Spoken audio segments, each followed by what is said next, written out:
It's hard. Yeah, that is very hard. Are you Hello, guys like, hello, hello, everybody. Welcome, welcome, welcome. Welcome back to day two.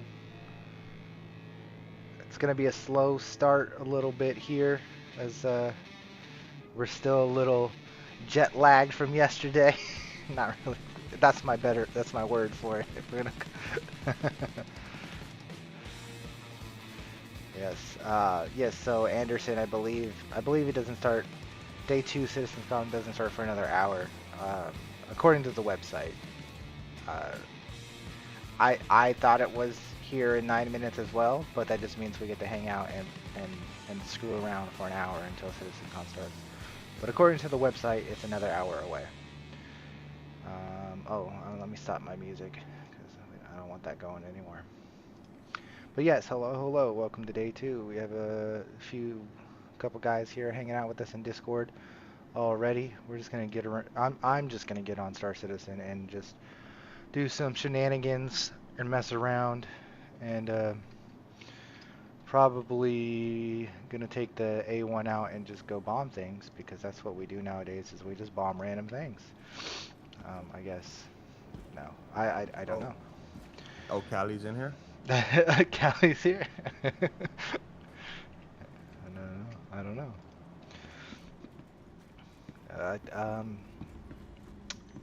because I think the verse is kind of a little slow right now and stuff. There's plenty of people on, but I think people are just on sitting around not doing much because they're kind of just taking in Star Citizen news and stuff. Oh, look at that. 5 minutes into me playing the game, we've had it was a 30K. I thought I crashed. It was a 30K. Interesting. We played for 24 hours yesterday and didn't get a single 30K. We were on the same server for 24 hours, 26 hours yesterday, and didn't get a single 30K. I played the game for 5 minutes today. I got a 30K. Whatever works. Let's just uh, let's just hit the enter button and join right back into another server. But how's everyone doing today? Splash is doing good. Uh, Genghis can't even. Gotta It's love it. can't. I'm a little bit sick, but I'm doing good. Doing It's good, doing good. can't A little even. sick. Can't Oh, even. Yeah. Yes. Just keep. He said, "Put some respect on his name." hey, come on, dude.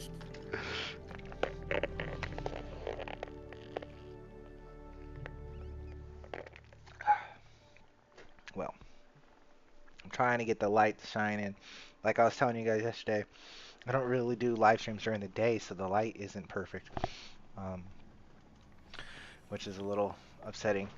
Because as it gets dark, the light becomes perfect. Because the way I have this bright light behind me, and it splashes off the wall, and it just smacks me in the face. So if I have a streamer light, like a lot of people have, it's just overpowering, and it's too much light to have in your face all the time, and it's kind of a nuisance. So I usually put it behind me, and it splashes off the white wall that's in front of me. Um, but during the day, the sun comes in and screws that all up. So here in a little bit, I'm gonna probably go get an extra light to splash off my face so it's brighter. But for now, we're just gonna relax, play some Star Citizen. I think I'm gonna go get some cars because I haven't drove around in cars lately, in little ground vehicles. Now, last free fly event was it? I don't remember what event it was, but the last Welcome to the referral ASOP vehicle retrieval bonus system. event, Please visit us again. Goodbye. they gave out the STV with the green STV paint, and I haven't got much drive time in that. So we're gonna go drive around in an STV in the A1. We're gonna see if if the STV fits in the A1, which I believe it does. If you can fit a Fury in an A1, you can fit an STV in an A1, right? Your vehicle has been delivered. Please visit us again. That would make sense. Yeah, it would make sense. Possibly. Yeah. That's good. So I want to start the guess, day off with video. stuffing a STV in it. You saw a video on it? Yeah, that someone put it in there, but maybe it was something else. I'm not good with names. Did I not? Did I not call my ship? We are also dealing with the fact that, you know, CitizenCon is happening and the servers aren't too focused on keeping everything up and running. Oh, it's Hangar 6. So, as yesterday, as we saw, the server was very, very, very beat up. Maybe today will be better. Maybe today will be worse. We'll see. Because I would love to do some space combat. I would love to go do some bounties. I would love to fight other players. But the desync is so bad right now that doing space combat is really more of a pain in the butt than most things. So we're going to avoid shooting AI at least. Shooting players is less desync than shooting AI, so it's not too bad. What I need to do is start just doing nights where I do nothing but Arena Commander and just do 1v1s versus everyone in the whole entire freaking verse in Arena Commanders, whoever plays Arena Commander, because I do need to practice more on my dogfighting and whatnot, start playing against some of the best guys in the world, because these small fries in the verse can't handle me. So Shots fired.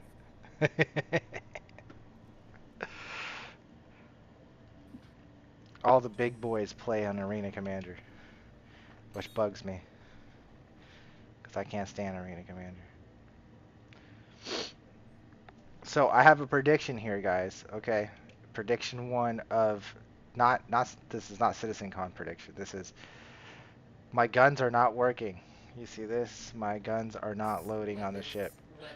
Meaning, if I take off in this ship and I quantum travel, it's gonna kick me out of the ship and leave me stranded in space. So, do I test this prediction, or do I get out of my ship, store it, and reclaim it, and hopefully that Definitely doesn't test happen? Definitely test it? Yeah. Okay, we'll test it. I guarantee you the ship's gonna leave me in space. Let's see. We shall see.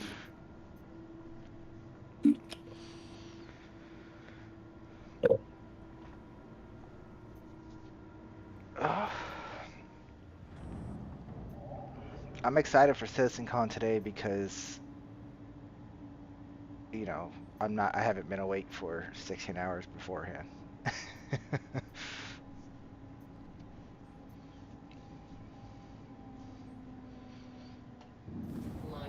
I was kind of disappointed yesterday, I'm not gonna lie.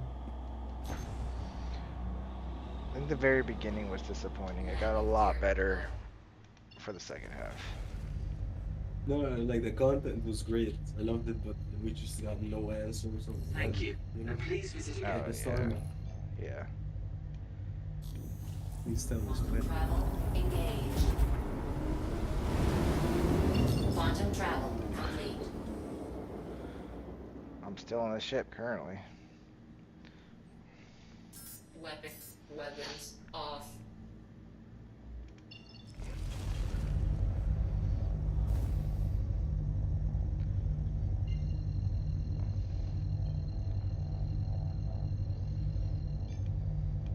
Quantum travel engaged. Well, I was wrong on being left in space, but the weapons still don't work. What the heck? Quantum travel complete. Also, oh, that's because that's the start or the radar. That's what that is over there. So weird. This ship is just not good, in my opinion. Why do I only have two screens and why is the radar over there?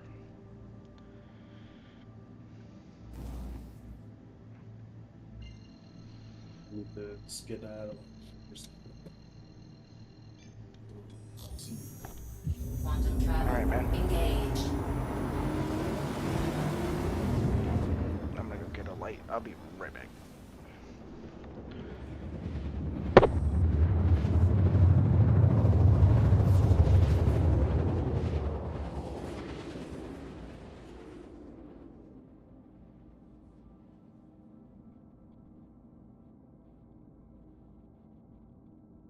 Quantum travel complete.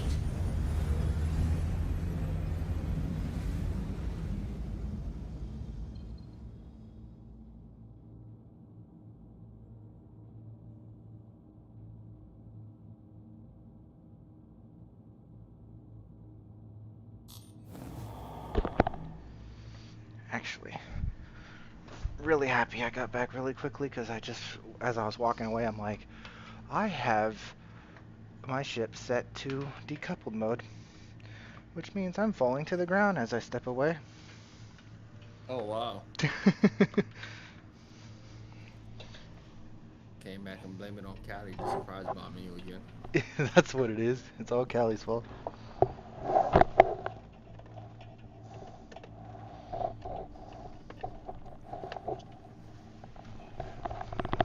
Let there be light, he said.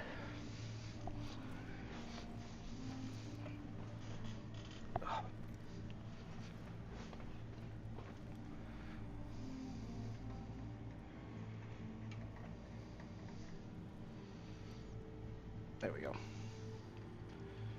Okay. Where were we? Flying to go get a PTV or something in the ship. Give this ship a little bit more character. Hello. Speaking of the villain himself. I achieved that status? Yeah. Probably not. Luke is definitely the villain. Oh yeah, fuck.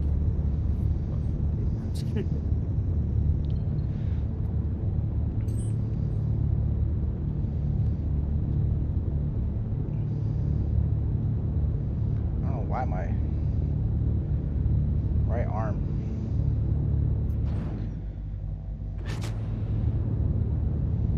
It's a little exhausted. It's not even like I did a bunch of flying yesterday.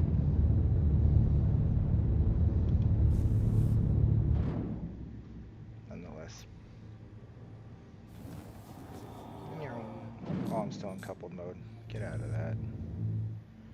You never fly in coupled mode. Heck no. The only time I fly in coupled mode is if I'm flying a really big ship and I'm in an asteroid field.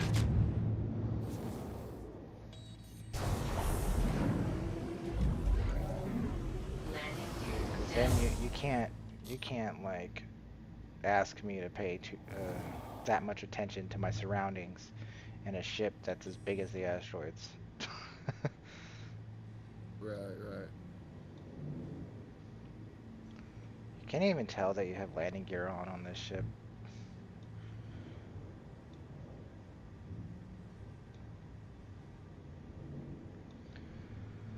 Hello, hello. What is up, Bootneck? How you doing? Welcome back. Hopefully you're having a wonderful day. Hopefully you had a nice rest in between live streams. Welcome back. Anderson purchased the Concept Zeus MK cargo version yesterday and was given the A1 Spirit for a loan. Yes, that is correct. The Spirit is the loan for the Zeus. When you get to the terminal and tried to retrieve the ship to the hangar, it kept going into a loop telling me to request again. I put a ticket in last night and waiting for a response. Oh, that's not good. Yeah, I also do not own the A1. I just have it because I'm a subscriber, and so the subscribers get the ships for free for a month whenever a new ship comes out. I did not buy me a Zeus yet. I have a rule against buying concept ships, so I don't buy concept ships. So I will maybe buy the Zeus when it comes out. But what I did buy is I bought the $9 black and gold skin for being a concierge. So I did buy that. Techie informed us yesterday that the loaner ship for the Zeus, all the Zeus Vegas will be updated soon. Pardon me. Welcome to the ASOP Yeah. Vehicle Retrieval System. Many ships will have their loadouts altered as a result of this pass. I hope you can find plenty of planes following this.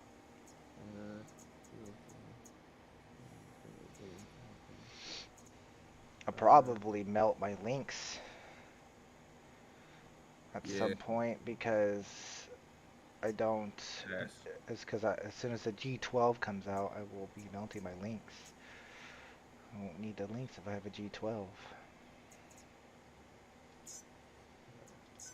With our current component goals with the future, many ships will have Your their vehicle has been loadouts delivered. altered as a Please result visit us again. of this pass, Goodbye. and will help ships that have fallen behind due to our plans evolving over the years. Hey, what's up, Skull? How you doing, man? Welcome back. Hopefully you had a wonderful rest, a wonderful day, wonderful everything. Ready for day 2? I just feel like driving a green little buggy around today. That's what I'm gonna do while we wait for CitizenCon. I haven't driven this little green buggy around too much, so I want to give it a shot. Systems on. And it makes sense that it could fit in the A1, right? If a Fury could fit in the A1, the STV could fit in an A1. Yes. A rock fits in the That's can't be true. Really? The rock is in there? I mean, Saw a it's video. probably not comfortable, but it could probably fit. It's all video. So. Let's see, it even goes into the bomb bay, the STV, but getting out of it now seems very sketchy, so probably not going to have it sit in the bomb bay and kind of just have it at the edge of the entrance. Probably about right about here. Turn the engines off.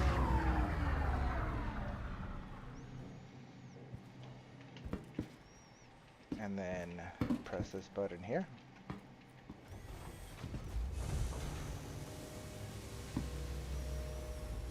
So it has a little bit more room it could probably be up, but this is very comfy walking around and whatnot. But yeah, so there we go. Not sure what to do with the A1 you pledged for now that you have 2. One is loaner for the Zeus. Well, you know, it's just one of those things that you could melt it into something else, or you could change the A1 into a C1 when the C1 comes out. So that's what you can do. And then you'll have the A1 as a loaner, or whatever the case may be, or what the situation is. That's an NPC. 90% sure that's an NPC because he's firing on me while I'm in Armistice. So,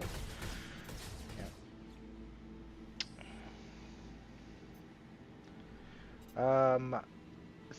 It's good here. Just 8. Have 3 hours before Formula 1 starts. Ooh, nice. Always gotta love me some F1 racing. What do you think of the sprint race? Don't watch it live. Max was great though. Hamilton did well too. I haven't kept up with this season's, so I have no idea what's going on this season. I usually do pay attention to that myself, but I have not been paying attention this season. It's been too much going on. But glad you guys can keep up and chat with it. You like the A1 and like to get one, but you already have the A2, so you're in a dilemma. I heard the jump point are medium to small ships, so you're thinking on it. Well, Launch complete. I think if you have the A2, then you really are good on just having the A2. Let's bomb this AI here, huh? AI think they could come into my town, come into my territory, Attack and on thinks he shields. can get away with coming into my territory. I hope you die. A fiery ball of burn.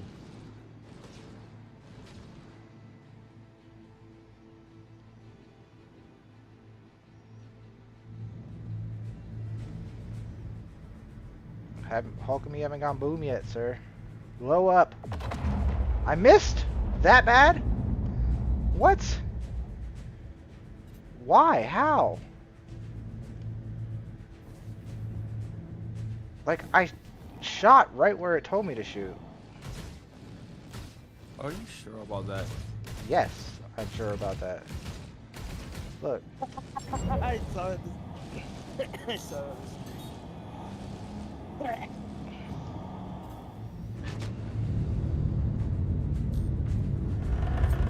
Target destroyed.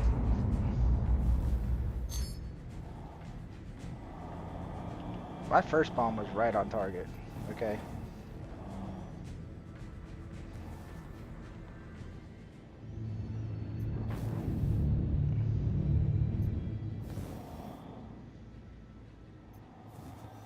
I took so much damage from that Cuddy. Yeah, because you only have 2k shields like, on each It's race. really stupid. Yeah, it's a fucking bug apparently. It's supposed to be double faced.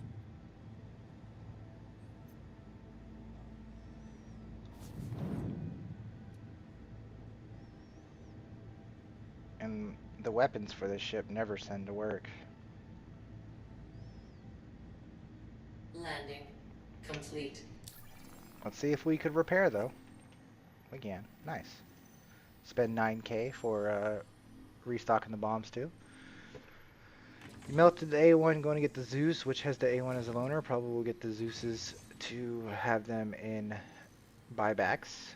For now, we'll get the cargo version, you think. Nice. That's a good idea. I mean, so that's the thing. So I always say I have a rule against buying concepts, correct. So, but there's nothing wrong, for me, like that's my rule. But there's nothing wrong with purchasing a ship while it's in concept and then melting it and having it in your buybacks. That's a more than okay and smart thing to do actually. If you're really planning on buying the ship in the future, buying the concept and having it in buyback is 100% the right thing to do. So I do recommend doing that if you are very interested in certain ships. To me, again, I don't even know if the Zeus is going to be a top target for me, because I think that's one of those ships I can easily buy in game, and I'll have the black and gold skin for being concierge, and I'm basically okay with that. Launch complete. So I think I'd be okay with just having that and buying the ship in game. The ship in game will be relatively cheap, like 2 million, 3 million tops. And it's a long way to go before we see it in game, right? So we got ourselves some distance in the air. Let's pick a mission to mess around with. Let's see, first off, is there any criminals running around this server? Always like to do with some player bounty hunting, and actually there is none. 0 people being criminals today. Well, good for them.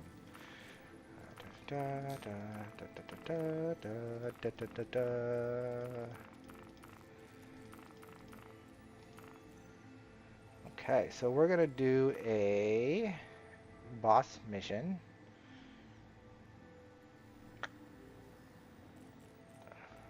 If we have any.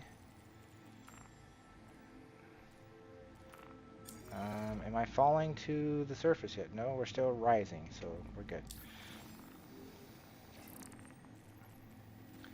So these would be in the Bounty Hunter tab, under the question mark RTs. Fedric Hogwash is located at Afterlife on Yella.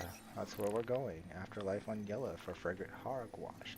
And today I guess I'll do what I recommend everyone to do, and that's always pick up your call to arms mission, which I have been very neglecting in the past like months because I just have so much money that I don't care about call to arms. But funny enough, I don't even see Call to Arms. Am I blind?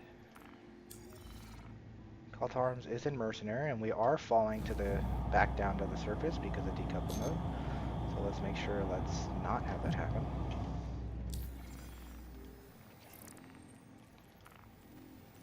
There's Call to Arms. Beautiful, beautiful. Okay, so let's make our departure to Afterlife and check out what Chad is up to. The A1 is $200, but the Zeus is $135. Gives the A1 a loaner, so good deal. Correct. But That's gonna change. yes, exactly. So that's exactly what I was gonna say. Is the A1 will not be the loaner for all the Zeuses. It's going to change. It's just currently the Quantum loaner. travel complete. So I believe, and I believe if you bought the cargo version, I bet they might give you the C1 as a loaner once the C1 comes out. But I bet they're gonna Right give now it's a you, Taurus. I think the Connie Taurus is what. This is all coming from Techie. yeah. So I bet you they're gonna give you a different loaner for having the cargo one, and also a different loaner for having the Explorer one. But the military version, the MR, might just, I bet it will stay the A1 because they are very similar in prices. You bought the Zeus through the concierge store, didn't seem any different to the normal store version unless I'm missing something. Quantum travel The complete. concierge version just comes with the black and gold skin for free. You literally get the black and gold skin for free if you bought it from the concierge side.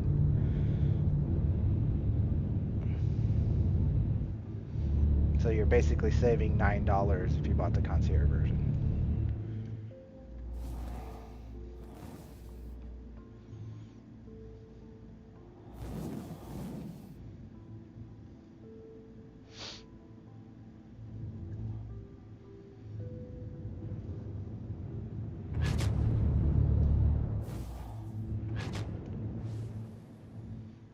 Look at this, guys. I just like to fly this ship, okay?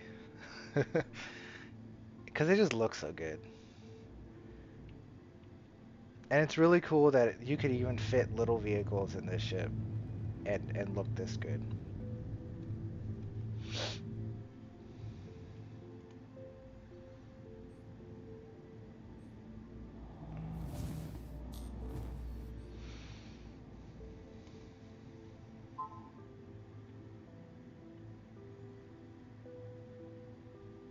My right arm is definitely sore from something.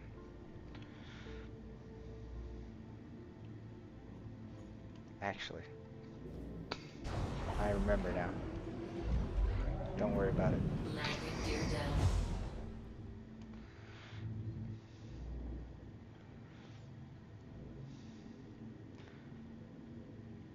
Look at this, so beautiful. We're just gonna park it here because I want to drive.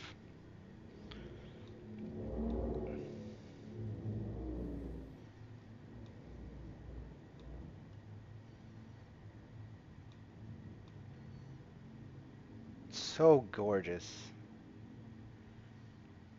Those are just screenshots all day. All day. Look how clear it looks right now, which you don't get a lot of clearness on yellow. How white and bright. I don't even want to do anything, guys. Like, I just want to sit here and stare at this. I just want to sit here and stare. What's the body count in the cockpit? Way too much. What's up, Michael? How you doing?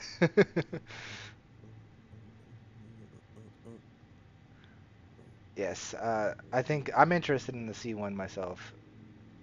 I think the Zeus will be superior to the C1 in your opinion, though. Yeah, the Zeus is a year away. At least my prediction is the Zeus is a year away. Well, but C1, the Zeus comes with more cargo capacity than the C1 True. and more armor. Was yeah, but well, so, but again, it's different manufacturers and different. They'll have their ups and downs. You're right. Just like I know, just like everything. I'm not saying one is better, Yeah. but that always amazes me about CIG and Star Citizen, whatever you want to say it. That there's just no one ship that is that one, right? There's always a but. Yeah. Engines off. That's actually a really cool thing to do, Bootneck. Do some box retrieval missions in the A1. Just drop a bomb on the outpost and then pick up the box. That's Yeah. actually a really cool idea. Still torn between the C1 and the Cargo Zeus. Yes, well, again, the C1 will be here any day. Um, and the Zeus, in my opinion, will be here in a year. Um, I think when it comes around, I want to see the Zeus in game before I make that decision, because if I'm going to choose between a Cargo Zeus and a C1, all I'm going to care about is not the cargo space. All I'm going to care about is which one is prettier. And the Zeus looks absolutely gorgeous, but the A1 is already gorgeous. So the Zeus has to look better than the C1 in game.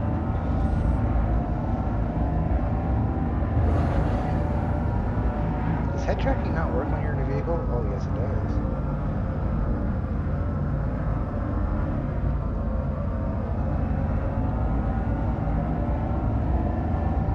It's like, how come nothing's moving? Yes. The C1 should be out by the end of the year. Like, it'll be out for Christmas or the next event.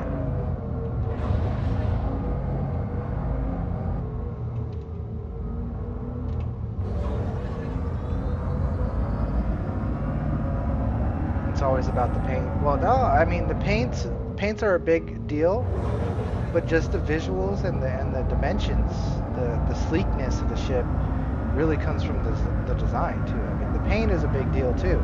Yes. But I think the A1 looks absolutely gorgeous in every single paint that it has. Like every single paint the A1 has looks good. And it's just slick. The design of the ship is slick. In my opinion, it's the best looking ship visually in the game. I used to love the Retaliator and the Saber as like the top looking visual ships in the game. But the A1 is the new top cheese for the best looking ship in the game for me. And I love my Origin ships. Like I love my 325. I love, you know, the way some people don't like the way the 600i looks. I love the way the 600i looks. I love the way the 890 looks. Those are some beautiful. I love the 400i. Those are some beautiful looking ships. But this A1 is just literally what it is. It's A1. It's fucking gorgeous. It's so slick. It's beautiful. I love it. Don't like the ship itself, but I love the way it looks, so I'm gonna fly it for a little while.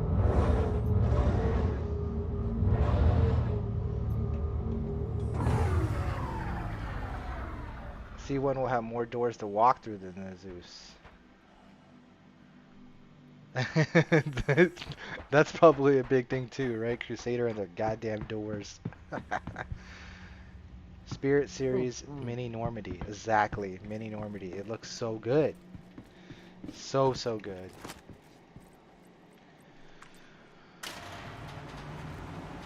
Best A1 paint is the default black one. I think I really like the blue one, the black and blue one, not the white and blue. Like, I think the design of the ship isn't meant for it to be white. Like like some people really hate white ships. I love white ships, but I think the dimensions, the way the ship, the crevices and everything, I don't think this particular ship is meant to be white. But Mini Normandy for sure. Skin jobs make the ship go faster, yes. Flames add 10 horsepower, guys. That a fact. That's a fact. Maybe not in space. But on the ground, flames at 10. I don't like flame vinyls, but that's just the running joke, right?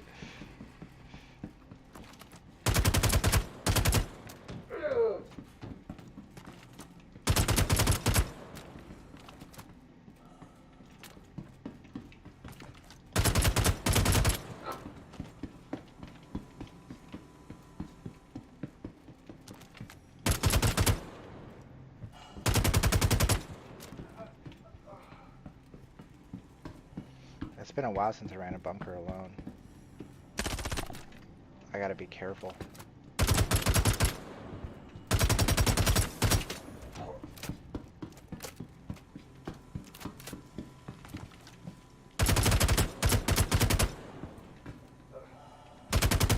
Normally when I run bunkers with people, I'm like I don't give a fuck.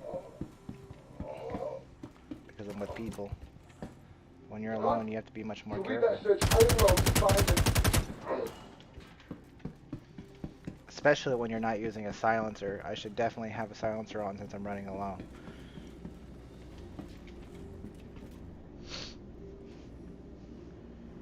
Meridian would be cool. Those are my favorite, but those are pretty cool. BRB. No problem, sir. See you in a minute. 30 minutes till the start of CitizenCon.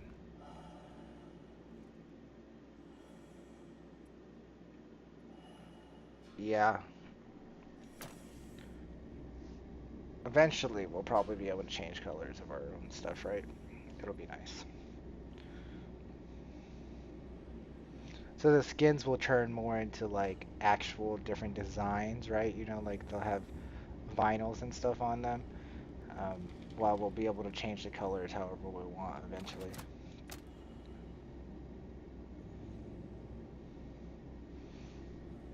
Things like that are important to me for like, a big thing for me is the M50, right? So the M50 is one of my favorite ships. It's my favorite racing ship. Not my favorite ship to fly competitively. I'd like to fly the Fury when I'm being competitive about racing. But I love my M50 because it's Origin and it's absolutely gorgeous. But I only like the regular red M50 paint because if you buy one of the other M50 paints, they don't have the stickers on them. They don't have the little vinyls on them. So like, if you buy the blue and black M50 paint, you lose the design. And that's not fun. So I always keep the basic M50 paint because the rest look garbage.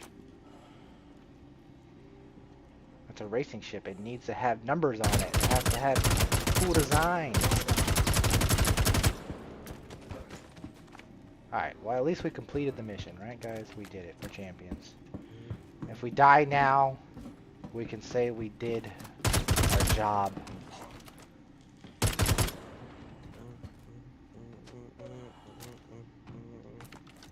Hey, what's the name of that Mission Crusader again? What is it called? Repel the Rebels? Repel the raid on Repel raid. Orison. Oh, Repel the Raid. Yeah, so there's two of them, sir. There is Repel the raid on Orison, and there's also Ninetales Enforcer Bounty. So if you have the Ninetales Enforcer Bounty, I would say to do those ones over that because those will have bosses in them, and so you'll get boss armor.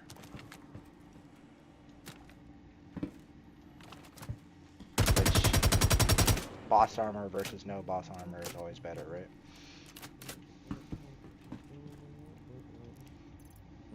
True. Facts. I agree. Alright, time for us to change our gear up. Because I've been rocking this ugly random get up for a minute now.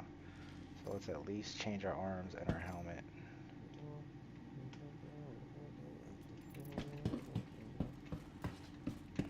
And let's put a backpack on, right? So we'll put the helmet on. The arms have pink on it though.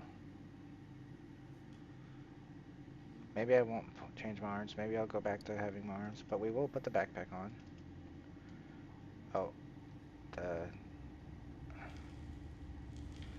maybe we won't put the backpack on because we need heavy armor for that. Well, we'll find some heavy armor.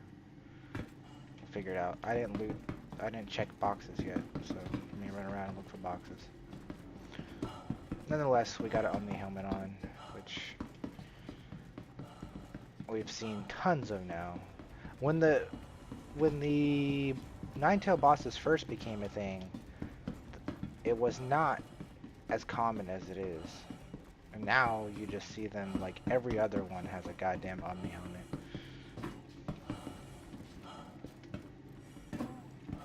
Which is nice because people do like that helmet and it's a nice helmet. So it's cool But the that rarity made it cool. yeah.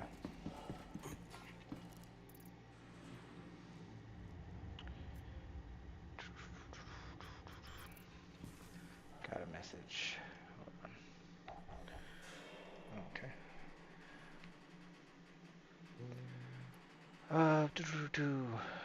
Morning bunkers. Good way to start the day. Good job on the 26-hour stream. Thank you, Summer Yeti. Appreciate you. Hopefully you're having a wonderful day yourself, a wonderful morning yourself. Pick your 5 favorite ships, Manny, and why. And please, if I could only have 5, bro, I need a ship list first before I could do that. Okay, like, cause I have to visually see the. That's really hard. Um, but I could do this. Okay, I can do that. Right? Let me. I'm gonna sit here and I'm gonna do that. Okay. Cause I could do that. Watch. Let me do. If I could only have 5 ships. Okay. Um. Now, if I could only have 5 ships, my small, fun fighter would be the Reliant Tana. Okay. Reliant Tana with the Invictus blue and gold skin. Okay. Reliant Tana, Invictus blue and gold skin. After that, then I know that's not number 1. This is not in any particular order just yet. Um, I'm I going to would get some ha- coffee right now. I would have to have the 600i, okay? Because the 600i is my baby. It's the only ship I have an original concept for, and it's my named ship. Okay, so that's 2. Um, Okay, quickly. Now the rest, okay, so then the lightning, right? I would have to have the lightning. That's newer, but I would have to have the lightning. 100%. Um, Now those 3 are for sure. So I could give you my top 3. Boom, done. Now 2 more.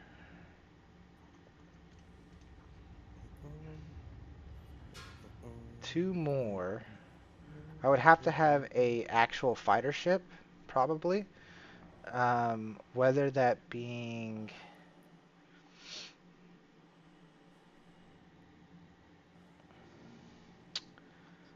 Are we limiting this to only ships that are in game today, or planned ships as well? I'm limiting it to ships that are flyable.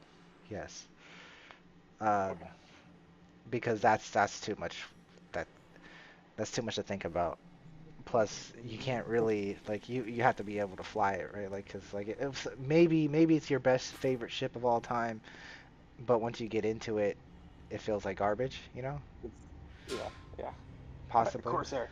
Um, Yeah, exactly, like the Corsair. on top. Don't let Kavitsky hear you.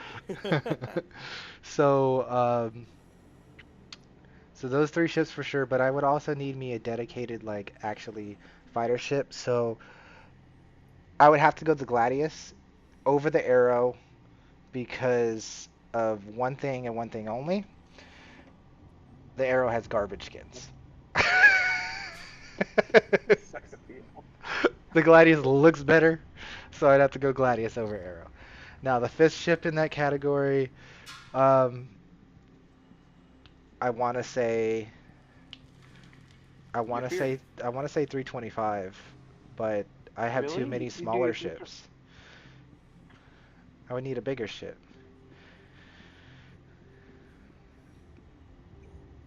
I love the Furies are cool, but they're not.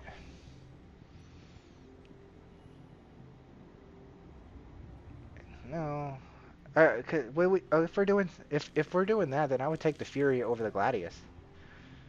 I'd take the Fury over the Gladius, so the Fury would be number 4. And the final ship.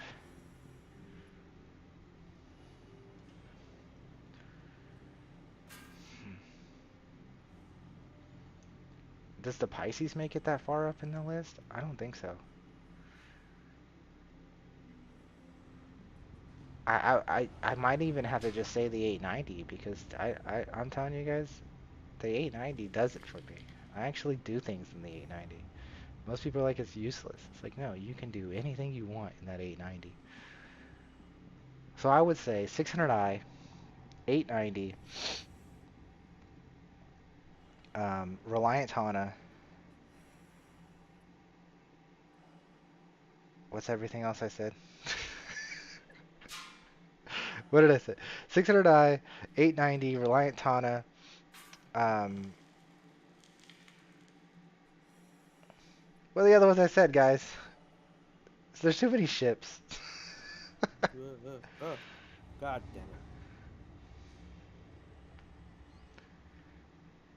Then I, then I said Gladius, right? But what was the other one?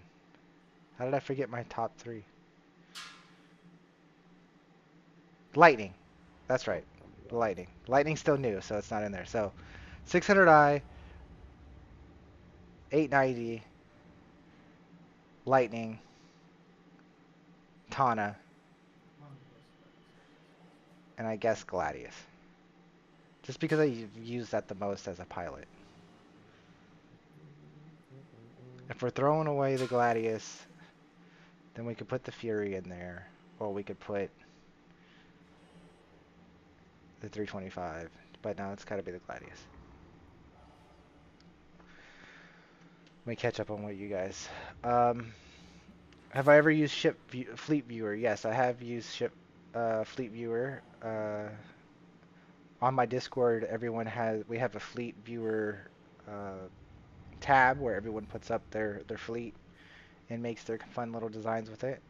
How do I feel about the 600i redesign? Now the 600i redesign, I cannot wait because I will have a med bed in there. Obviously, you gotta have my medical ship doing its work. So I'm excited for that. 600i is probably my number 1 ship. If I had to choose, the number 1 is the 600i. 600i could do everything. It does everything. The only reason why I don't fly the 600i all that often is because it has a lot of bugs to it.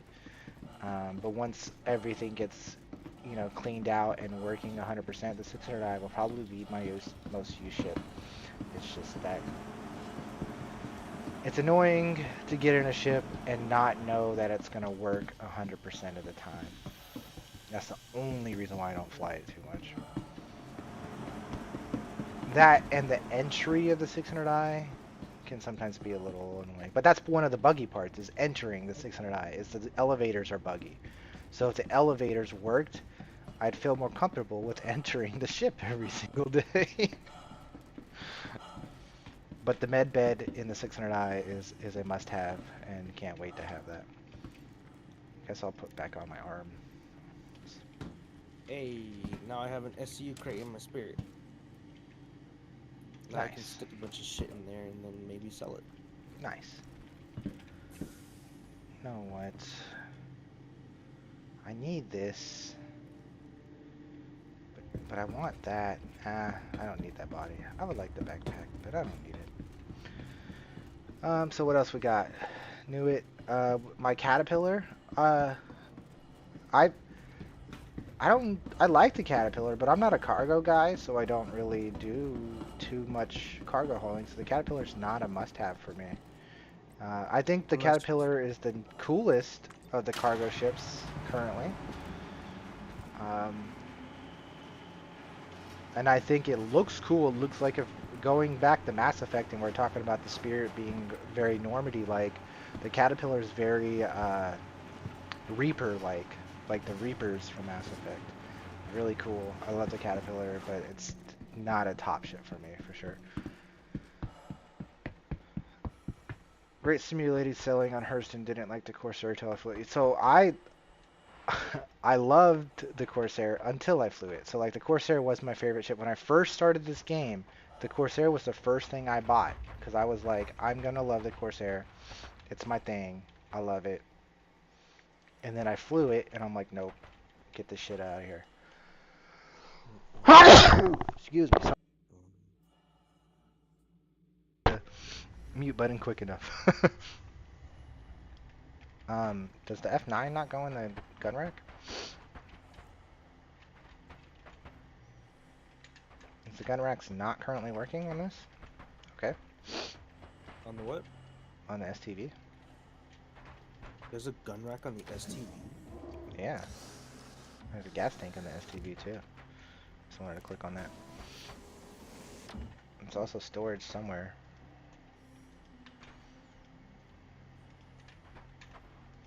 There's 2 gun racks for each seat, but I think it must be only size 1s.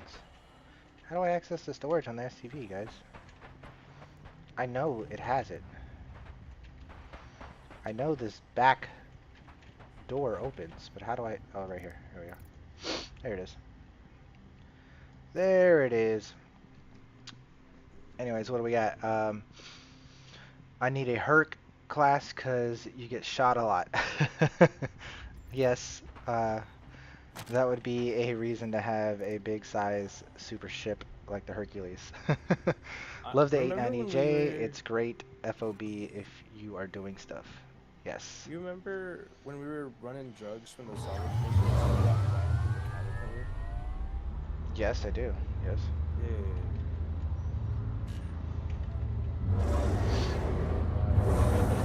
Why? We didn't expect that. Probably because people are jerks. They don't know how to play a game, so they have to ramp. What else we got? For me, the 400i, the Caterpillar, the Corsair, the Lightning, the Hornet. Nice, nice. Nice, nice. Those are good ships. Like I said, I like the Lightning. The 400i is great. So the 400i I haven't given enough love at all because the 400i is probably the most bugged ship in the entire game. So if the Corsair if the 400i was flyable, I would probably fly it more and like it more. But because every time you get in the 400i, you're risking your life, I tend not to get into the 400i. But in general, the 400i is beautiful and is amazing, and the interior is really awesome. It's just not safe. Yeah. Filled your gas tank. Looking forward to the show today. Nice.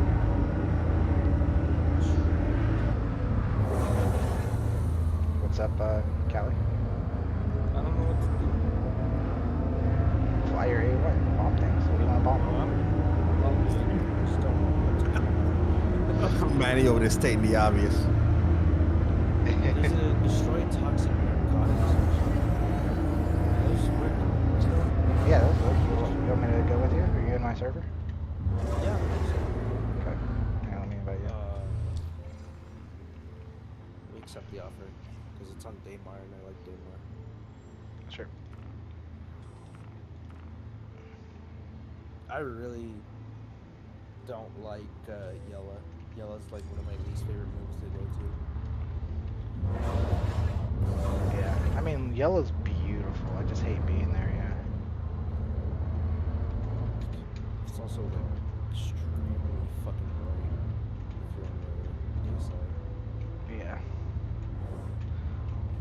But it has its moments, like I just had earlier, the moment where I was just parked in the A1. It was like the most gorgeous thing ever. And some of my favorite pictures, like my pictures where I'm hanging out with my Picos, those screenshots and those videos where I'm hanging out with my Picos, it's some of the most beautiful pictures I've ever taken are on YOLO. But the good moments are far in between. Yeah, I hate it. Yeah. I sent the contract. Did you get it?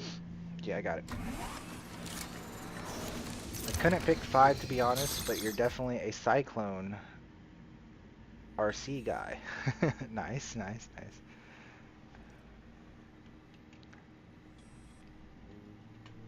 Engines on. You love the Razor, but it's an expensive pledge. Yes, I don't think Launch complete. it is a very expensive pledge for no reason. I've made my A1 at home. I have a little crate in there with like a bunch of drinks and shit. In case anybody wants drinks, I got like a fuck ton of them. inside. Connie F8 C2 Cotswold Gladius. Ooh, Cotswold. Cotswold. I didn't even think about alien ships. Again, alien ships are buggy. So I would pick the Blade, guys. I would pick the Blade any day over the Gladius if the Blade wasn't buggy. If the Blade worked correctly and was up to par with everything else, I would pick the Blade over the Gladius. Quantum travel engaged. Quantum travel complete. Landing gear up. Yeah, Razor's nice to buy in game. I'm making a video and I need to record this shit. Yeah.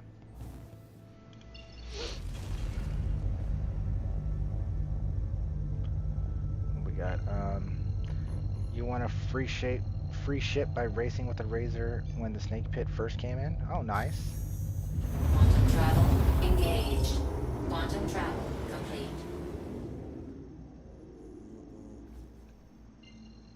It feels I'm like gonna you're screaming try- through atmosphere.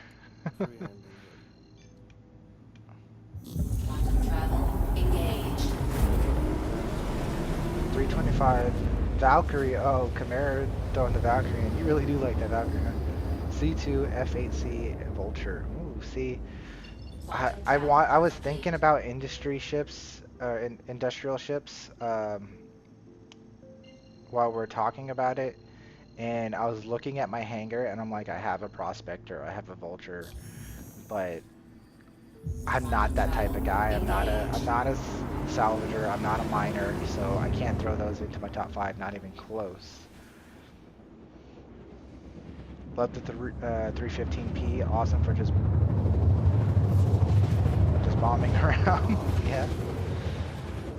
I love the 350R. The 350R is the whole 300 series is top notch. Top notch. Glaive is pretty good. The Glaive is really good. I agree. I agree. Travel complete.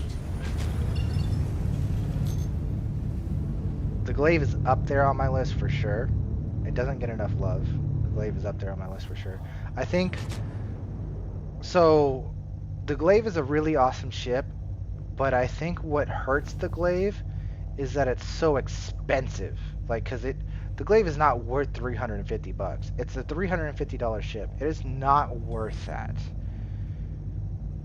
If the Glaive was $200, then I would be like, okay, that's a fucking amazing, perfect little ship. But the fact that it costs $350 leaves a disgusting taste in my mouth. I own the ship. I have the ship because it's rarity. But because it costs so much, it pisses me off. What the fuck is going on? My bombs are disappearing and shit. Yeah.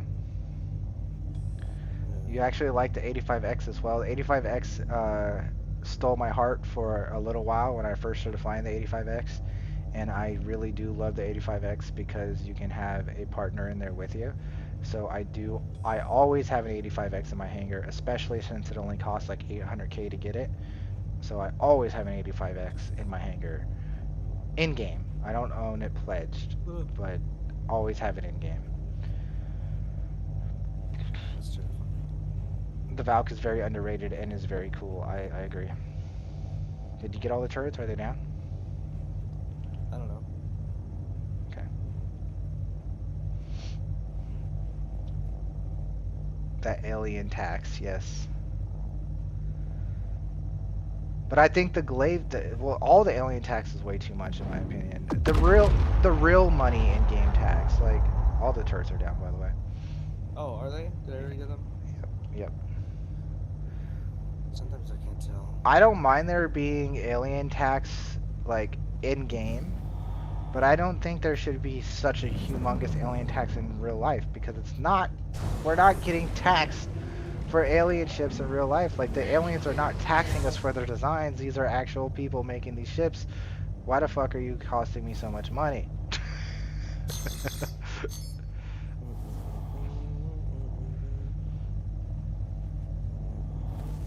So I don't buy the tax in game, but the real life cost of alien ships. That's why I don't own a blade, because I'm not paying $220 or $250 for a blade when I could buy a Gladius for 90. Like no. Can you scoot over a little bit? Make sure that we can both fit. Thank you. Just a little tiny bit. Like you could have the front seat. I just don't. I just need to be able to fit.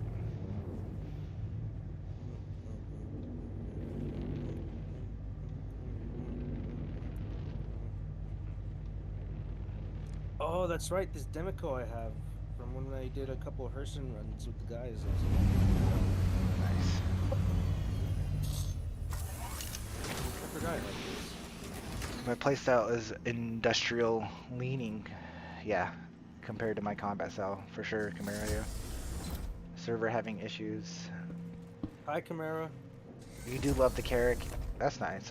The Carrack's nice, but I'm an 890 guy, so I have beef with the Carrack. So, but yeah, Carrack's a nice ship. I do respect the Carrack. We should lower the ship giveaway to 150 subs. What do you think? Carrack is goated. Goated. I think, yeah, we'll do the ship giveaway at 150. You want me to change it right now? I can change it right now. So they hinted on the new glaive and blade redesigns coming with 42. Nice. Oh nice. yeah. Prowler needs some love. Prowler? Oh, the stealth drop ship. I think the Prowler's cool. It again, I think it just hits the same thing. Like there's too much tax on the alien ships. They're asking way too much money for the alien stuff. Just way too much money. Currently, Dirty Pleasure is the Herald coolest green. The Herald is such a fucking beast of a ship. Yeah, $400 pledge is way too much. It's really, yeah, the two spirits together, the black and white ones together, very cool. Chimera said hi. Hi, Chimera. Crackling Chimera. There's a box right there. I'm scared. I'm going to, I'm gonna change the subscriber goal real quick.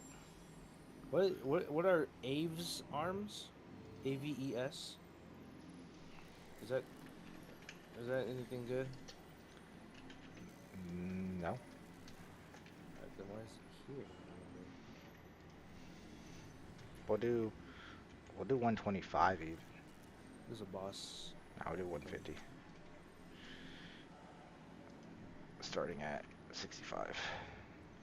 I think we're bugged out. Ending on 10, 23, 2023.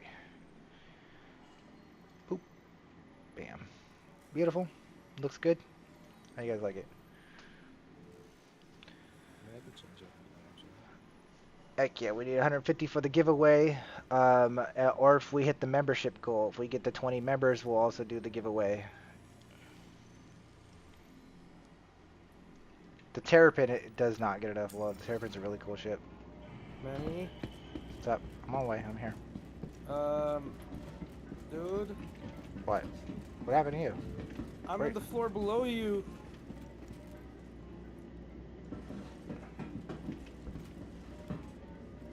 Yes, you are on the floor below me, sir. Is that on your screen too? Yeah. How did that happen? I was fucking with this box I found because it's like arms or whatever the fuck. And it fucking pushed me down here. Mm. Well, looks like you're logging. Oh man, these arms aren't even that cool. Oh man, you sound so defeated right now. Dude, the elevator's like right there. How do I get up there? I really don't want to log.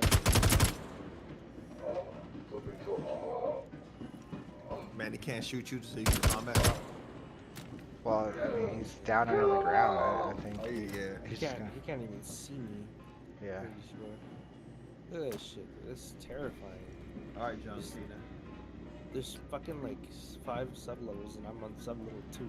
The chances of the Zeus fitting in the Polaris. See, I don't know because. Zero. Because it's as long as Polaris doesn't exist to me, so I can't answer that question.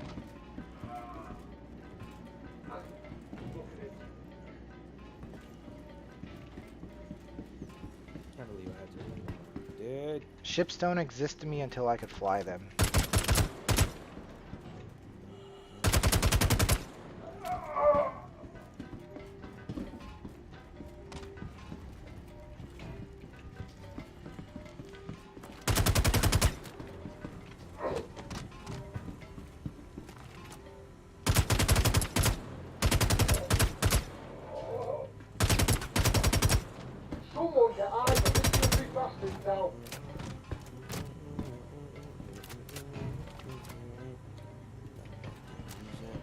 Probably not going to finish this mission anyways because CitizenCon's starting. Well, the boring part of it is, so actually we could finish it if you're flying. If you're going to fly back here. Oh damn! Yeah, I don't want to claim my spirit because I have a SU kit in there and everything that I just got. Okay. I'm going to These fall arms back and really adjust the are CitizenCon thing to a small little corner. No way it'll fit. Think it'll struggle with the F8 in it? Do you see my arms there? Like my armor? 12 months or less to the Polaris. I see a box of arms. I don't know if it's your arms. They're mine. Yeah. And that's where it pushed me into the ground. What a load of shit, dude.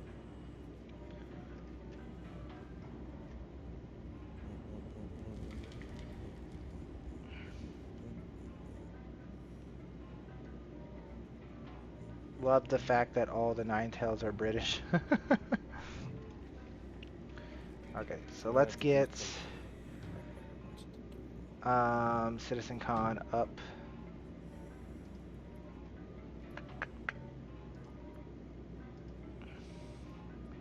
Countdown now says 0 minutes to CitizenCon, so isn't that great?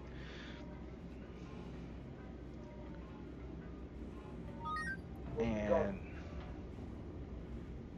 I got another message.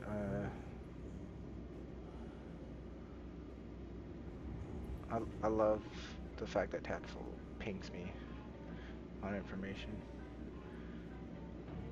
Okay, Streamlabs,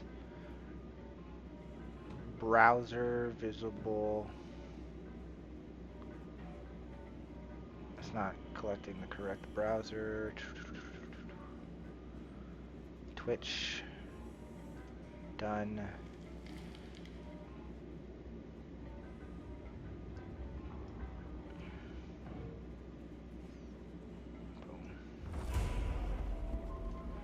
So we'll throw it down here in the corner, and that,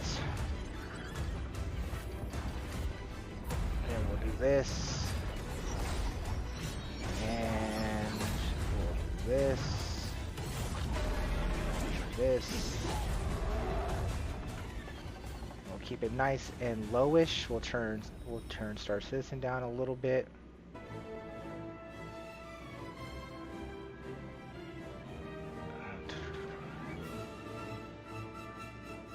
I'm gonna keep CitizenCon nice and low right now, and even through the early introductions we'll keep it sort of low because it won't be too exciting until another 2 hours. What up, Betfender? Glad to have you here. Welcome to the stream. Luke, hey man, thanks for the sub. Appreciate you, buddy. Thanks for stopping in and saying hi and talking in chat for a little bit. Hopefully you're having a wonderful day. And again, thank you for this subscription. If we get to 150 subs today, we're already at 66. So if we get another roughly 90 subscribers, we'll be doing a ship giveaway for 60 bucks, ship of your choice. Also, if we get another 10 members, we will go ahead and do that giveaway instead. So if we either hit our membership goal or our subscriber goal, we will be doing a giveaway. If we complete one of our goals, the subscriber goal or the member goal, we will be doing a $60 giveaway. If you do want to become a member, you will be entered into the giveaways multiple times. You will have extra chances to win the giveaways. You will also have the emotes that we have for the channel, and your name will appear green and have the patch next to it. So you'll have those awesome things, and you will get your name in the credits of all my outros in the videos. Your name will appear on all my videos as our dedicated supporters, because you will be supporting us here, Astro Manny, me, and the Astro Mercenaries, as we continue to make great content for you guys, because we love you guys. And Bent Fender is putting his kids to bed soon, so that's awesome. You did almost win one the other day. That was kind of crazy, wasn't it?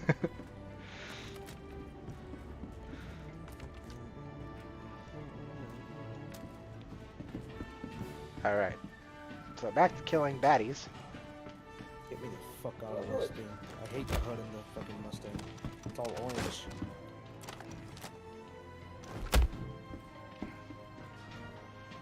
Over there. It wasn't nothing, sir. I already checked that box. Oh, don't fire at me. That's racist. I really need to get a silencer. I hate doing bunkers without a silencer, especially if I'm doing it solo. Do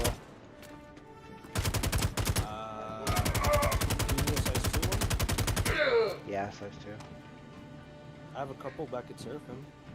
Oh, okay. I do too. I just didn't bother to put it on.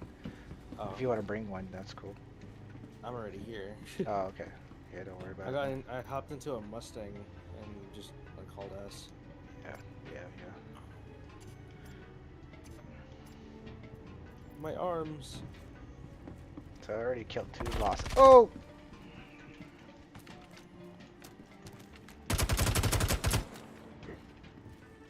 Oh, shit. Where are these guys coming from? Yeah, I'm good.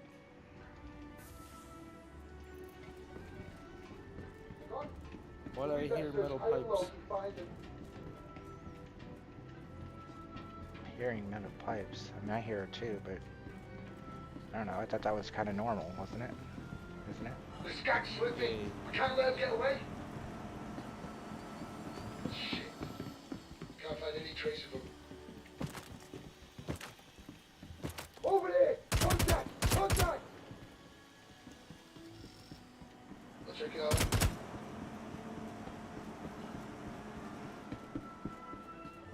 I hear guys. I don't see guys. So what's your plan on this mission? Are we killing all the drugs? Are you wanting to take the drugs, or? Anything and everything. Or are we just farming boss Loot armor? and body. Yeah, sure. Wait, did we fail the mission? No. I don't see it. You logged. Do you want the mission? I gotta share it to you. Remember? Yeah, go ahead, sure. You Forgot. got a you got a lock. I did it so fast, so.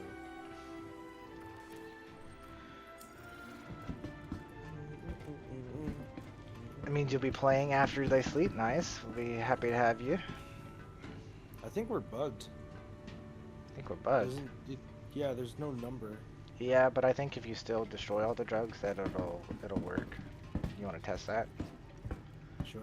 I have a couple grenades and stuff. Okay. Annie, What's up? can you stream the CitizenCon Oh, over God. the Discord so I can watch live with you guys? I'm on Oh my yeah, phone. I'm yeah, not. yeah. That's yep. 100%. Hey, Manny, What's up? grenades don't fucking. You don't throw them anymore. No, you haven't been able to throw them for like 2 weeks, man. Why did I pull a pin on another one? Well, I wouldn't have done that after you didn't throw the first one. Yeah. No.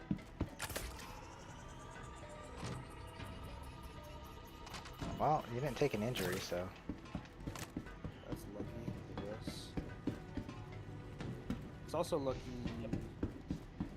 I killed a couple Fancy drugs. I'm decorative getting. Oh, thing. I'm actually getting the money for destroying the drugs. Yeah, you get the money for sure. I feel like grenades are just a fancy decorative thing for your armor right now. Oh man, I actually wanted to use those. What the fuck? Yeah, they are kind of just decorative. I mean, you can use them. It's just they don't do what you want. Did you realize? Yeah, It's kind of no like shit. having Vinsky come fly with you. Yeah. That was a joke, Vinsky. Don't get mad. I know you're not even watching. 'Cause, Well, yeah, Yeti, you're welcome. You're welcome to post whatever you want in the screenshots and whatnot, and all your cool stuff. Welcome to the You feel Discord. like a sound or something? I probably won't catch up with Discord posts and responses to people joining in and adding roles to people who are joining in too much until the stream is over, because I don't really get notifications when I'm streaming. So most of the time, if people post something on the Discord, I don't respond until after streams. But welcome to the Discord. Glad to have you. You're more than welcome to hang out with us whenever you want. Just know that whenever you are hanging out with us, that we will probably be recording or being live. So just know that we are most of the time doing that. So we don't really care about cussing and stuff. So cussing is fine, but try to refrain from doing it too much. I mean, I know we have Callie and Techie who don't do that themselves, oh, but. talking about. Well, you're talking about. Callie, do you think this is fucking bullshit? I think it's fucking bullshit. One day I'm Yeah, gonna it's have to complete one horseshit. day I'm gonna have to pay extra money to an editor just to bleep out every single thing that they say that's a cuss Now word. you fucking don't. I know, it's so fucking unreasonable.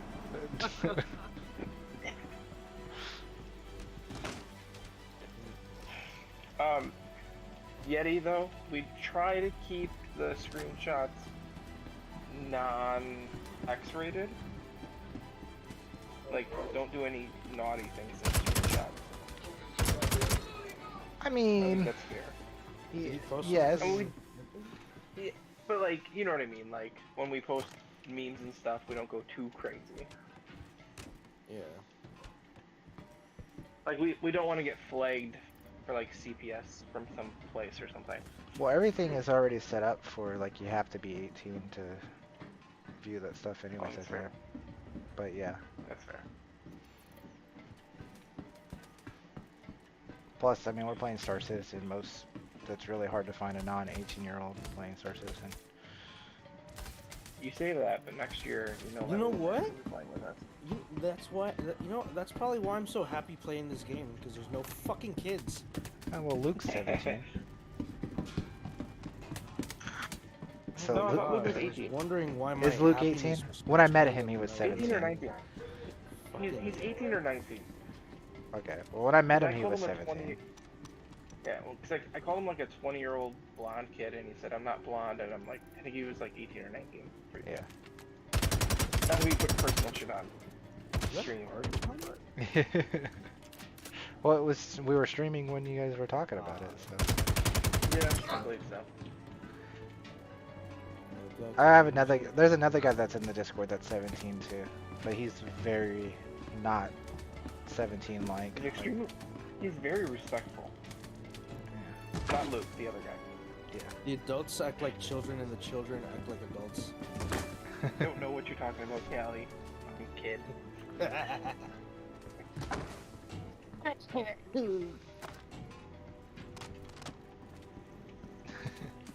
Yep, all good, Yeti.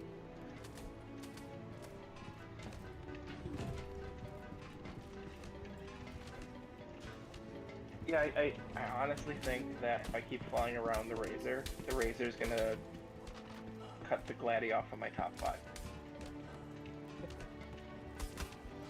Like, Yeah. I'm fastly falling in love with that thing. See, the mission Whoa. works. The mission works. 100% the mission works. It just doesn't show a number anymore.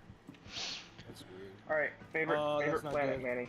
Uh, Favorite planet or moon? I think I can straight take the cut or the Gladius off of my top 5 and put the M50 on it instead. That's the, not good. the only problem is the M50 doesn't have any pretty skins, and that's my issue with the M50. That's not Favorite good. planet though. Favorite planet or favorite celestial body? Favorite planet or moon in Star Citizen right now? I mean, because the favorite planet is obviously Crusader. Yeah. Even though I do love Microtech because that's kind of where I started was Microtech. Manny, one of the boxes are inside the fucking. I saw that. Use a grenade. Okay. But favorite place is Cleo. Cleo's my didn't favorite work. moon.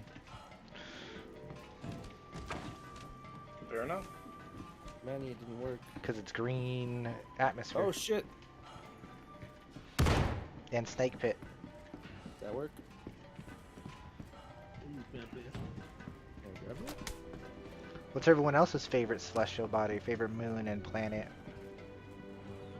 I was able to like look in there. I had grenades. My favorite planet. So for me, yeah, what's your favorite Splash? What's your favorite? I would say the planet would be Microtech because you can just do so much on the planet itself.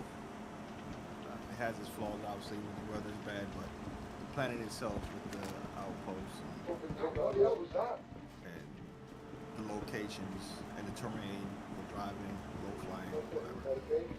And moon would be Daymar. It just looks nice. Yeah. Daymar is the ultimate moon. The only thing that sucks about Daymar is that you can't breathe on it.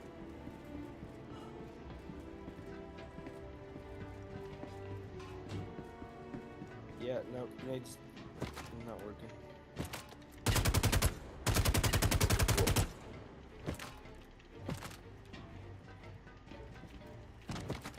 I was able to like look in there for like a second, but I had a grenade out.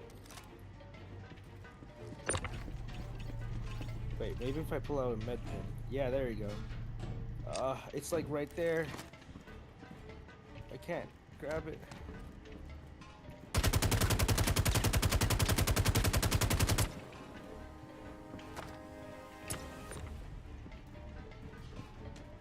Oh, believe me, this is gonna hurt.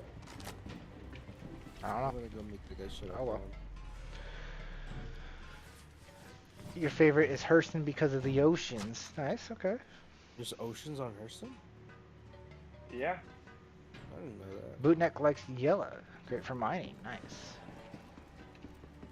Yeah, I really like yellow. Like, we were talking about yellow earlier on how Callie really dislikes yellow because of the brightness. And I agree, yellow is a pain in the ass to look at sometimes, but it is absolutely probably one of the most gorgeous looking moons in the game because of what its rings. You know. You need to go low fly at Magna. I do need to go low fly at Magna. So that's it. Probably goes for me, Cleo. Oh God, that's not fair. I was reloading. Probably goes Cleo, Yella, and then Magda because Magna is also green. So But it's like green with like white planet. I mean, like how like it's got like a grayscale white planet, but like the What the fuck? atmosphere glow. There's another of guy green. over there. I don't know. It's just pretty.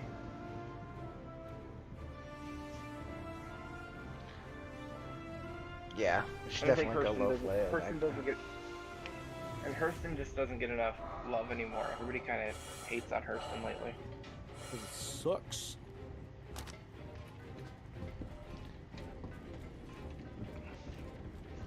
It's because Lorville sucks. Hurston is fine. Lorville look. sucks. Yeah. See, and I love Area 18, but I can't have it be my home anymore because there's nothing to do in Artport. Yeah. Yeah, I love Area 18 also. I think Area 18 is the best planet as far as like the planetary station Yep. because nothing takes too long. As like Microtech, you got to travel from the Commons to the spaceport is a while, and then from Aspire Grand. Area 18 is just, but there's nothing else on the planet. So Yeah. Yeah. For me though, if you're a brand new player to the game, I think you should start at Area 18 because you can quickly stop, get your guns, on your way, like literally on the way to go on the to way, get you to don't your have to run hangar. to the Commons and then go back. Yep. Yep. Like literally, you spawn into the game. There's a gun store. Gun store. You leave your gun store. There's your tram. Jump on the tram. Get to the hangars. You're out. And Area It's 18 has a lower atmospheric ceiling to quantum jump.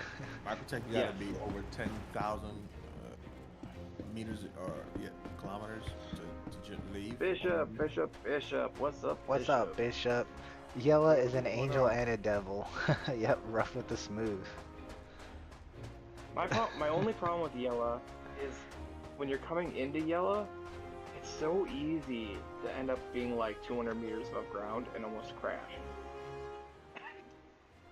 Because you can fly so fast on Yella. You know what I mean? Like, because the atmosphere is low, your speed is faster. Do you Yeah. even pilot, bro? Do you even Yeah, pilot? pilot skills up, techie.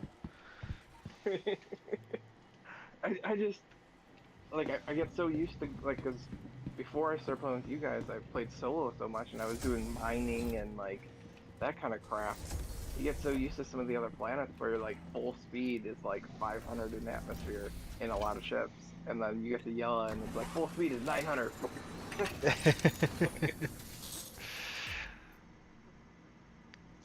Yeah, Area 18 for you too, Bootneck. Nice.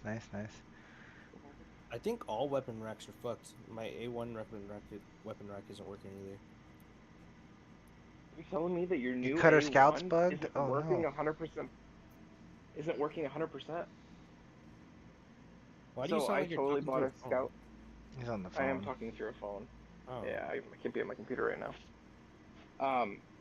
I bought a cutter scout last night just so I could see if the Drake Engines dragonfly could fit in it because they said that the area is a little bit bigger. You can get it in, but when you quantum jump, my dragonfly disappeared. So I just wanted to see if the scout could finally, because the non-scout, the regular one, cannot fit a dragonfly. So I wanted to see if the dragonfly finally fit in the scout since they said they made that area bigger, and it did fit in, but it disappeared when I quantumed. I'll have to do more testing. So, because it might now be the smallest ship that you can put a dragonfly in. You know what I mean? Let me try to get a cinematic shot real quick. There we go.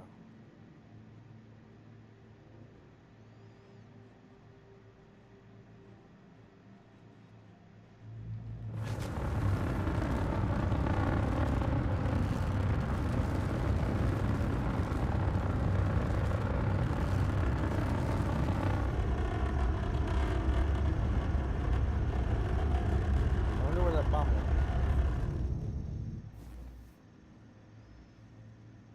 You threw a bomb? Yeah.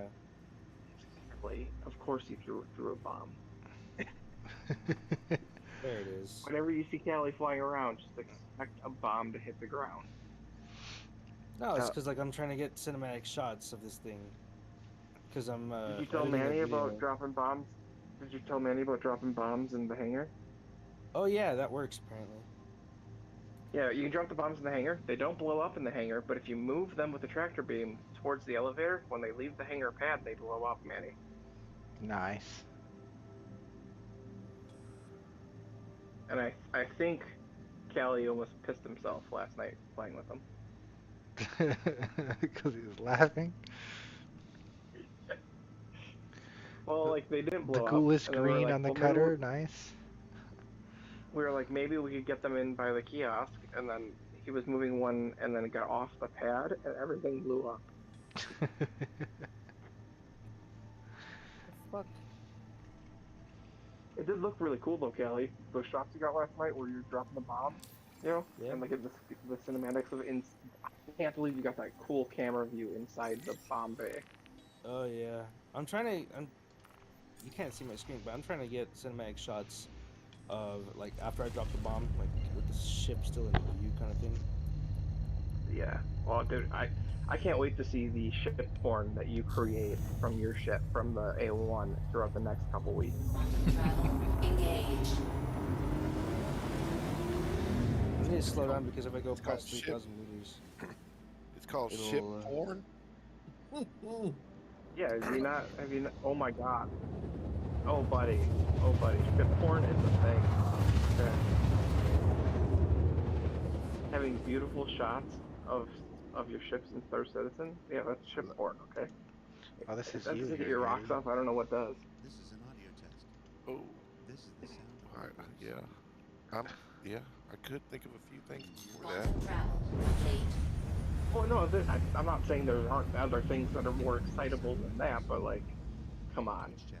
You Like haven't seen ship some images pictures and been like, and ship ooh, damn. videos. Birthday, Jake. But like, okay, you ever see a super crisp shot of a ship and be like, ooh, yeah, that's fucking badass, or that's fucking sexy. Yeah. Like, Yeah. come on. Yeah. It's ship I knew I was too close to the fucking ground. You blow yourself up? Like the No, Enterprise. but like I'm looking at the range and I almost fucking. I'm like, am I too close to the ground? Because it's dark over here and I can't see shit. You have to ask yourself when you're in a bomber, am I too close to the ground? You're probably too close to the ground. Facts. All the facts. What the hell? Why do I keep on getting ship markers popping up? And it's not my vehicle. My vehicle one is gray. It's weird. Alrighty, guys. You guys ready to race the A1 Spirit? We're gonna do it. We're racing Honda Civics. Yes. I wish it was daytime on Yadar Valley right now, but it's not. So we'll have to just That deal Arena with it. Commander is pretty cool. I was in there last night checking that out. Oh yeah? Yeah, it's pretty cool. It's pretty cool.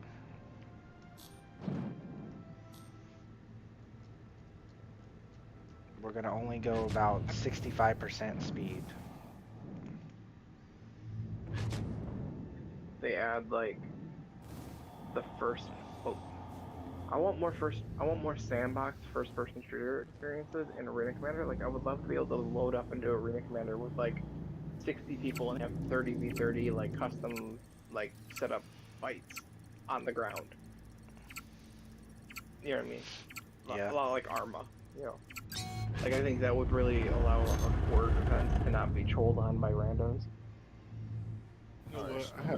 I haven't even seen Seraphim yet. Really? No. Guess I better go take a trip over there and check it out.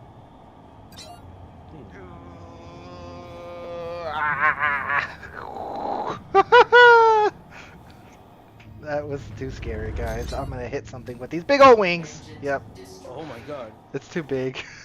Now that's what she said. I don't know why you would I've fucking never been told that for some. take it to that place. I've Oh never my been god. told that before. It works. It's just too big. Jesus, Yeah, I'm looking at the things stream, I've never heard come butt before. puckering. It's You fine. lost your entire wing. Oh. We're good. We're still racing. Don't worry about it. We don't need that wing. It's easier Yeah, now. that is kinda true.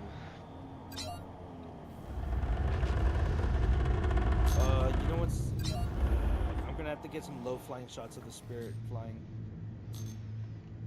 Here, I know the track. We don't need to see the markers. We'll do it all in third person. I'm so much of a pro, I don't need to see markers. Depth perception's kind of hard in third person, but you know. Oh yeah. Like trying to land in a hangar since it just feels weird. I don't explain it. Do we really have like Especially when it's 35 more minutes till they actually show us anything on CitizenCon? I don't even think they started yet. They did a little voice test, Oh. audio I test. think we have 35 more minutes. I think we have 35 more minutes though until we actually get to see some shit. That was Actually, pretty cool. That CitizenCon yesterday. That was really freaking cool. A lot of people really like the Polaris show off the video against the bidders and shit. Yeah, that was sweet. I'm excited for the Polaris, but I'm gonna hold my breath for it because I think they're gonna. I'm not gonna say anything. I think it's not gonna be what we are hoping for. I missed the checkpoint at some point, somehow. I don't know how, but I did. So I took this turn perfectly fine without clipping anything with these big old wings. And then I went through this cavern right here. Oh. Guys, it's a lot harder to race in third person than it is in first person, let me tell you that. Let me go get an actual race ship and come back and do this track in third person with an actual race ship.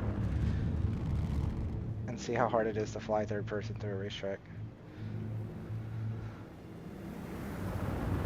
Ooh, this would probably be a really good shot. Just like really low to the ground, and then seeing the bomb doors or some shit.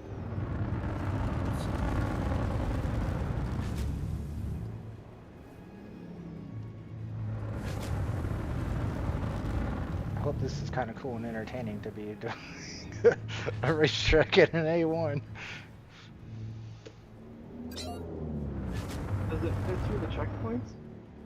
Yeah. That's great.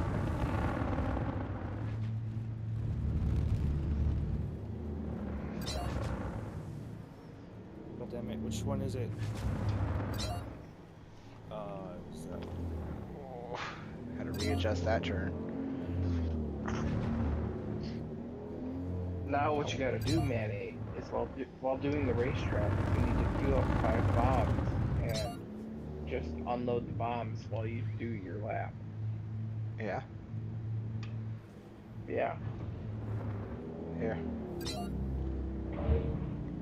Yeah, well, we're only watching CitizenCon right now. Yeah. Ooh, that was a pretty good shot. Where'd the bomb go? Oh, there it is.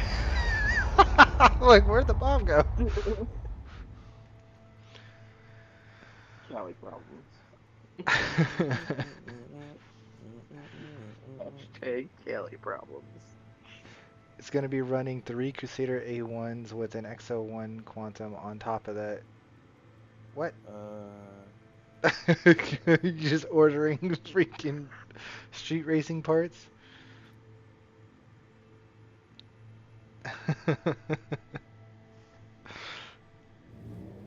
We don't need that extra wing, guys.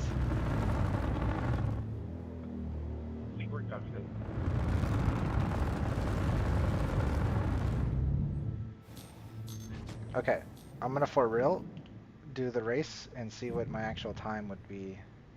Obviously I'm missing a wing though, but it'll be okay. Because I missed, it like that. yeah, because I missed a checkpoint at some point, and I don't know when that happened, but I missed it.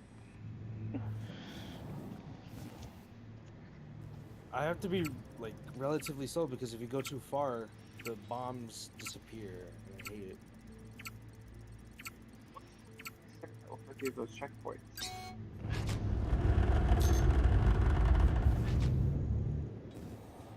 Like, will the 600i fit through those checkpoints? A 600i on this track? Probably not.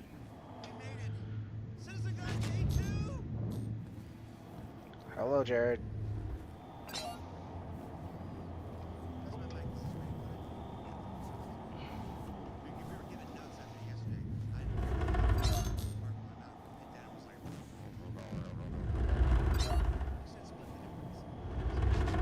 That was a really good shot. Okay. I found the perfect speed to drop bombs to.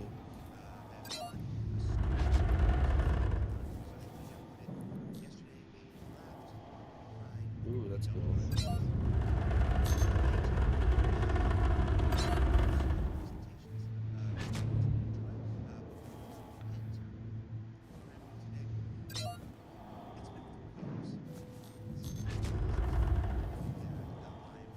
Sounds pretty nice video.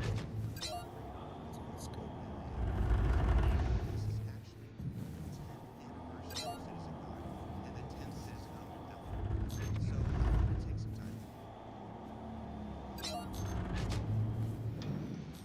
I wanted to take some time here on the pre-show where and shout out some of the pioneers who came before us to make this event what it is today. So Bro, this is a solid lap in an A1. Roadhouse in Austin, and it was the brainchild of Sandy Gardner and now it was in a little Ooh, hold on. I might have the next. Screenshot. 158. Silver finish in an A1. Do you, Andy, do you have the sound turned off on that video? On the video? What do you mean? Yeah, like of the, like, 'cause I'm not getting any sound on the Star Citizen thing. On- that you're on the streaming Discord? Yeah. Remember, Yeah. you were having Maybe issues it's on hearing my end. Discord. Yeah. Probably me. Universe, which was not yet playable. Arena Commander had only come just earlier Well, I that hear year. Jared's beautiful And in voice. 2016, we followed up on those procedural planets with a Um, visit down to the down to the planets I'll be right and back. the I'll introduction rewatch. of the Sandworm. I don't know And, why you don't hear my Sean volume Tracy, on if you're Discord. watching, when my Sandworm? Maybe man? it's something on my end. I could try to Can you figure hear it it? out. When my Sandworm, man? But everyone else, like, you guys can hear He goes on stage in the first presentation. He's probably not happy. everything right on the Between streams those end, 2 right? years in LA, we took our first trip to Manchester and the what was it called? The I know Runway what I Visitor gotta do. Park, which was presented underneath a glorious Concorde, fantastic Voice and aviation video. craft that our chat users at the time really thought we had built a giant spaceship for this stage. I can remember sitting in the chat and going, "No, that's not a spaceship. That's the Concorde." Get a calendar from 1988. It was like January. 2017 was where things started changing. 2017 was where we started to adopt the format that you see here Alright. today. Gotta get It was our first trip Oh, to the graphics Frankfurt thing was in the fun. Avalon Theater, That's a where we really good started sound. breaking apart multiple presentations, multiple teams. We started really diving into the depths of Star Citizen's development. After the first several years of building up, having to build 4 studios around the world and lay the groundwork, CitizenCon had evolved to becoming the true showcase that it is today in showing you as many different aspects of our development as possible. But it reached its final form in 2018. Going back to Austin at think the I'll try to watch it on Long YouTube. Convention Center, Yeah. Long Center in Austin. That's where CitizenCon exploded. don't know 2 why. tracks, 2 competing theaters of presentations, the mocap stage. I don't know We if it's just introduced the Xi'an language, which changed Chris Harrow's life forever. Shout out to Chris Harrow if you're watching. And then in 2019, the biggest CitizenCon we had at the time back in Manchester, which parallels what we're doing today. Huge screens, huge exhibitions, huge panels, huge discussions, huge reveals. I'm sure we all remember that Carrick trailer. Yeah, that was a pretty big All one. right, but yeah, Also, guys, was a I'm gonna Carrick ice keep it. sculpture that didn't melt all day. I'm gonna keep it the way it is That right last now, the 50 bucks. size of the stream until something starts happening. While we're just listening to Jared, Fine, I'll I keep got it as 5 a minutes. little small Sorry, screen, and then when they start doing the on-stage I've stuff, never done a day 2 we'll before. I'm flip-flop. running on fumes. How are you guys feeling?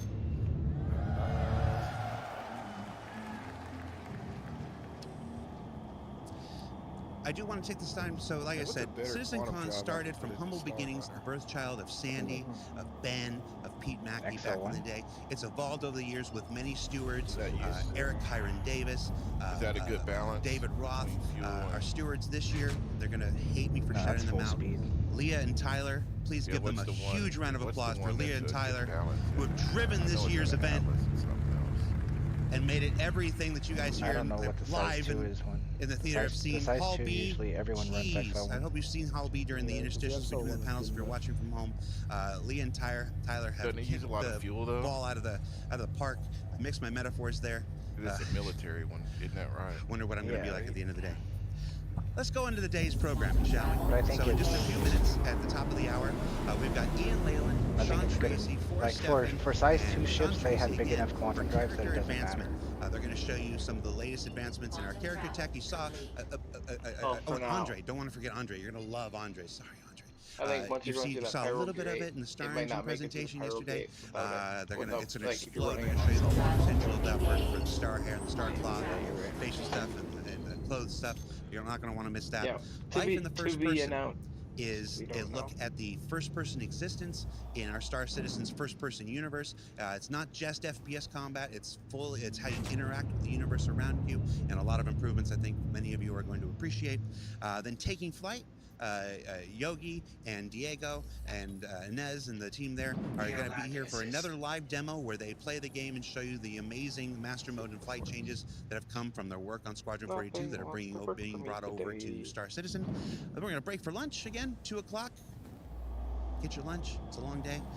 Then finally, 2-part environment and gameplay summit here with Living on the Edge and Destination Adventure, where we're going to go through a bunch of the new locations that are coming to both Stanton and the Pyro system. You're going to want to check those out. And for those who are here, be in your seats.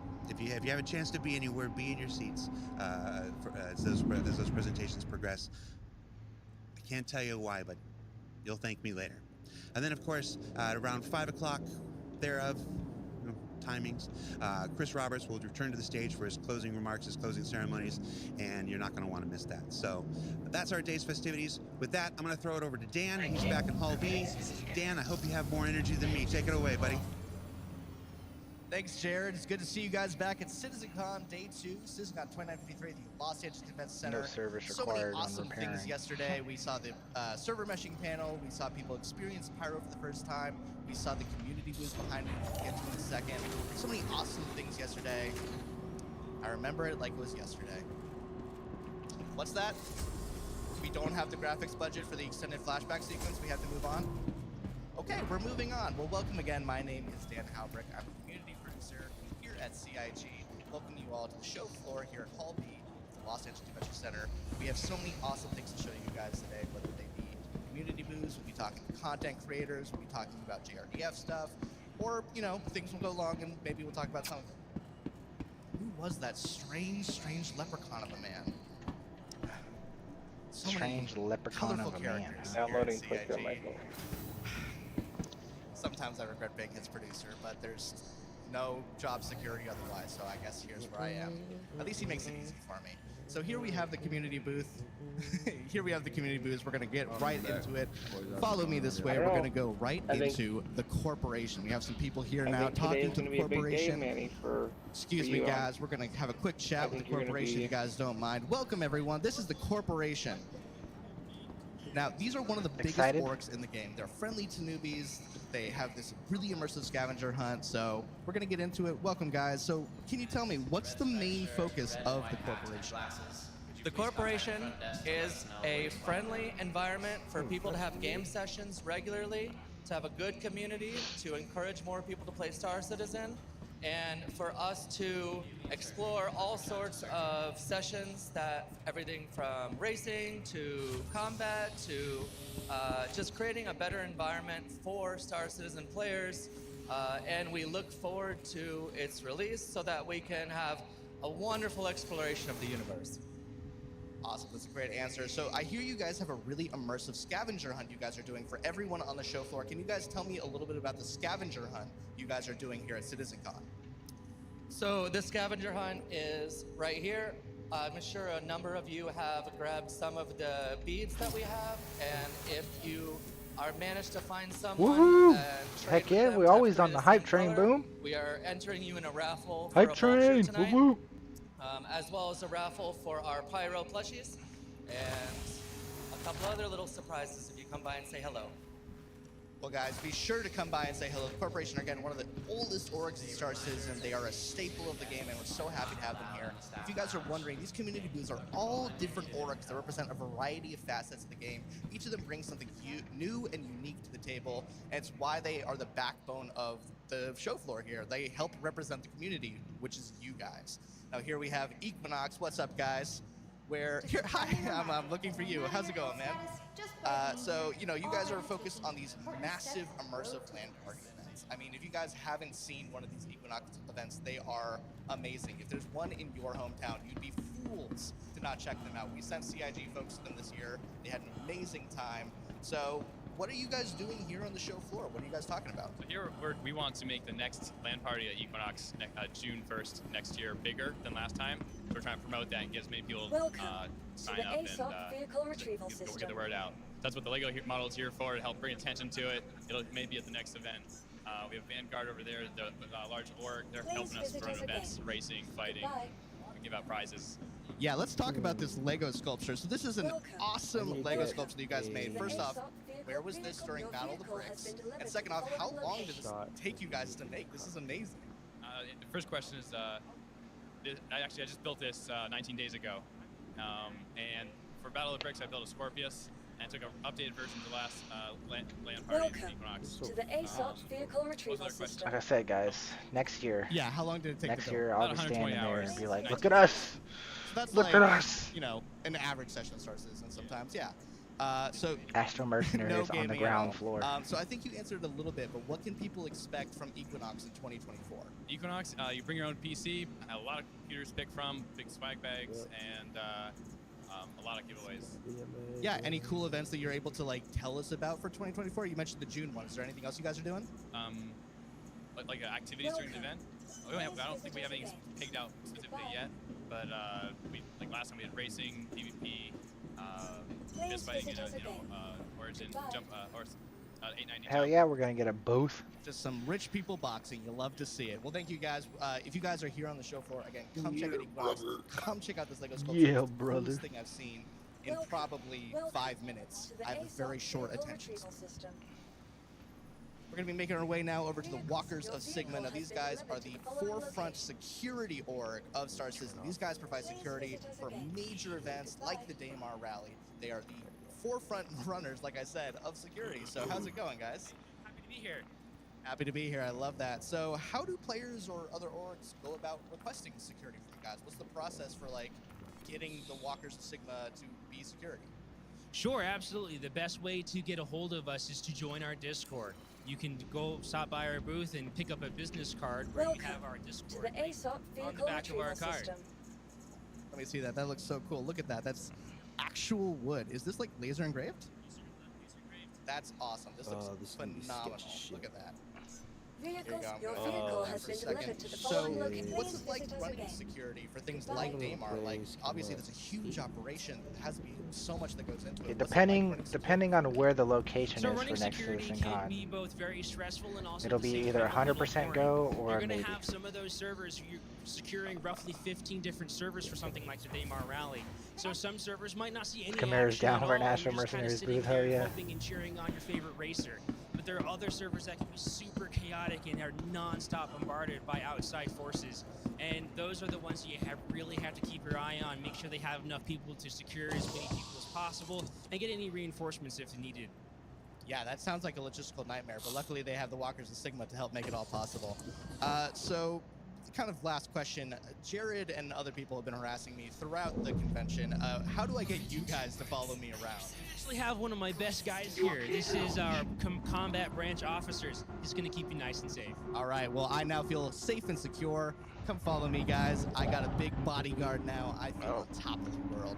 We're finally going to end our community booth segment. For now, we're going to go to other community booths later today. We're going to end on Asus Republic of Gamers. Now, we talked about them yesterday when we were over at Pyro.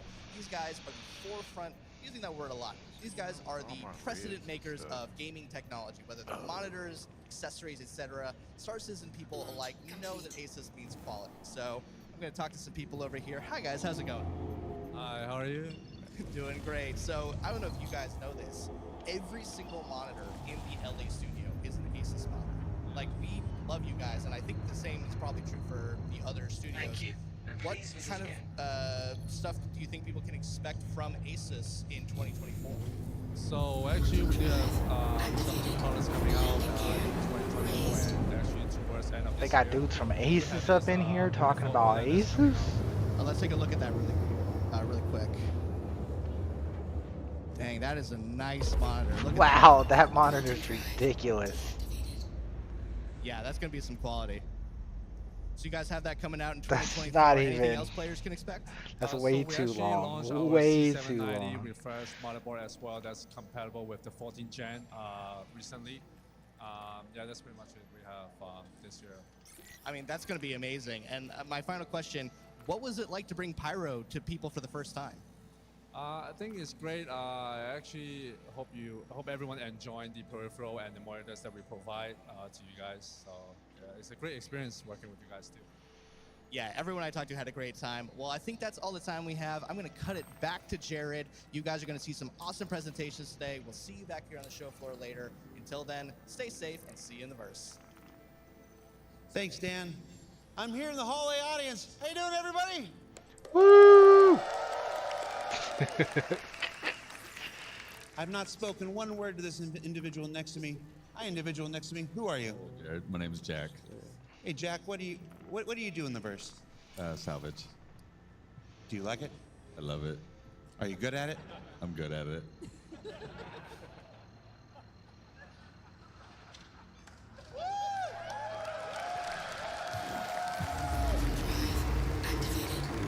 Humble sort, huh? Very. Oh yeah, M50 mode, baby. Would you say you're the humblest person you know? Possibly.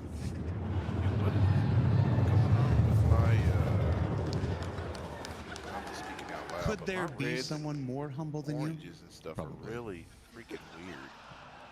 You have been colorblind. Never mind. All right.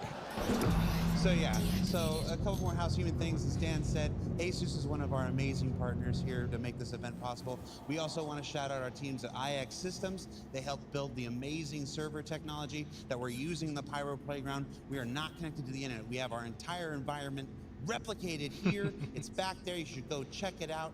Talk to those guys there. What Ahmed and that team at IX has done is fantastic, and they've allowed us to run the Pyro Playground at 60 frames a second with the best server tech possible. It's like we're all like, oh, this is what's possible with this game. It's really exciting. I also want to shout out VKB.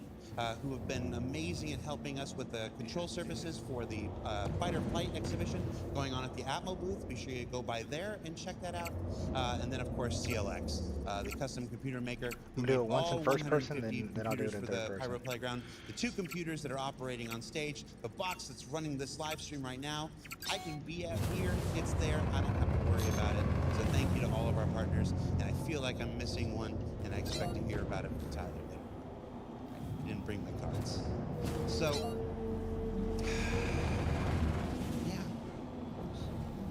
You know, when do we start? We start at 11? We got 5 minutes. How should we fill the time? The light got me. I need to turn off my headlight. Can you buy armor at Seraphim? Yes. Yeah. All right. Okay. The armor set I have. So here's what we're gonna do. Back in 2013, we attempted to sing Star Citizen Happy Birthday. And at that time, there was a weird legal kerfluffle. It was believed that the stream got muted because we sang Happy Birthday on stage, and Twitch automated content said, no, don't. It's our birthday. It's a little late. It's also Jake Acapella's birthday, so if all of you would join me in a rousing edition of Happy Birthday, we're going to test the stream gods and see if we don't get muted. So ready? All right, everybody. 1, 2, 3.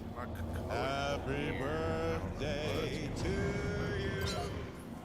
Happy birthday to you.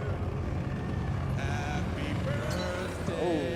Then I hit the platinum and the M50. Did have to pull off the track for a second though. Woo!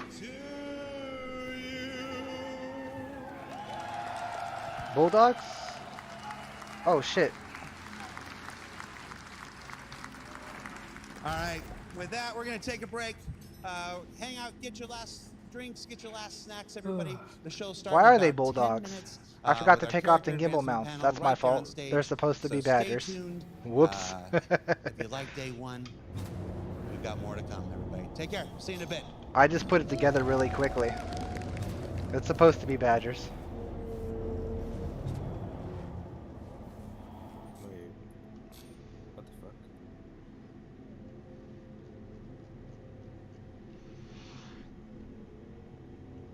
That was weird. It has some pipes on them. Jared has some pipes on him. Start up my editing software now. Yeah, it's supposed to be badgers. I don't know why they're bulldogs. I guess I just forgot to take the gimbals off. That's my bad.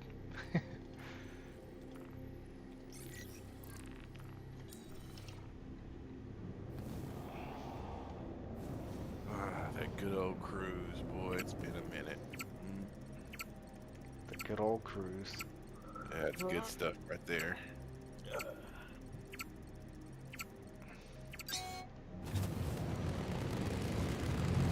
Make a man of you.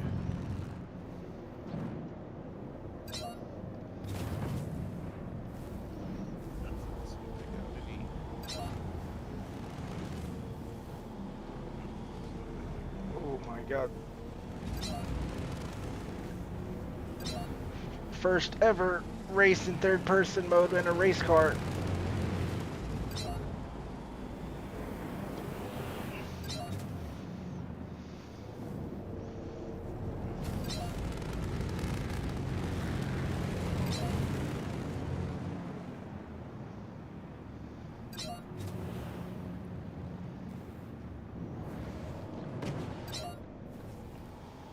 Why is this coming out of my TV?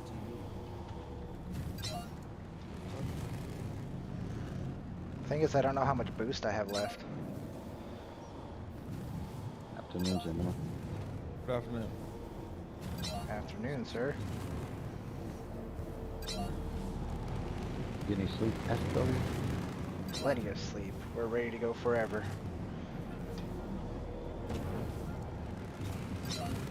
Till the end of time. I bet you wish you were there, Danny. Yeah, a little bit. Hey, look at that. We hit platinum in third person. Woo!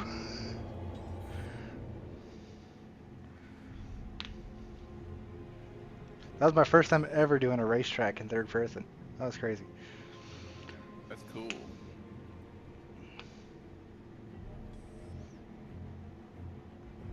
Imagine if you just did the race over and over. You get 11,000 each time you get platinum trophy. So if you, it only takes a minute and 20 seconds to do each lap. So every minute you get 11K. Yeah, in an hour you can make almost 80 grand. 70, 75 or something. I guess it's not that much, but it's racing, and you'll get a hell of a lot better. Fine tune those racetracks. Hey Manny, on your last video you were looking at off to the side, both directions. Do you have 3 monitors? No. No, just 2? Yeah. Alright, because you were looking both directions. I thought maybe you were looking at... While I was streaming, or Yeah, while you were streaming, yeah. like, During so you were doing the PvP space one I saw last.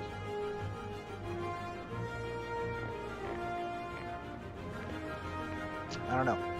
You're asking players to come and PvP for cash. I don't know. If it was from the stream yesterday, I mean, the rest of my house is to the left of me. Okay. So like my fiance might have been talking to me, and I look over and talk to her. That could be it. Hey, do y'all know how I can get my my Discord to show up in the top left-hand corner, like who's talking and all that, like the names? Because it used to do that. Now it's not doing it. On Star Citizen, it used to do that. It's a Discord feature. You have to turn on. Yeah, it's a Discord deal. I didn't know It that. used to do it. I didn't know that it ever did it on Star Citizen. Yeah, it used to. Interesting. Oh, you know how to do it? I'm trying to remember. I'm looking. Might be. You should be able to just go to settings and it's overlay. Yeah, that's my son's looking at it right now. I had it set up like that before.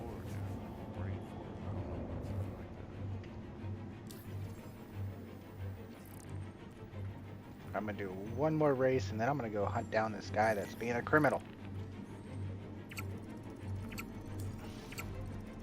Do it in third person again. Yeah, it's in the overlay. You can enable it. And there's a keybind that you may have to reactivate. Where's it at in the settings? So go to settings. It's the 1, 2, 3, fourth one up. It says game overlay. Discord settings or Discord settings. Discord settings. Well, we're in the like here. Look for the bottle. Is it an icon somewhere? No, it's so when you click on settings. Yeah, you go to the settings icon next to your username at the bottom. Yeah. Okay. The fourth one up from the very bottom says game overlay.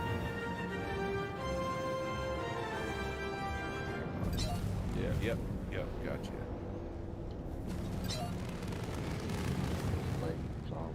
Yeah, it says enabled, and it's not doing it. Do you have the keybind? Do you see what? Try the keybind in game. Yeah, what is it? Shift plus? That's shift tilde. It's the key below your escape key.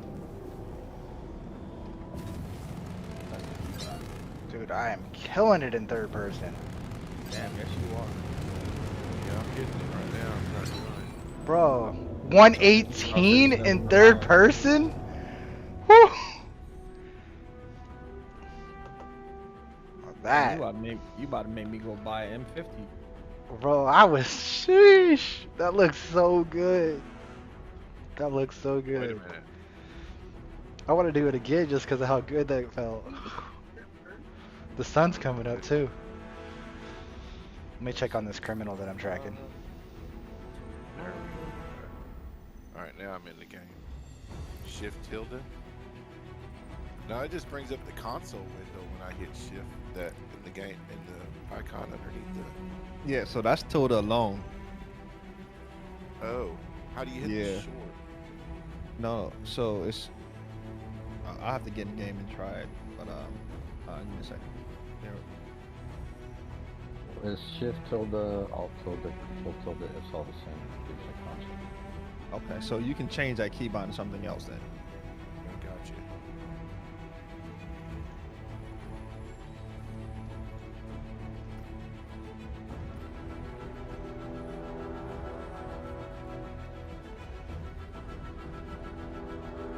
Oh, that's a quantum snare. It's not even the guy that I'm chasing.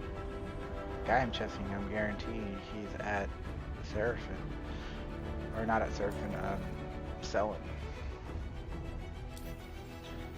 But I don't have the correct guns on. Do we think we have enough time to get to Seraphim Station and throw on freaking badgers real quick?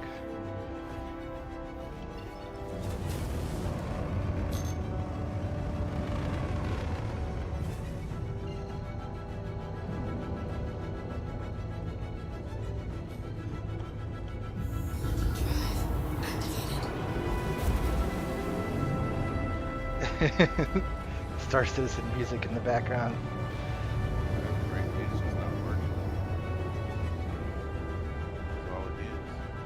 Yeah.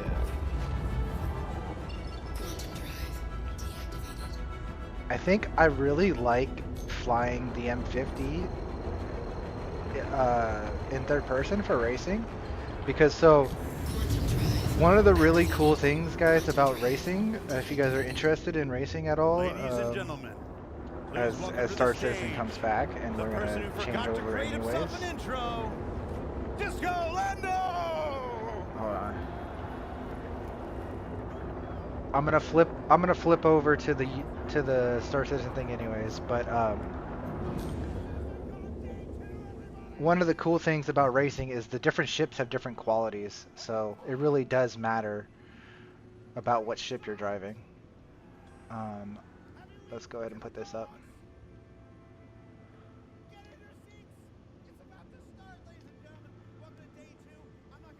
More of your time. Up first, character advancement with Ian, Sean, Forrest, Andre. Give it up! Bone! Start the show!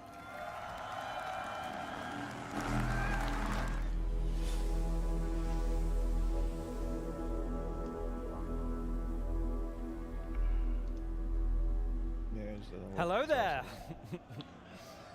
Oh, you're trying it right now? Hey everyone, it's so good to see you all again in person. Work, I think, Thanks for coming out.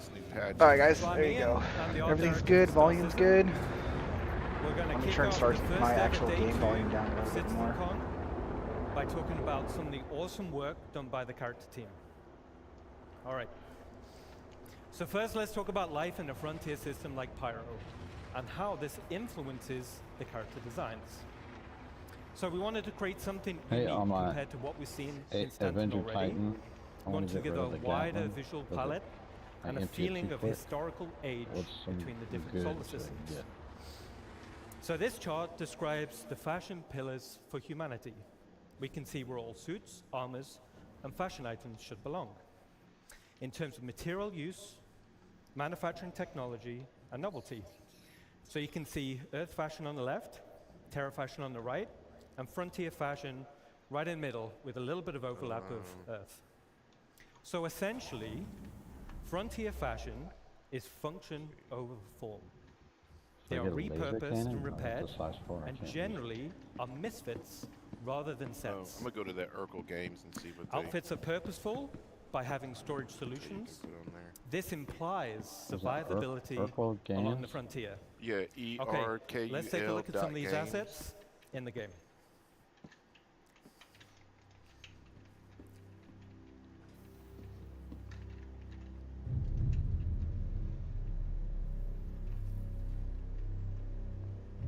Let's see how they can make things super pretty, cinematic-y for us today. Okay, so you can put a, like if you want a laser repeater or a cannon.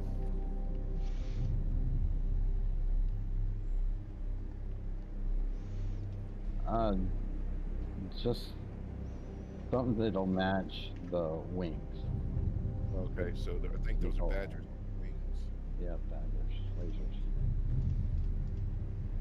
So I don't want to get something different. You could put a Panther on there, CF-337 Panther.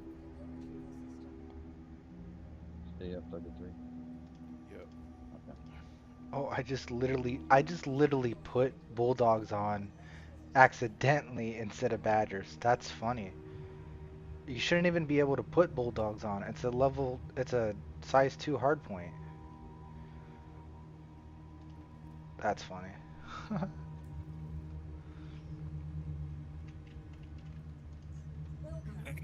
I want bumps in my armor, guys. I want the Panther repeater. They got your account opened up, Manny, where you can do whatever you want. They don't limit you. Oh yeah, yeah. They got you.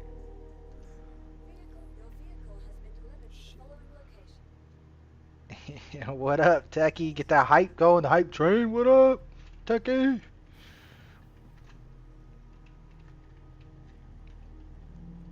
We're ready. We're excited. We're happy. Oh, look at that SPK.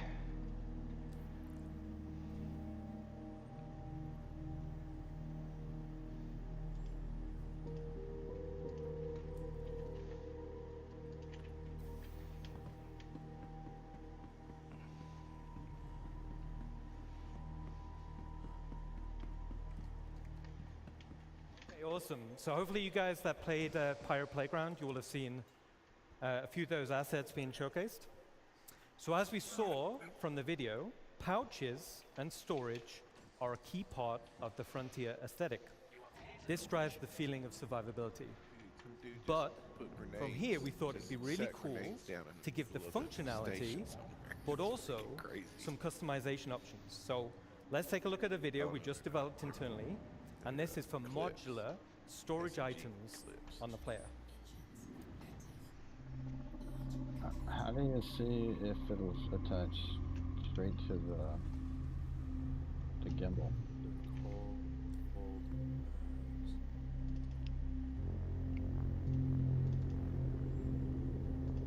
What's your question? The CF33-7 hand-threaded repeater, it doesn't. It just gives you how to outfit and then it stops. How do you know if that goes on the gimbal, the nose gimbal?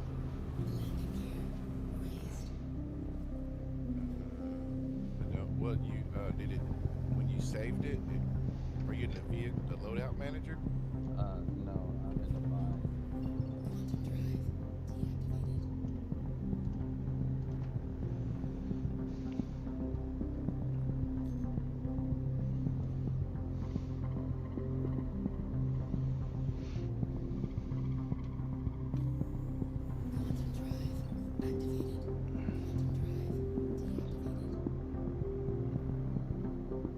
It's a lot of inventory systems there.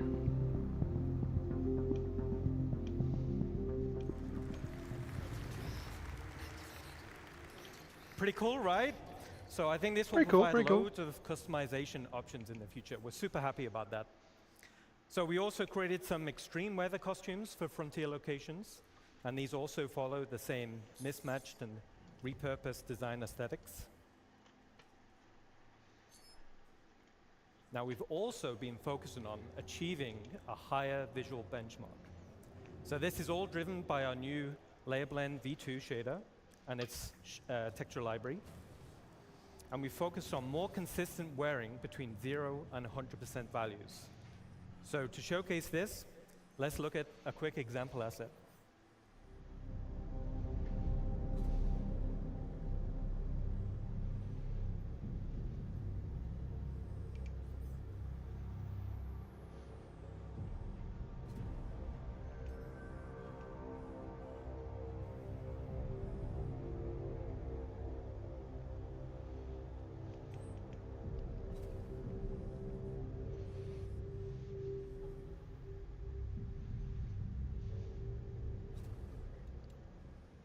All right.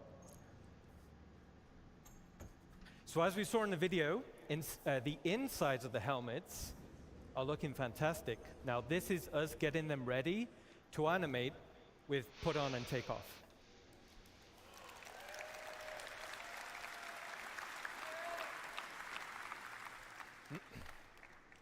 So in summary, Frontier Fashion is expanding the visual design palette for humans, giving a more credible feeling of age and history when you travel across multiple solar systems.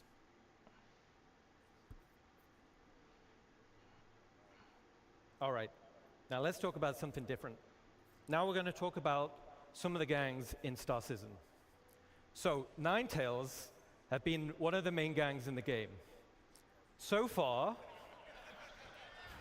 over 105 million have been taken out by you guys. 105 million? That's not even a lot. We need to kill more, guys. So you guys have been busy. Great job. All right. So it was like, all right, now we're going to need to introduce a few more factions to the game, okay? So the first faction we're going to talk about is Rough and Ready. So the aesthetic of the gang was to be subtle. They're understated in terms of clothing, and they almost blend into their environment. On closer inspection, you'll notice their tattoos. These signify rank and progression within the gang. Let's take a look at a quick video.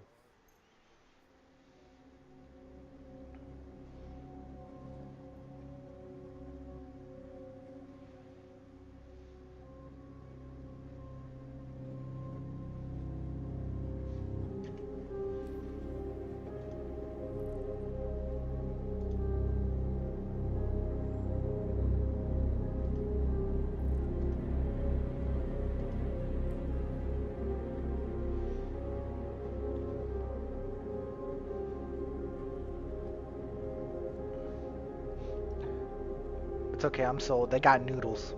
I'm sold.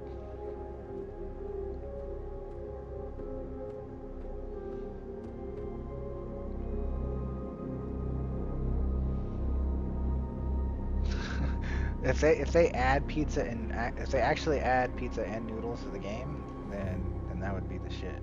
But yeah.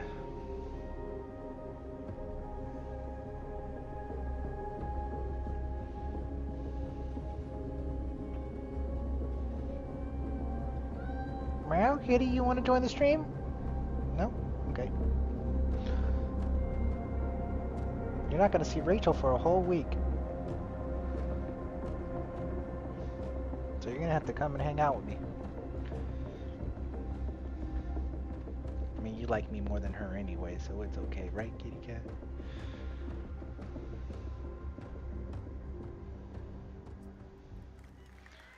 In game? No, not really. I mean, I can invite you guys all to a party. I think they look absolutely fantastic. Okay. So the Rough and Ready can be found in some of the space stations around Pyro. Now the tattoos, like I said, the tattoos form a progressive design. This illustrates the hierarchy within the gang. As a player, you'll be able to earn these tattoos and apply them to your character.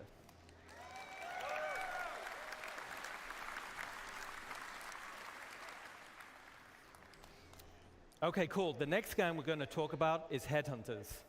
So this gang is also located in Pyro, but offers a completely different frontier aesthetic.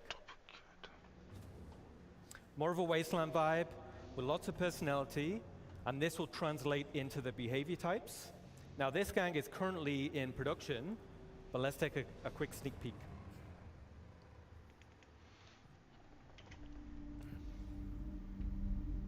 So stoked for death. Some people. Yeah. I think they're cool. It's nice to have the option.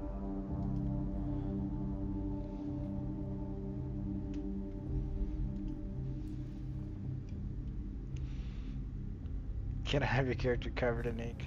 Not me. That's not my type of thing. But it will be cool to see other people covered in ink.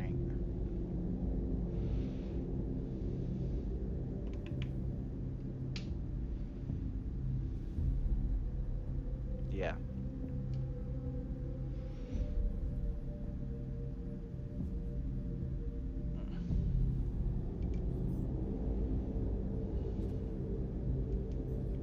Hello.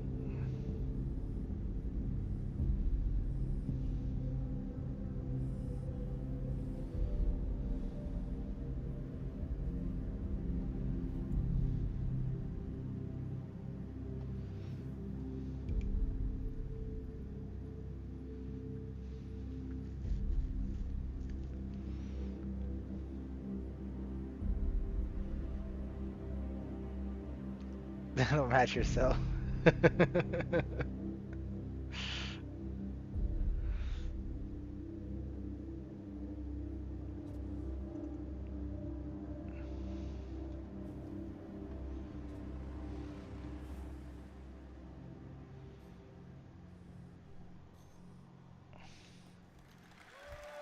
cat thinks I'm playing with him when I'm flying my ships. He thinks I'm moving my hand around a bunch. So cosplay competition next year.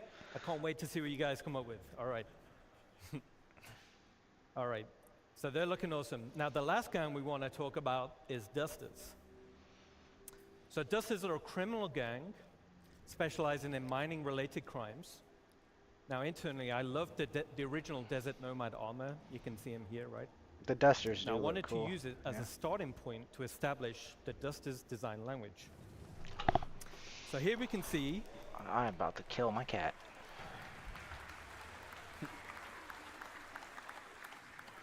So here we can see the Dusters gang lineup, showing armor leveling and rarity. So as a player, you'll have horizontal armor progression. This will define your role and playstyle. Then you'll have vertical progression. This is your progression within that role and playstyle. For example, a common bounty hunter armor set will be weaker than a legendary, and as armor progresses in strength, it's harder to acquire. So harder missions, rarer drops, higher reputation. Now, as we're talking a little bit about armor sets, let's recap a little. So the goal is that players should consider which armor to equip based on the role they wish to fill and the scenario they're heading into. There will be also greater differences between the current armor types. So light, medium, and heavy, and this will be in protection and mobility. New armor categories will be combat, specialist, utility, and support.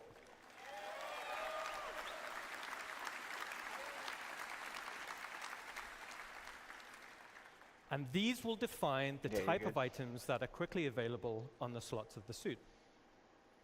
There will also be additional functionality to assist in your chosen role.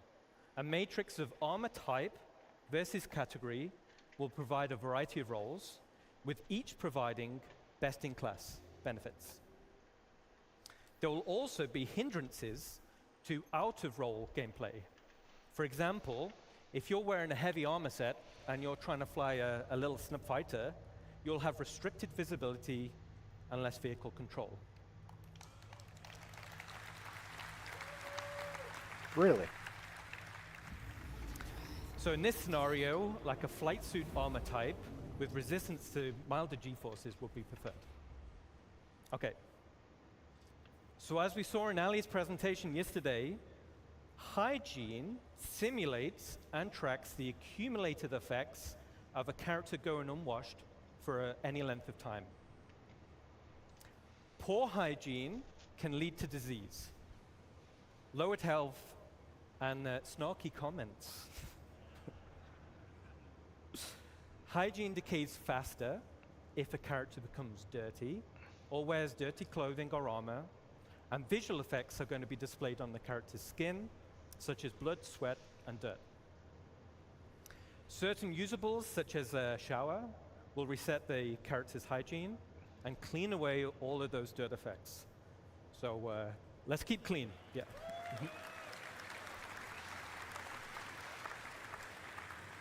So I think that's really cool. Okay, a lot so of people are going to hate it. quick recap on armor sets and hygiene. Let's get back to a video showcasing the dusters. You put your armor in the washer machine. Do your laundry.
Awesome.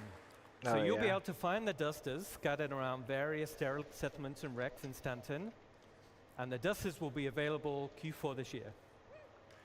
I mean, if you're shooting bad guys and you're taking their armor, it should already look like holes in. And with that, I'll hand You you know, over to Sean blood. Tracy. You guys have been awesome. Enjoy the rest of your show. True. Oh, that was cool looking. Hello, everyone. I think they need to add bigger melee weapons, like a space katana. All right, so I'm Sean Tracy. I'm the Senior Director of Tools and Tech Content here at Cloud Imperium Games in Los Angeles. So today I want to talk about STAR-Cloth. And STAR-Cloth was initially unveiled at a previous CitizenCon, kind of in an early stage. So it's now rolled into full production, and it's used in both Squadron 42 and Star Citizen. So it's going to be seen on more and more assets, like some of the great art that you just saw. So what's really cool about it is that it's unified with the physical world, whereas before it wasn't unified and was based completely on character movement.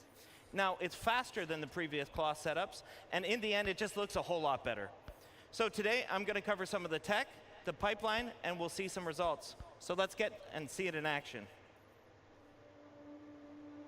Oh, look, we're seeing something other than a medical gown.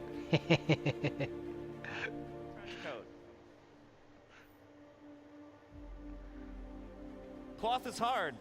Guys have to run upstairs, they have to crouch, they have to prone. It's got to collide with the environment. I agree. Clothing and is even very more difficult. That's why most people don't. It needs to hold up in high-end cinematics.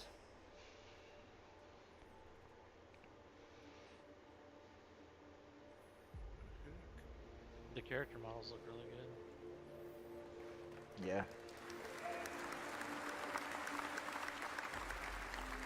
How's it going to look like in space, though? Because there's no air in space. But you're not going to be wearing a trench coat in space. I cut that one just before some good spoilers, so. Yeah. All right, so how's it all work? Well, Cloth uses two meshes, a simulation mesh or cage, and the render mesh itself. So vertex colors indicate how it's constrained to that cage, and thus the simulation. So for example, black vertex colors indicate a full constraint. Basically, it follows the skinning. White vertex colors indicate unconstrained vertices. So the movement is determined entirely by the simulation. And then we can do a blend of gray values that is used for fine transitions and blending and fall off in between the fully skinned and fully simulated assets. So in the end, these meshes are sent to the engine where we bind the cage to the render mesh, and then tech artists can leverage some of the runtime tools. You can see up on the image that the sim cage mesh has about 5,000 triangles, whereas the actual render mesh is about 45,000 triangles. So it's obviously much more efficient to simulate the sim cage mesh versus just the render mesh itself. So part of the technology is the runtime iteration support, which you can see in the image above me here. That's with all the red spheres. Here we're actually painting the collision radius of every single one of the vertices, and it allows us to fine-tune the simulation without having to add arbitrary collision meshes, though we can. We paint a variety of properties, so some of these other properties are mass or displacement. In the top right, you can see an example of the old legacy implementation using pendulums. And this uses joint chains and collisions, but assets with multiple layers like the one that you can see there, or ones like skirts or gowns, they were really, really difficult to do with pendulum simulation, but they are solved with STAR-Cloth. Oh, no. On this website, I mentioned it's completely unified with the physical world. And what that really means is that wind, impacts, object collisions, thruster backwash, all these kind of things actually react to the cloth reacts to these things, and so much more. So it's not just character movement.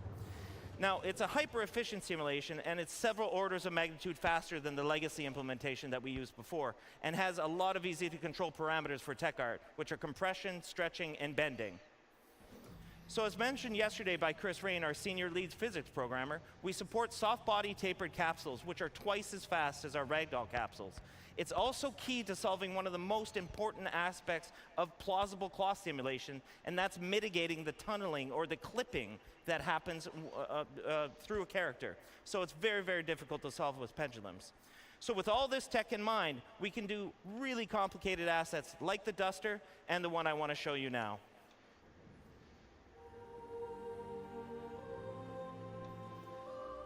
So here you're seeing about 5 different layers of cloth going on and self-colliding between each other.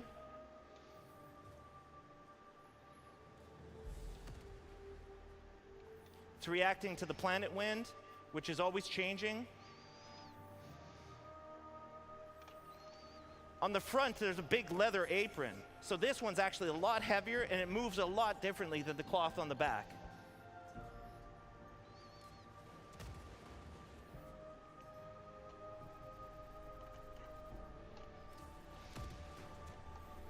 So he's walking into the wind here.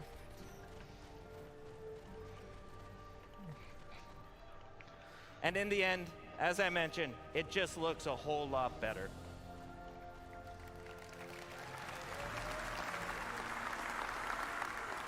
I got him. I got the So freaking with that, I want criminal. to hand you off to my friend Andre Pierce, who's going to talk about hair. Thank you, man. Hi, everyone. So, nice to be here in LA with all you guys. So, I want to start with a question, okay? How many of you are actually excited that we're getting new hair into the verse?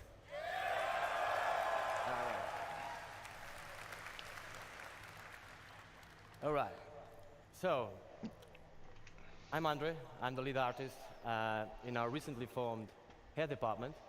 We branched out from the character art team and created this department. And it's a pleasure to be here today with all of you and tell you that we're damn proud of what we achieved. It's been a long road, but definitely worth it, okay? Now, we're going to start by just looking at the most impactful changes that we have in our workflow, okay? A bit of a technicality part. Then you're going to get to look at the benchmark assets we have created, okay? And from there, we're going to take a glimpse into the future of what hair could be with a more diverse hairstyle, where we're trying to run away a little bit from the military look that was driven mostly by what Squadron 42 was, so because we did a lot of work for that as well. And yeah, from there, as a last note, I'll have a special announcement for you guys, okay? Don't want to spoil it, but you stick around, you're going to love what we have, okay? So, first thing I want to touch note, very simply, okay? Hair for games is hard. It's really hard. Oh, by the way, did I tell you these are actually game-ready assets in the persistent universe?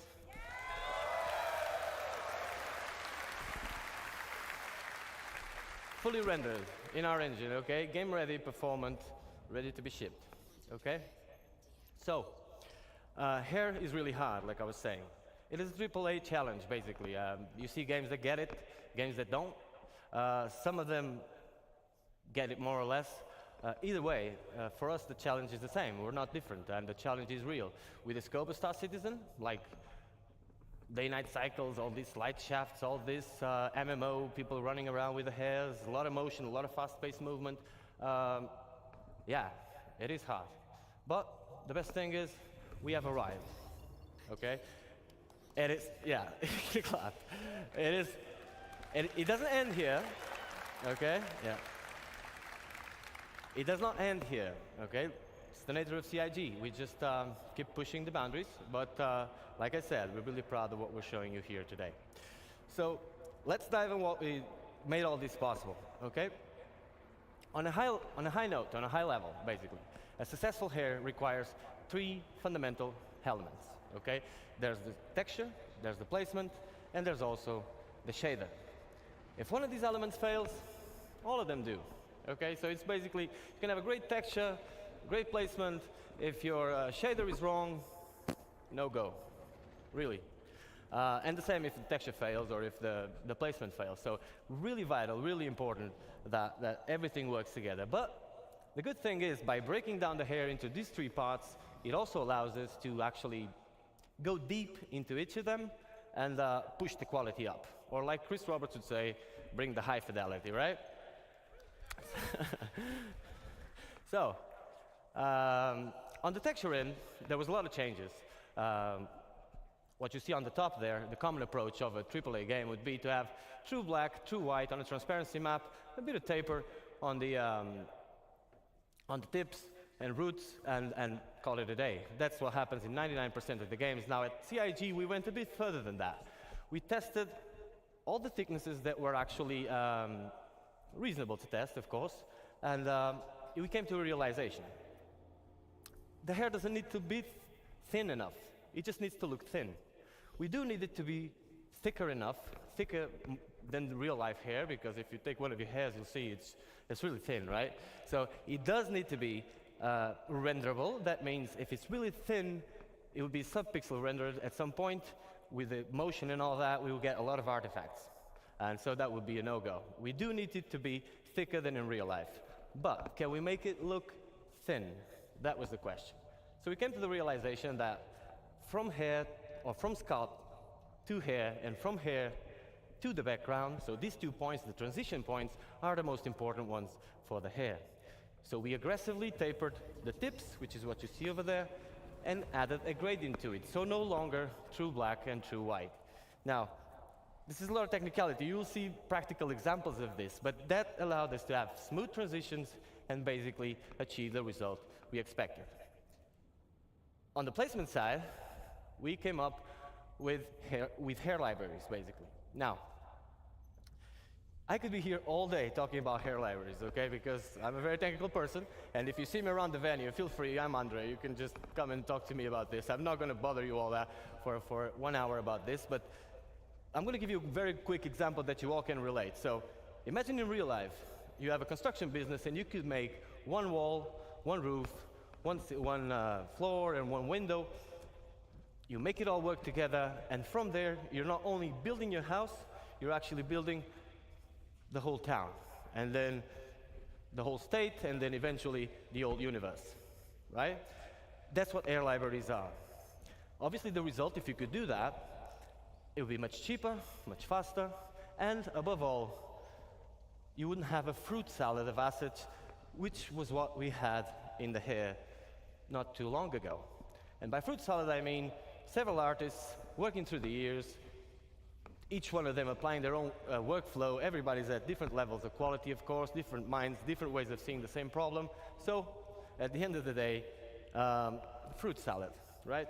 And we wanted uniform quality. So for that, air libraries are a great solution.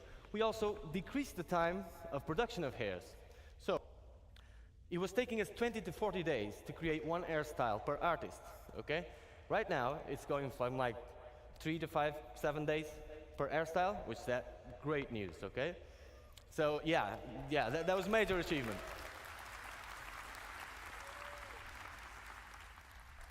Cool. So hair libraries are just a thing. We love it. It's not just picking up a texture and putting it there. If you do that, like, you need to actually see the scope. Gladly, we have some of the best artists in the world on hair working with us, so we managed to achieve this at the scope that we wanted. Now, on the shader side, there was plenty of changes as well. Some of them are very techy, very, very cool as well. I'm going to run through fast through some of them so you guys can understand the scope of what we're dealing with. But let's just understand, like, at bake time, so bake time is prior to runtime. Runtime is where the game runs. Bake time, we're preparing the asset to actually put it in the engine. At bake time, we calculate the custom normal and we store it per vertex. So each vertex gets a custom normal. That makes, in a practical sense, for those who are not too technical, it basically makes the card, the air card, not look like a card. So the normals is help with the way the light reflects. We kind of do more smoke and mirrors on it and make it look not like a card by just baking it that way.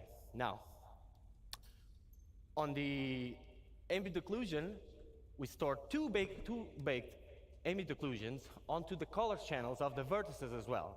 Now, each vertex on a mesh in any game has a color to it, okay? You might use it or not. Imagine in a car, you have a trunk. You can use it or not. It's up to you. It's not silly to use the car without using the trunk, of course, but if you have a luggage, you can put it there or in the back seat, wherever you want. Now, we decided to use this because it was free. The trunk was already there, so the vertex color was already there, and we just decided to store two ambient occlusions on it. These two ambient occlusions work this way. Light hairs, like a blonde hair, obviously needs more shadowing, or less shadowing than a dark hair, right? And so we store two.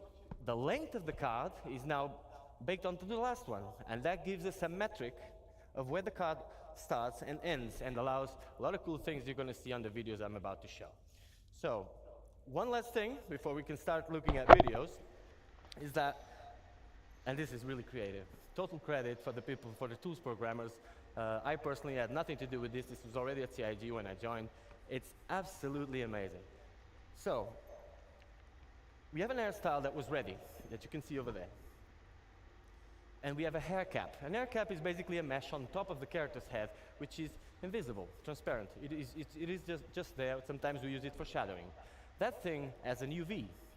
And so we project the hair, or where the hair starts, onto that UV, and gives us that image that you see on the middle, right? And so we now have a 2D space that relates to a 3D location. Meaning that if I want to have hair like mine, which is white on the sides and dark on the top, I could just paint this part and get it white on one side and then dark on the top, which is an insane advancement because cards normally are stacked on top of each other. So when an artist is placing cards, if you paint one card to make it white here, well, it's going to be stacked on top of the other and you're going to get spots all over the place and no control over it. So this allows us to give control. And what you see on the last image is the possible result. For example, now I can paint one side of my 2D representation of my 3D space and get this possible result, which is pretty amazing. So,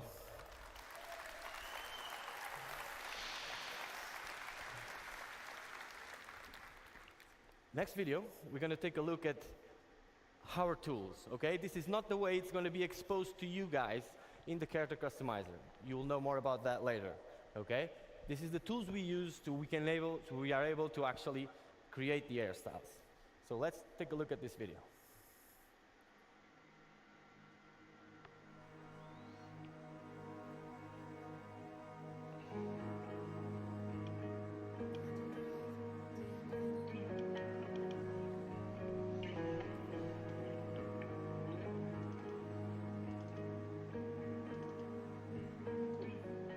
You have the full range, so you can go for full white. These are melanin ranges, so realistic ranges.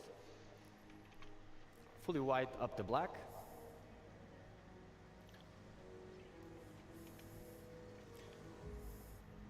Obviously, you can go redhead as well.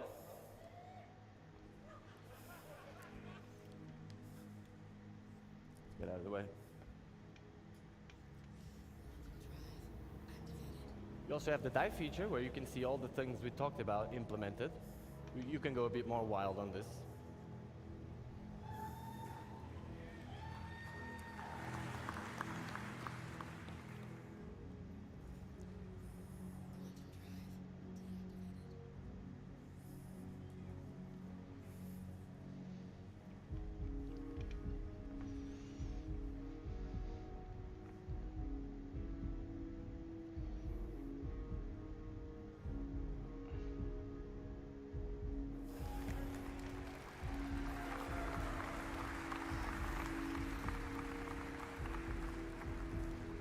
And this is why important the length of the card is stored in those vertexes.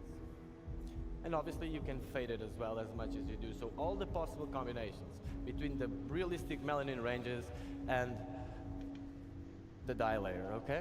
This is how the occlusion is working, so you can see these shadowings creating more negative spaces, more structure to the hair. And if you look at the temporal line here, you can see how this pixel depth of set helps us with the transitions as well. Cool.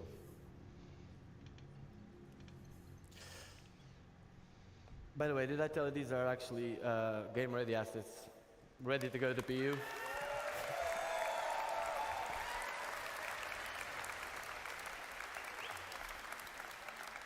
So now that we understand a bit better how the hair is working, that's why the boring part. If I could have that hair at the PU right now, you can examine this let me images get some with a of bit more that.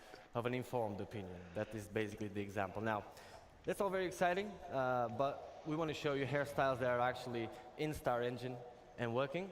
So that's the video we're going to take a look next, okay?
Hashtag gamer here.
Great, guys. So I can see by your feedback that you really enjoyed the dive, so I'm going to try and direct things that way next time. Pretty cool. Okay, yeah, these are game-ready assets as well. Now, like I promised you, we're trying to make this diverse and get away a little bit from this type of hairstyles you just seen now, which is a bit more military. And for that, we'll have the next video. Now, it's important for you to understand if there's any 3D artists, character artists, air artists out there, you will know. Some of the hairstyles you're going to see next are some of the hardest things you can do in hair for games. In a practical sense, if you can do what is going to be shown next and render it at 60 frames per second on an MMO, you can do pretty much anything, okay? It's our glimpse into the future of what type of diversity we want to achieve. We're not only going for this style, but just showing you that if this style is one of the directions, then the full range will come. I hope you enjoy. Oh! Where'd that rock come from?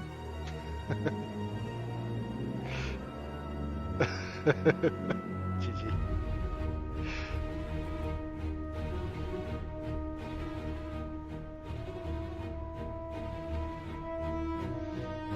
I may be resting in pieces right now.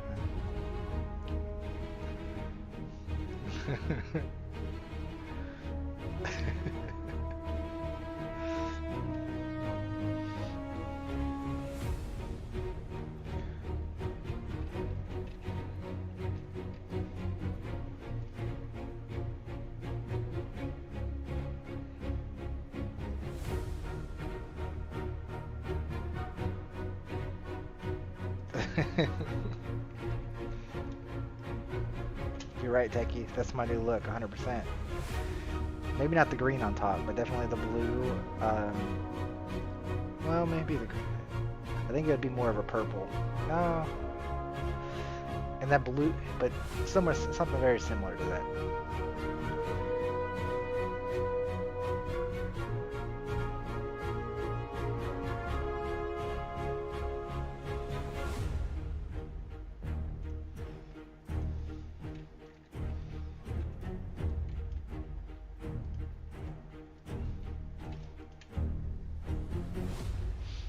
But to be honest, I'd prefer to have a male character. It's just that the damn armor and shit get in the way of the male characters. So yeah. I mean, that's saying, 100% these pictures you see here, they are all rendered as you see in real time, depending on the light conditions and stuff. But there is no tricks here. This is actually how it looks. And that's why we're really proud. Like I said, it doesn't end up here, okay? We're pushing this forward. This is just to replace the stuff that was there. I'm pretty sure you guys were tired. Nobody at CIG was happy with what we had. I can assure you that. Yeah. Especially as an air artist, right? So, but we finally arrived. Now, we've seen all this. What does this mean in a practical sense for you guys? It's the question you may have. Well, let me tell you really fast. We made over 75 hairstyles since like 6 months ago. On the last 6 months, we made 75 hairstyles. That is a lot. That was possible with all the changes we made. Yeah. Yeah. That is a great achievement. Now, we cannot hand them all to you right now. It's very simple. It's very simple. It doesn't end up here at the artist end, okay? After this, there's a tech art pass where they need to skin it. They need to make it work with hats, with goggles, with everything that needs to work, right? So it's a process that takes time, but we wanted to have a certain amount, a quantity that would be enough to replace all the stuff that it's there, give you enough variety for you to start, and that's what we're going to see next. Now, it also tells you when are you getting. So, as a last note, I'll leave you with this video, and next, Forrest will come here to talk about his stuff. So, let's take a look at this, guys. This is actually what you're getting. Into the PU.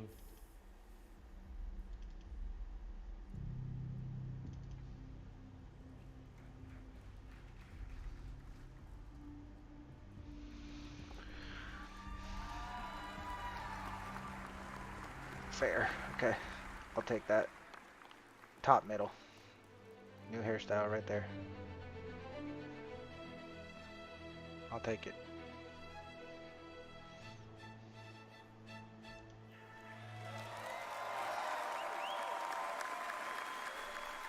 So before the year ends, you're all gonna get to enjoy these hairstyles. It was a pleasure to be here with you today, guys, and see you in the verse.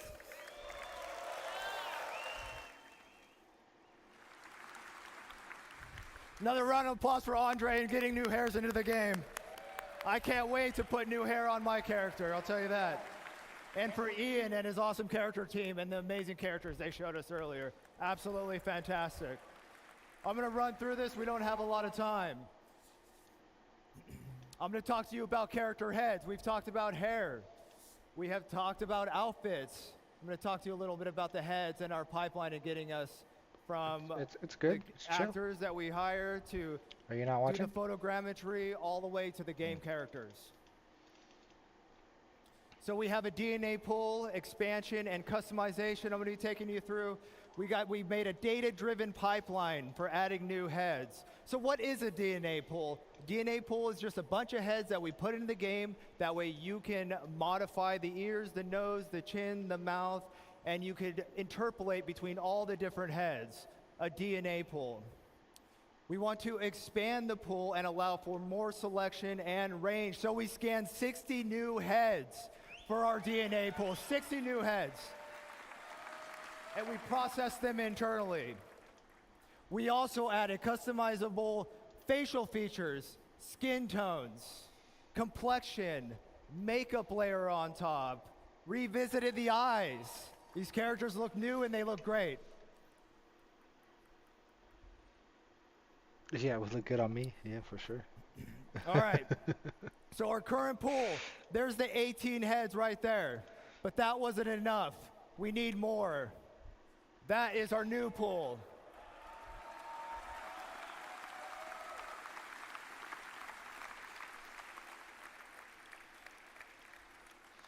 Very exciting. Right now in the PU, when you're playing, see that center row? You get 9 females and 9 males. And now we're going to be getting all these characters. It's for Squadron and the Persistent Universe. How do we do it? Well, we partnered with Clear Angle over in Pinewood, London. And they have this thing called the Clear Angle Dorothy Scanner. The scanner improvements allows us to get shoots done in 4 weeks of sessions. Custom coded flash that just kind of does it automatically, all calibrated in seconds. To give you an idea, our old process for doing this took hours to calibrate.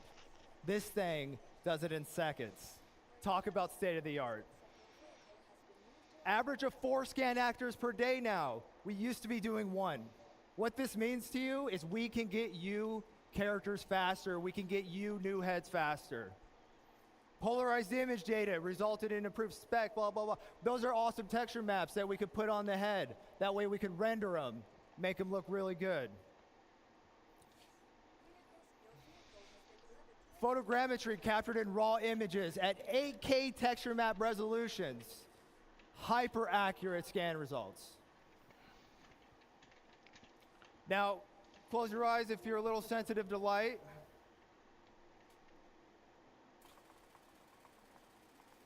This is the process we use to get the pictures, to build the photogrammetry, to calibrate the cameras.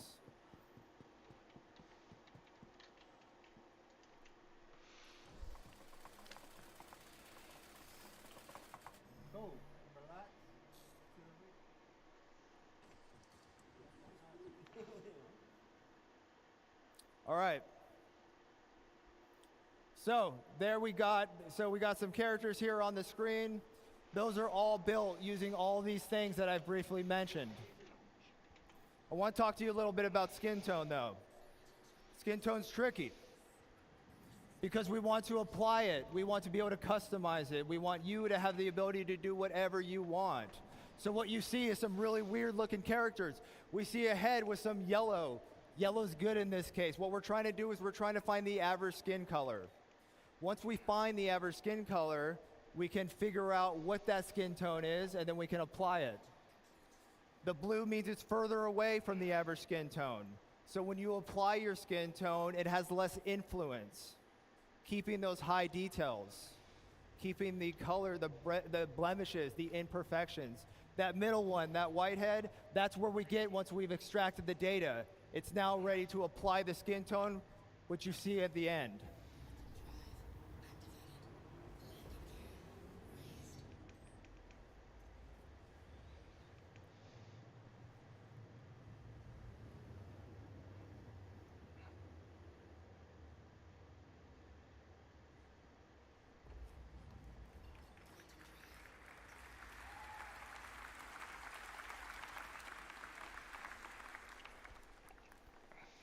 All right, so here's a little more detail what I'm talking about. We knew that we were going to get a pull for these heads, this pool of all these different awesome shapes, noses, ears, lips. But now, with what we're doing currently, you can see that we have calibrated all of our source photos of our actors. And with that, we could figure out exactly what they're supposed to look like. And then once I extract and do the average thing, I'm able to get a value. And that value translates into a skin tone. And that skin tone translates into a chart that you can customize your character with. And what's great about this is as we grow our pool and we get more heads, we get more skin tones. So our skin tones aren't based on, you know, whatever it should be, what should it be, what does it look like? These are real data. These are real data that we get from these incredible clear angle scans and the incredible tech that is brought in by our staff. And the skin tone will grow along with our head data and along with our heads. And there's an example of me just applying it and showing that in practice. And now here's another look. Here's a couple more characters that I put together with this stuff. Woo! Character stuff. And here's what's great about that. I did that with our brand new character creator, character customizer for Squadron 42. That's nice, broski. Every head you see in here, which will also be applied to the persistent universe, so all heads are in the verse.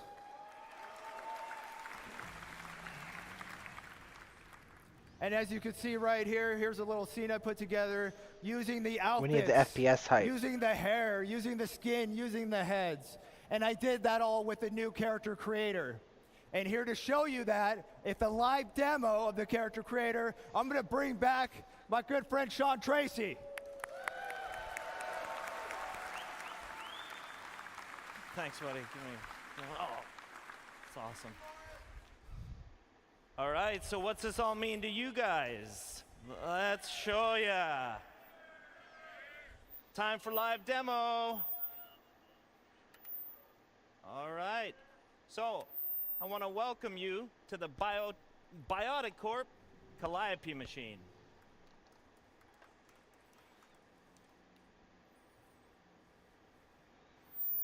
All right, so here you can see we've got the, whoa, I'm getting feedback. You can see we've got two body types that I can select from at any point in time. That feedback is rough, broskis. So we're going to start in right away. Now, you might recall how the character creator currently works. you would have a whole bunch of source heads from our DNA pool. We would select one of the facial shapes, and then we'd blend it up or down, depending on how much you wanted that certain facial shape. Now, this was pretty good, but it's not the most intuitive of systems. So instead, what we wanted to come up with was a much more intuitive way to control this. And what we've now introduced is sculpting mode.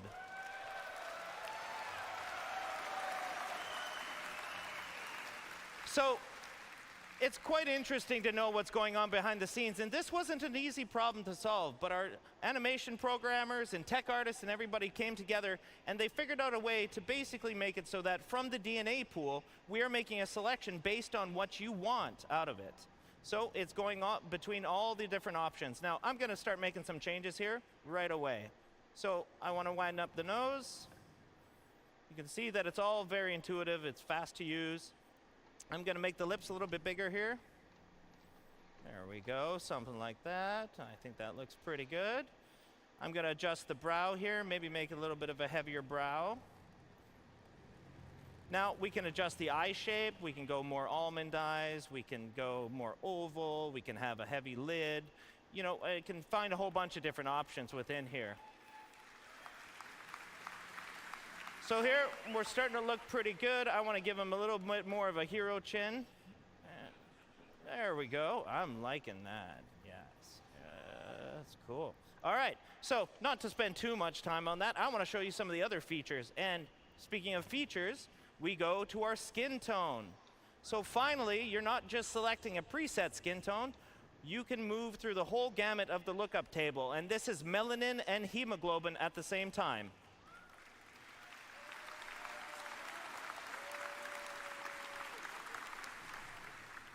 So at the very top of it, I've got a texture slider. So instead of the whole head sort of selection, we can go between all the different textures. Now, like Forrest mentioned, we're going to have 30 of these for one body type and 30 for the other body type. So here, I'm kind of liking, what am I like? Oh, I like this one. So here, and I'm just going to set a skin tone that I kind of like. Something like that. That's cool. All right, so the next step in our skin tone is the complexion. And complexion, we've added freckles.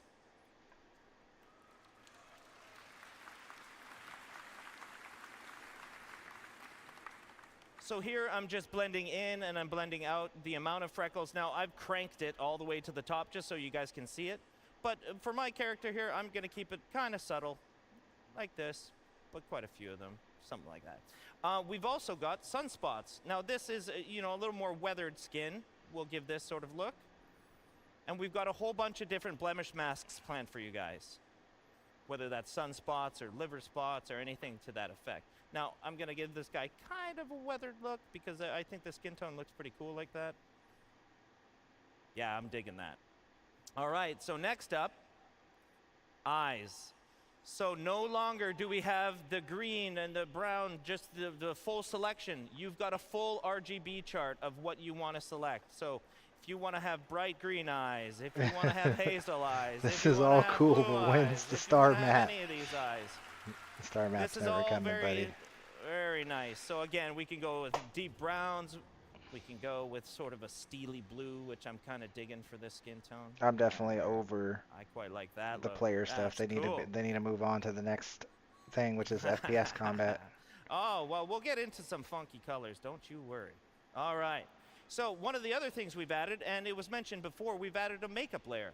And with the makeup layer, we're totally inclusive. Any of the body types can have makeup. Now, I don't want to spend too long on it here because we're going to get into it in a couple minutes. But I just want to show you sort of blending that in, blending that out for this particular body type. So next, as Andre talked about, we have all the hairstyles that you could want. So I'm just going to pick a couple different ones. There's a reality for some of us and another reality for another one of us. There it is. That's what I want my reality to be here. Something like this. I'm digging the mohawk though for this one. He's got a bit of a Mr. T look to him. I kind of like this. Yeah, I pity the fool. All right. Yeah, Orson's hangers are bugged. You have a hanger somewhere, but you can't see it. So it might go without saying that we've got beards now. So if you want to select a full beard, you can select a full beard. If you want just mutton chops, you got your mutton chops. You want your handlebar, you got your handlebar. All right, so we've got all the different beard types that you could want, and we're gonna add as many as you guys really want. So I'm kind of digging the full beard for this guy. Yeah, I'm digging the full beard for this guy. Even further to that, we've got eyebrow selection, which is, I mean, you could go with no eyebrows. That's a very real. You could have bushy ones. You can have a little bit more, you know, normal, kind of straightforward ones. Yep. But it was mentioned before during the hair and with Forrest's discussion that we've got the hair dye as well. So with the hair dye, you can affect all the hair at once, and right now I've got all selected, so I can go through the gamut of all the different hair melanin that you can set.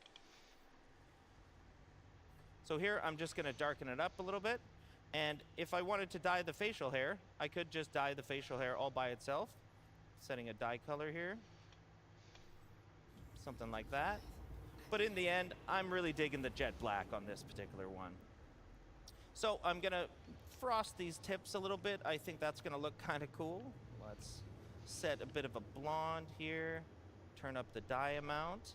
And then what's really cool about this, and I'll show this in a minute, is that we can actually control the fall off of it. So again, if I just want this on the tips, I can just blend it right about here. So there we go.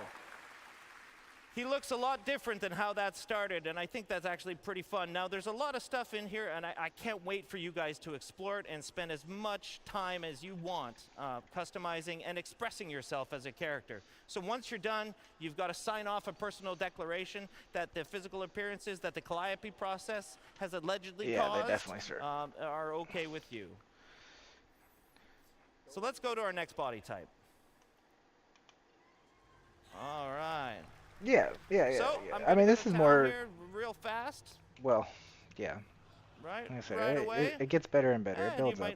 You might think it looks a little off or so, but I don't know. We're gonna get there. Let's make some changes here. And this is all stuff that, like, I really want to see all this stuff, but I don't. Me personally, I'm not a super detailed person. I'd rather just, you know, you tell me, oh look, we did an update.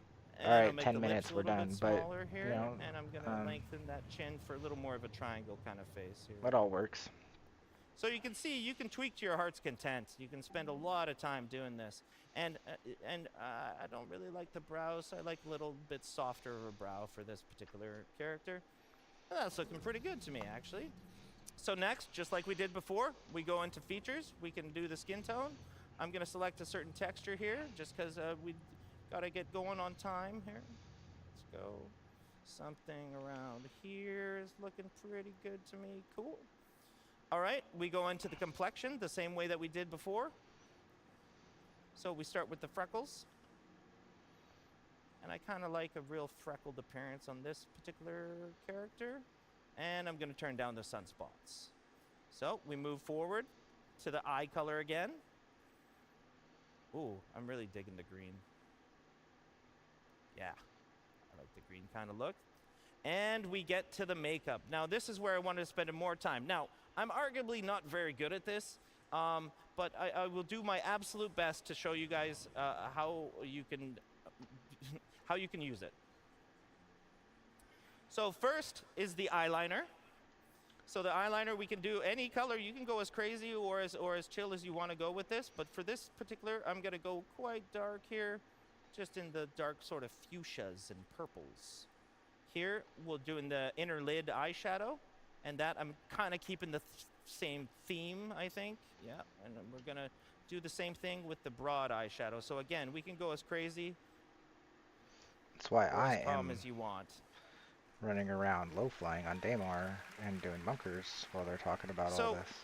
What I've had good success in doing is kind of having it cranked, and then I just pull it back to a little more of a natural yeah, I'm already blend, doing them. You can join me if you something want. to this effect here. Next is the lips. We can do the exact same stuff on the lips. Now what we have is a whole bunch of different makeup masks, and you've got 3 different channels within those masks, so basically 3 different colors that are affecting different areas of it. Now for the lips, we can go with the same sort of theme if we wanted, and I think I'm actually kind of digging that. And let's go on the lip liner, a little darker. And then lips are a lot more glossy, so we can increase the gloss there, so that looks a little more like a lip gloss. Yeah, that looks pretty cool there. And then, like I was doing before, I kind of just pull it back a little bit. And there we are. So next, I think we're good. Yeah, I think we're good. I have no business doing that, that's for sure. Same thing on the hair. Again, we've got a whole bunch of different hairstyles. These will all be shared between the 2 body types, but for this particular demo, we've got the ponytail, we've got the slick back kind of look. Yeah, I'm not finding one I'm really digging yet. Ah, yes, yes, now we're talking. All right, so cool. Now, again, we're fully inclusive here, guys. So, if you want facial hair on any body type, you got facial hair on any body type. That is up to you guys.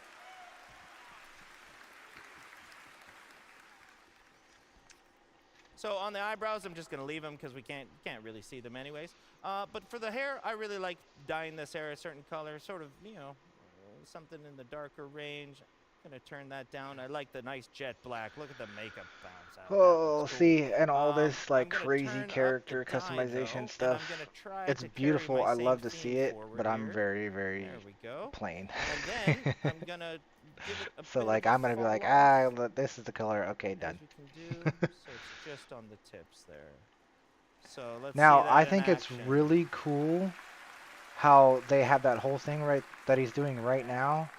How you can basically right. like So now, have the hair you go know, as at far first, into weren't your sure head as about much that as you want. character, Like right? that's But in the really end, cool. I Like think so she you turned out, you judge definitely. how far you want So, the highlights you to go go to a review, instead of the highlights sign being off your like declaration again, set, and then you could shade it head to game. to make it So, more or less. you know, I'm really but lucky you could to be able to sit actually in front of this. And choose again, it was a where huge amount how of work far from you tech want art, the hair engineering, color to go. designers, That and is really specifically cool. the I do like squadron that a feature lot. team that has done all this work. And one of the cool things to note is that we use this now internally as a tool. That's why it's me up here demoing this. This is our tool internally for creating all these heads, for creating all the NPCs in the verse. Because as Chris put it one time, he doesn't want his NPCs to look lame. He wants them to look cool. And this gives you cool looking characters. Bootneck's like, Thanks you a lot, can't guys. see the ship with the helmet on. It's like, yeah, that's true.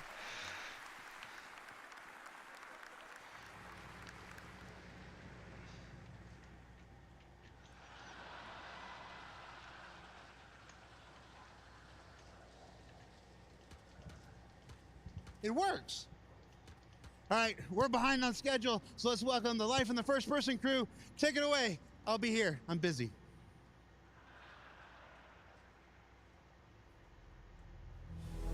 What is this man doing?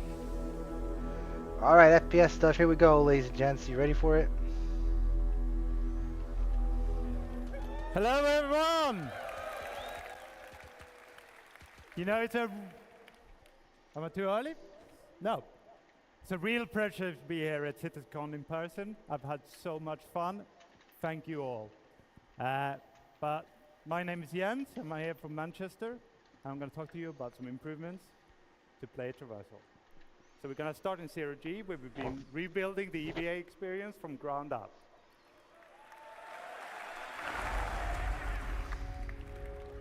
So the first thing you should see is that we've made Well, see, the only thing about that bootneck is it's all nice stuff, but not everyone can be working all on the same project, you know? Like, so, like, oh, we're gonna face plant. people are working on server stability we and made stuff, it. but you can't have, All right, so we made it re-entry. the hair much more guys forgiving. don't work on that stuff. They work on their own so stuff. this EVA So has it's a like new prone lateral everyone pose, has and their this is own really department. important to us because it allows us to get close to surfaces, and it allows us to walk across them.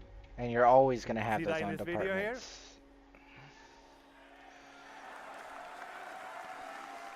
Okay, and as it gets to the end, we're gonna jump off. Okay, here we go. Into that, and this smaller profile Let's get into spaces we couldn't get into before, or not easily with the old EVA.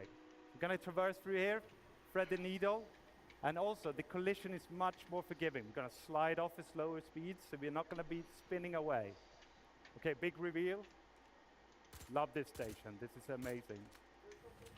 And we're also adding grips, so in interiors, you might be able to hold on to grips to do interactions and walk between the grips to get better control. Now, thank you very much. That's pretty cool.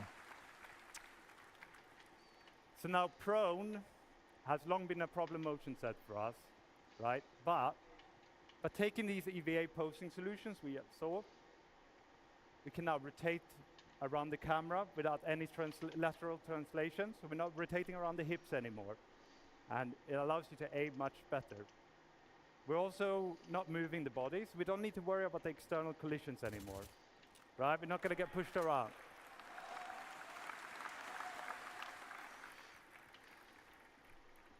Of course, prone isn't all about looking around. We want to traverse as well, so we're going to head down this vent. And here we put in a new collision style. So this is all about letting you have control in narrow, small spaces, smaller than this.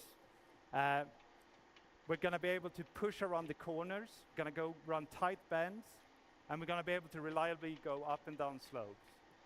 And this is where prone led the way. So we then took this and we put it into the EVA. So if I turn off gravity here, which I'm not going to do, but if I did, the EVA would have been able to traverse the exact same place.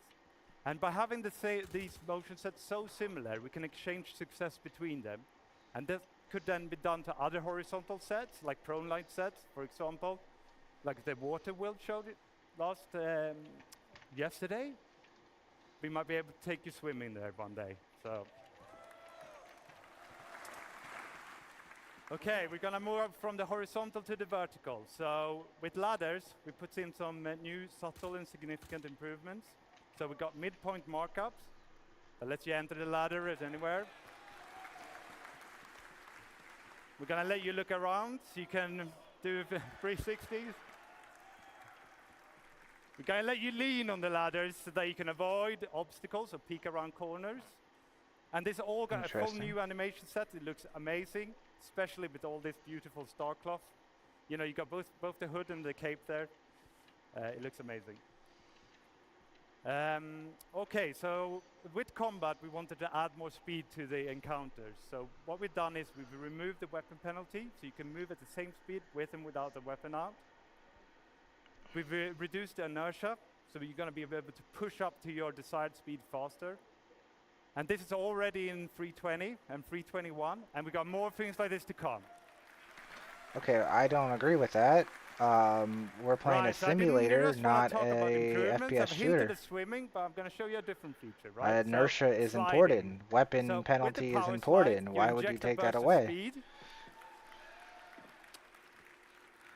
Sliding is garbage. Leave that in COD, please. Faster. You're going to have a reduced profile. You become a smaller target. It doesn't come for free. You know, you're sprinting, so that's going to cost you stamina. You're sliding, that's going to add some stamina cost. And when I do it back to back like this, my heart rate is just pumping, pumping, pumping, right? So you got to be a bit careful. You can't just slide your whole way from the hubs to the spaceport. Okay, so another thing that is really important to us is that with the slide, it's a short duration, but we want interactivity as soon as possible. And that's true for all our motion sets. We're going to go through all of them and give you interactivity. So with the slide, we want you to be able to aim around as soon as possible. The moment you hit the ground, you're going to be able to aim around, all right? And the direction is locked, so if I was to slide from one end of the stage to the other, I would be sliding this way, but I'd be looking this way, right? And look at you guys, hey. But while I'm sliding, I can hip fire. And as I come out in the exit, I can ADS, I can lean. I could go back to sprint right away, so I could do back-to-back slides, like we saw in the last video. Okay, so moving beyond traversal, just to finish this section, I want to talk about new hazard. Now you saw this yesterday in the UI demo. I lost my phone. Bone, can you press the button? That's it. Okay, radiation, right. So radiation, for that, it's a new addition to this active status system. And we need to look at the bottom left here. So in the middle, you got the amount of radiation that being pushed on your body. If you have a directional source, it's based on your body surface and your distance to that source. So by going behind the cover here, I can completely cut off all the radiation. So I can use that. And then on the left, we have an icon that has a shield around it. Now, that shield works in two ways. First of all, it comes from your outfit. So depending on what you're wearing, you're going to have a better or less accurate shield, right? It has a threshold. As long as your radiation doesn't exceed the threshold, the shield will hold true. It'll scrub all the radiation off, and you can stay there as long as you like. But as the shield starts peeling off, when the radiation gets higher, the shield will peel off. And the radiation sickness kicks in right at the end of the video here. And my health just deteriorates super, super quick. So yeah, that's not great. Okay, so we're gonna see some more radiation in the next section. So I would like to welcome Inesh up on the stage. Thank you very much, everyone.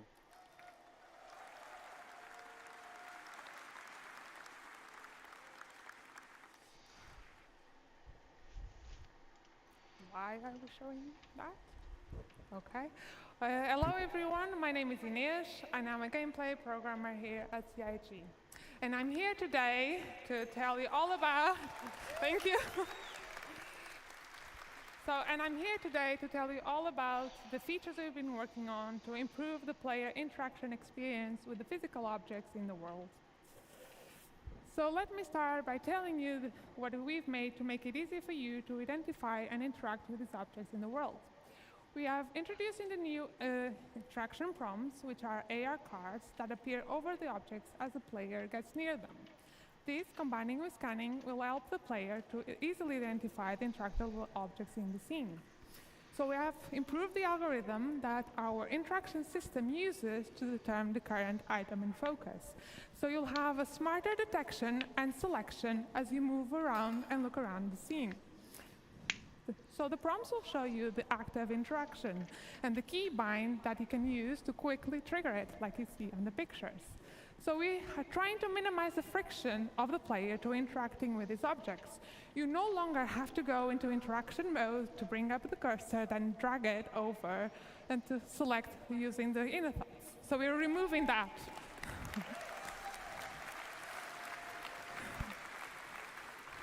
So what happens if an object has more than one interaction? Well, for that, you can just simply hold F, and this will bring you the new interaction wheel.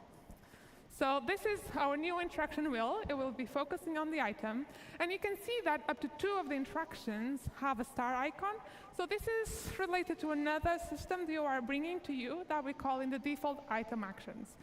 So this allows us to have a primary interaction, that's the one that shows on the prompt, and a secondary interaction. So these are default actions that you can easily trigger using shortcuts. So these actions will change based on the combination of the item, the player, and the environment state. And although designers do choose the default actions that we bring to you, you are fully able to customize them to fit your preferences and playing style. So let's take a look at this in action. Here you can see the prompts that change depending on your focus. So let's bring up the wheel. And I really like my plushes, so I want to inspect them when I find them around. So I'm changing that to my primary. And you'll see that does not affect only the item they're interacting with, but any item that falls into the same category.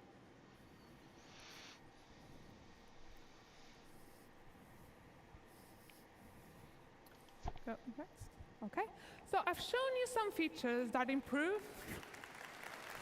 Thank you. So I've shown you features that improve the readability and easiness of interacting with the objects in the world. But the other part of our focus was to bridge the disconnection between the player and the object you are interacting with. In a fully physicalized world that we want to provide you, a tactile experience is very important to sell the experience. So we've introduced a new system that allows us to play animations on the player of actually reaching out and physically touch the objects in the world. Yeah. So our main goal was to give you a better immersion, but at the same time, minimizing the friction and the control we take away from you.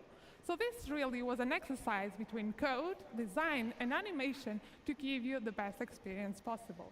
Let's see some of this in action.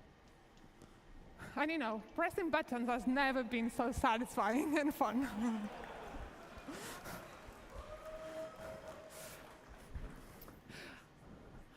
And you know, I just kind of like go. Well, he just smacked his hand on the whole screen of the elevator to choose an elevator location. Just want to say that. He didn't pick the floor, she did.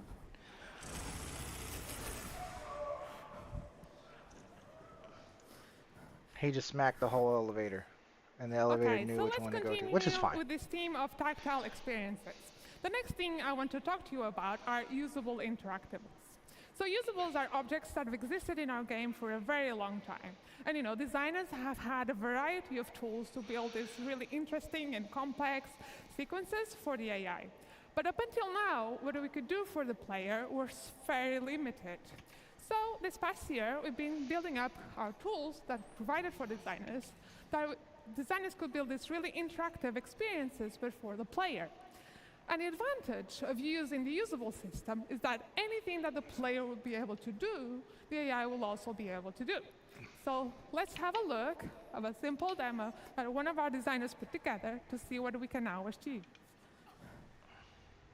So in this scenario, the player has to go forward but can't go forward because of the toxic water. So he has to go over to the valve to turn off the water. So before we could maybe play a simple animation when you interacted, but now designers can give full manual control to you. So you, by pressing specific inputs, you will be driving the system. So, but this is not enough. We needed to be able to give designers a way to translate what the player is currently doing and affect other objects in the world in specific ways. So this is what is happening here. As the player is turning the valve, is controlling the flow of the water that's coming from the pipes. And what should happen when the player is no longer in control? Do we want to keep the state, revert back to the initial one, or maybe trigger something else altogether? Well, it's up to designers to define the type of experience they want to bring to you. So let's finally turn off that valve. Rush over before that broken valve starts turning off, and then see another small example. Oh, let's go. So yeah, we'll see another small example where you won't be able to open the door by a press of a button, but you have to manually interact with that pump and manually open it. So you'll have to time your inputs to slowly open the door. So this is just a small taste of the level of interactivity that we can now have with these objects. We had really nice results for Squadron, for the mess hall line, and you know, I can't wait to see what the PU designers will create and bring up to your hands.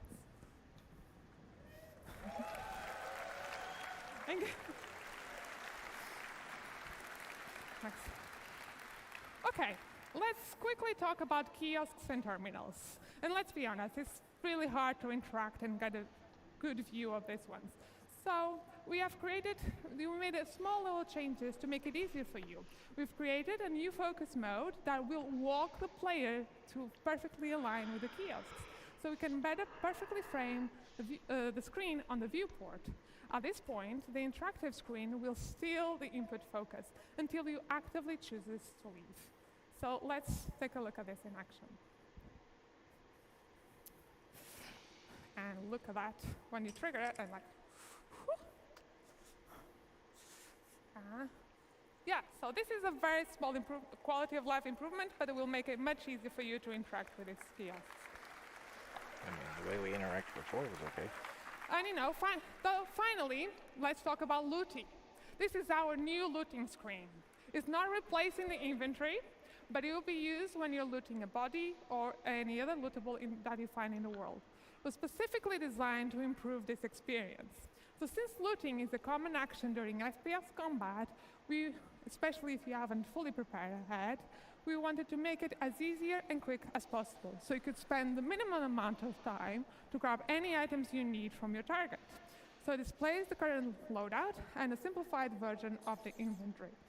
Looting space favors speediness, while the inventory is there so you can fully manage your loadout. So we're still Looks like I'm actively fighting a working lightning on and an it, M50. and this is especially on the UI and art, but I want to give you a little sneak peek how this all works.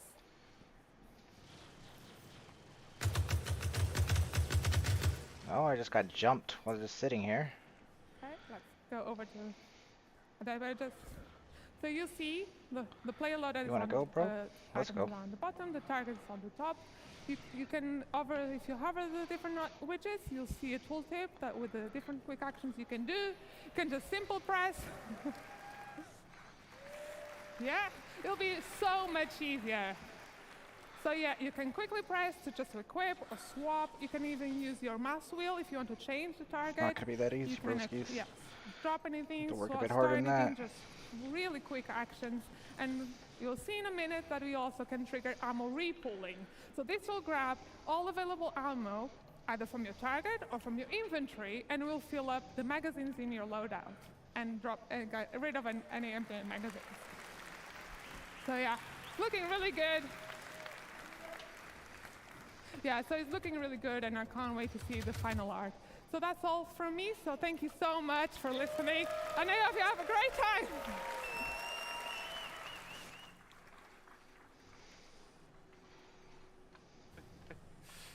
Right, hello everyone.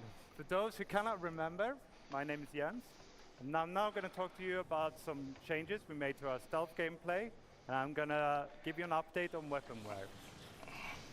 Right, so takedowns is an important part of our stealth encounters.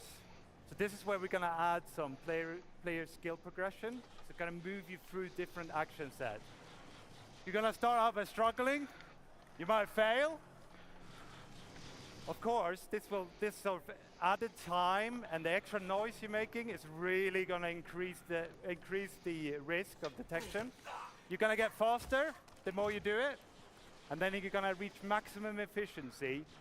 Check this one out. So he's so fast you can barely see him do it, and then he guides the body to the floor, so it makes almost no noise, right? Fucking distortions are stupid though. We're going to explore some more variation beyond our unarmed and our knife takedowns, like sedative injection pens and contextual takedowns. So this guy on the railing here, let's see what we can do about it. So by using the environment, we can do a more efficient takedown than maybe our skill level would have allowed, and it certainly looks a lot cooler. And we're going to be able to use this to get to enemies that might be otherwise difficult to get to with our normal knockout takedowns, levels like too. a pilot strapped into his pilot seat. You know, sneak up on him. Oh my god, he got me. Okay, so in that last video we I could beat a lightning in an M50 very I'm easily. going to I introduce just you to a new the weapon, a new stupid item, sorry, and that's the restraints. So with the restraints, okay, let's take him down first. the stupid pass out stuff in the game right now is Okay, stupid. so with the restraints, we're gonna turn him over. We're gonna Yeah, the cuff his G's. hands. Yeah, because I should be able to be Gonna cuff killing his way more legs. G's than I do before I pass out. But you pass out way earlier than you're supposed to. It's broken at the moment. Now, if he wakes up, he can't chase us down, right? But he could call out for help. So what we're gonna do as well is we're gonna add places in the environment where you can stash a body. You can hide them, either unconscious or dead. And that way you should be easier to remain undetected and keep you in that stealth bubble. Now this is another thing we talked about in the UI demo, which is the ping. And we saw it in Inesh's presentation, how she did a short ping to highlight a door pump. Now of course we allow you now to charge up that ping. And by doing so we can see further, and we can see through obstacles, and we can populate more information into our data bank that then shows up in our box outs here. So you get the name, and you maybe get the race, and maybe the faction. And you can use this information to figure out where is the weak link, which enemies can I take down without being discovered. There's a risk here, okay? So there's a charge up time, means you can't do it all the time. It's gonna recharge slowly. You see the bar at the top slowly going down.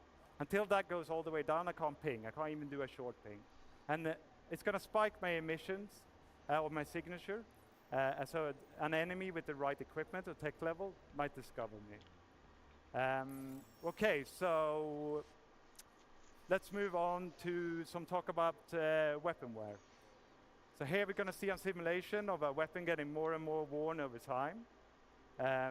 We're going to expand this beyond weapons to other FPS items like your armor, your clothing, your helmets. In actual game, this would be triggered by weapon usage, right? So the more you fire your gun, the more worn it's going to get. And this is going to affect its efficiency, it's going to affect its reliability, and it's going to reduce its resale value. Each item is going to wear at its own rate and persist at its own rate. So you could have a worn rifle with a pristine scope or a pristine rifle with a worn scope. Check this one out. There you go.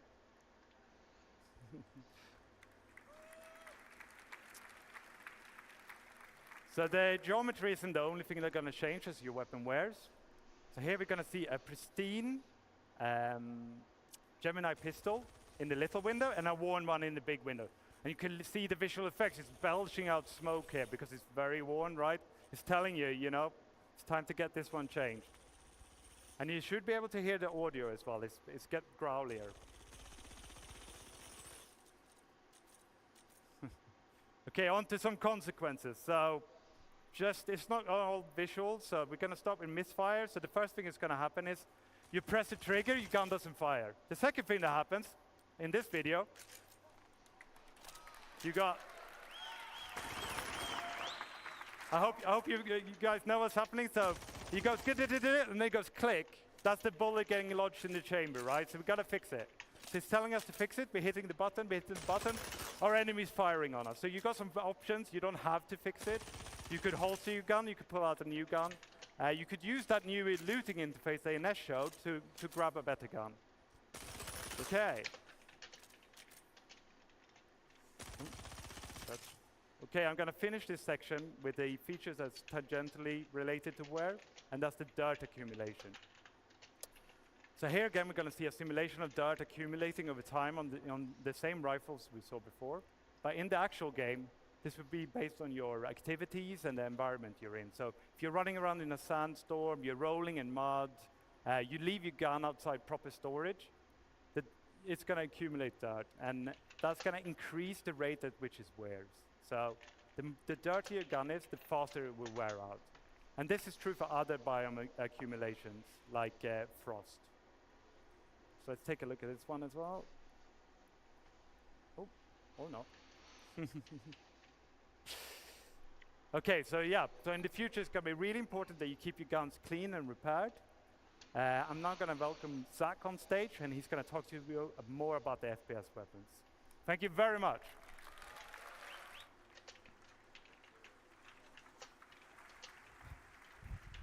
Hello, I'm Zach Priest. I'm a senior FPS games designer. I'm here to share some of the new, interesting FPS things we have to bring you. So if you play modern shooters, you'll have noticed that the quality bar has gone through the roof in recent years. Things from visual recoil to VFX, just overall general weapon feel. As you know, we recently did a pass on our weapons to get them a bit more up to speed, but we couldn't hit that quality bar that we really wanted to. Because guns are violent in nature, and we couldn't portray that as much as we wanted to. So we made a new tool. And it allows us to show the violent nature of weapons while, creating greater weapon-to-weapon variety, So, this new tool also integrates better with other systems. For example, you just saw like wear and dirt and things like that. And I'm extremely proud to show you the new weapon recoil. So this is the old P4. It kind of falls a bit flat. You're not really getting that like oomph that you want, but you've probably shot this a million times. Now the new P4, it has these nice little bop downs, and you feel it getting close to the camera, and the overall aggression of the weapon is a lot more there. It feels a lot more visceral when you fire it. This new tool gives us granular control over the movements of the weapon. So essentially what we have in one of our tools now is almost an animation tool where we can control the rotation and the location of things. So this is the old PA SMG. This is a new one. And in general, it's bringing the house down now. So recoils are just, in general, easier to tweak now. And they're a lot more impactful, and we can create weapon variety in just far new, more and interesting ways. Cool.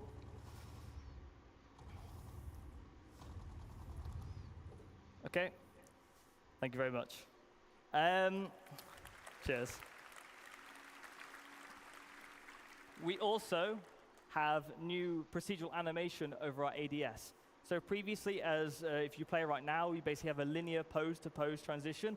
And sure, it's there, but now we layered some of this procedural stuff on top. So for example, if you have an SMG, it can come up a lot quicker, it can flick up, you feel really cool. LMGs can be a lot more heavy. So before it basically just do, move from pose to pose, but now we can keep it longer down here, bring it up slowly, and overall it just feels like you've got an LMG, or it feels like you've got an SMG. We're just using things like, ease in and ease outs, and just give more life to the overall weapon. Oh. There we go. And we also have new iron sights. So sci-fi weapons are chonky. They're full of detail. They look really cool, but a lot of that detail can potentially get in the way sometimes. So you've seen this is a change to the Kana, where we have raised the weapon sight and given what we call the target acquisition window more room to breathe. So if you're aiming at somebody, you can just generally see a lot more. So optics aren't a crutch anymore. So you can see this on the Ravager, and you can see this on the Custodian.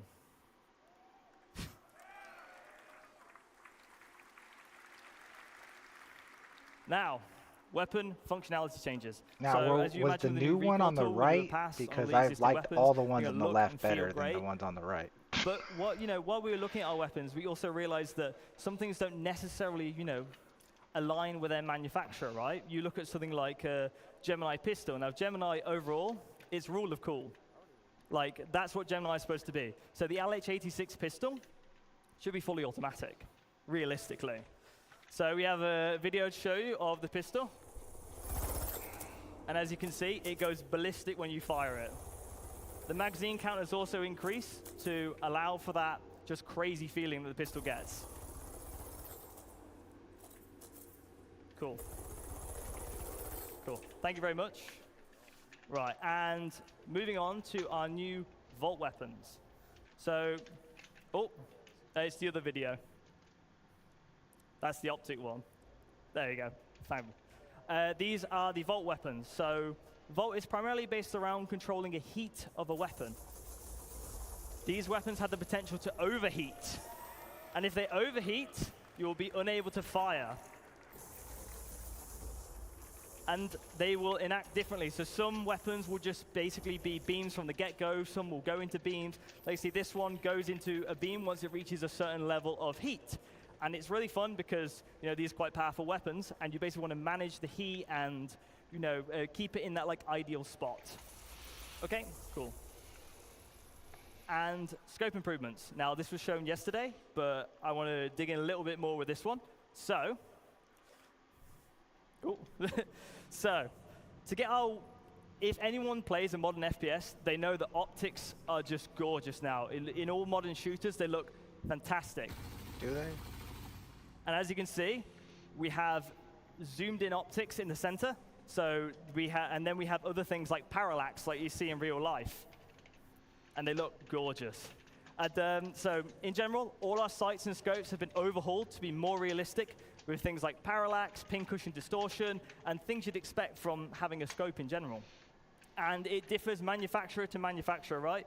So some things are purely digital, some things are purely physical. So if you get hit by an EMP grenade, for example, or using something like a television sight, like something like Cluey might have, then your optic would turn off.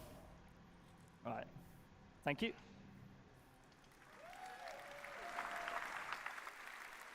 Cool. And weapons are ultimately as only good as they sound. I'll be quiet for this next bit. But as you know, we've done a lot of work on our audio propagation systems and just in general how guns sound. We've also switched out some noises and made them feel a lot more beefy.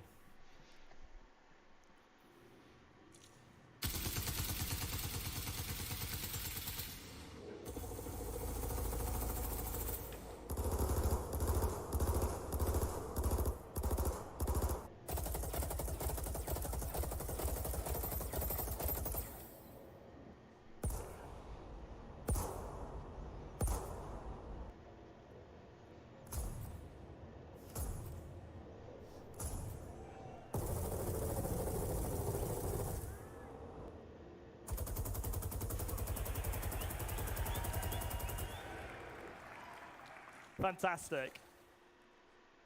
I think all of California heard us. Nice, nice. So, backpack reloading. They didn't sound too In real-life beefy. combat scenarios, you often grab magazines from other surplus areas. We want to simulate that in our game. So, But I like it.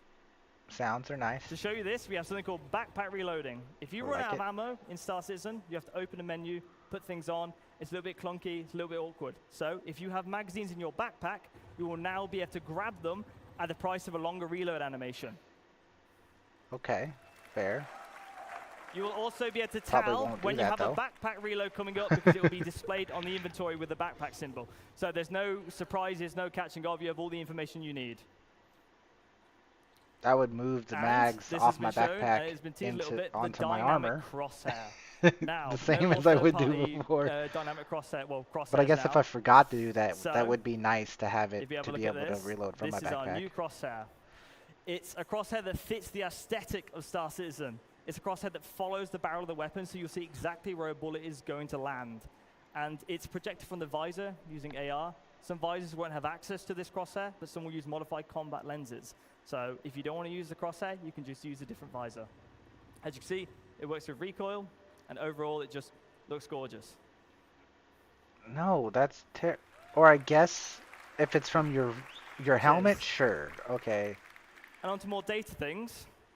We're going to provide an improved Again, we're playing a PvE sim, experience. guys. We the don't accuracy want calculator for NPCs is coming over from Squadron 42. we don't want Some things people that have been makes playing it in the the venue game here, and I've been harassing them, arcadey. whoever's doing the hangar mission, to get their feedback, and it has been overwhelmingly positive. We also have new NPC archetypes, what we're temporarily calling the Juggernaut, which is basically a very high damage resistant enemy that has an LMG or a shotgun. As soon as they see you, they fire, they walk up to you. And overall, it's been playing amazingly, and I'm really happy for you guys, well, I'm really excited for you guys to get your hands on it at one point. PvP, we want to increase the time to kill. This allows for more varied weapon balancing. You know, we can lay into like sort of different aspects of the element more. It leads to higher skill ceiling and less unfair deaths. It will no longer be a game of whoever shoots whoever first.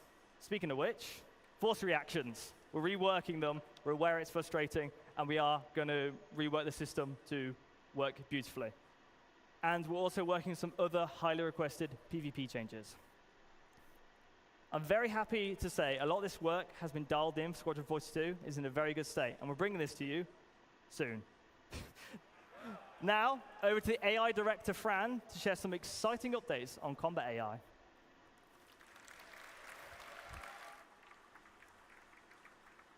Why would you give players more health?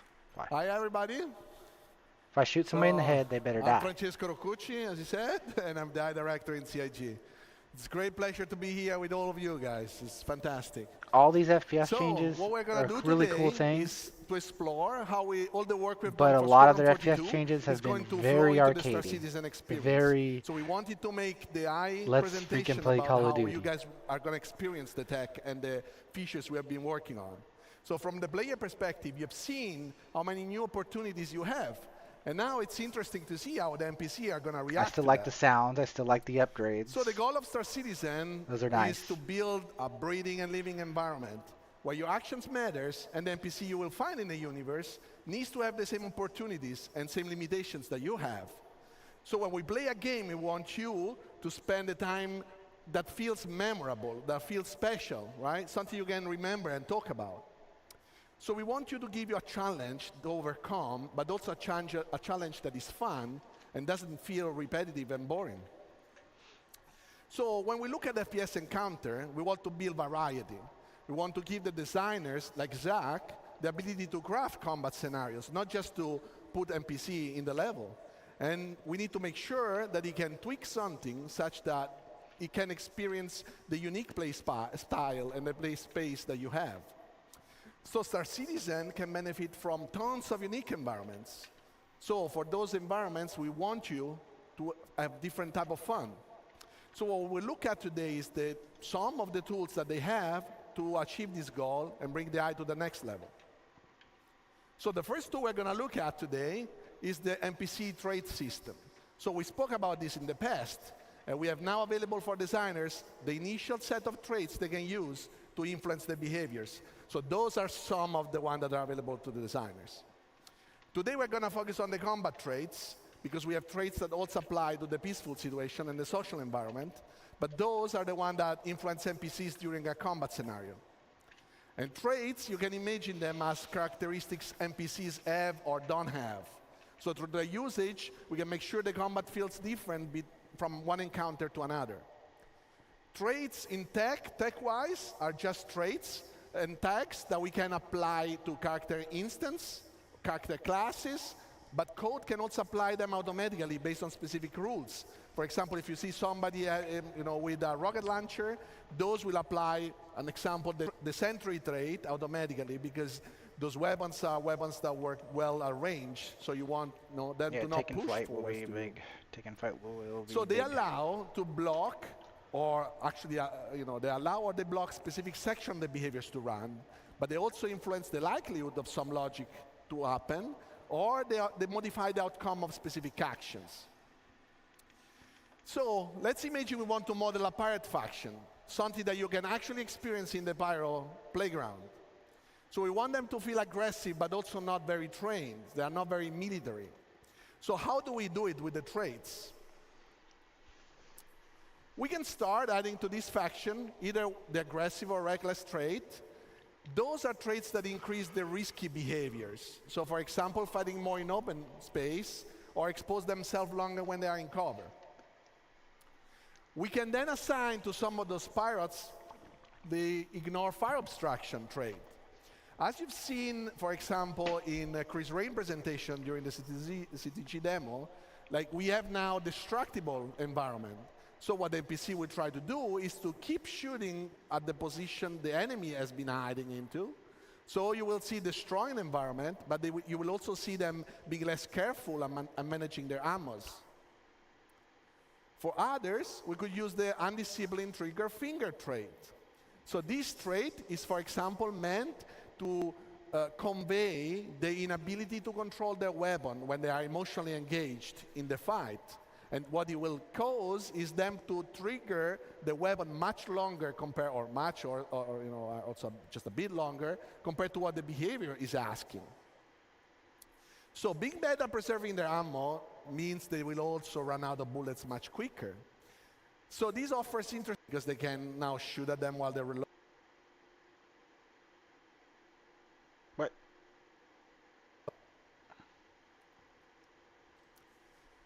So traits are building blocks we can use to define our character, Yep, faction, I agree, and Scott. encounter should feel. And designer can now create a wide variety of encounters for you guys to enjoy the game. So I want to paint a picture for you guys. So this is the bunker mission in Pyro, right? And we have a set of enemies that are defending the environment. Bro, you should be So dead. this is imagine an infiltrate and destroy mission. Those guys are there defending the bunker. You need to take it over. You need to basically kill them all. You are now fighting against enemies that they defend the environment. So before we go to the next slide, imagine the same environment, very similar enemies, but different traits, same behavior. So now you are defending an environment and they are aggressive towards the environment. They want to take it. So what you will see here is that created a mix of enemies, some equipped with, for example, shotgun and aggressive traits. Now they will push towards you. They will force you to take actions and to react to them. Bro. They reload. Some will cover up. Well, he maybe he has God mode Obviously, turned this on is with, for the with sake God of. mode on, Let's so see. Okay. Zach was not dying. God So this mode, is possible appreciate to it. set up with a tick of a box. Fair enough. But this is not just enemies, because in Star Citizen, we want you to hire your own crew members. And those crew members, those characters, will have different personalities, different traits, different training level that they can build up. But when you look at their traits, we want you to see their strengths and their weaknesses so that you can pick the one that either match your playstyle or compensate your playstyle.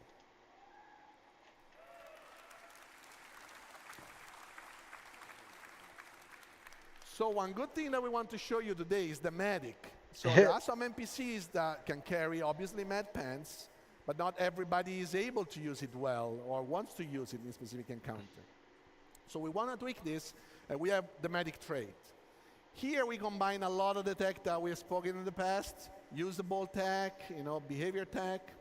And as Jens showed you, players now can just not only kill enemies, because before our NPCs would just die, but now you can take them down, you can restrain them. So the eye perception is to carry all this information about the different actor states. So it needs to know if he's down, but if he's still alive, or if it's just, somebody that you need to wake up. So a medic in the regular combat flow can, when it's safe to do so, and at the right time, attempt to heal his mate that can be helped. So now you can imagine guard patrolling the environment, you take down a character, the guard finds this body on the ground. He doesn't know if he's alive or not. So he can go there, he can check it, check the pulse, see the state, and if he can be helped, he can basically execute the right healing process. If he needs a med pen, he will use the med pen. If he needs to shake him to wake him up, he will shake him up. And if he needs to unrestrain him, he will unrestrain him. And your crew members can also do the same with you. So if you are down in critical condition, they can come and help you out. We'll see now an example of this, where two factions are fighting. And you will see that at the right time, when the guy retreats, this guy can go there and heal his mate.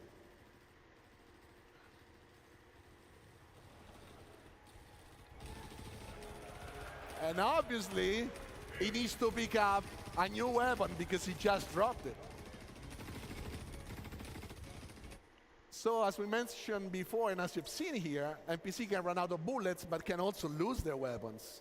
So what we have to do right now is that, first of all, we want NPCs to have a concrete ammo pool to use. We don't want infinite ammos anymore. So the ammo pool is actually constructed by the ammos the NPC carry in their weapons, the one that they carry, the one that might have, and all the magazines they carry. They don't have any more bullets out of that. So NPC must properly use those items to fight. And the longer the engagement, the more likely it is they will run out of bullets and they will have to scavenge the environment. How do they do that?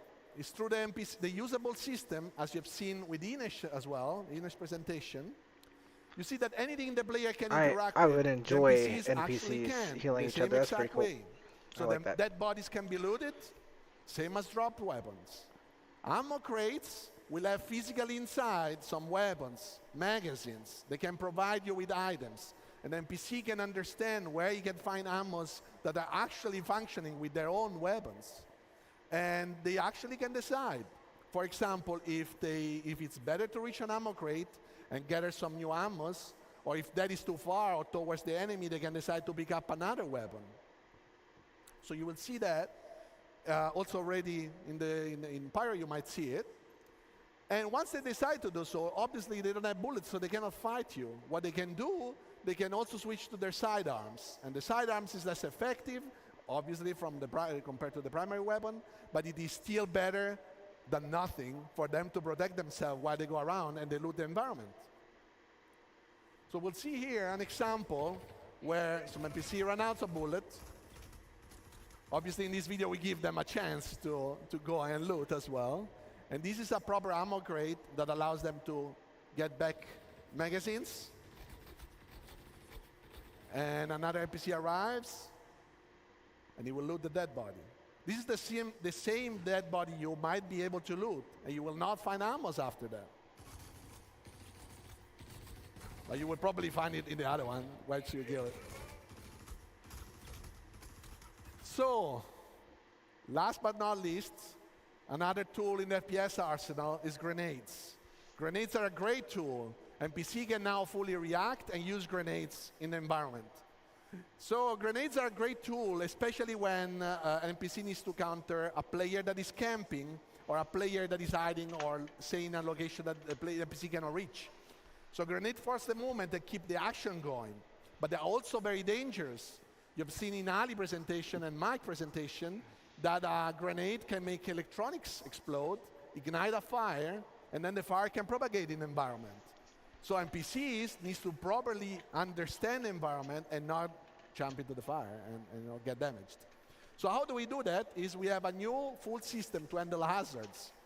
Basically, Hazard on the technical side can create a navigation volume modifier. And the navigation volume modifier gets registered in navigation system, and our basically mesh can be modified, and it will carry semantic about if that is a danger, something better, and how much costly it is to go through. Because maybe you have a suit that allows you to go through the fire, so that is fine. You will not, the NPC can understand that. But if they can't, they will try to find positions that are safe for them to position themselves, but also paths that will avoid those dangerous areas. And now we'll see an example of that. This is a safe environment, still fighting, but safe, safer. And what will happen now? Fire ignites and propagates. This is fully dynamic, so it's fully controlled by the fire system. The fire system modifies volumes in the navigation system, and we really know where we can and not pass at any given moment.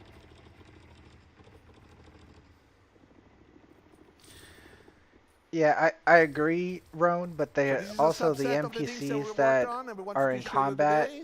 the Thanks very much for Ninetales, listening, and all now the back to bad Jens. guys and all the guys carrying guns act different than the civilians in stations and cities and stuff. Right, I want to thank Inesh, I want to thank Zach, and I want to thank Francesco for joining me on stage today.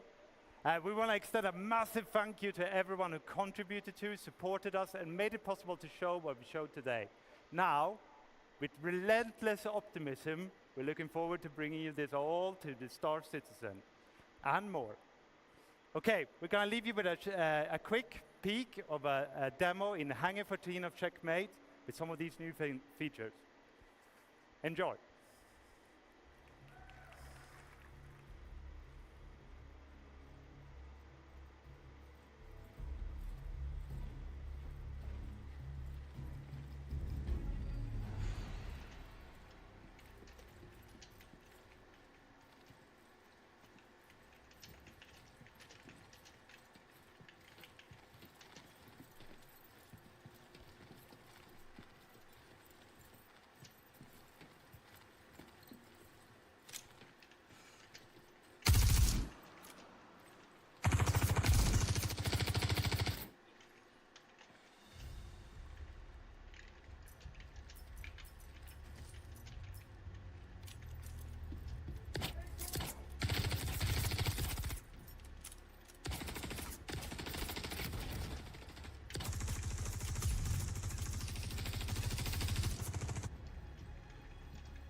Grenade!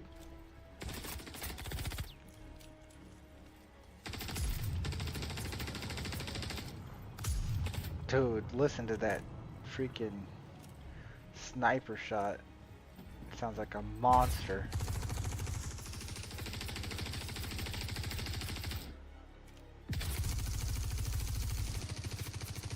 You damn, watch me. Watch me.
Right.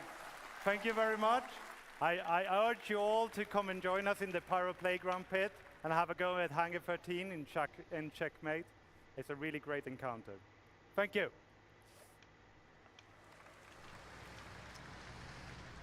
All right, so that was live The from sounds are first good, person. the We're sounds are keeping this good. train running because we got a lunch to get to. Up next is Taking Flight with Yogi, Inez, and more.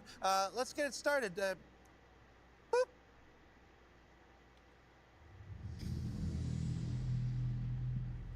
Are we even taking flight now before lunch break? Woo!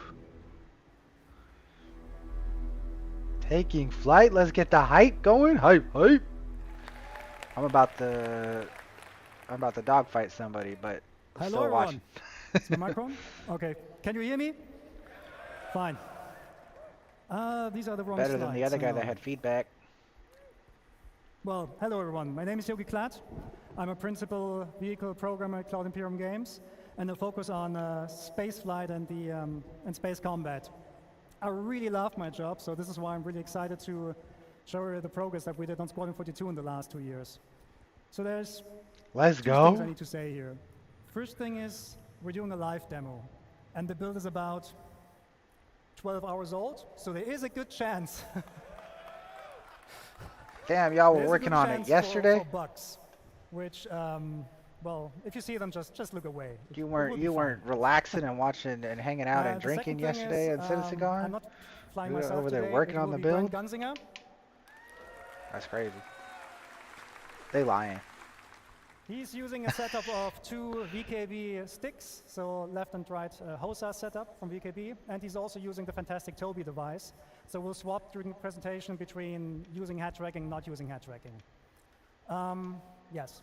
So, but the good thing is, the relationship between you and your starship, it doesn't start when you take off. It starts way before that. There's a lot of stuff we do now in pre-flight. So please welcome back Ines Caldas, who will walk us through that process.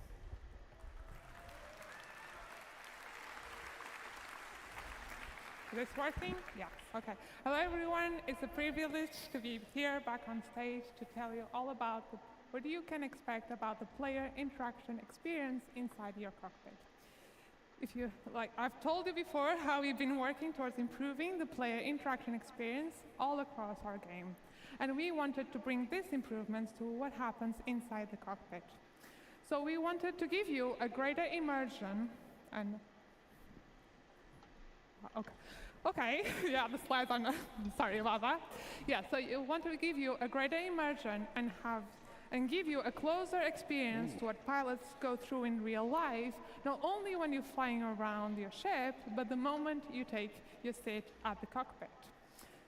So to achieve this, we've created, when you enter your ship, you'll be put in what we call a new relax pose. Bro, this So guy's in got this accuracy. pose, you'll have free look enabled, so you can easily look around the cockpit and your dashboard. The prompts will be showing over the buttons, so you Dude. can easily find the ones you have to interact, and you, the pilot, have to press all the different buttons to get your ship ready for flying, and the character hands will be lowered away from the control stick. So all of this blends neatly into our new player animated interaction system, whereby any button is now physically pressed. So this new system uses what we call a CDIK approach. This stands for code-driven IK, or inverse kinematics, and gives full control of the This IK man said, setup "Take it easy on to me." the code. So this, among other things, allows us to record the path of the hand relative to its target. So we can have more detailed animations than just simply blending the hand into position. So for example, we can open a flap and then press the button. But you know, enough of me I was over talking. here kicking Let's my ass. jump into the demo and see all of this in action. So now. So Brand very kindly will get us into the ship while you'll see the new enter sequence. And you'll see the new animations we have been working on.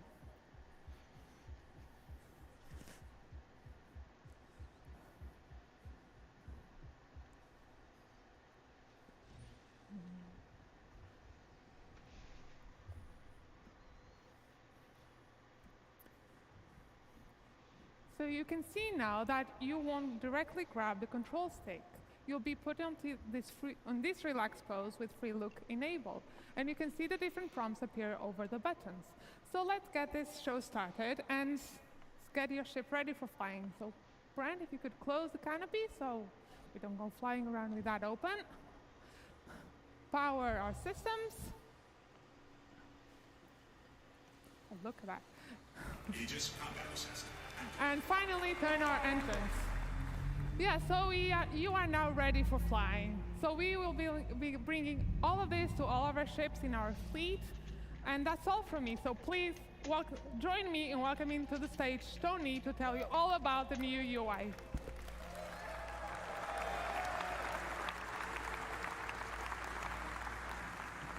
Very crisp. Hi everyone, my name is Tony. I'm Senior UI Programmer here at CIG. And I'm here to explain some of the spoilers that you saw yesterday about our new ship UI. So, are you ready to see the ship UI in action? Right. Bone, play the demo. Brand, continue with the demo. So, as you can see already, this ship has less intrusive UI, with more space to enjoy the stunning vistas that planets can offer, and less cluttered views so you can focus during combat. This also means that the UI elements are now more relevant to the situation, linked to the operator mode. For example, when we change to scan mode, the crosshair has scanning information about your target, and even the MFDs have changed. Some of these elements can be customized, but we'll see more about that later. For this demo, we're showing the UI developed for this Gladius. Basic information related to navigation will always be available on your view, and this Gladius displays all of that with holograms around the dashboard. But other ships may have different layouts and styles, on brand with the manufacturer. For example, the Drake, that makes more affordable ships, rather than fancy and probably expensive holograms, may use physical screens, dials, and light indicators. This dashboard shows your current speed, the remaining afterburn, and some decoys available. On both far sides, we have status indicators that will show things like if your landing gear is on or any other flight systems. Worth mentioning that we have prototyped these for the demo, so right now they're holograms, but on the final design, these are going to be physical screens. On the far left, on the top of the dashboard, we have the indicator of which master mode and operator mode are you on. So let's change that to combat and talk about these new MFDs. So we have reworked all of these MFDs from scratch with brand new views using our UI technology building blocks. We can still navigate through these MFDs using the classic mouse interaction, holding F and then moving the mouse. On the left here, we can see the scanning view, which is going to show information that you obtain when you scan a target. It may show information about the ship name, the pilot name, or even the current operator mode of your target, so you know if they're just chilling around or they are ready to fight you. Cycling to the left one, we have the target status, which will focus on emissions, damage, and orientation of your target. We'll see that in action later. The next one, continuing to the left, will be the self status, which is contextual. So during navigation, that will show your current fuel, but during combat, like right now, will show information about your guns. You can click on the gun, and you can see basic information about that. You will see the name, and you can also see in which group they are assigned, which Yogi will explain later. On the MFD on the right side, we have the power management, where we can distribute the power of different systems of the ship. You can click on the triangle and move it around to change the distribution, and you can turn down the total power of the ship that will generate. The classic key bindings that you all know already works, so when you change the power management, you will see now a triangle on top of the radar to show you the changes. Now, instead of using mouse, you can also use key bindings to select MFDs and cycle through the views, which might be faster when you are in certain situations, like during combat. And for those pro players out there, we have added about 100 key bindings, and I mean 100, to navigate through all of these systems. So you can fully customize how you want to navigate through them. And I really hope that's more than enough to use on your keyboard, on your HOTAS, or even on your game class setup. But if you need more, just let us know. Anyway, I think you're not going to need even those many shortcuts. For each operator mode, we now persistently save which views are shown on each MFV. So you can customize what's important to you for every situation. Woo! So as an example, during combat, you might want to have target information on your MFVs, but maybe when you change to quantum travel, have your current fuel, spend some time on the configuration screen, for example. Wait a minute. Let's talk about this configuration screen. Wait a We're minute, gonna there's have an now issue here here. a variety of options, from customizing UI elements to enable systems of the ship. We may see some of these later in action with Yogi. These settings are now available on this screen, not in the global settings of the game, for quick access. So just as a warning, expect changes on the settings that you already know, but we'll tell you all about it when we have it ready. To me, it seems like this And Gladius only the has 2 important bit screens. about this is that they will persist to your ship. So you can keep different setup of which UI elements Or does and it have the even 2 ship underneath systems that we can't see? enable for how you personally use each of your ships.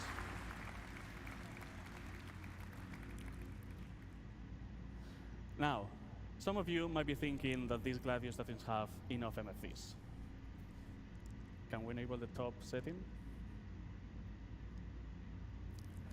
For those of you Oh my that want to see goodness. even more Here you information, guys you go. can now cast Hold on. versions of these MFVs to your helmet.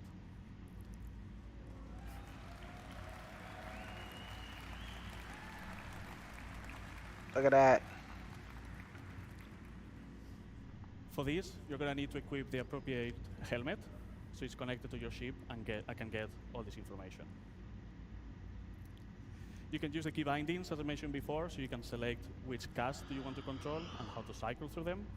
So you can pin views that are important to you that will move with your camera. So as you have seen, if you're aiming at the target or if you're moving with your head tracker, those views are going to be always with you.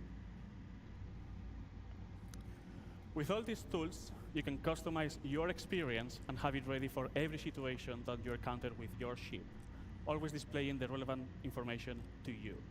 So for example, during combat, you may want to have all the UI elements enabled, all the pips, all the crosshairs, so the information of your ship on the physical MFDs, and maybe focus on the target information on your cast, so they're always on your view.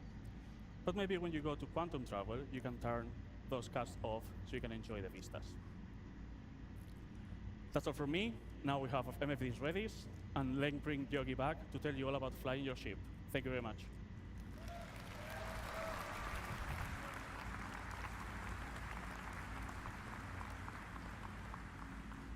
Okay, at this point, our ship is fully powered up, ready to fly. Pre-flight is complete. So Brent, please take off, put the landing gear in, and bring us out.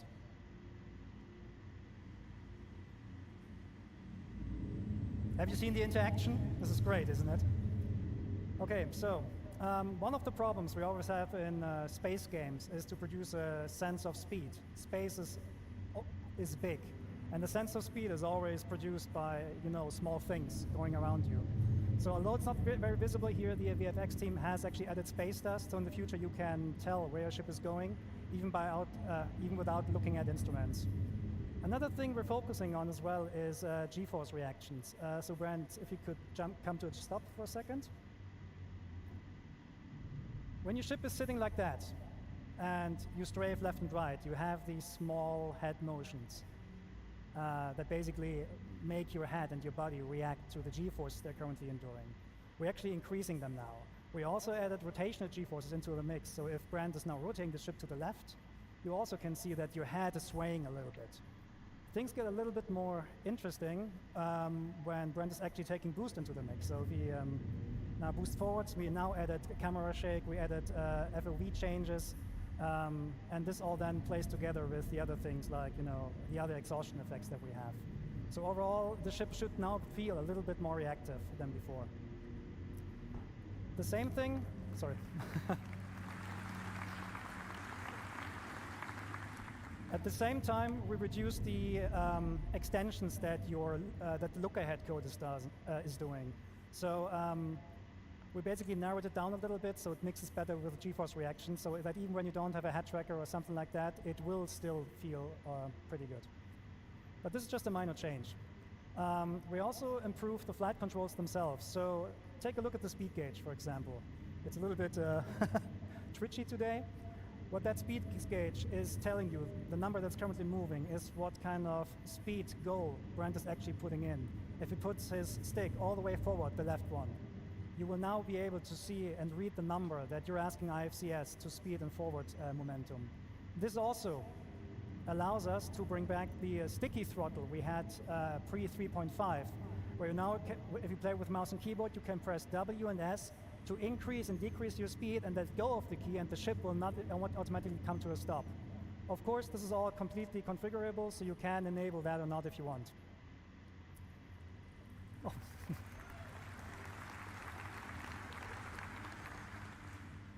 Okay, Brent, give me some hard flying now, like blackout and all that. Okay, so another thing we changed in the flight model is that we actually looked at the tricoding exploits. These are really important for PvP and racing players among you, because tricoding gives us a mathematical problem that we're trying to resolve. On some ships, when you tricode, you get actually up to 50% more acceleration. That huge difference actually makes a lot of the ship difference meaningless, so we're cutting back on those. So a first implementation of that is already available in the master mode testing areas in 3.21, I think. But we're improving the algorithm right now so that it actually is less punishing in future master mode builds. This is actually a current version, so as long as you go roughly forward, you get the full Gs from your back engines. Okay, so now the biggie in the room. We're talking master modes. Master modes is by far the biggest change we're doing on the ship gameplay. In general, all of your ships will be put into, or will get a master mode setup. And the master mode is affecting basically everything surrounding everything on the ship. The ship itself, the flight model a little bit, but specifically the items and what they do. And there are two master modes we're going to talk today about. One is SCM, which stands for Space Combat Maneuvering, and the other one is Navigation. So let's look into SCM. SCM is the mode that Brent currently has active. So you see the, Brent, can you go into the indication, please, for the master mode? Just point with the mouse there, if you can. Yeah, so this is your current master mode. It says SCM. When you use SCM for basically all the gameplay that is not traversal. So combat, mining, salvaging, using it for that. You have full access to your combat system. Your shields are working, your thruster boost is fully active, your weapons are working. It's the high performance, high alertness mode that you're in.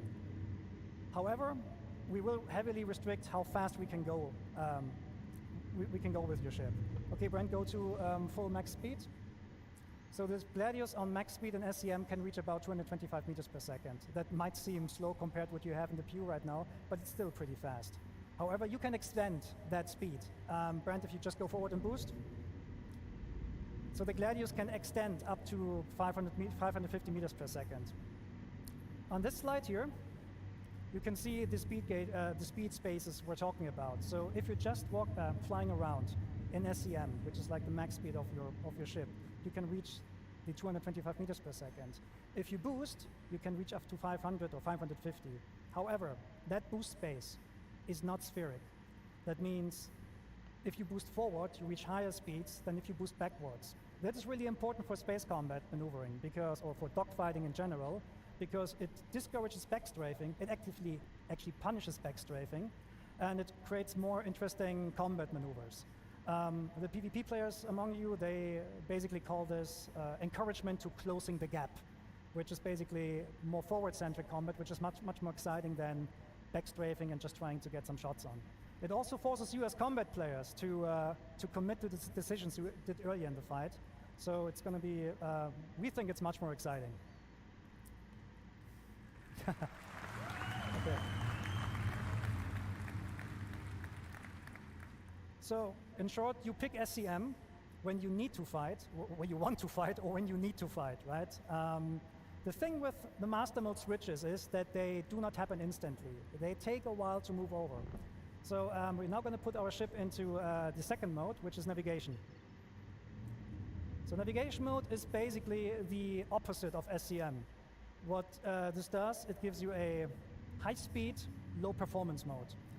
Your shields, they will collapse. Your weapons will not be able to fire. Your defensive systems will not be functional, but you have higher speeds. So in nav mode, you can still reach the speeds of what you have currently in the PU, something, I mean, depending on the ship, sometimes 1,000 meters or 1,400 meters per second. But all your regenerative systems, so regenerating the weapon capacitor, your thruster boost, will be inhibited. So this means when you want to go fast, you need to be very, very careful when you want to swap over. So imagine you're in a fight and you want to escape. You should not do it right away, because if you just swap to navigation mode in the hope to flee, you're being left with no shields. And the first thing that will go offline when you're hitting with distortion guns is the quantum drive. And that is important, because the quantum drive will spool automatically up when you enter nav mode, and it will then unlock the higher speeds. So this means when you're in nav mode and you're fighting, you're very vulnerable, so you should get out as fast as possible. Luckily, navigation mode not only allows you a higher speed, but also gives you access to the new quantum travel experience, which we're going to show in a minute. So that is nav point that you see there on screen. This is the point where I want to go to and quantum travel to. Before we do that, I need to quickly explain what this is about. So currently in the PU, when you quantum travel from A to B, you're actually not really moving. You're going on a spline, and you're teleported in every frame along that spline. So there's basically no meaningful gameplay we can add there. The new quantum travel experience is fully physicalized. Physics is always on, which means when you quantum travel from A to B, you're actually accelerating using our awesome physics engine. And because it's physicalized, it gives us a lot more meaningful gameplay we can play with. So Brent will start the quantum travel in a second. What will happen then is your quantum drive will initiate the jump. You will see an effect that distorts the space around you, and you will accelerate forward. During the acceleration process, and so this is the time until you actually reach your cruise speed, the ship will experience forces, and you as a player, you're responsible to counter these forces. So there is an element of failure. Okay, Brent, let's show that. And take your hands off.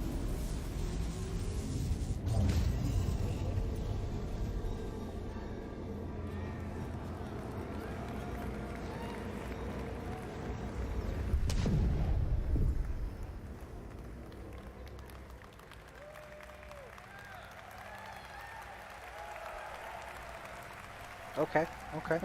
Oh, we don't have the thing in the corner anymore, so I could... Actually, I'll just leave the camera off during flight mode, So because there might be more is things that pop up in the corner. the failed attempt to quantum travel. Brad wasn't countering the forces, therefore he was thrown out, the quantum bubble collapsed and threw you out. Your ship doesn't like that. IFCS needs 5-6 seconds to recover from that, during which time you're just tumbling, right? So, and this is not just like dependent on your skills.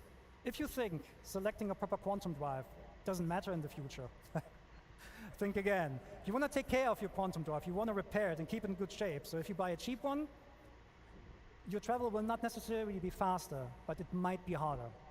Okay, so Brent shows how it's done properly.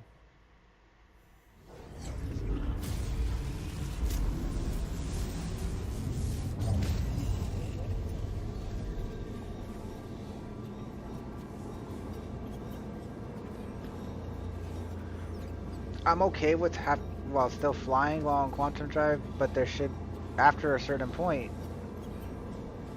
when you reach cruise speed, yeah, you have to fly away quantuming. The bubble is locked. You can now go hands off. Okay, so now you can. Okay, good. Right. So once you reach cruise speed, you don't have to fight it anymore. That makes sense. Okay, that's fair.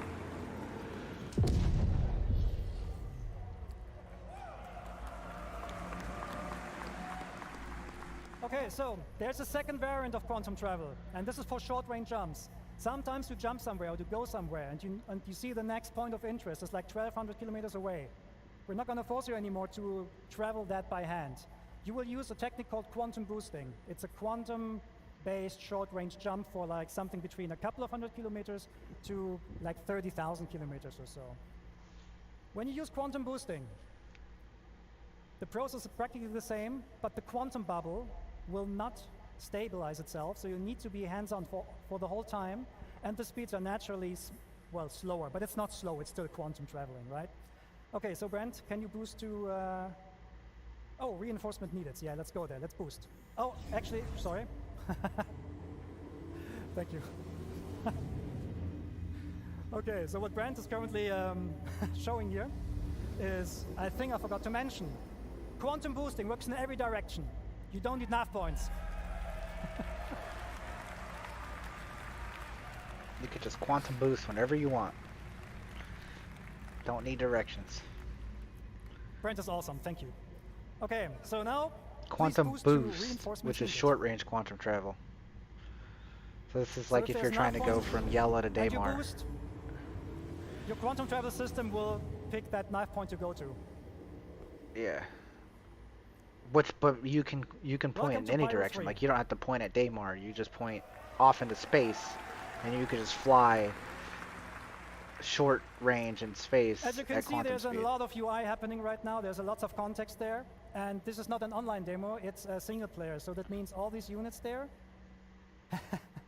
they're friendly and hostiles. They're probably fighting with each other, which is a good segue to talk about AI improvements. And there's one man who can tell you all about AI. This is the man with the nicest legs at CIG. It's like a tunnel. Well, please welcome Diego Marty Mason. Yeah.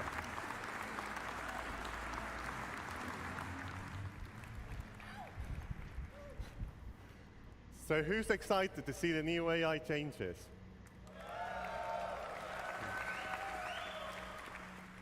Hi everyone, as Yogi said, my name is Diego Marty Mason and I am the AI programmer focusing on the fly combat. Over the past year, we've been working on delivering a thrilling experience to the AI encounters. Let me first walk you through our journey. We first started looking at the current AI behavior in the PU. We quickly realized how uniform fighting was and how we were not using all of the tech available to us to make a more interesting experience.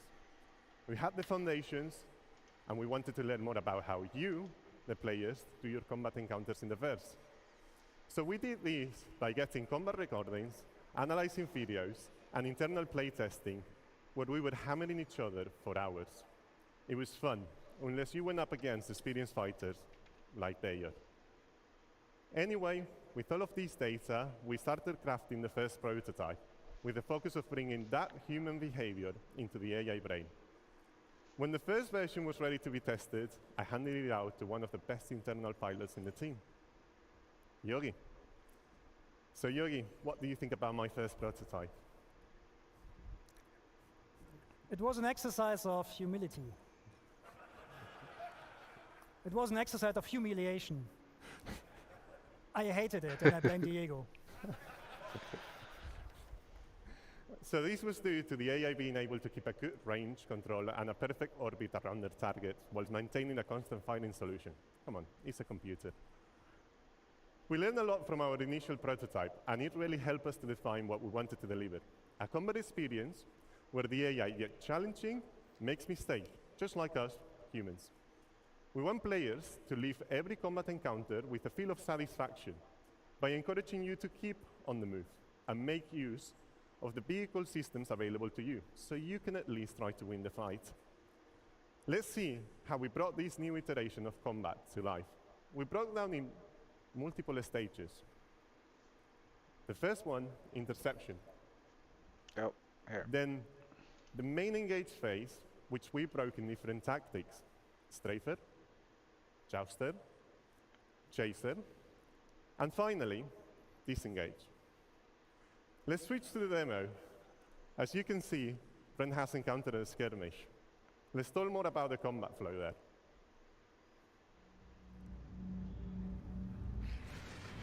Okay, we will start with interception. After acquiring the target, the primary aim is to close the gap with the target.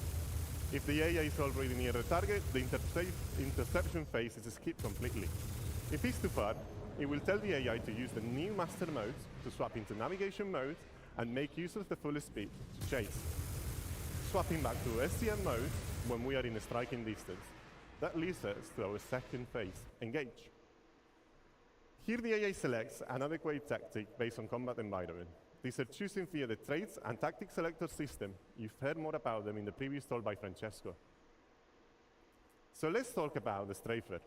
As this is a 6 degrees of freedom game, it's the natural combat shape adopted by pilots.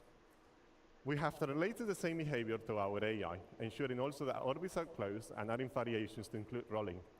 Strafers will break combat if they cannot keep an orbit. So now we see how the Hammerhead is being attacked by Hornets. These Hornets are Jousters. Jousters consist of performing straying attacks whilst outputting a lot of firepower, blowing through, smooth turning, and repeating. We added variations for the more skilled pilots, like skid roll attacks, that provide a spiral-like flight path. Jousters are also good at monitoring for back strafers, so if they cannot get into strike distance, they will just break. And finally, the Chaser.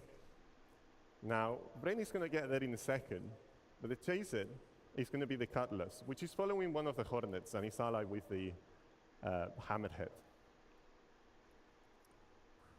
Now, we are really far away, 10 kilometers.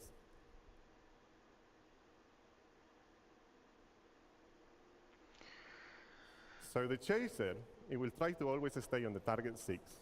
The idea is to force the target into a defensive stance by making them turn into the Chaser. This maneuver will be seen mainly in squads and atmosphere combat.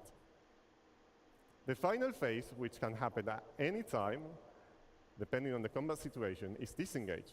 This phase is triggered based on constantly listening to multiple events in parallel. To name a few, critical health, damage to shields, or weapons depleted.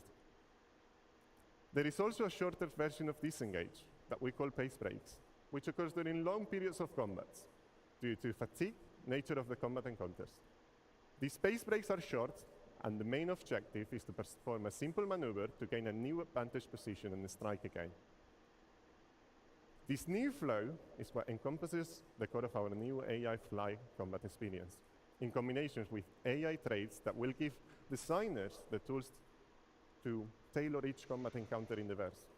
Like, for example, they can choose the ace traits that will allow AI pilots to make use of all of the ship's angular velocity so they can keep a more precise orbit. So for some of you out there, it's going to be a good challenge. While we've been mainly focusing on fighter behavior, we've also started to follow the same process to other ship types, like gunships and capitals. In the near future, we want to deliver an experience where going against a capital ship like an Hydrus is a tough fight, that unless you bring the right combinations of tools, meaning ships that are equipped to take down capital ships, you will get demolished by their powerful turrets. Now, after all of the feedback, in our first internal playtest, we've received a lot of constructive and positive feedback. And Yogi's not longer being destroyed by the AI, so I think he likes it a bit more. Thank you, everyone. I hope you enjoy the new AI. And back to you, Yogi. All right, well, first off, I don't understand a word that man said. Thank you, Diego.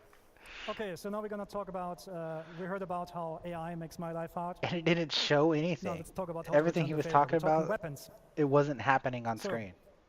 The weapon and aiming systems in squadrons, they went through a lot of changes. I can only mention a couple of them, so I will go through them relatively quickly. First thing on our to-do list is basically weapon tuning. At the moment, almost all weapons in the PU are practically the same. In Squadron, that's not the case. Almost all weapons have different properties. They have like different projectile velocities, different DPS numbers. But they're not just different in terms of these numbers. They also feel different. Remember the Cinch cannons from like a couple of years ago? They were they were very powerful weapons, but they were extremely easy to use, which made them meta weapons. So we're going to bring the Cinch cannon back, but we'll make sure that the amount of work you put into these cannons in order to employ them is on par with the other guns. So there's a lot of stuff that we're going to do to make sure that weapons have a lot of pros and cons and avoid meta. Specifically for this build, Brent is equipped with a I think a close and runner laser repeater. Can you fire it once? Yeah. And the other weapon he has is he has 2 weapons on the wings, which are Gets cannons, size 3. With 1 push, they're actually firing 2. So we're also gonna have burst weapons and so on. Okay, cool. So, a problem we have in space games is controlling the engagement ranges, because we want to bring the fights close. But the problem is that, well, how do I put this? Weapons usually, in order to bring them close, what the game devs usually do is they just restrict the ranges. Like in the PU, a lot of the weapons have exactly a range of 1,400 kilometers, which means often the fights occur at 1,399 meters. This is not a good way for us to control the weapons. And we tried out things like damage fall off, so that bullets get more damaging the closer you are. But the problem there is, how do you communicate that to the player? So we're going to do a couple of different things with that in the future. Let's see when the graph comes on. Okay, so show of hands or show, which of you has an Ares? Okay, as an Ares pilot, you might know the following problem. You have a target. You're going to aim at it. And then you... miss. This is... Because this what the ship sucks. Okay. I need to go back. Okay, there's actually some stuff not there anymore. I don't know. What happens when you aim with your crosshair over the pip is that you actually not aiming at the pip. The legacy system gives you a pip which does not show you where the weapon needs the pip. The new aiming system actually produces the pips based on where the weapon sees them and reprojects them on the target. That means the aiming information you're getting is actually much, much more precise. And this is a very interesting, sorry, I said the completely wrong thing. I'm sorry, I'm nervous. Okay. Controlling weapon ranges, sorry. I'll do it now, sorry.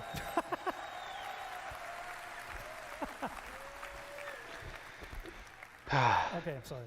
Beautiful. Okay. Controlling ranges. In the future, all the weapons will get much, much longer ranges. Size 1 weapons will fly to up to 5 or 6 kilometers before the despawn. The way how we do this, how we do this is we're adding spread. Because spread is for us is a very good indication on how to control the ranges. This is not a one-to-one relationship there, so don't worry, you won't get like spread with like 20 degrees offset or something like that. Don't worry, right? But if we compare the spread of the weapon with the target size, we know when the weapon is in range. We know when you actually are close enough so that the majority of your hits can hit, and we're telling you that via the aiming system now. So, Brent, let's go back to the demo. Welcome. If you get a green pip and a green crosshair, it means you have a high chance of your weapons hitting the target. If Brent takes a little bit of a step back and waits until the pips and the crosshair turn red, this does not mean that the ship is out of range. You can still hit it, but you might waste bullets. This also has the benefit that, I'm not sure if you saw that before, but if you look at how many bullets are in the air, you're actually getting a lot of bullets, a lot more bullets, and it just looks a lot better. Okay, Brent, just kill these guys now. Bam!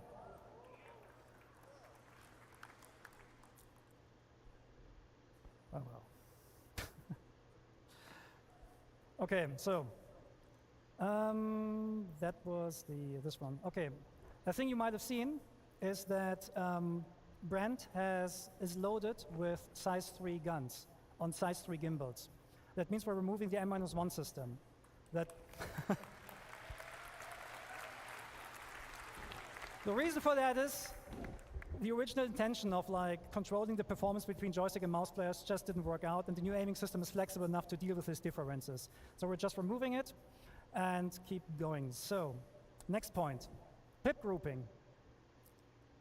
If you have different weapons with different projectile velocities, you will get different pips. Because merging the pips makes no sense for us anymore, because the weapons are going to have vastly different projectile speeds. So if Brent, for example, enables all the weapons now, you get separate pips. So let's talk a bit about pip optimizations here. And this is the thing I messed up before. Again, who is an Ares? If you aim at your target, you get a pip, right? Your Ares owners know that. You aim at the pip, you shoot, you miss. And this is because the pip is not being shown where you need it. In the future, we're actually offsetting the pip where the weapon sees it, and then we project this onto the crosshair. Like that. And when you then hit, you hit. No, when you then shoot, you hit. And this is, of course, also communicated by the aiming system, so when the pips turn green and when the crosshair turns green, just shoot. Okay, so now to the actual best part. We cannot take down this hammerhead. It's too big for us. But we can cripple it. The weak points on the hammerhead are the turrets. The way are we going to do this in the future is with precision targeting mode. Brent? Enable precision targeting mode? There we go.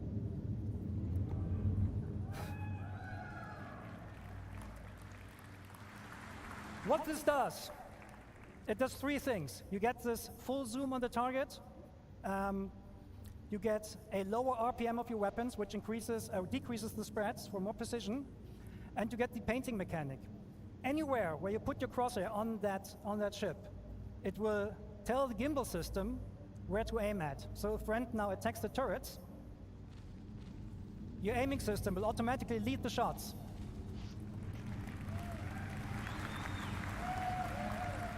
Bam! One turret down.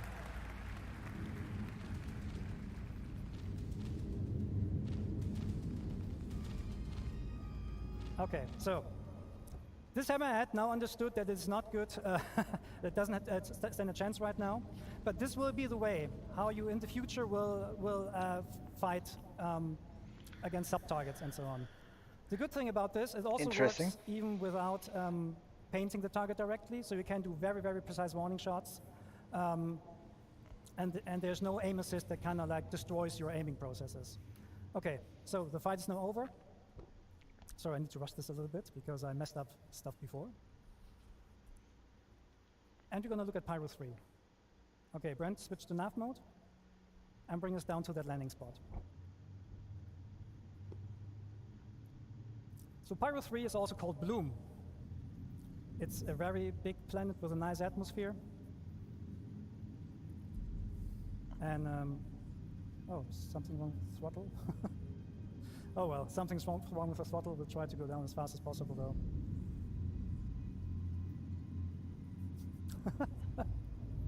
I said gameplay demo might have bugs. Okay, gonna go there now? Okay, yeah, steeper angle, that works. Okay, so the thrusters on your ship, they do not like they do like the vacuum of space. Well, we're talking spaceships here, right? And we have thruster efficiency curves on these thrusters. So at some point, especially the MEF thrusters, they will cease working because they don't like atmosphere. They will overheat very, very quickly. So there's the question, what happens when you go down to a planet and you want to rotate your ship with your thrusters off? Well, we'll see. Can you go to external view? Can you waggle your tail?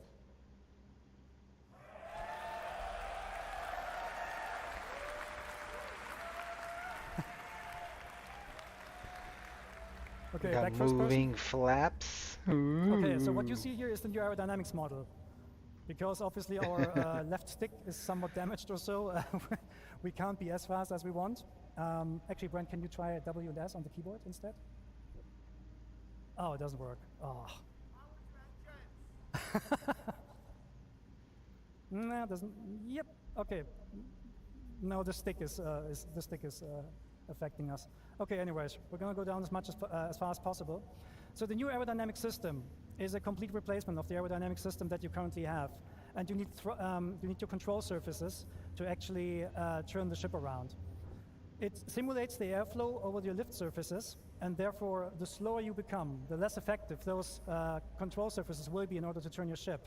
So we can demonstrate this. So if Brent just sits here and yaws left and right, you will see he cannot go further than that.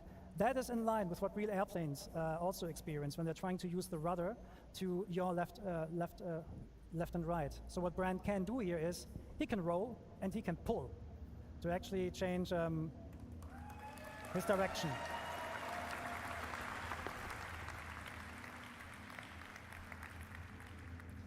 Okay, so just for this demo, we added a button. The button is called Thruster Disconnect. Because at the moment in the PU, when you go through a planet, you're using the thrusters to rotate. We're not doing that anymore. So Brent, disconnect the thrusters, please, and put the ship into a purposeful stall. A stall happens when the airflow over a wing ceases, or over a lift surface ceases. And then at some point you will not have any authority anymore, and your ship will not turn and so on, and you will basically fall out of the sky. That is naturally a state that every plane wants to avoid naturally, right? And this is happening right here. Brent is not able to use the control surfaces right now because the ship is in a process of stalling. However, the airflow will pull the nose back into the wind, and once you have enough speed, he can actually, well, he gets authority back over these control surfaces.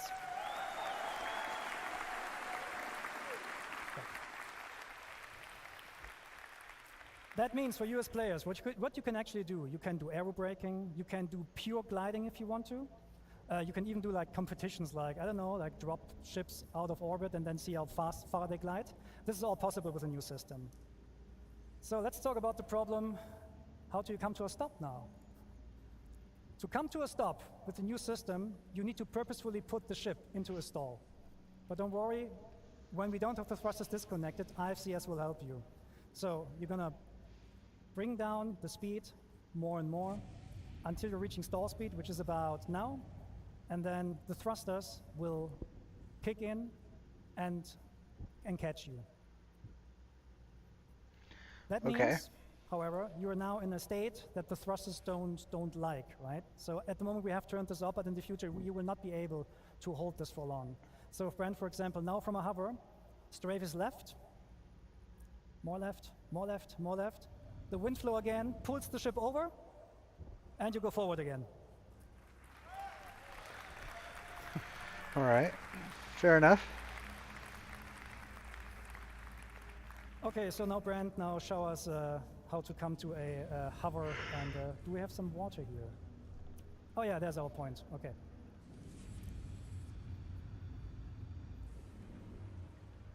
Highway to...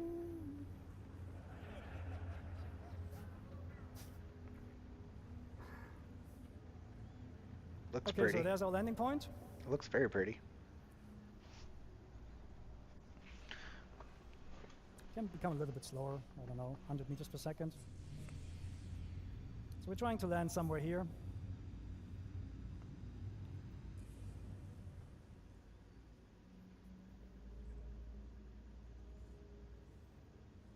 Whoa, look at this.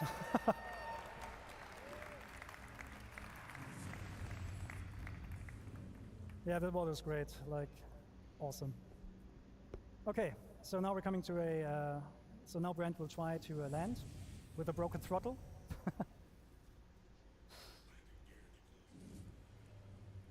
Landing gear deployed. That sounds exactly the same. And yeah, he's aided a little bit here by the landing gear, so he has landing gear out, I think, because that automatically enables precision mode at the moment, so that you're a little bit slower, but you can of course like turn this off as a player. And then you come smoothly down to a landing. The best way to land your ship is in decoupled, because you can just like very smoothly land it on the surface. And clunk. And now you're gonna power down the ship using the new interactions. Engines off first. Then we're in the relaxed pose again, as Ines showed before. Look at the Power Gladius with only 2 screens. I still don't. I don't canopy care. off. I mean, no, open, not off. Don't put the canopy off. the screens on your helmet are cool. And get out of the ship. But still, 2 and, screens. Probably go for a Come swim on, guys. or something. Okay, that was a bit of a buggy, bumpy ride, but thank you for taking the time with us.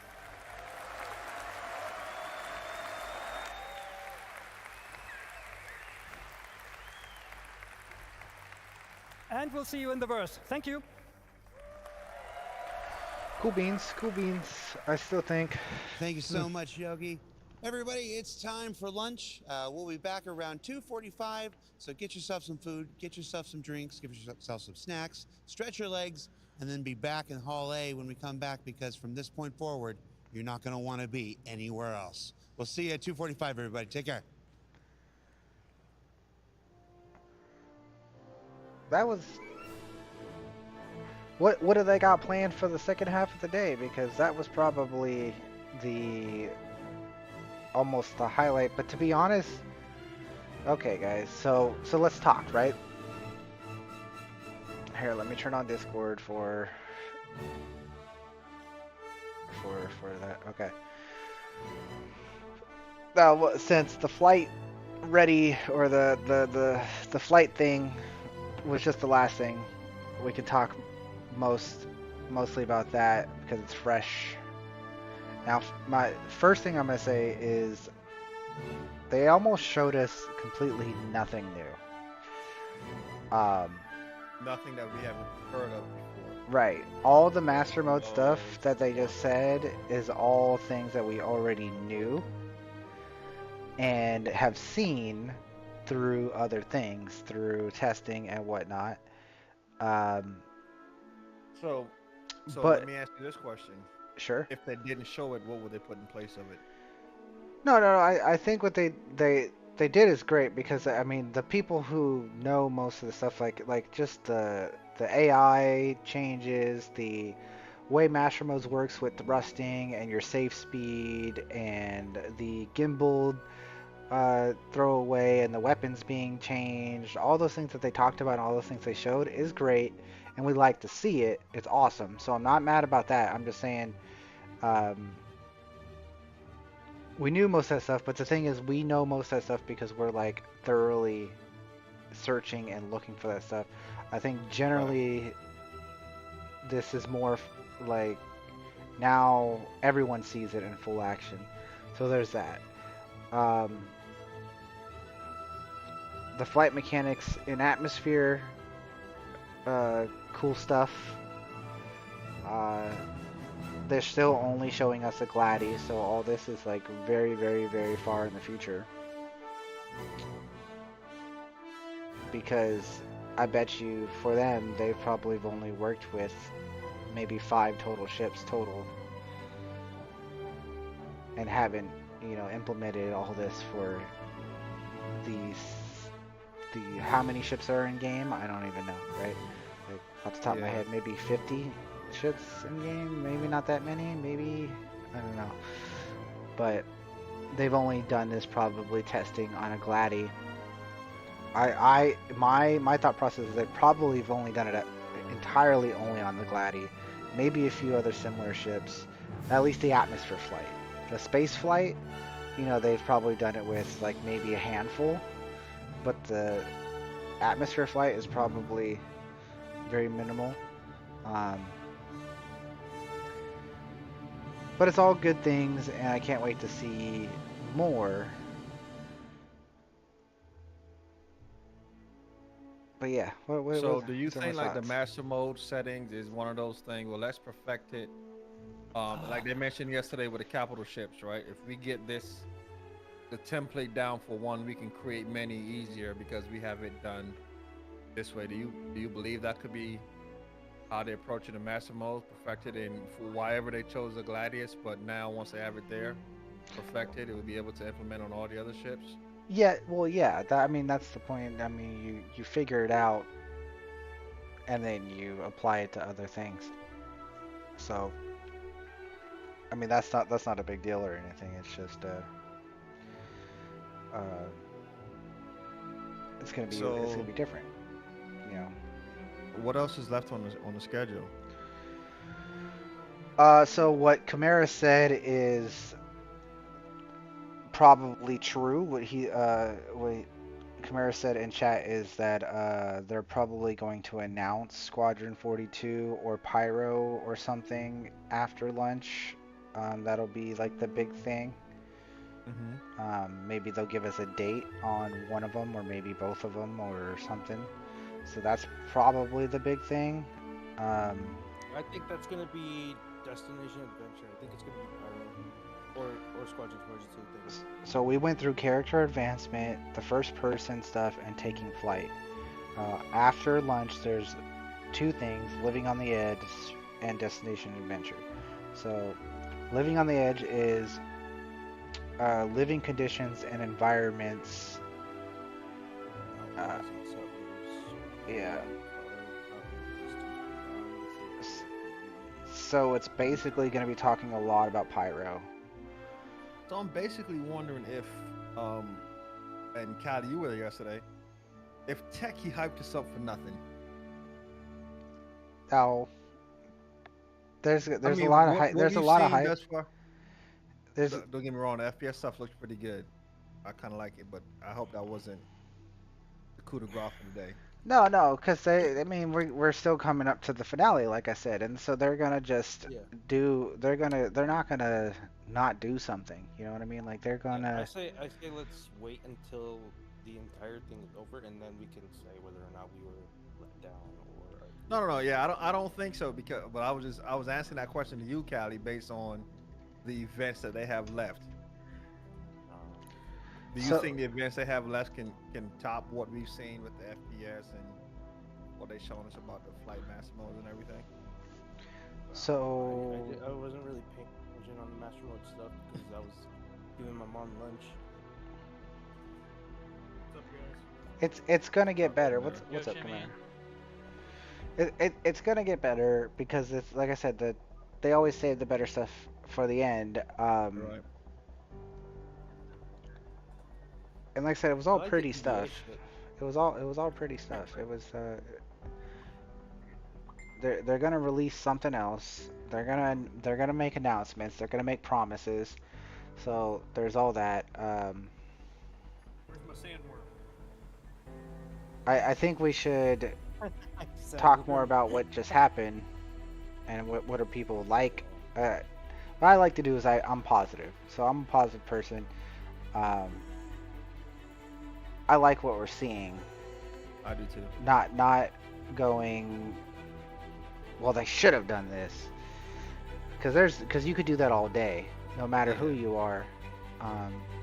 So far they showed us lots of character stuff, which you know, we talked about is a little bit boring and whatnot, but it's nice to see. Yeah, it's going to bring a lot of more creativity to the game with the outfits and the hairdo, you know. I think it's kind of crazy now with the limited stuff that we have. How I see people create their characters. Right, It's going to get even better later. And so what I want to talk about for the character stuff and things like that is here. I want to put this into your guys' head. Okay, we play this game a lot, right? And we play this game right now in its alpha development, quote quote alpha development beta stage stuff that we're doing, right? And so we're constantly getting patches, we're constantly getting bugs, and we're constantly getting reset, and our characters are getting reset. We create our character every other month. We're recreating our character. Sometimes we're recreating our character once a week, you know. So we're getting on. We're like, I don't give a shit what my character looks like. I'm wearing a helmet anyways, and all this kind of stuff. But you know, what does it matter? And that's the way we're looking at it now. Well, you can look at this in a better, more optimistic view. Is this is all stuff that we're looking for in a finished game.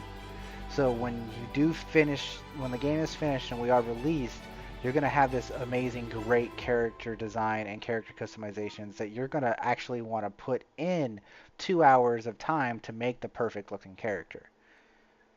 Even, what did you guys think about the hygiene shit? What I'm like having to take a shower. What I'm curious about though with the character customization is if they put that in Squadron 42, will there be a way to transfer the character between Squadron and the PU? Right, that's what I'm with you on that one, coming, because if they do that, that would really, a whole lot of people spend a whole lot of time before they even play Squadron just to get the character looking the way they want. And to answer your question, Callie, I think it's one of those things that's like, why would you implement that? But I think once you play with it, it's going to be like, okay, that's a interesting feature to the game that you just have to think about, where you could, you know, make fun of it somehow. You know, the trolls are going to troll, and I'm sure people are going to find a way to make that be troll with it. I think the hygiene's great. Too is Scum and DayZ have that implemented, and it's not as extreme as it sounds on paper once you start playing with it. Yeah, yeah, exactly. So like you said, it's not as extreme, but I think it's a cool thing. Yeah, I think it's a cool feature. I think everything should be implemented. I think those are steps in the correct direction for a space simulator, for a game that's a simulator. This is fantastic. Like eating and drinking, hygiene, using the bathroom. I'm all for those things. And their plan is to have it in a way to where it's not gonna hurt the gameplay too much. Like you're not gonna have to do it every 5 seconds, and that's fine. But like I said, it's simulator, so that's fine if you have to take a shower. It's fine if you have to use the bathroom. Those are all cool things to have, especially in Squadron 42 and whatnot. All fantastic things. And those are going towards the direction that they've always talked about of this being a simulator. The other side of that coin is some of the FPS stuff that they talked about, that I complained about directly when it first started. Like, why are we taking inertia away? Why are you taking gun penalty away? Like, cool, faster, awesome flying around, or like zooming around on your feet, running full speed. Great fast combat is cool, but you shouldn't just be like, oh, we want cool, awesome looking gameplay and not realistic gameplay. Well, if it's going to be a simulator, it should be like Tarkov. The FPS should be kind of similar to Tarkov. Hello, Kamenzi. Yeah, I'd love it to have Tarkov gameplay like that. Well, not necessarily as sophisticated, but you get where I'm going. It should be in that kind of. And I'm with you, Bootneck. Realistic time frames would be nice. Maybe they'll do that here at the end and give people time frames. I don't want to be reloading magazines in a bunker. Oh, you guys you're right now streaming, Astro? What? You're streaming right now? Yes. Okay, I was going to ask. Yeah, there's some Discord server issues that just came up to my attention. I was going to talk with you. It's okay. I'm gonna get out of here. Okay. You could DM me or something. I don't know I don't know what kind of Discord like, server issues there are. There's something there's something I kind of don't like right now, and I kind of want to talk to you about making a little bit of changes and stuff. It's nothing, it's nothing big. Okay. Well, I think you should DM me because I'm probably gonna be streaming for quite some time today, unless we'll just talk another day or something. I'm going to be on late tonight. Are you gonna be streaming then? Probably. Really? Well, maybe not like super late, but yes, I plan on streaming for most of the day. Really, CitizenCon's even gonna be streaming late night? No, but I am. Oh, okay. You're just gonna be playing around, flying around in the verse, basically. I'm gonna be playing, yeah, normally, yeah. Okay. We're gonna be yeah, hunting I'll DM you something. We can do something tonight. I got an idea. Okay. I'll DM it to you.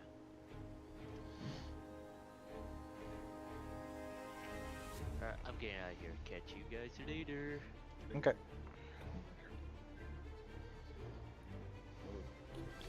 Alrighty. So yeah, Bootneck, I agree with you. Like you said, realistic timelines would be nice. But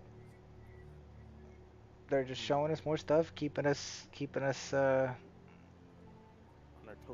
on our toes, or giving us what we want, but not giving it to us,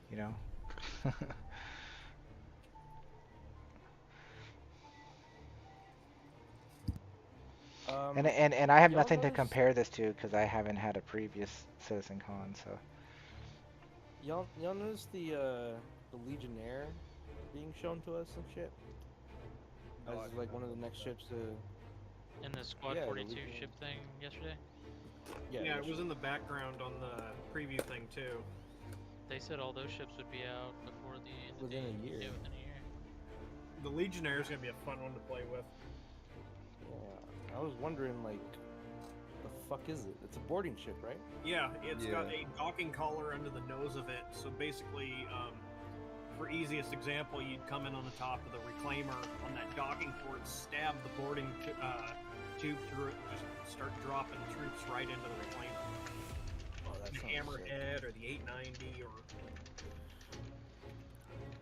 Corsair. Does the Corsair have a docking on it? It's got a docking yes, it does. collar. Yeah, so exactly, yeah, you could go board Kavinsky's Corsair and swarm it. Well, yeah. What do you guys think of the new Atmo, like, flight model? It shows promise. Well, again, it's just a Gladi, so like the Gladi looks great in it, and that's great. I like, and that's fine. That's the way it should be. It probably wouldn't have been as impressive in a Valkyrie. Yeah. I love my Valk, but that thing is a flying brick. I think it's just one of those things where it's like we need to have our hands on it to judge it, really. Like, just because I'm watching some guy fly through the air doesn't mean too much for me. And also the fact they're flying the Gladius, which is the most refined testing ship they have. Yep. Oh, you know something. I need to replace my little canister here.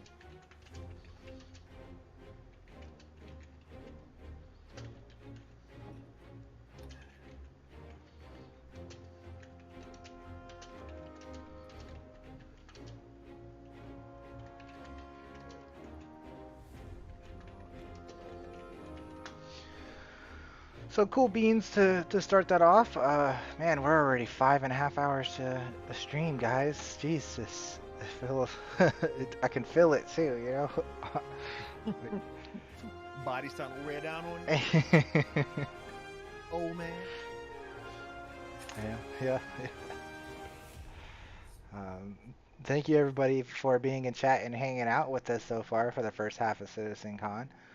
We had lots of people talking and whatnot, good conversations. I know there's not too much we can say and speak about while the stuff is going on because we want to listen and watch, but I appreciate you guys being here. And we still are going to be, like I said, watching the whole thing and then going to be playing afterwards as well. So we still have our subscriber goals and membership goals. So if we do reach those goals, we will be doing a giveaway for a $60 ship of your choice, more or up to $60, whatever ship choice you want, or a game package of whatever if we reach some of our goals. As if you want to become a member for YouTube as well, you get put into those giveaways double, so you'll have more chances of winning the giveaways, and you will have, you know, awesome things on the channel itself, like being green in chat and having a patch by your name and having emotes and things like that, and being in my video credits, your names will be special thanks and all that kind of stuff, because you are supporting us as a whole, as me, Astro Manny, supporting me and Astro Mercenaries as we continue to make content for you guys. Much appreciated. You have a non-CitizenCon question, of course. All questions are fair to ask. We're here to just hang out and talk whatever. It doesn't even have to be necessarily even Star Citizen. We could talk about your kitty cat. No.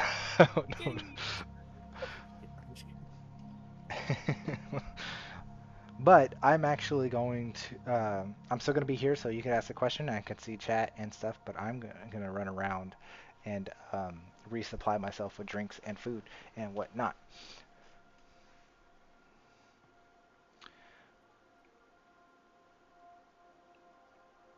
What happened with the numbers? It was at 90 plus last night. Well, according to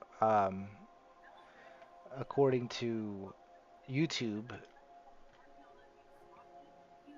I put the new correct numbers in. So my current subscriber count is at 1468. And we said we started it from 1400. And so I only have 68 subscribers out of whatever last night said. So either YouTube has some situation going on with not catching up with the subscriber count, or we had a bunch of I don't know how. I don't know. I don't know what it was. I don't know. Maybe people subscribed and unsubscribed. Fake accounts, or people subscribed and unsubscribed just so they could do the giveaway or whatnot. I don't know. But we are working on, getting the stuff up, and nonetheless, when we reach these goals, by the way, we're gonna do a giveaway. Okay? It doesn't have to happen tonight. It would be awesome to have it happen tonight, and there will be special perks for it happening tonight. But these goals are going to stay here, and when we reach these goals, we're going to be doing a giveaway. So that's not going to, so don't worry about that on the giveaway situation. We're going to have a giveaway one day or another. It's going to happen. Someone's going to get $60 in pledge stuff.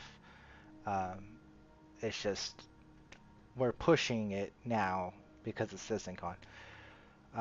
You have roughly 1 million credits. What's a good starter fighter for a novice like you? The starter fighter ship? Okay, well, that's very easy. I mean, the Gladius, right? That's what they showcase on Star Citizen. That's what they showcase. That's what most people fly. It is the fighter ship to have. The Gladius is maybe like 1.1, 1.2. I think Arrow's like 800k, right? Arrow's not a bad choice. The Gladius is a little better, personally, I think. The Arrow is a more advanced fighter ship for more advanced players, because if you make a mistake in the Arrow, you're dead. You can make a mistake in a Gladius and still survive. Now, the next part of that question that I have for you, Breck, is are you asking to be a all-around fighter ship that is for everything, PvP included? Because then I would say get the Gladius. But if you're asking for more of a, I just want to shoot AI and kill AI and I don't ever want a PvP, then you don't have to get the Gladius. The Gladius or the Arrow or something in that category is really good for you to get used to flying, and if you encounter players and do PvP, you'll be much more better suited in one of those ships. But if you're looking to just blow up AI, you can go for other choices. And if you're talking for roughly 1 million credits, you can pick up the Reliant series ships for under 1 million. You can get a Reliant Core for 680k. You can get a Reliant Tana for 780k. You can get a Reliant series ship that has 6 guns for under 1 mil that are very, very well priced. And that is what I would recommend for firepower. Other than that, Hornets are really good for firepower, but they're a bit more expensive. Because if you're looking for firepower, then you could do better than the Gladi. You could even go Buccaneer, but I don't really recommend the Buccaneer. And there's more options. But if you're looking for the most well-balanced fighter that is cheap for all-around combat, Gladius all the way. More advanced stuff would be Arrow, Razors, M50s. Those are for pilots that are going to fly their pants off and not get hit. On that, like I said, I'm here, I'm talking, but I'm going to grab drinks while I'm talking. If anyone else wants to chime into that stuff, but I'm kind of the combat guy. But like I said, everyone's opinion is appreciated.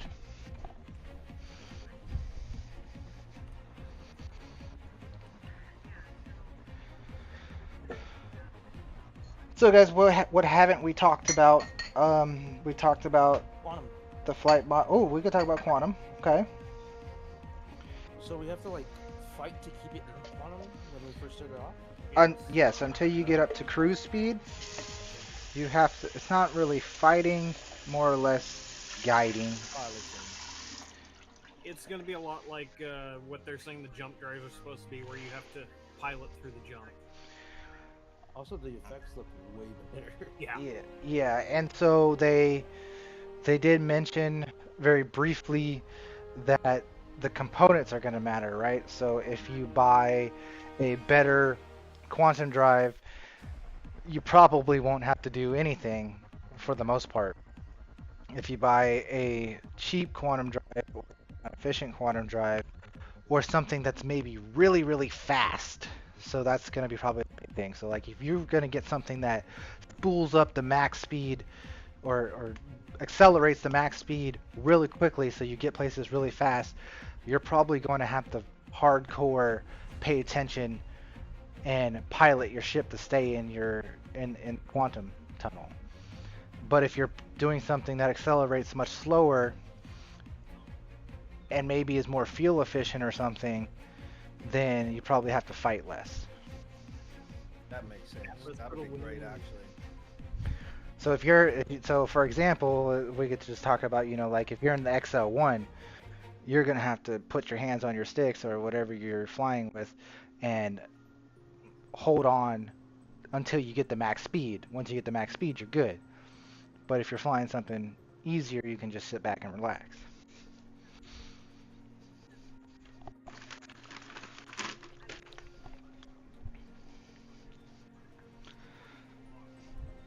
What's up, Cosmo? Makes me happier. My Atlas is my preferred drive, anyways.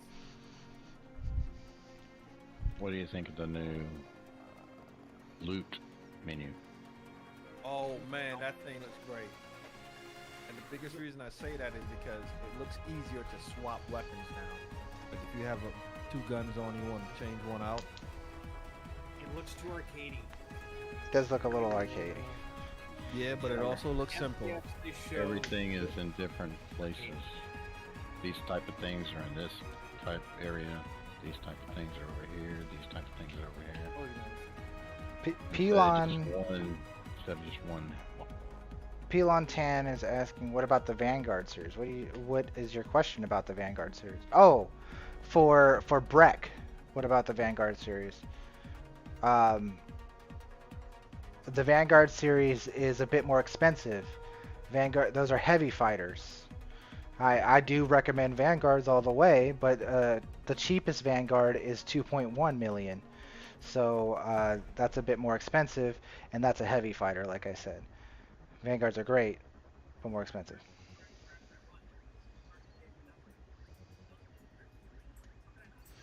You listen to everything I said on double speed. Nice. Hello. Welcome back. But yeah, the inventory system, guys. I agree with Chimera here. Like I think the Tarkov system inventory is probably more of what we're looking for, like realistic. You need to search through these packs, not have everything laid out to you on a silver platter. I mean, so if you're looting, how many times have you looked at a body, taken ammo out of the backpack or the main chest piece, and skipped over the pants and missed something good?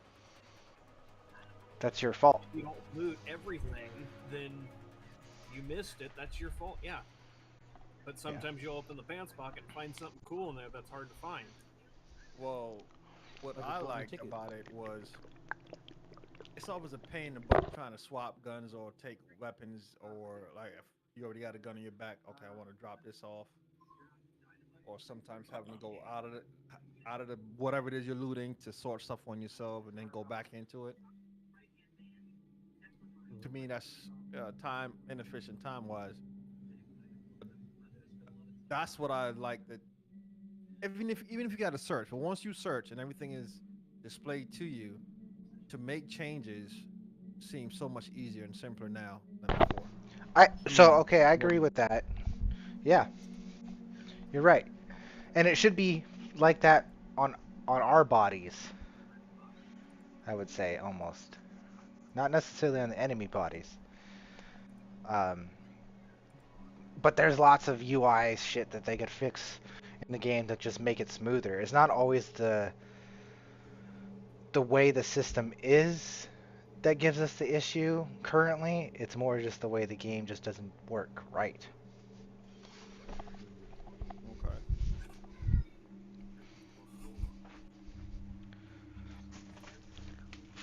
I feel like they could still like simplify the UI of the loot, the new loot screen.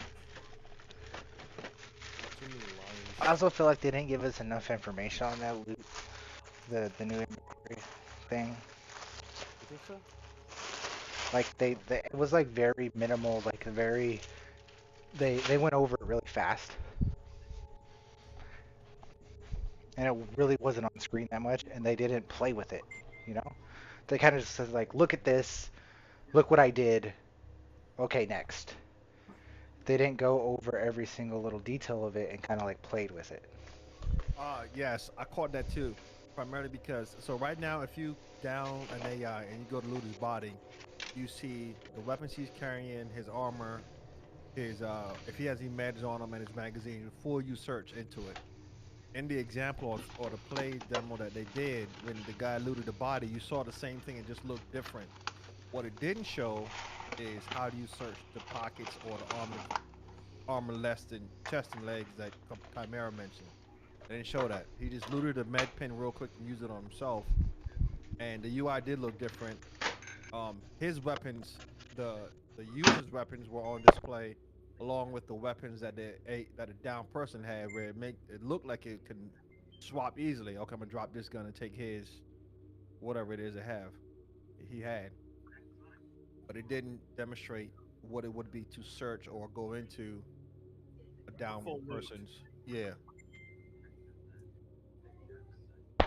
Yeah.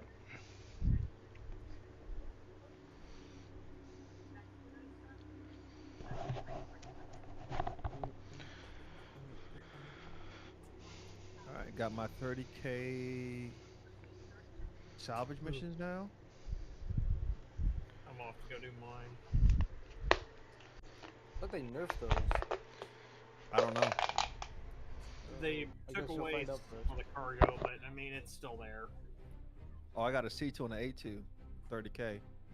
I guess I can accept those now and just go to it. Yeah. You're not going to find something that's got like 500 million worth of drugs on it anymore like before, but they nerfed it a little bit, not bad.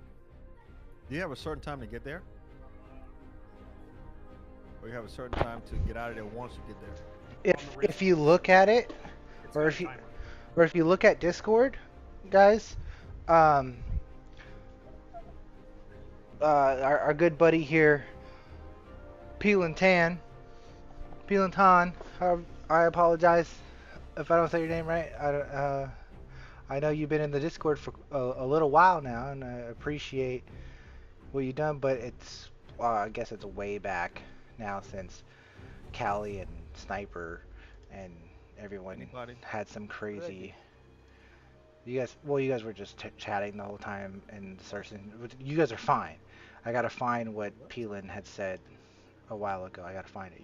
You're fine. I accepted the mission way too early. I may Oh, not you're even talking make about it. the paper. But no, yeah, it's the typing. But Peelan had said he went through a whole thing on the new salvage missions. I'll find it. I'm gonna pin it, and I'll read it to you guys, or I'll repost it. Here it is. Okay, so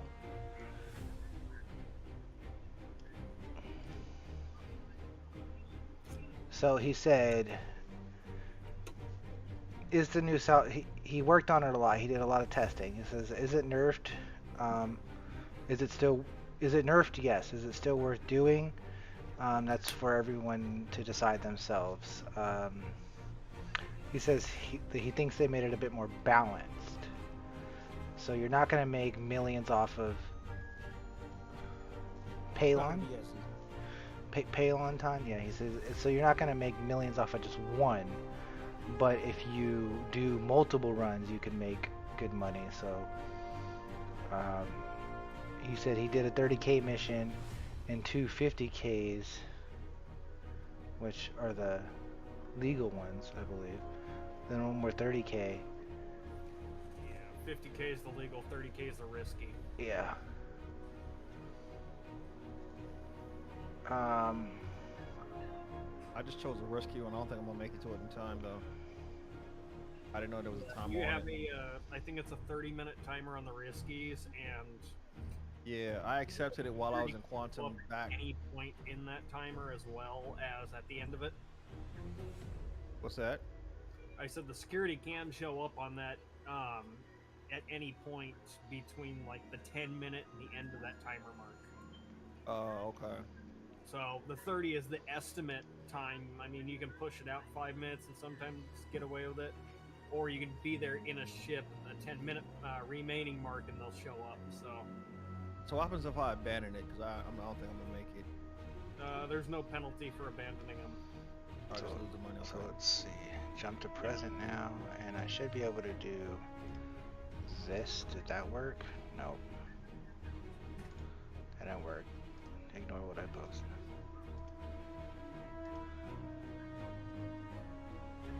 But yeah, he said he tested it. It's working. It's been nerfed a bit, but it's not as crazy. You're back for a half an hour? Did you miss anything worthwhile? I mean, we saw cool things. Skull. Not necessarily game life-changing, world-breaking things. I'm a fucking moron and I'm stuck.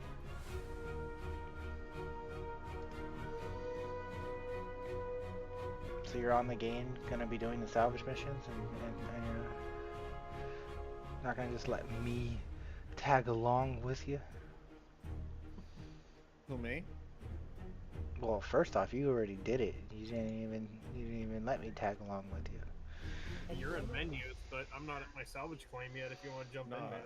I didn't do it. Okay. Yeah, I did the basic one so I can get it. Yeah, you could have $1,000 just let me know, and then I could have been in your party, and I could have just like, took all the rep from you, and done nothing. And while I just sat here and did nothing. Yeah. Manny, send me a party invite. I am. I'm in loading. Well, here is a A2 that's at Hurl 4 for 50K. Well, I don't need that. I needed He needs the ones leading up to unlock them, which Yeah. I'm doing right Oh, I thought you already did that. Well, I'm gonna share it anyway. But we got to see some of the flight mechanics in Atmosphere Flight, Skull, and a couple other cool FPS things. Lots of character creation stuff. I hope the game doesn't crash because I also got a C2. Not risky. I don't know if you're in the same server. We got lucky. You invited me. I accepted. Wait, are we in the same team? No, you're I'm not. stuck in a corner. Oh. But you're good. Stay in your server, make your money. Yeah, I just sent you an invite. Yeah. Chimera. Is there a way I can knock myself out? You're gonna try some AI bounties in the Gladius. Let you know how quick I explode. Nice. Yeah, and the Gladius could handle. The thing with the Gladius, like I said, is you can do anything in the Gladius.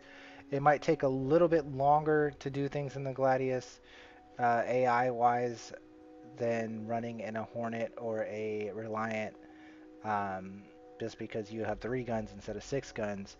But you can do anything in the Gladius. You're actually more maneuverable and faster than those other 2 that I just mentioned, and whatnot. But once you start doing the VHRTs and the ERTs, and you get really high level ones, then you're gonna want to choose a bigger, more powerful ship.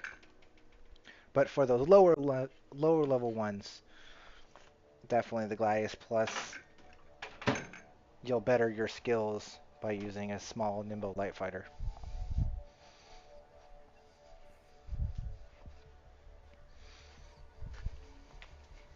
Is there a bug going around now where your ships run out of fuel while in storage? Damn it. Haven't seen that one yet. Yeah, when I park my Draco in where I'm in Mike Elwin station there. They were full. Now they're empty. I Did haven't used them. you lost fuel in the hangar? I had them stored, Interesting. and now they're both empty, and then I can't refill them. It won't give me the option to. Well, you should be able to store it and pull it out, and maybe it'll. Yeah, I'll try it. Did you share the mission? Come here. I will right now.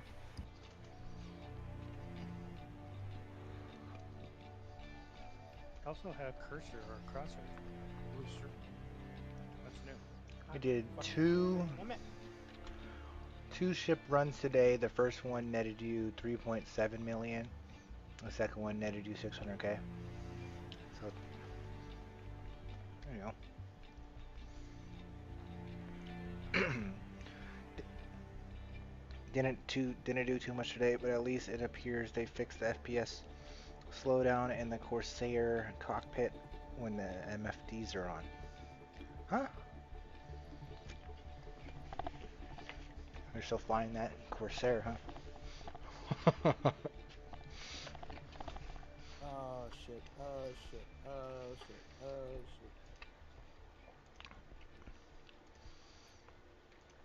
shit. Alright guys, so what can I do here? Let's see, let's bring this down. Boop. And let's do this on here. I'll throw this up here. And then we'll do this down here like that. Like that. Oh, that's gotta go on top. There you go. Beautiful. Beautiful. I'm not going to turn on my webcam or anything right now because I am stuffing my face with some food. Static server meshing will be in the PU within 12 months. Booth operators have been told that they're allowed to leave their booths unattended. Big reveal tonight at 5:30. Which hasn't been true. True the rest of the weekend. This is just a major reveal tonight. Squadron 42 with the release date is not out of the question. Lost 5 gold tickets. That sucks. I have 6 if you need 1 or 2 or 3. He was just going to give them away. Announcement concerning Squadron 42. Yeah, it looks like it's going to be a Squadron 42 release date.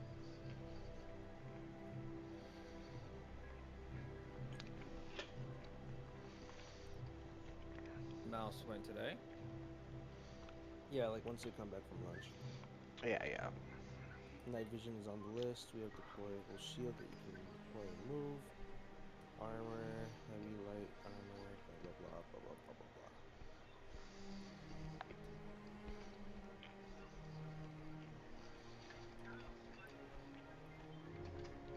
blah. Oop.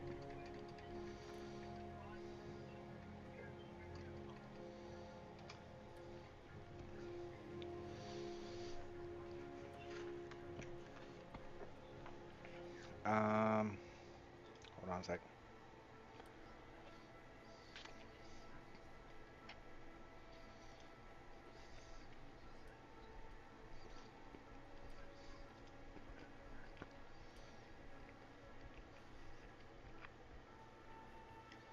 By the way, Max won from P6.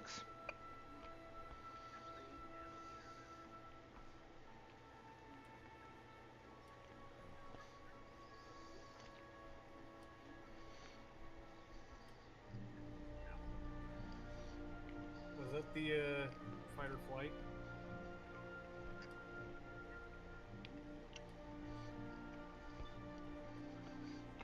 Maybe. I don't know. What up, Cruddle? How you doing, man? Welcome back.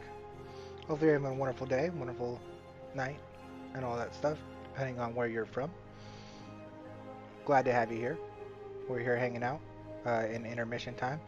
I am currently not doing anything on screen, sorry for mooring stuff, but I am smashing my face. But we are discussing all the CitizenCon stuff, and helping Breck become a master pilot.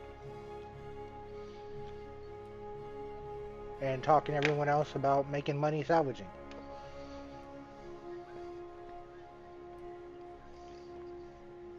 While eating food, like I said. They get spoiled, they get handed a thing of Wendy's cheese fries.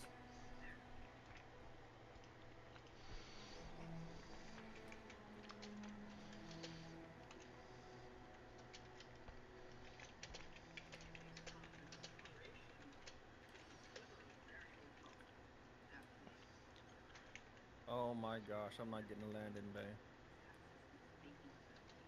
I don't want to log.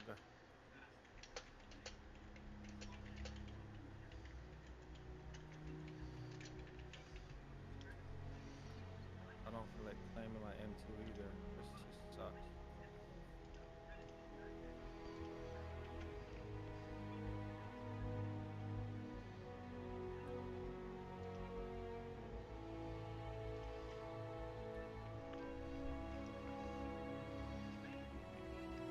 What? Everything just break? What happened, Splash? I'm not getting a landing bay at Area 18, and I already paid for 250K missions. I don't want to soft off, so I can go land at Benjini, but then I have to claim my other ship to go run that mission. As soon as you figure out how to get all your guns to shoot, sounds great.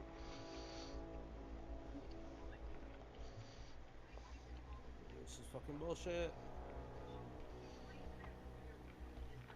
I've been lucky though. I just fly around Area 18 looking for an open bay, and I always find one. Yep. You could always just park on the ground, and then you'll just get impounded. Yeah. If I get impounded, I lose my cargo though, right? If you get impounded with cargo, you can still sell the cargo while it's in lockup.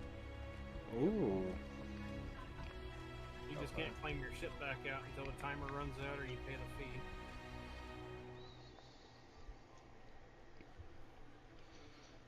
It's really expensive valet parking is all it is. Oh, I found a bay open. Oh yes, if you're using your ship and your guns are at 0-0, you definitely are bugged and have to store it and pull it back out. It's a big issue right now. That and turrets not powering on correctly is another issue. Yep. Man, guys, I'm hungry. That little snack didn't work. I'm gonna need a little bit more food before I go back to playing the game. I just realized I've been sitting here for 5.5 hours without eating. I didn't prepare snacks today. You need to train Cosmo to go raid the cabinet and bring me snacks. I need to. Oh, dude, I forgot I have taquitos and stuff. I'm gonna have taquitos later tonight.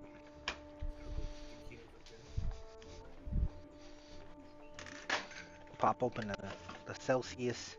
So I would have one of those a day. Yeah, at least you didn't do what I did by accident earlier. I bumped my plate on the counter that had my leftover nacho fries from yesterday that was ready to reheat. Hit the floor. Oh no, not the nacho fries. Oh, I almost cried for that one. That would be terrible to clean up. That's why I have German Shepherds.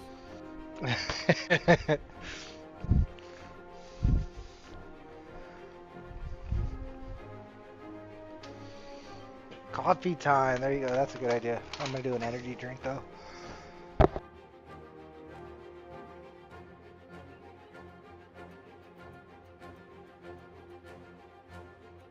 Your guns aren't even showing up. If I pop noise, does that make the turrets fuck off for a little bit? I don't. Never even tried it. I think it's I think they lose your lock when you pop chaff.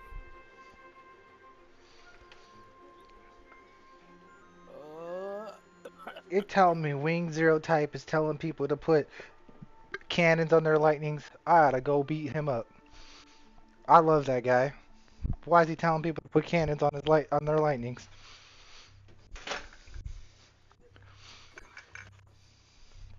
The Mantis comes stocked with FLs on it, and they are garbage.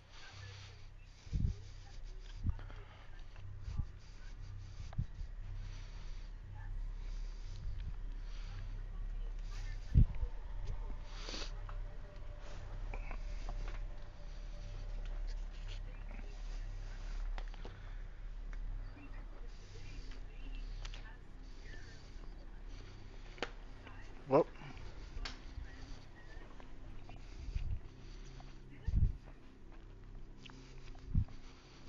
And there's a glitch in the Matrix when I looked at my inventory. I didn't have a head on my body, but I had the helmet. Yep. Yeah, Yep. so logged out, came back in, and it's good. I got my fuel and whatnot back. Cosmo wants attention. Feature, not a bug.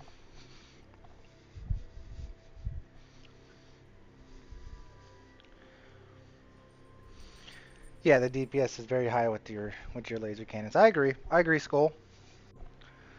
The only thing about the lightning is it has so many guns that the repeaters instantly kill anything already. So it's kind of like, what's the point?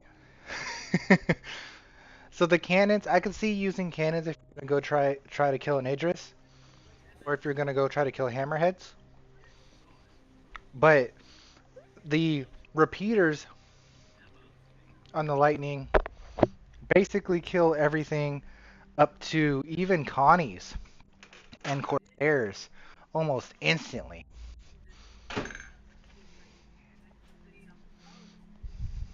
Oh, I still need to throw together my ballistic lightning just to try it for a round. Oh yeah.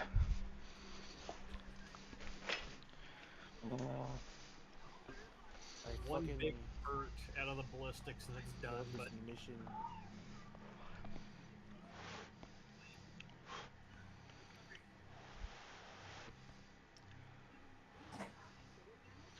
It's a good day. Hello, Retro Killer. How you doing, man? Welcome back.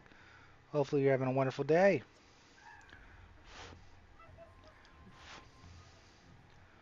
Hopefully you're looking really good in your brand new armor, huh? Boss. Oh, Light as Iron's in here. Light, are you listening to the stream? Can you hear me on stream? Because you're muted on Discord. Drop bodies.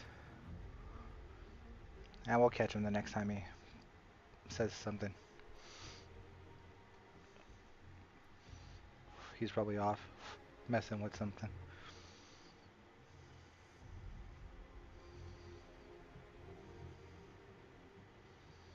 Did repeaters on the turrets and distortion repeaters on the wings. They worked really well. Yep. Yes, I can, sir. Oh, hello. I'm Hey, so listening you to are you in here.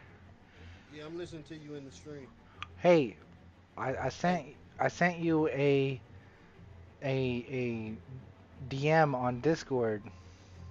Okay. Yeah.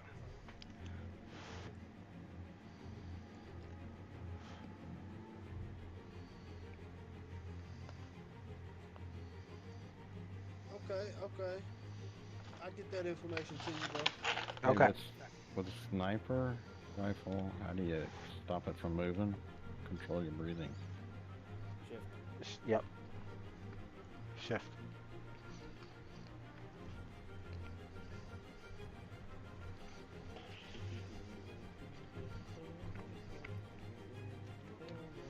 Alright guys, let's start making our way to the hangar. I'm almost done.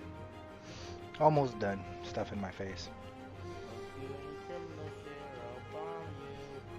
Bring it.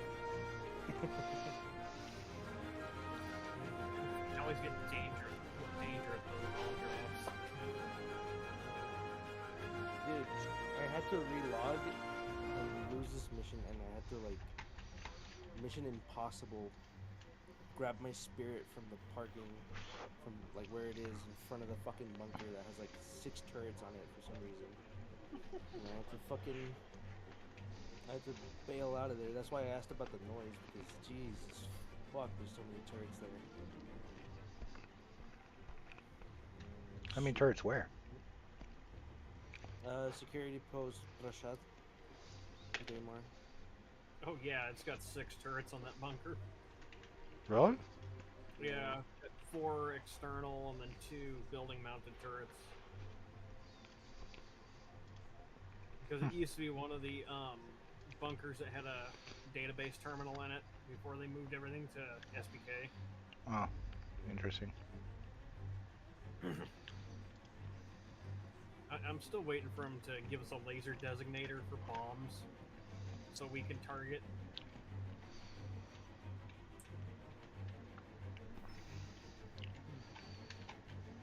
You think they're gonna fuck with the bombing system in master modes? Probably not, huh? Oh. I mean, they need to mess with the bombing system now. They just released a new bomber. They should have made sure that that shit would work. But, Like, the system we have for bombing right now is very archaic. Just throwing them and shit.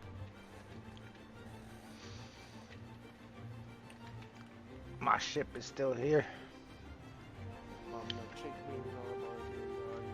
Or my car. My little car. The little car that could. Technically for you, Kelly, wouldn't it be my A1 brings all the bombs to the yard?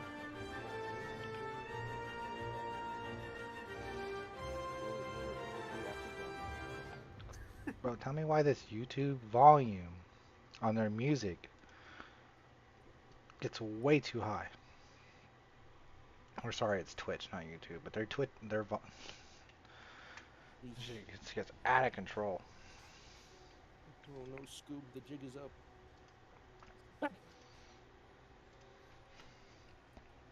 Hey Manny. What's up? Hey, can you send me a party invite, bro? Oh, yep. Well, we're not doing much. I don't even know what I'm gonna be doing, but yeah, I'll send you a party invite. Is there something you want to do? You want to go run bunkers?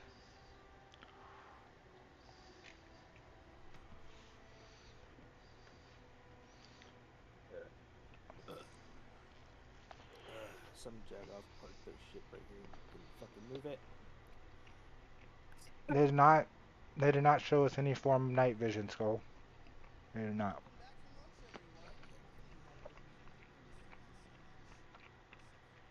Back from lunch already? What time is it? Is it really 3 for West Coast? Oh wow. Nah, I'm just, whatever y'all doing, if anybody need help Are they doing something, I can... back? Are they starting shit, or are we in the they same doing, server, like, Manny? I don't know. What the hell? Hang on. That was a stupid question. I joined Chimera's server. Floor, where you guys have been in the theater. It's been Yeah, I'm on nothing Chimera but server. amazing smiles Okay, on so faces, I'm on and that's what we love to see here at CIG. And should so we're gonna go over to a place that makes Oh, I joined in on everybody main. smile. Okay. Soul Citizen. Don't know This that. is a it's group a that is really all low-pop about server. diversity and inclusion in Star Citizen. You know, This gamers one is maybe not the most polite people 29. sometimes. So we want to have an org where diversity and inclusion is forefront in their mission statement, and no one does it better than Soul Citizen. These guys are phenomenal. We got my man Griff here. Griff, how is it going? Oh, we're over here talking about Soul Awesome, Citizen. man. It's so good to see you guys. You know, what's been your experience having Soul Citizen be this huge org that is a safe space for gamers of all colors, genders, sexualities, orientations? What's been your guys' experience being that safe space for them? Well, first off, we're not an org because people want us to be an org. What we are is a group of gamers who back and support the game, but particularly of diversity. When Fast Cart and I first got this going, we talked about being able to bring African American, because we would go to the conventions and see 5 of us out of 600, but we knew we were out there. But ultimately, we decided to expand diversity into not only just being African American, but LGBTQ, straight, age. I'm 60. We have 20-year-olds in our group, male, female, and everybody pretty much has a different feeling about the game and very supportive of the project. Fantastic. So even Jared Huckabee could play this game, is what I'm hearing. You guys are going for like the elder statesman, so that's fantastic to hear. What giveaways are you guys doing? I hear you guys are doing a really cool giveaway at the top of every hour. Is that correct? Ooh, the ruby paint's really nice, At the Bootneck. top of every hour, if anyone comes to our table, if they're the first one to come here and they say what our table number is, one of our partners or our friends are the folks with Star Jump Station with Grim, Ender, and Starlet. They couldn't be here, but they donated these posters of their work of the Fleet Viewer. And so we have signed this for everyone. For all the members here have signed it. And if you come here at the top of the hour, if you're the first one, we will give you one of these signed posters specifically from Star Jump Station because we love them. They're a great group and they've contributed so much to the community. That is awesome. Thank you guys so much. Soul Citizen, come check them out. Again, a safe space for gamers of any race, creed, nationality. You guys will find a home here. Thank you guys so much. We're going to move on now to Quantum. These guys are all about the medical gameplay loop. These guys are, oh my goodness. I almost needed them for a second. That was disastrous. How's it going, guys? Bodies. You guys are the You're over at forefront Referal 3? org designed to help with medical gameplay wherever gamers may be in need. You guys actually have a really interesting I'm gonna throw up a bunker mission if you guys want to join in whenever. You guys are more than if they're welcome not in to. your group to get your services. Tell us about that. Yeah, so the Abe spot that we designed is to be in other people's Discords. One quick, easy command will actually send the ping to our Discord as well as all of our partners through the Alliance Initiative Possibly. Beacon System Bot, or ABES for short. Okay. And say that Sharing. one more time, just so everyone's clear. What is the name of that bot? The Alliance Initiative Beacon System. The Apes bot. I love that. Where you can go ape for the Apes bot. So what can we expect to see from Quantum in the future? What do you guys have next on the horizon as your guys' org is expanding ever greatly? You'll be quiet until they So every finish. time All right, we get man. any We'll type see you in of a bit, information, Crucial. We always try to think about how it's going to affect us. Yesterday, we saw the fires on the ships and everything, and we already started talking about a fire rescue unit. Firefighters in space is the coolest thing I think I can think of. Thank you guys, Quantum. You guys rock. Everyone here has been phenomenal so far, and we are going to end our last community booth segment for the day with Imperium. Now, when I say these guys have an amazing set piece that has wowed everyone at CIG, I mean it. Let's take a look at this amazing Bengal carrier. Like, guys, this is phenomenal. Let's see if we can get a good shot of that. Make sure we get a great shot of how detailed that Bengal carrier is. It is sleek, it is sexy. God, I just want it for myself. So, man, that is just so cool. So with me are some Imperium guys. What's up, guys? So, you know, let's say a young, charismatic host named Schman, for example, wanted to steal that Bengal carrier. Where exactly is it going? I don't know why your Quantum Well, if you live in LA, it's actually going to be isn't staying right in here. working. It's going to go down to the Santa Monica office. Maybe so you it's have to gonna be relog. present inside Maybe their you studio. have If you to go check close it it. out after CitizenCon, Open it's it. gonna Maybe be you there. have to set a route, clear the route, set a route. Suck it, Austin. LA wins, finally. Yeah, it won't even let me use So the map, what has your so I'll guys' probably CitizenCon just experience been have so far? How have you guys been repping Guys, Imperium y'all here on the show remember floor? this guy Well, I that's mean, like talking obviously, right now on the Citizen very well on, is the answer. So stream? it's been How fantastic man, yesterday having he was on the everyone here. This is Dragonfly, about half the he was people talking we've about had present, intrusive thoughts, so it's been a like jumping fantastic off a showing building or something. organization. I'm like, what the It's fuck? been a labor of love putting this together, being present, I don't answering remember that. questions. Yeah, I It's been great to remember see that. everybody coming Yeah, around, that part showing was so support. fucking weird. It's been fantastic. Everybody in the chat was Yeah, like, we've been "Yikes." seeing you guys build this throughout the past 2 days, and to see it Oh, shit, finished yeah, finally. Is that a But, scale yeah, model? for those of the- you at home, there are no easy words to say how Bengal? cool this Yeah, thing it's a looks. Bengal, The level of yeah. detail here is immaculate. So What's thank you guys, everyone's Imperium. first choice I know of that spawn everyone at the location LA and office is gonna why? appreciate this so Well, much. All right, we're gonna toss it Orson, back to Jared because momentarily. Orson's in Thank Crusader. you guys again so much for checking out the community booth. We'll see you guys back here It's again. really In the meantime, that's a stay really safe simple one and for see me. you I in mean, Earth. I used to spawn at Microtech when I first started, but that's just because I didn't know any better. But now it's always Orson because Playground. the bounties I are said, better "Hey, here. at some point during the SBK is 2-day event, I here. wanna get out from behind Everything backstage is in Orson. Everything's in come see what the Crusader. thing's all So about." So I'm here in Pyro. Why don't you come around here exactly and the see same who for I me. am, I of course, started an off in expert, Microtech, a Star but I Citizen didn't player. really know Come on over anything. here. When I met y'all, You y'all see what I'm doing? I am attempting to open a door right now. And that's when How do I open the door, started, Daniel? It's not this door. That's not the door. Also, you're not Daniel. Are you? And I've You're Adam. moved to Orson as well. All right, so we're here. yeah, What and station is this? the Adam? moon system is Oh, this is Checkmate. This is Checkmate Station. So this is where the demo starts. so and what do we do when good we're here because for demo? the moons This is are where in a your head's complete at. triangle. you So can't go back the in. moons are always Wanna go really straight? easy to jump to. All the You want to follow the exit signs? And like in and those are your like it's like they're elevators. in, like two of them are these really ones going to close kill me? together, huh? Yeah. No, these should not be the death elevators. Fucking Not even in Pyro? Rio and some Hardcore shit. where No you guarantees can't on hit that. one or the other at all times. I want you to go on record. Look at that camera and say the elevators in Pyro won't kill you. I'm gonna say no guarantees that the elevators on Pyro won't kill you. Mine was also Microtech in the beginning. All right, so we because I take guess the that's elevator, and what where do we go most next? beginners do. We're gonna go to the entrance. I traveled around the verse. I tried Push the button. Orson. Look at this guy. So one of the other players will do it for you. And Area There you 18. I think Area 18 is the best. So, no, show Primarily show because of them the gear Pyro. shop. Let them see Pyro. Nobody's. People are Yeah. tired of seeing my Yeah. face. And it sells the best gear. All right, so where am I going now, Adam? You want to make a left? This way? Well, No, so currently now that Seraphim is a thing, I will always be staying at Seraphim because that you should always put your location on a station anyways, so that you don't have to fly out of atmosphere every time, no matter where you live. Whether it's ArtCorp, Microtech, Lorville, or Orison, you should always have your home location on a station. I know that's rough and ready. And that's completely up to you because really there is no best location. Before Seraphim was a thing, my home used to be Crew L1. So I used to live at a Crew L1 because it was the closest thing to Orison, the closest thing to Crusader that wasn't Grimhex. So So that makes sense, especially if you live in Orson, because the travel from Orson to Atmosphere is the longest, the furthest. But at ArtCorp by Genie Point doesn't really have much you can purchase from there, but except for tractor beams.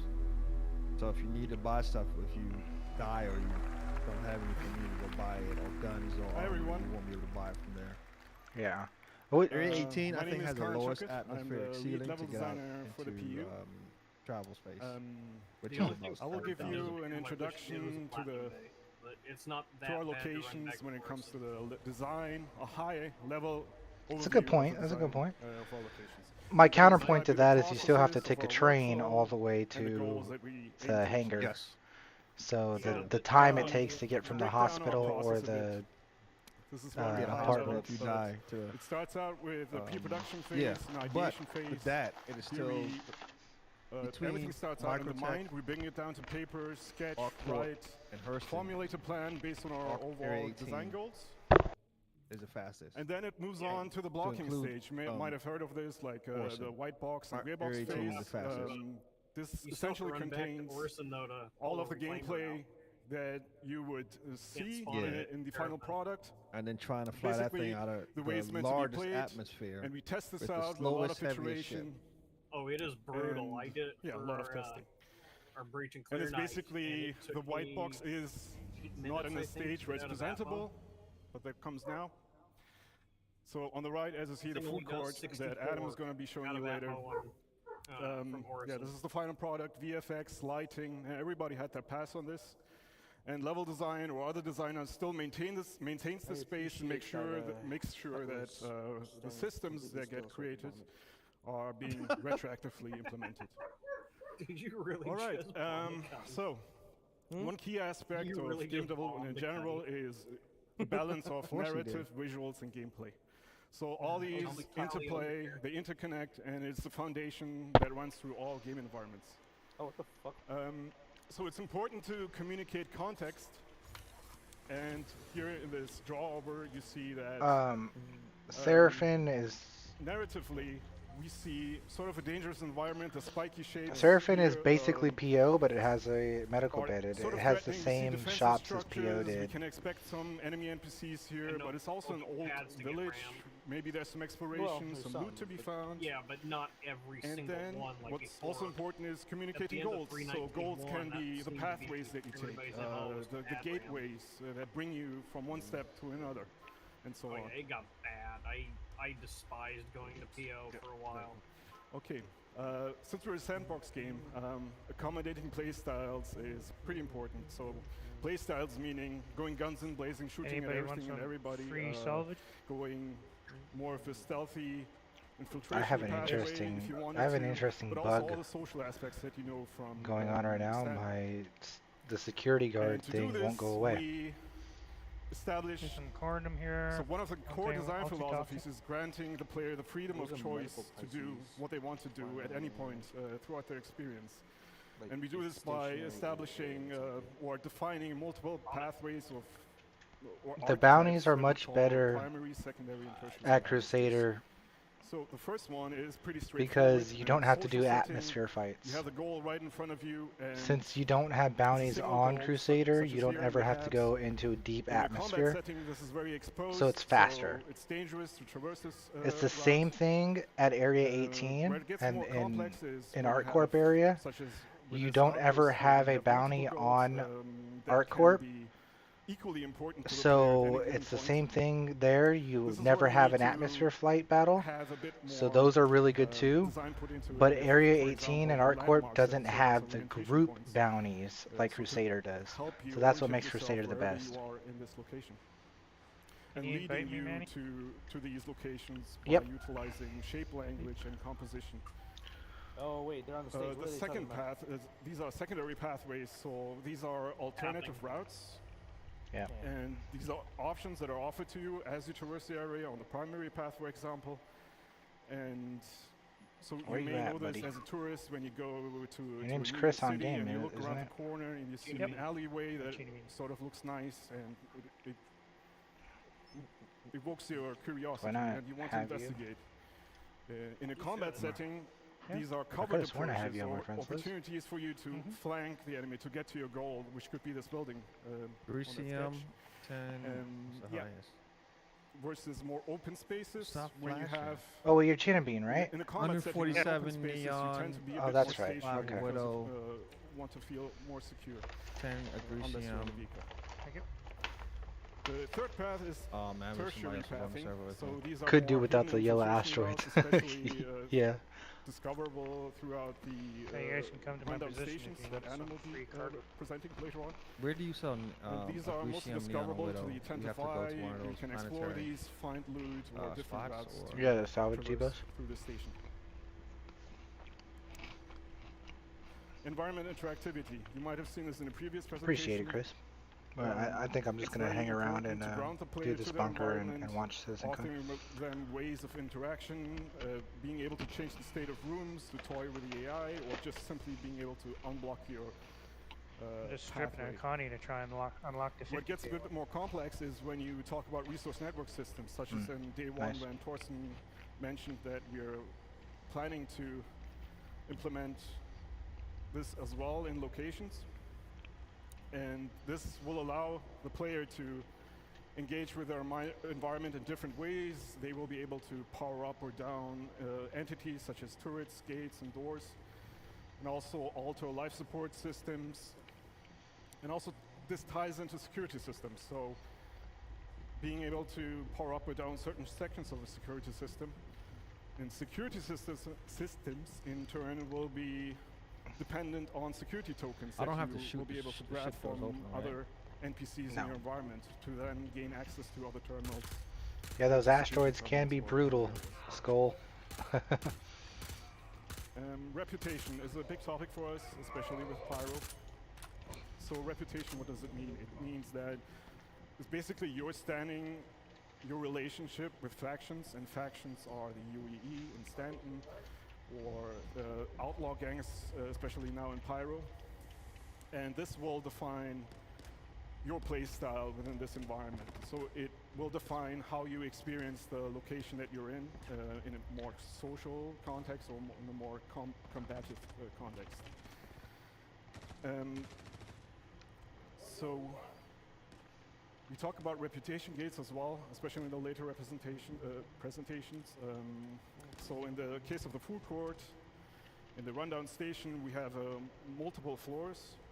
So the first floor is the gang floor, and that might require you to have a better relationship with the owner of this location, which then will give you unique mission givers that you can go to and accept a mission that are offering you missions themed after the faction or the owner of this location, but also give you access to unique gear, collectibles, ship weapons and items. might have seen these locations in the demo. So to close this all off and move on to the other presentations, the glue behind all of our locations is the content. It is the reason why you go to these locations in the first place, and our Said he main tested goal the right now is F8C to and not have that divide the between Saber social and and Atmo. gameplay as much as we do in Stanton, Saber's but not mix the it up a same little and class make that as Saber either. dependent on the reputation that you have with the factions or the owners of these The locations. F8's a heavy and the Saber's And a medium yeah, fighter. we're looking into more content. As you've seen listed there's a bunch of new stuff coming as well. With the later presentations, for example. When did he do with, that one? logistics Did that hubs, come out the today? second portion. We're also looking into rates. But yeah, that's it for me. I will pass it over to Eddie now. Hope you've enjoyed this. Take care. Bye.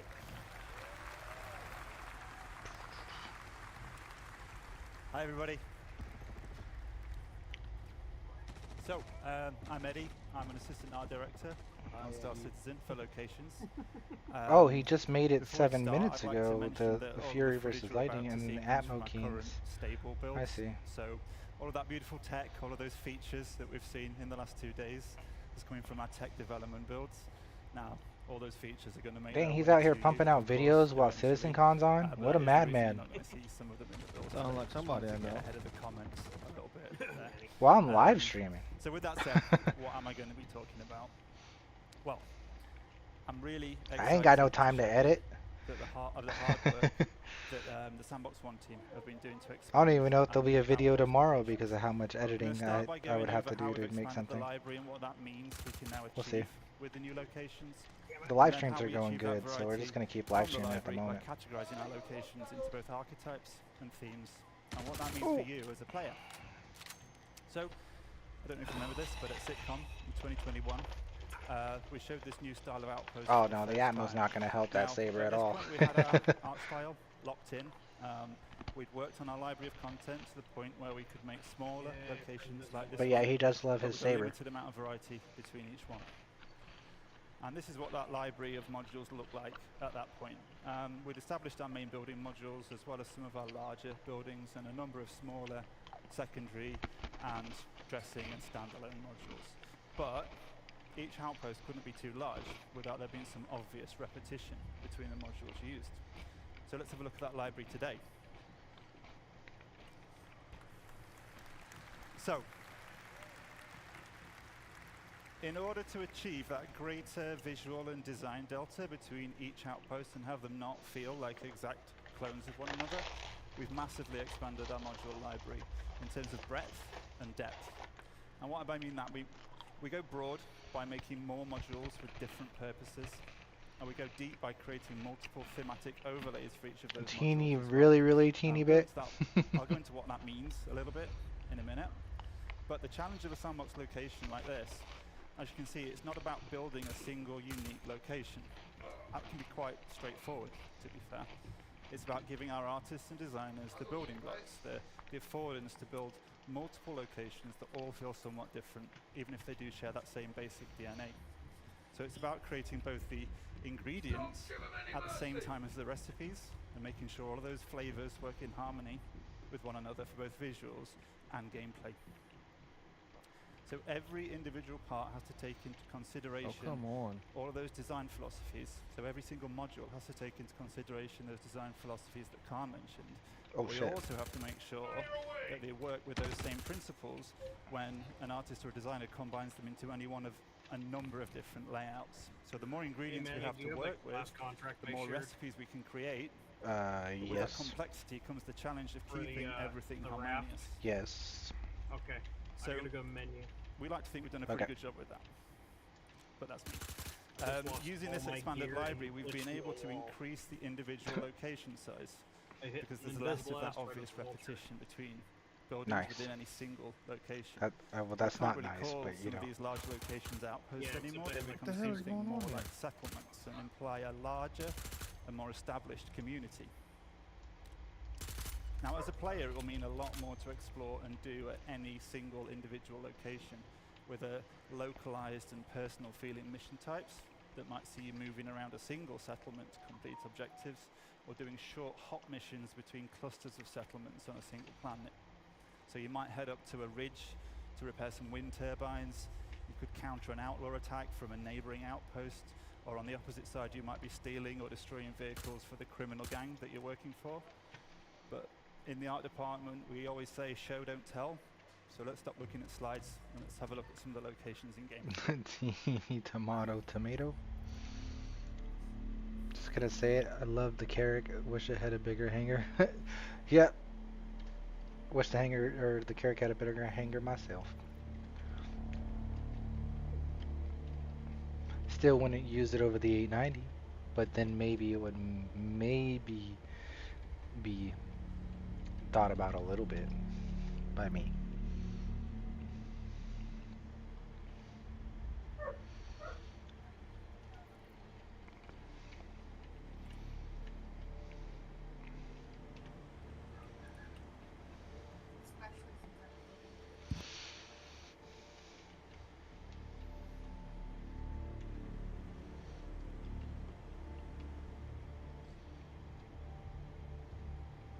Wonder where Techie's gone to. He seems to have disappeared.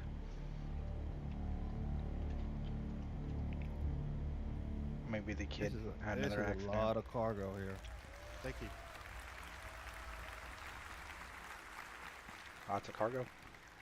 So yeah, a lot of neon. What flavors of Widow. outposts did we just see there? Well, we categorize them in two different ways, as I said, and then we mix and match those categories together to provide that variation. Now the first and primary category is the archetype, and they provide that core gameplay hook and define the main function of a settlement. So scrapyards have a landing pit module for repairs and refueling. Mining operations can have a refinery module and ore extractors for resource and commodity trading. They're talking about Trading base posts building right themselves now, right? allow a broader range of item purchases through the dedicated trade building module.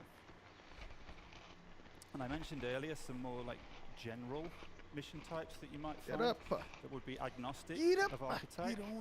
And the archetypes themselves reflect that primary gameplay function of a settlement, but there's also a middle You layer. want to reshare that? Of course, we don't want these locations to just be a Yep. glorified shop Thank or you. repair station. So there's to be more secondary activities to do locally to an outpost that are also defined by its archetype. So you may find scrapyards can offer salvage-related gameplay and missions. Trading posts can also deliver. Those code missions are supposed to have unlimited enemies, Pelon. Farms can offer Palin? crops and fauna as resources for I remember gathering you or you, trading. you typed it in So chat. I know it's Palin with now. archetypes as our primary They're supposed to have category, infinite in enemies. addition, we mix in a secondary category, and these are the thematic overlays. Now at the moment we have two main themes. Internally we call these independent and outlaw. Oh, they're base building for them, not for us. I So see what you mean. themes offer additional variation on top of the archetypes to inform the look and feel of a location. Hello, Soulless One. Not just visually, but which We people are you'll going to be interact with doing there, a how they'll $60 respond to pledge you based on package your rep, giveaway. what types of So missions you'll $60 have ship available to of take your on. choice. So themes Um, don't change the fundamental architecture of the space. Well, we need to or hit the some archetype of a goals location, before we but do it that. will So the drastically giveaway is going to alter be the going on look for a and feel, while. as well as altering the gameplay experience significantly. Until we hit some goals. And again, let's take a look at the first But we're of going to our be on themes, all day, our independent theme. all night, most likely. So we need some subs and some members, so we can do that giveaway. But welcome to the stream. Hopefully you're having a wonderful day.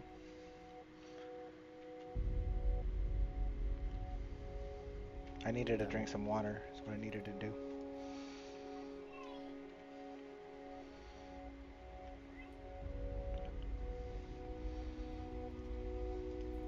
What the heck?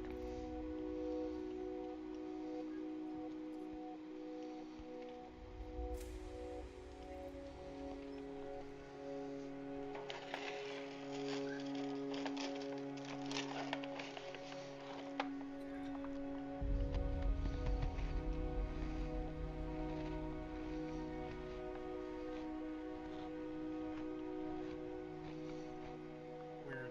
Okay, it didn't let me accept that crap. What? Really? Yeah. Try it one more time now that I'm out of the hanger and I got the other one up. Cool. Thank you.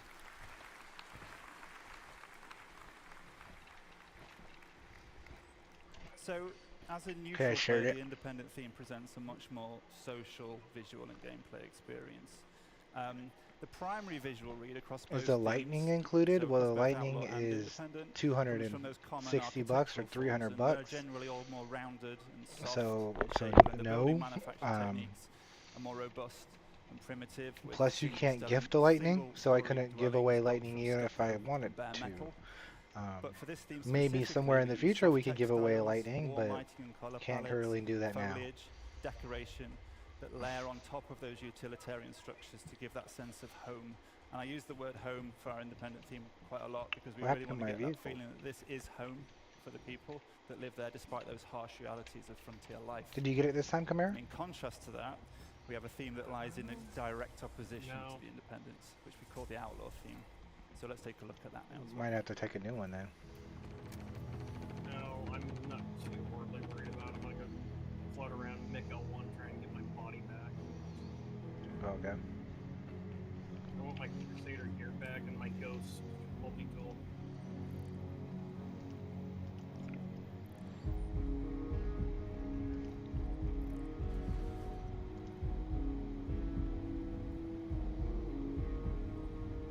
What am I getting shot at? That's not good. No, it's not.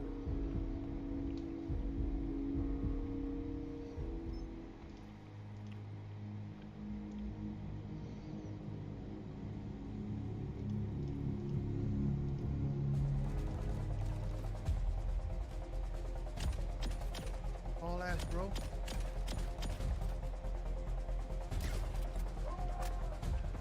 You kidding me?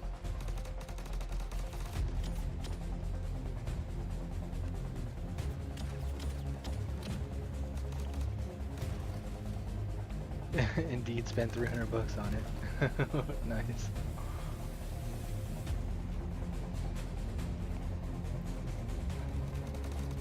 Huh, maybe the server's broken. I can't accept any missions either. It could be. Ooh, turret. Ballistic turret.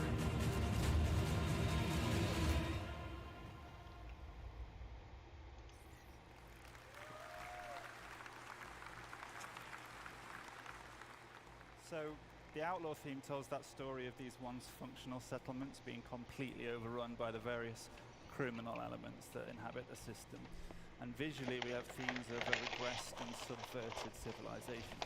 So we layer on top of the architecture these spiked and aggressive forms, and we have evidence of a squalid living arrangements, and lighting comes from fires or poorly maintained fixtures. Some spaces are going to be recognizable as deformed versions of the independent theme, but some have been completely changed to more nefarious purposes. And while both themes employ all of the various alternative pathing and traversal considerations that Khan detailed just earlier, the outlaw spaces are weighted more towards combat. But just because these spaces are more dangerous and the experience can be more combative, that doesn't mean that the archetype of the outpost is lost. Yeah, the So server's if you been as a really player bad today. choose to be a criminal working up your rep with a The head back of the end, gang, yeah. you'd be welcome at the trading posts, and you'd be able to buy and sell items or take on missions. But you probably won't then be very welcome at the independent themed locations. Can't hit a That's where miss your prospector? combat experiences. So while the outlaw theme looks very different, the functionality of those archetypes still remain. So I've talked about the kinds of outposts we've been hard at work on, and I hope you've enjoyed checking them out over the last 2 days in the Pyro demo. It's really made me very pleased to see people playing that content at last, so thank you for that. But where are we heading from here? Well, I hope it should be obvious that we're going to get these out for the first Pyro release. We still have some final optimization and polish passes to do across the whole library. We're also going to be expanding the amount of these locations throughout Pyro and beyond, and our tools allow us to do that very quickly now, and we've got the library as well to do it. And the new outposts are not limited to the Pyro system. They're completely system agnostic, so you can expect to see these outposts in other systems as well. And of course, we're going to look to add more ingredients, more of those modules to the library as well, to further expand the variety and depth you'll be able to see at these new locations. We want to encourage more on-foot gameplay within a small ecosystem of a planet to give that more localized and personal feeling experience. Our goal with these locations, as with many of the others we're going to hear about today, is to continue to work on the gameplay so that every location offers a rich playground to explore. And I guess I'd like to finish just by thanking everyone for listening today. It's really great to see you all. I'm going to pass you over to Nick, who's going to talk about some locations who are coming in the nearer future. Thank you. Bonjour tout le monde. Yoo! We are French Canadian on the here. Cool. All right, guys. My name is Nicolas Pinchot. I'm from Montreal. I'm assistant art director, and I'm here today to show you the next new derelict settlement we did. But just before that, I just want to say thank you to everyone who worked on that mandate. You guys made an awesome work.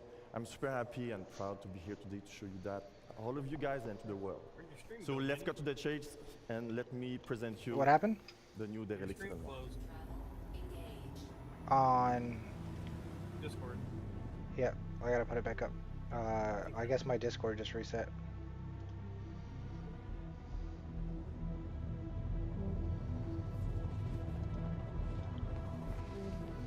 Yeah, I don't know what happened. My Discord just bloop. I'm doing that randomly.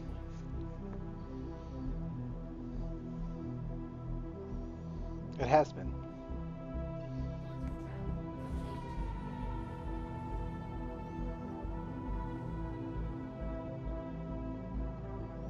How did that hit me?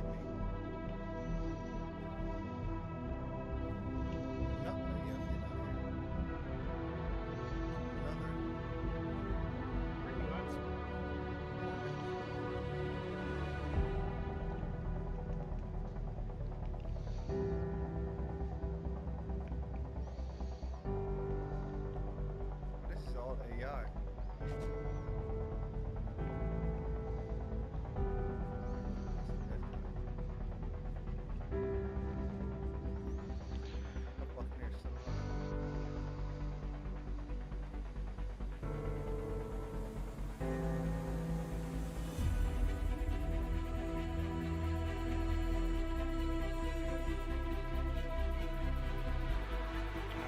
Targets for me.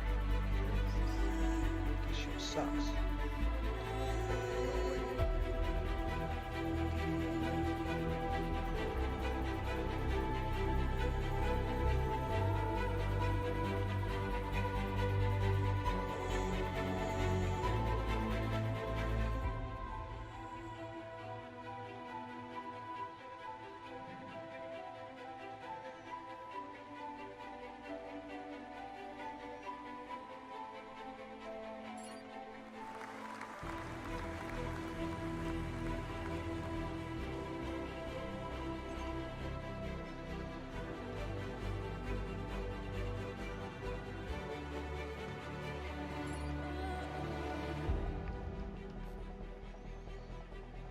Who the hell is this? Another buck in there.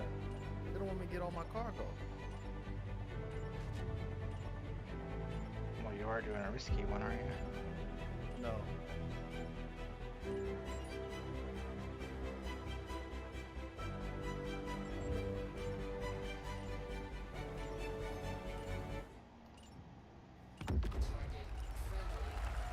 Pretty cool, guys, eh? Objective complete. All right. I'm just gonna get out of here. Oh, by the way, we made more than 4. It's not just 4. We made more than that.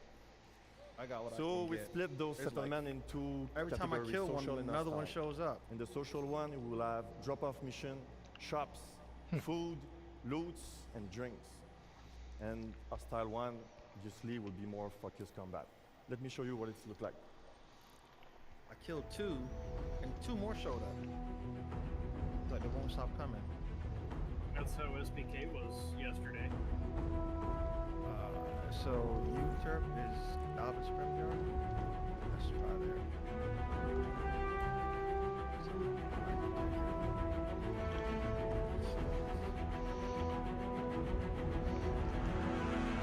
Yeah, man, this stuff is very much don't want to miss, man. Can't leave our seats.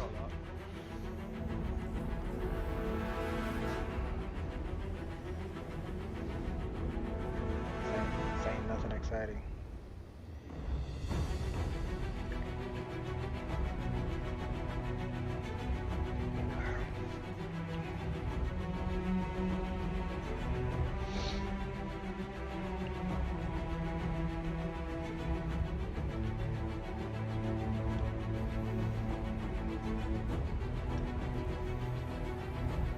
We're literally just waiting for them to say one word or one sentence. Squadron 42 is going to be released at this time.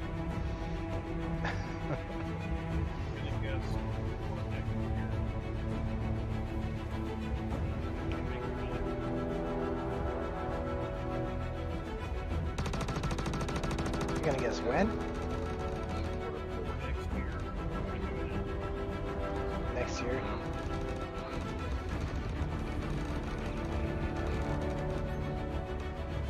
Better be next year. Viper, are you down on the surface of Yellow?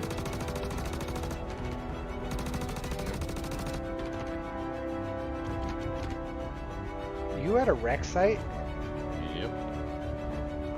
You just killed my target? Nope. Yeah, you just killed my target. I had a mission for the guy you just killed. That's cool. Somebody's here. Somebody just got here. I think it's your target. You killed him for me. I completed a mission. Oh. I'm being kept. Uh-oh. By enemies? Yeah, whatever you were supposed to do spawned. Yeah, I probably spawned the whole wave of dudes, yeah.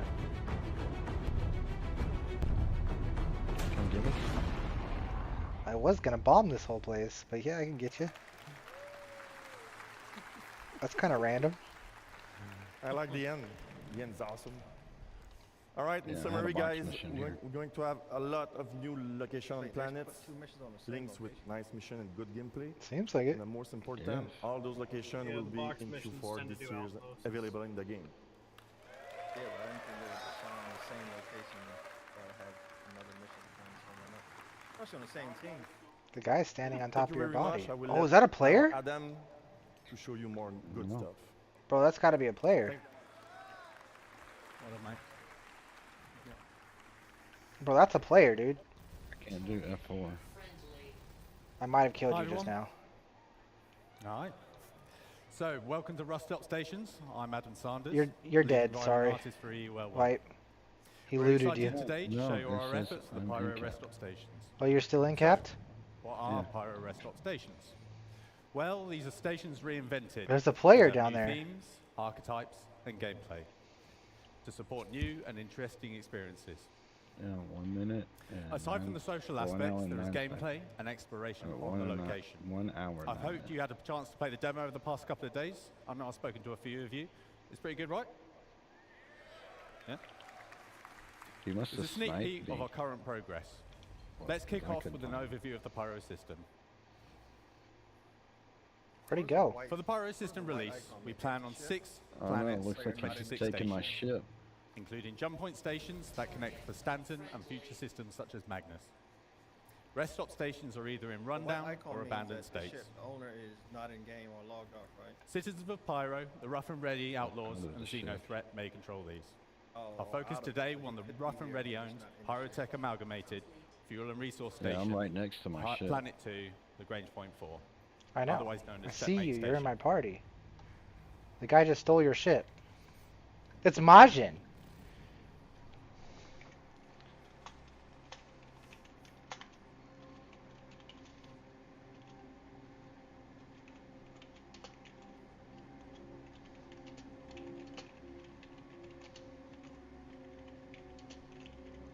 There's a constellation Andromeda right at Sheldon Scrapyard with a white arrow. That means that the ship's empty. But would it be blue or light blue if the owner was around?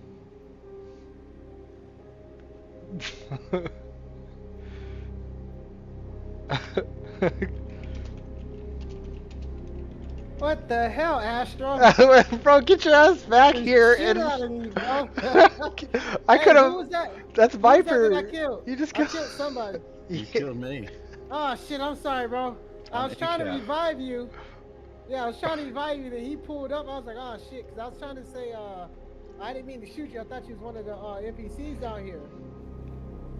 Somebody's pulling in. Hold on. I'm trying to figure out who that hell is. There ain't nobody else here. I didn't even hear you come in.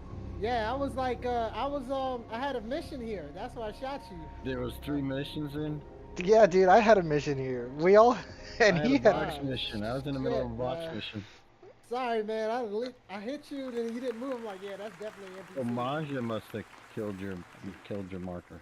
Yeah. So to create a richer experience from rundown stations, we have 3 key I points. done stole his ship So and hauled increased ass. reputation Fuck this. gives you access to new areas, where you at? unique gear, and mission givers. Your body's somewhere. It also relates to basic Hey, functions you can such get as that the hab NPC pulling clinics, in on us? which need at least a neutral Oh, yeah, standing yeah. with their owners. I'll find. I'm looking. Combat I think can that's take you. place I see you. anywhere, including social areas. I'm next to a Numerous dead options NPC for who environment half traversal, undressed. enhanced environmental Shit, I'm interaction. sorry, man. We aim to include new substation areas such as the workers I area, took your multi-tool lower deck, because I couldn't and pick. I was gonna maintenance put you in my areas. ship. I'm trying to These revive you or areas will offer something. unique content, more environment interactivity, and interconnection between areas. Samson and Son Salvage, you can also Our sell journey it there, begins right? when the player arrives in the entry deck view room. Yeah. The entry deck serves as the first barrier between the outside world and the I'm interior gonna of put the your station. multi-tool inside your ship. Some inhabitants are prevented from going inside and are stuck You here have like a with no means of public one getting in out. here? Let me see. Slums are formed beneath the bridge, smuggling routes I don't know if established. that has Some a public. shopkeepers gonna will lay save it on your, water and food on your way into on and your out of the bed. station. Let's have a look. 'Cause for some reason, I don't know where the hell I put mine at. I think it's back at the station. That is so freaking ridiculous. Hey, send me a party invite, man, because Yeah. I'm sorry, bro. I hit him with the Aztec. Did it cause any real damage? Oh shit, somebody. I got a 3. Got a 3 head entry. You hit me in the head. Yeah, I'll put you down, bro. Sorry. Oh, the AI cutties are too strong for this spirit. It's garbage. Oh yeah. Did you get the? Is that your replacement? Did you get the Zeus or no? No, this is just for because I'm a subscriber. Oh, that's the ship of the month. No, but every new ship you get free for a month as a subscriber. Oh, you're the what's it called? You're not the regular subscriber. You're the other one, the part 2. Yeah. Okay. Damn, sorry about that. I'm trying to get like play with this gun, but it's not that strong. If I had the P6, I'd probably put you down a lot faster. Oh, my bad. Oh, your name's not showing up on here. Oh my god. Oh, it's dropped bodies here too. Hello.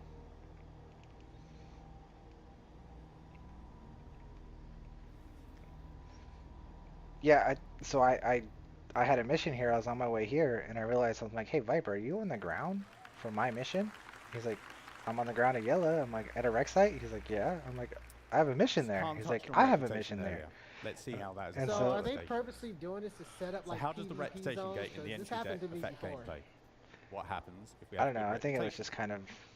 So if they you had just- good I don't know. reputation, you could go Why straight they do through. PvP zones on No this fuss, and teammates? it's the So quickest then, way so to then get he into the said. station. So then he was like, However, you gotta put he the got time shot, and and I'm effort like, in to get to "Oh, this you're point. dead.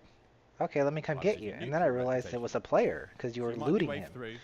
Maybe you have to pay a bribe. or over Yeah. his You don't wanna body, and I pay, was like, so you "That's a have to find player." an alternate pathing. And Or you can have to build up your reputation. and so I tried to shoot. I Bad wanted to drop a reputation. bomb, but I For all also you didn't naughty want to kill ones out Viper. there, Thank goodness you I didn't. know some of you exist. I didn't fuck. This applies to you. Cause I didn't even know. In short, I heard, you're gonna have a tough like, time. Cause I'm listening but to you the have options. the stream shit too, so. So stealth I didn't via hear other you because I had pathways the might be volume one all of the those way up. options. You build Yeah. your reputation up And I from was like, scratch, well, let me just or you can probably fight. get his. I didn't want to Let's loot focus you. I was on just those gonna grab your alternate multi-tool to pathways. move you out the way. The modules in the 'Cause I didn't station know, are I'm broken like, up oh, into shit, I several didn't know. traversal But by the time I areas. looked at your body, I As was like, with oh, the other that's location a archetypes, player, or we Viper define these ass. spaces as secondary or tertiary And routes, then boom, boom, boom, here comes you as shooting. I'm opposed like, oh to the shit! more official primary paths. I ran under that ship real quick. Most modules are interconnected with vents and maintenance What are you shafts. doing, like stripping These off the reward body? players with infiltration and exploration paths, as well as potential loot. I was just getting some So armor. what alternative routes I was looking exist to enter this for access weapon to the boxes station? or crate boxes. helmets and stuff, and I can't To find any. access the station Yeah, through they multiple said they EVA pulled points back on on the those. exterior. It gives you I just made a choice bunch of on how enemies to tackle spawn on missions you and guys. reputation issues.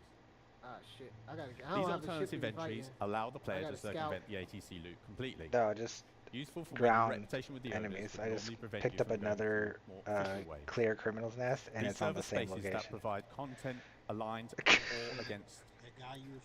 or against the owners of the station. The maintenance hatch What access happened? points are a new Drop common bodies? sub-location to the stations. The stations are planned to house maintenance areas that increase the interconnection between all the different sub-areas of the station.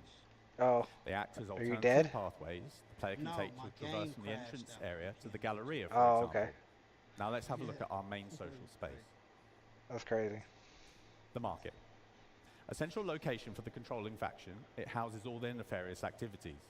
You can participate Thanks, man. in You their have a good night, endeavors if you have Skull. the right rep. Catch you later. Let's have a look at some of those key features.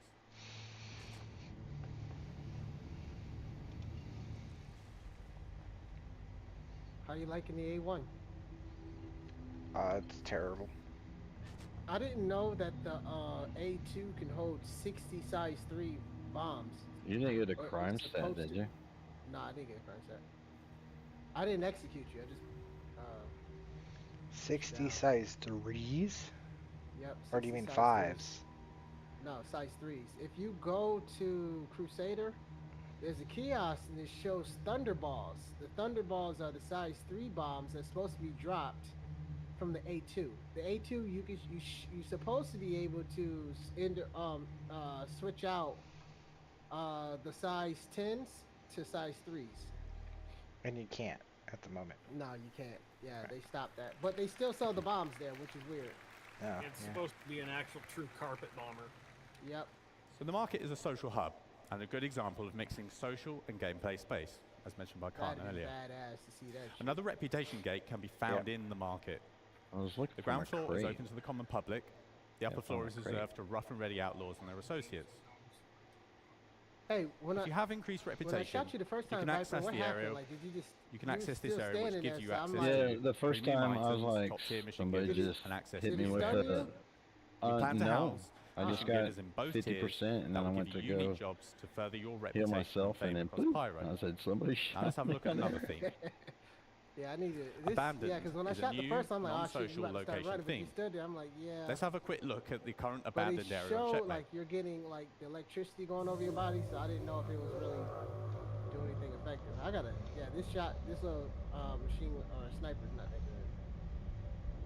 Oh, the whatever it is, the lightning bolt one. Yeah, the Aztec or Yeah. Aztec one. Yeah.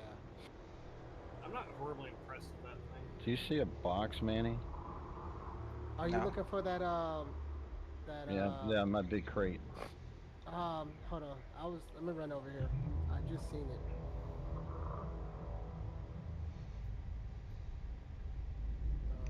Yeah, when Manny went to shooting, everything went everywhere. Yep. Oh, that sucks. I lost my Crusader armor. Oh, I think I see it. It should be over there near your body. It's right there. So we have entire abandoned where you stations stand. as separate It's right here. locations. On top of that, there are abandoned areas within the rundown stations, much like the ones you probably see in the demo. There will be around 15 of these around the Pyro system. These are accessible through airlocks and breaches or other means. We aim to enhance all the space locations with a lot more gameplay content. Loot runs, exploration, creatures, missions the of various farm types makers with down PvE around and PvP content, just to name a few. We're also laying a focus on environment interactivity with potential retrofitting of occupied stations. With the future addition of security systems and the resource network system, we will have the means to further improve the experience within these spaces and offer new challenges.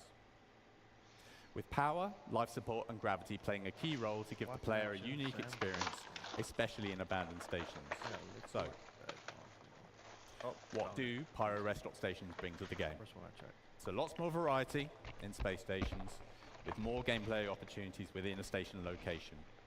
opportunities for exploration, hidden areas, multiple options for My lights access look or so traversal. dingy in the scout.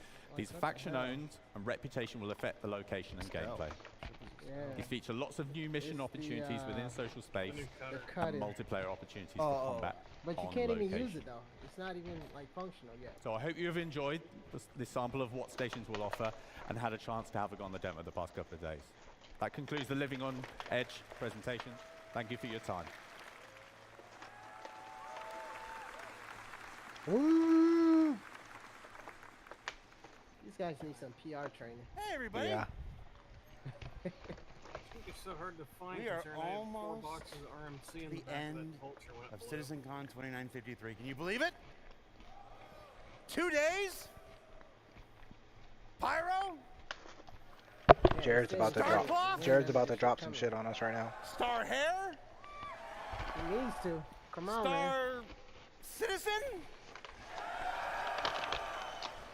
All right, we still got one more presentation to go, but I have a couple announcements I have to make. Here it These is, were just guys. handed to me by the facilities team, so bear with me. Astropub, you're gonna need to redo your lore video on the history of the Zeus. Geo, you need to get some money.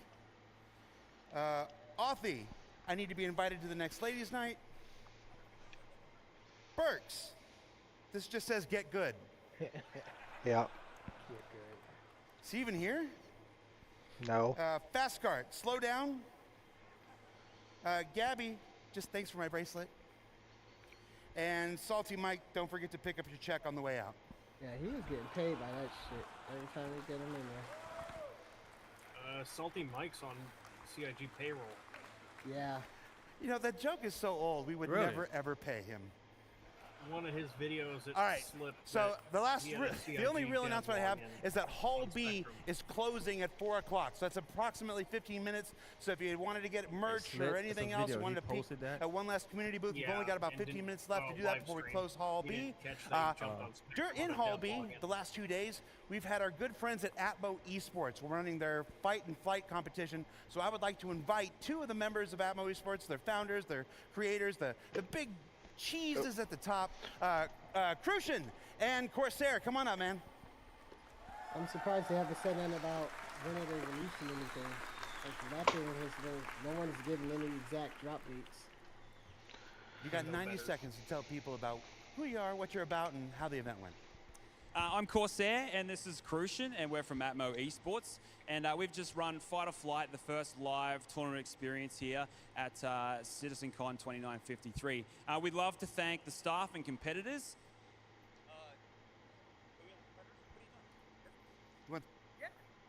Is that what that big group is? Yeah, these guys. Yeah, just get them. Yeah, come on up, guys. Come on up. Well, I just want to give a big thank you to the competitors who made this tournament happen. We have Lizzie B, Avenger 1, Verity, Avenger 1's Cobra, Herbadiza. We got Sin, Astropub, G.I. Jew. We have Comet 15, Bognagus, Ms. Gabs, Schwang, Zero State, New Cabbage, Detox, and the Floor Mat. These guys have gone through adversity throughout this tournament, and they've done a fantastic job. So I just want to say thank you to the community who keeps supporting what we're doing. We'll love to be back in the future. And this community is the best community in the world. Thank you. Take a bow, players.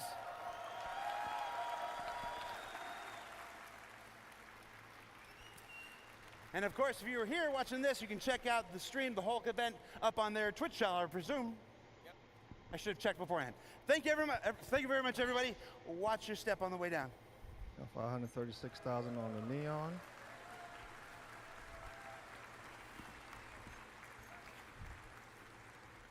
All right, I got one more housekeeping thing. There's a person not many of you know. Margin Blue. He's I an still got associate 80 producer SCU in left our LA studio that I can't sell. And when the workload for this event became about as me, guys. heavy Yeah. and as detailed as Where's it my was, stuff? we turned to him to What help if with I our do? I still broadcast have neon that I this can't weekend. sell. And he rose up and he You might excelled have like to a go to the no champion. So I would like questions to asked formally You introduce have to wait to till the Dan Howbrecht, timer who's been co-hosting the event. resets. Dan, get on up here, man. How long is that normally? 16 minutes. Oh Jesus! I just try to go to like someplace else. I'll try to just wait my shit just in case.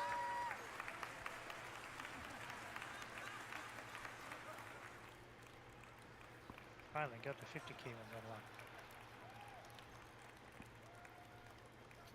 Keep walking. I wonder if I can go back and finish the mission. Now, we've got one more presentation.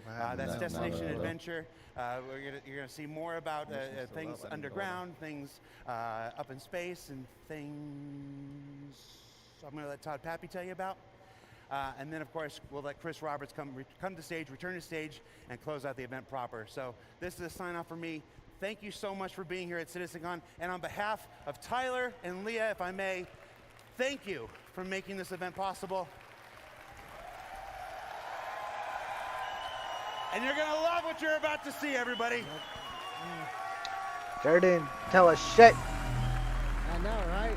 That's it? It's over? Not yet. Give us up, man. Hello. Hello and welcome to Destination Adventure. My name is John Griffiths. I'm the lead environment artist for EU Sandbox 2, and I'm the product owner for the distribution centers. Before we delve into, I'll put my slide on for a start. Before we delve into it, everything that you're going to see is currently in grey box, so just keep that in mind. So, these distribution centers, what are they?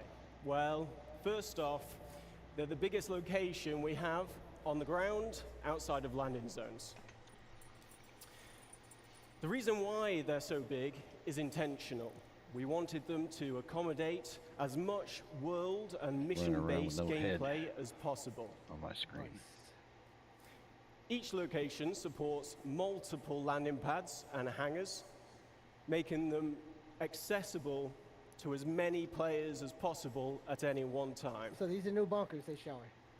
There's even a road network to support transit from the planet's surface into the main building and to any berth ships.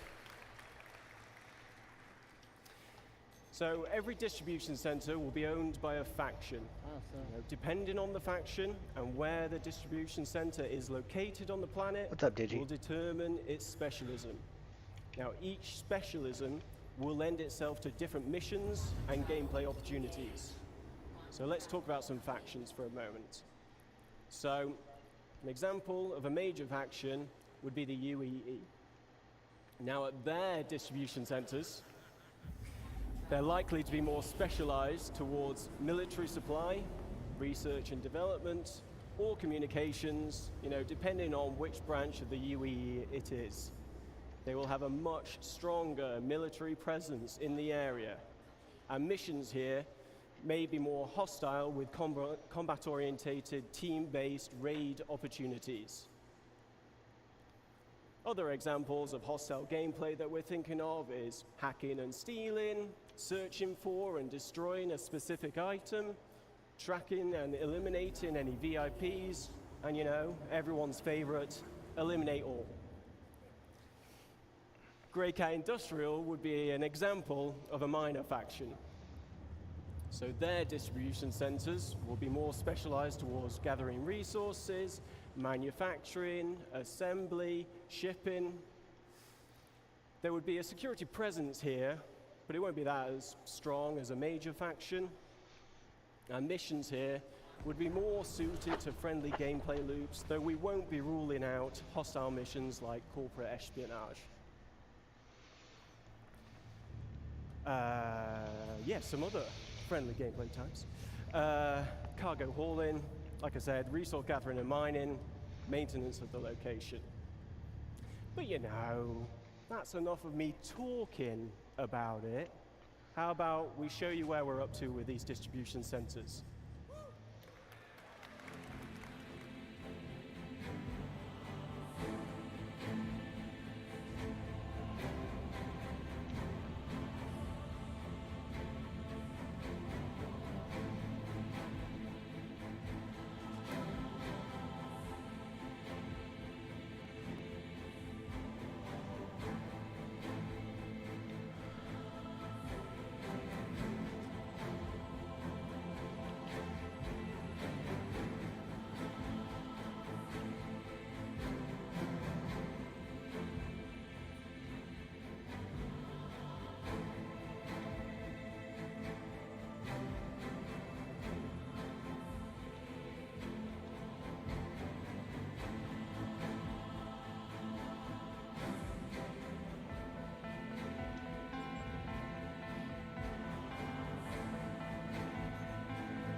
Thank you.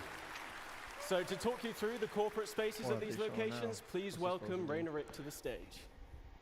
Just some distribution areas. Hello, for hello. Some new buildings. So that'll my name have is Rainer missions Rick. and I'm stuff. a lead environment artist at the Montreal studio. And we've been working with John's team on the distribution There's a centers. rover driving around it. So John just showed how massive these locations are. He also presented the industrial sections on the ground level. And I'm here to present the administrative area of these facilities that the Montreal team has been working on. So they're located above ground, just below the tower highlighted in the picture. Ouch. Inside, you'll be able to explore the Yes. corporate office space and interact with the administrative personnel. Accessible via the lifts in the hangars, Well, at least I made and over half also of the them now. industrial sections we saw earlier. In addition, we've added also landing pads in front of the lobby, specifically designed for smaller ships and ideal for short stays like pickup or delivery missions. And we can't ignore the fantastic views we have from these I had platforms. 80 SEU. A reminder of the vastness of these facilities. Hopefully I Now, get some 30K let's step protection inside the lobby. for that neon show there. You'll find the atrium, which is a central point of the administrative area, providing go, Maj, access just to for various you. locations of the corporate space. You said what? Within this space, you'll find the reception desk, and as a newcomer, you'll be expected to report here first. So here a you can hand over screenshot your from Maj. deliveries or pick up packages and earn reputation points with that faction.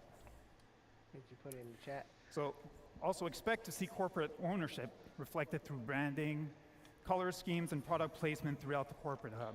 And with the use of Viper? overlays, we'll be Why are able you to sort always- these out Screenshots. depending on the ownership. Why are you always in my locations? And here's an for example my with Grey missions? Cat showcasing their vehicles Seems like you and guys some Just shiny lucky. armor. And back on the topic We're on of the same reputation, team. as it grows, you can expect to gain access to the executive You're office. going down there and From he's here trying to you'll fly meet over with and unique bomb it. quest givers, and depending It on don't your matter, I'm dead. reputation level, you'll receive various mission types, either friendly or hostile. I went through the planet. And finally, That sucks. the distribution centers were designed as an evolving location. We've built this with future expansion in mind. And in the back of the lobby, for example, doorways could eventually lead to additional office space. So, enough talk. Just before I show our progress so far, I want to give a big thank you to the Montreal team for their work on the administration area. Thank you. Lots of And traveling. as John AM. mentioned, we're still in gray box phase, so just keep that in How mind. long is gray box phase Let's period? take a look. Dude, I don't know. Shit sound like everything's in gray box. Glad to have you here, though, AM. Hopefully obviously your travels went well because you're still alive, so.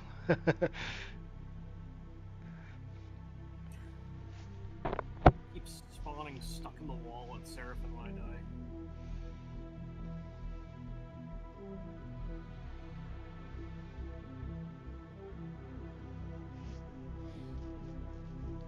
Oh yeah, solo driving sucks.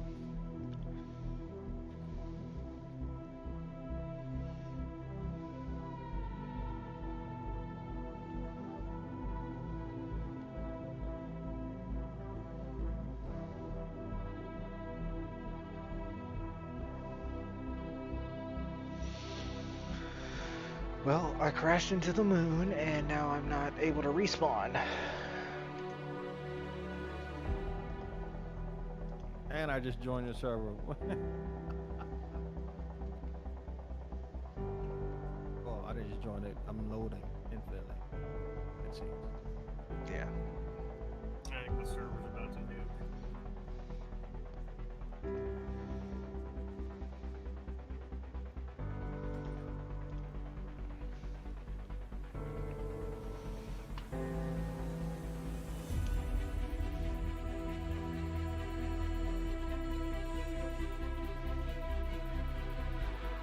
The Grey Cat office is not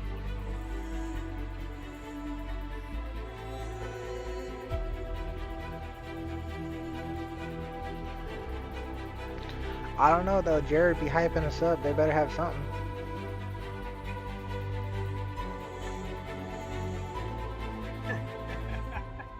Fly by and drop an A2 bomb. unacceptable. Dropping A2 bombs right next to the facility could hurt somebody.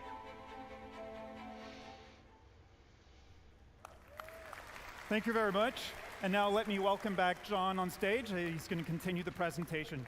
Thanks a lot, guys.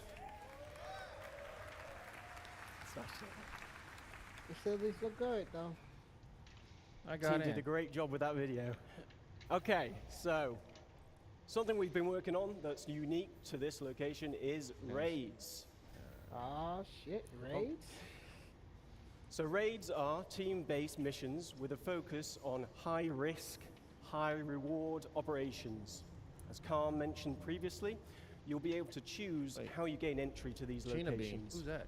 Coming prepared and geared up will make the difference between success and failure. Ultimately, you'll need to work together in order to succeed. So these raids will have you breaching the interior of the main structure, highlighted here. Now, each interior will comprise of rooms that reflect the location's specialism. For example, a shipping, focus, distribution center will have rooms dedicated to the storage of cargo. Looking to the future, we're planning on having distribution centers with subterranean levels that will be accessed from this interior space. These will expand upon and increase the difficulty of these raids. Now let's take a look at one of these raid missions in action, but please note that this is early gameplay prototype of a raid.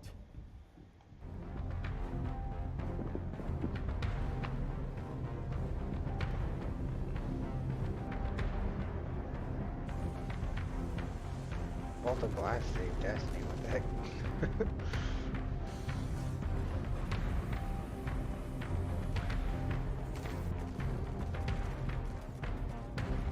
Pew pew pew pew pew. That would be kind of cool, organization raid. Yeah.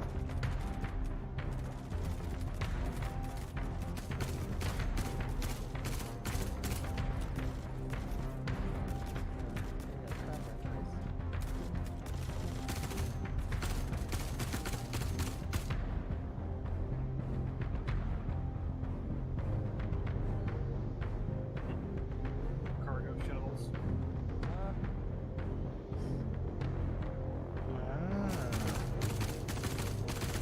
Interesting.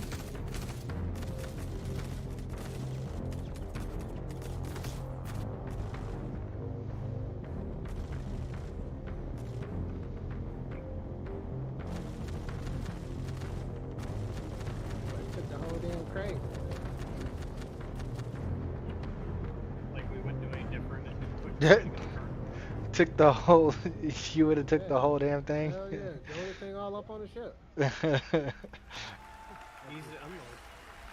I would have took too long unloading them. So, as you saw in the video, the team took a more aggressive approach to getting inside and taking what they wanted. But this isn't the only approach you can use. Multiple points of egress allow you to be stealthier, and it may make it easier for you to avoid obstacles in your path. Yeah.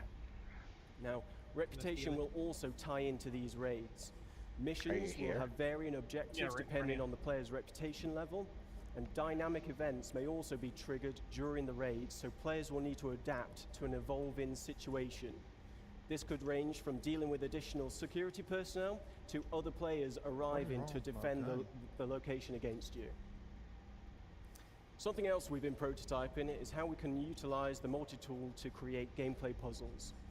Physically interacting with the environment around you changes the puzzles for everybody. With multiple add-ons for the tool available, you may have to get creative when finding a solution to the problem in front of you. In this next video, we show you how using the track to be an attachment can open up new paths to your objective, but it's up to you to decide what path you can create with what is available. Let's watch the video.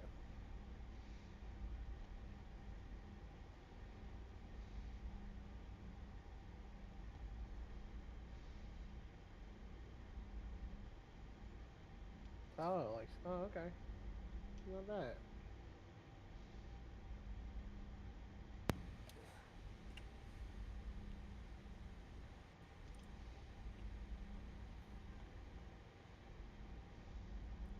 Really delay on equipping armor.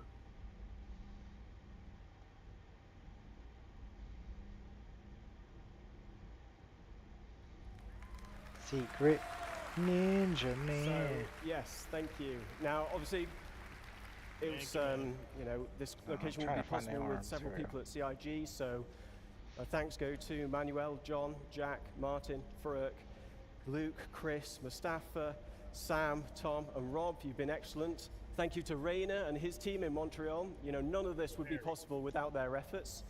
And yeah, thanks to everybody here and online watching. Really appreciate your support. Much better. On to the next one.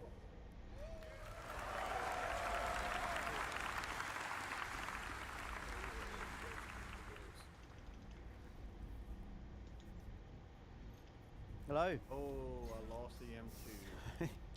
This is a good segue from the distribution centers, as I'll be talking to you about different aspects of cargo and freight on behalf of art and design.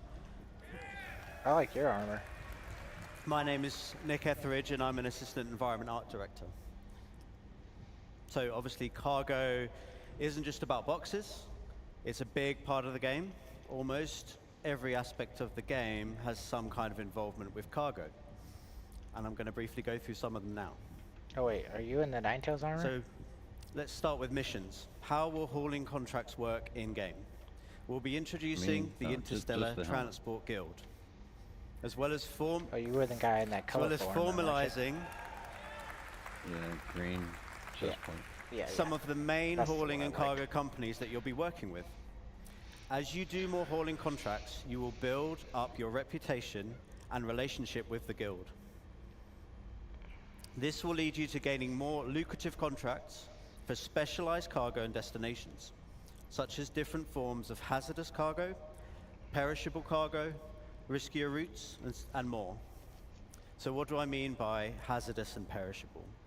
Well, as you know, there's lots of commodities in the game, and different commodities have different properties. I can't even lay in a bed. As you know, with events like Xenothreat, we have some special cargo types with different attributes, such as time-sensitive cargo or quantum-sensitive cargo. But those were a small selection for the event, and they were the two-handed carryable types anyway.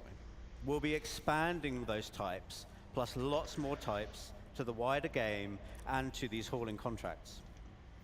So how does this affect gameplay? It will affect the choices you make when you are handling, storing, and traveling with the cargo. For example, with size and weight, is it carryable? Do you need a tractor beam? What type of tractor beam do you need? I might be playing more. Is it a handheld one or a ship tractor beam? Some containers can only be moved with ship tractor beams, for example. With health, has the container got good integrity? Is it holding fragile goods? Do you need to handle it with care? You can't just throw all containers about. I'm just gonna For sit here and temperature watch the control, rest of you need to CitizenCon. ensure the container is powered, Nothing so it special can happens. keep the contents cool. I kind of like the cargo Or do you part. need to get to your destination I'm not a quickly? cargo guy, but if there was cargo Otherwise missions, the contents may I perish. might do cargo. For security, can the container be locked or hacked? Can the contents be scanned, or is the container tracked? Will there be pirates or law after you when you're holding this container? Hazard containment. Is it radioactive? You might need the right protection against it, as you may have seen in Jens's presentation earlier. Can it explode? You might not want to put these containers on a more exposed section of your ship. And many of these attributes are going to be visually distinctive. So conversely, if you want to steal, for example, some cargo on a hull C, which does have very exposed cargo containers, you might want to avoid shooting blindly and accidentally blowing up your potential profits. So look out for those types of containers. Back to mission progression. We'll be introducing perks and rewards as part of fulfilling contracts and raising reputation with these companies. For rewards, we'll have branded ship and tool skins, branded clothing. There will be collectibles to decorate your hab, hangar, or ship, or you can put them anywhere you want. And there'll be more exclusive rewards that we'll be revealing later. Thank you. Okay. When are we getting the perks, rep you'll get system? We access to more know about items all in this. shops Like, and we've been knowing discounts about on all this. specific Can you items. just tell us when we get And it? all of these rewards and perks Stop you fucking need to teasing me. earn in the game. You cannot just buy them.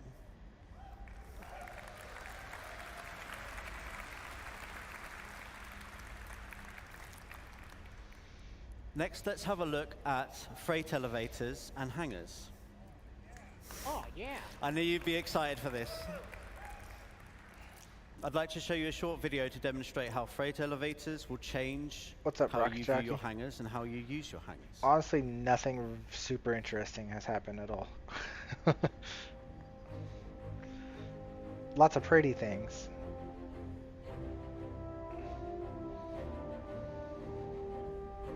Oh, so you gotta do it yourself. Yeah, that's how it's all gonna be. I like that idea. Oh, that server is ass right now. I called my ship out and I gotta claim it. It didn't even show up.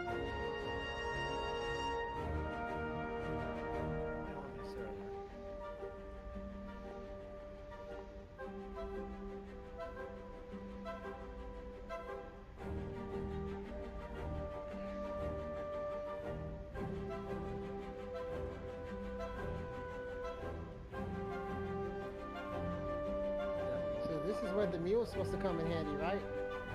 Yes. It's not gonna be useful with the extra large ones. There was another video at one point of them showing a mule on each end to move the big ones. I guess I need to sell my mule though. Truck. Hey, this little cart right here puts it all to shame. It's what? No. That cart they just was using. Yep, puts it all to shame. Oh shit. Now Okay. this, okay.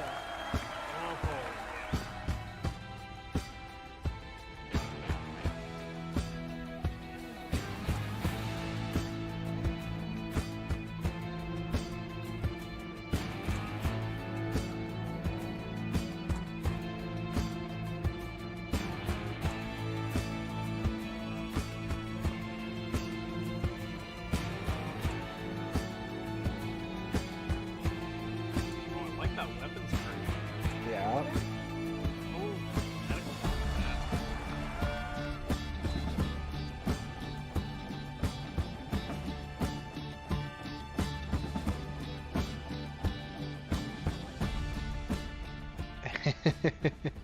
That was probably the most interesting thing they've showed all day. Thank you. Thank you. So, I hear you guys talking about it, as but you I'm can not see, seeing hangars, they will become That's 'cause- persistent Like and personal, seconds later. meaning It's you because can you're stay watching there as the long as you stream want. delay. Whatever you leave there will persist Are you streaming and it? will be yours to Discord? use as you Yeah. see fit. Your Oh. hangar won't just be a place that Yeah. you leave from in your ship. You're It will watching off become of a my key base YouTube? of Is that what you're doing? operations to handle your inventory and Yeah, we're storage watching on needs. YouTube. And Yeah, you'll the be able medical to request your box thing ships was pretty from cool. an ASOP Yeah, that terminal looks from cool. within the hangar itself. Then the med runner's gonna love it. Yeah. So if you watch it on Discord, you'll get the Location exact time that inventories we all won't see be it. magic and instant anymore. This means that the freight elevators will be one of the main ways you interact with your local inventory.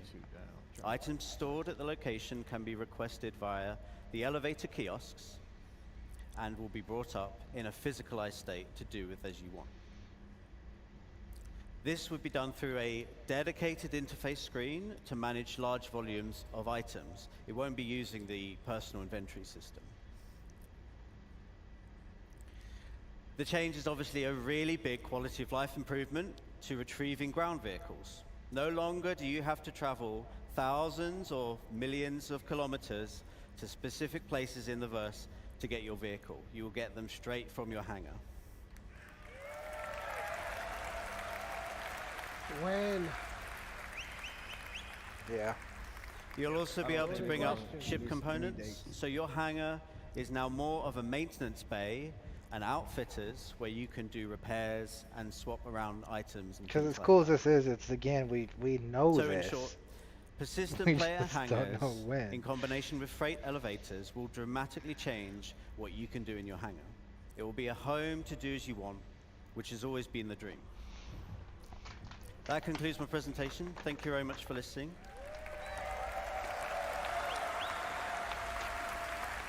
And I will pass you over to Todd Pappy. CitizenCon. Come on, I can't hear you. All right, there we go. There you go. So, we'll be talking today about something special. It's an update on something that we talked about a little while ago, but we feel it's the future of Star Citizen, and it's the culmination of multiple different game systems coming together. So why don't you play the video?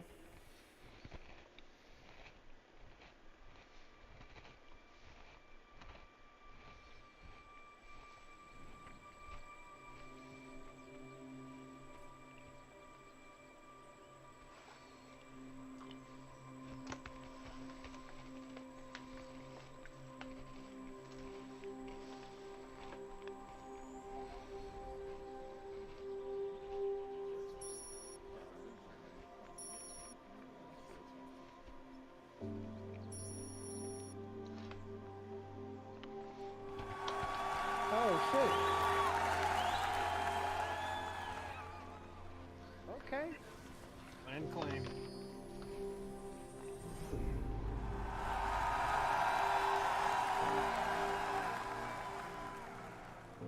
Oh, that's like You can build your own shit. Yeah, base building. Yep. Techie's got a Pyro 2 land claim, he said. So this is probably what Techie was talking about. Yeah, base building. No, and he was talking about we want to be excited about today's presentation. I was starting to worry.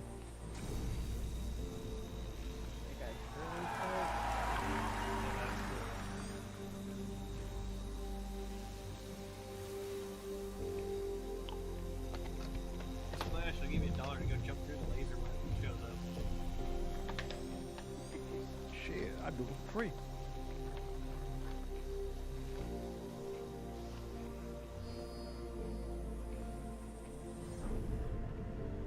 Nothing yet. I mean, again, this is all stuff that we should have around the corner, but Yeah, I know this is definitely not around the corner. right.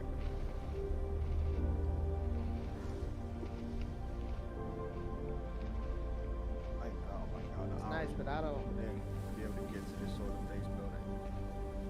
They need to start giving us some dates. That's probably what, next year or two? Within the next 5. Next 5. Oh, this server is. I gotta play my shit to death.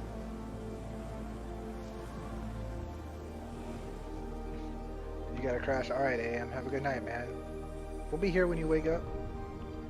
Well, maybe not live streaming. Maybe. You too, Rocket. It's late for you. Have a good night. Catch you later on in the week.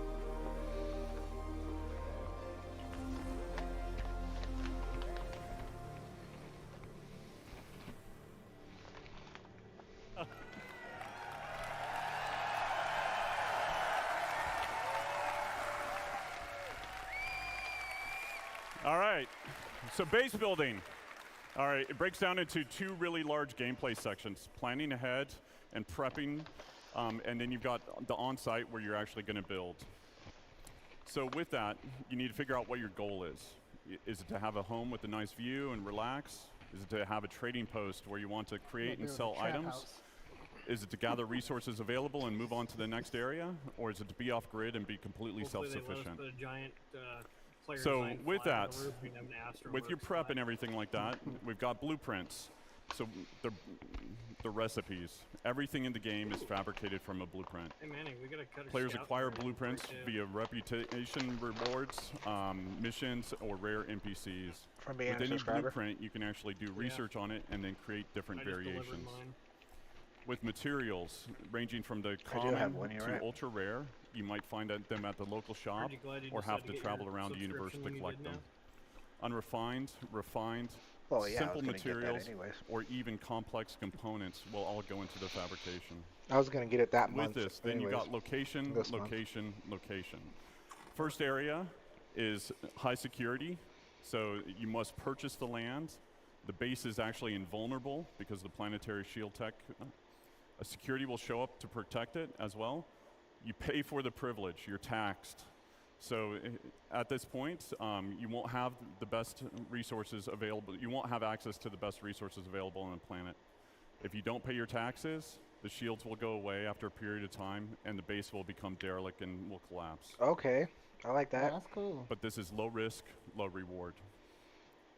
Then you've got low security. So now you have So like kinda like a again, you regular must job purchase and the shit. land. It's owned by an independent corp, gang, or faction.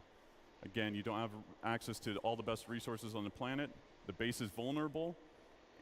AI NPCs will show up and protect the base if it's attacked. The protection will escalate over time. Player can also build defenses to help mitigate this as well. And then it's medium reward, medium risk. Then you've got What kind of lawless. reward are you? So this is what do no you- protection other than what you build. There's shields, anti-air. Players can disable the shields by getting close to them and destroying them. High risk, EMP. high reward. Since there's no taxes, no protection fees, you get a high return on the resources that you collect. Now there's some cross-shard and server meshing considerations that will kind of adjust this design in the future, but we'll get into that later once we're really building it. So from here, you've got the tool. So that tells you. So this is close. what we would consider a surveyor. With this, we want to actually cater to everybody's playstyle, whether you're solo or in an org. With this, you got different buildings that you can produce, from small, medium to large to XL or XL. So with the surveyor tool, you can only build the small buildings. With a vehicle, you can build small and medium-sized buildings. With the Galaxy, you can build small to large structures. Well, it tells you everything. And then Ain't obviously coming with the Pioneer, Pioneer can do it all. And it still works as a mobile base. And we'll talk about some of the more expanded features that we're adding to it in later on. So, and then it's also, we're exploring what can be done in space, not just on the planet. I'll be right back. So from here, you set off on your journey. So with the land claim, you put your tool down where you want, you launch the drone that is built into the machine, and then from there, this allows the player to access the base building and also land claim mode. With the land claim modes, the player can actually change the size and position of what area they want to claim, and it also shows you the cost and taxes associated with it. If it's in a taxable zone and you don't own the land, this interface will default to it. So if you own the land or it's in a lawless area, it'll automatically go to base building mode. So with the overhead view of the land, you can actually place down buildings exactly where you want. You can see the resources beneath the surface, and then you can also place multiple buildings before you actually build. So you can see how it will all kind of come together. You'll see the resources that are needed for it, and then you can also switch back and forth between different modes, which are showing off the resource network and how you link basically power generators to consumers. And then the player can move or deconstruct existing buildings right now with no charge. Fabrication. So when you basically build these buildings, they don't come with any furnishings. And if you didn't bring any with you, then you want to build a fabricator. So depending on what you want to build, there's different sizes of them that support buildings from decorations, armor, weapons, components, and even ships.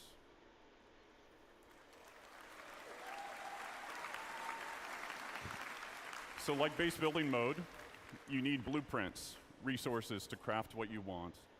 Everything fabricated is produced from it produces a physicalized entity. Stats and quality will depend on the quality of the materials actually used. Once you've done that and you've built your decorations, now you can actually fill the room the way that you want to fill it. So furnishings can be purchased at different locations, or they can actually be fabricated. You can do that via first person, or in a dedicated mode in the Surveyor's tool. With that, you've got different types of buildings. So you've got utility style, which would be garages, freight elevators, landing pads, storefronts. And then you've got extractors. So with extractors, we want to make sure that nothing in regards to resource gathering is fully automated. A level of player engagement is always needed. So as Nick talked about before, there are different types of commodities, radioactive, perishable, etc. What you'll be doing is pulling out full containers. Then from there, it'll be repairing, or there's wear and tear associated with it, or even misfires like you saw in Thorsten's talk and Guillermo's talk yesterday. There's also upgrade paths for making them more efficient or resilient. Power generators.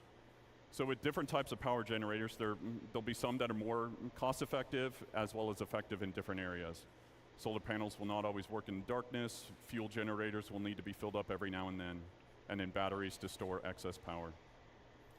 Then you've got producers. So things that will require the players to combine different resources to produce new items.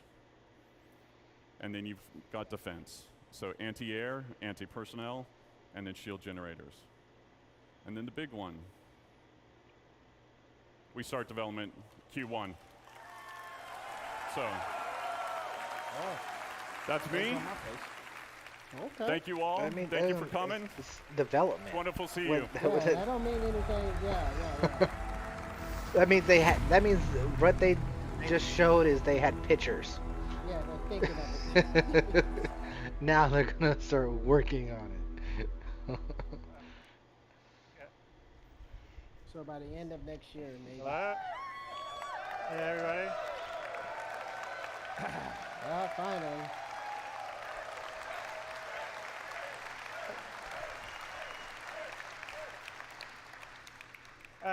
I hope you've enjoyed everything you've seen in these last 2 days.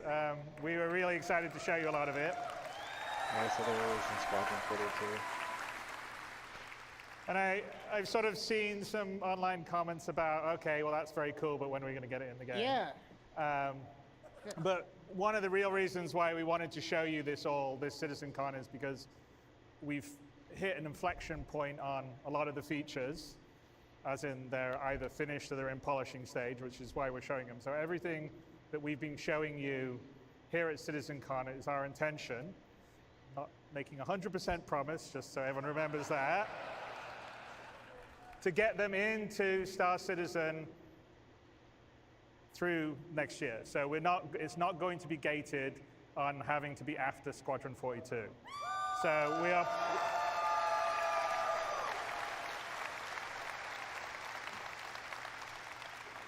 So we're planning over the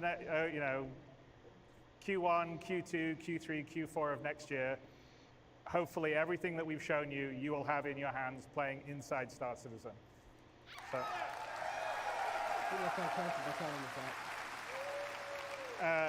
And it's very gratifying for the team and myself to finally be able to show you a lot of this. One of the advantages of being able to go and iterate on these features in Squadron was that we were able to do it without having to release every 3 months and make sure the old system worked while the new system was working, so we could actually really polish the features, which I hope you could see when we showed you the updated UI stuff, the updated FPS stuff, the updated flight stuff, the character stuff, which is something we're very proud of, because this is, after all, an MMO. You want to have as much freedom to create the character you want to create.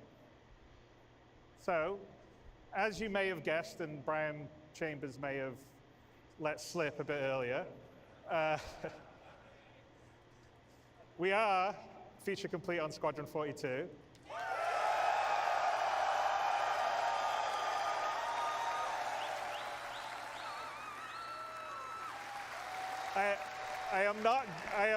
You will not get a release date from me today, because first of all, you always get very angry at me when I give dates.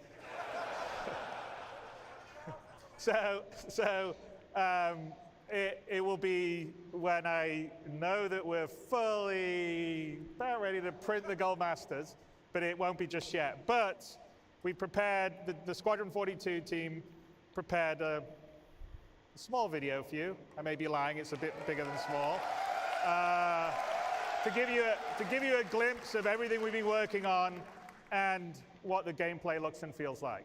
So let's roll that. Yeah, he's saying everything that we saw today and yesterday should be in the somewhat be in the game by 2024. He said the goal is to have everything through next year, but he's leaving it open that maybe everything won't be there, but we will get you what we can. That's how he's trying to make it sound. Yeah. Archangel 6, come in. But something. Getting a faint contact on bearing 287. You picking that up? Yeah, got it. Scanning that.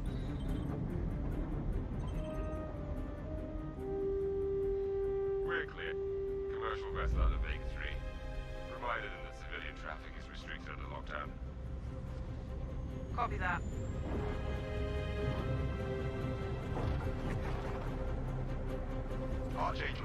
Archangel, this is Krugeri. Come back, Krugeri. Redirect to sector 7 Bravo Echo for immediate tasking. Copy that. On our way.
Need land when you got a javelin.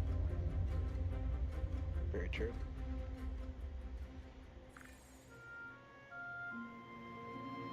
I know I just wrote you, but a couple of hours ago, proximity sensors on the other side of the jump got twigged.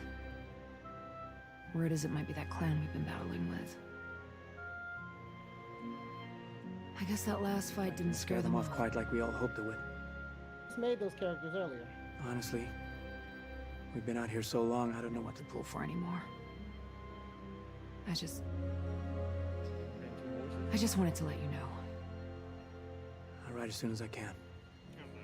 Stay safe. I'll take it. Your loving son.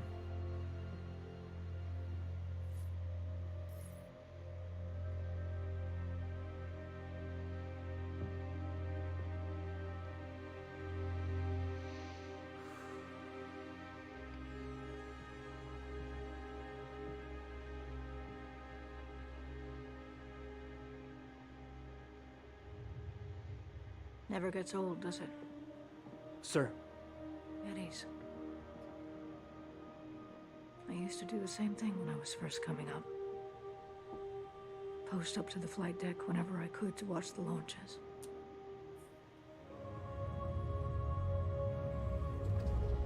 Have you seen the F-8s up close? Lighting the way ahead to No, get sir. The thing's a beast. The mobile, Nimble, the too. handheld 12 maneuvering things, thrusters and 3 JDs mains. It instead of- sure sounds like it. Sir. Captain McLaren to the bridge. Captain McLaren to the bridge.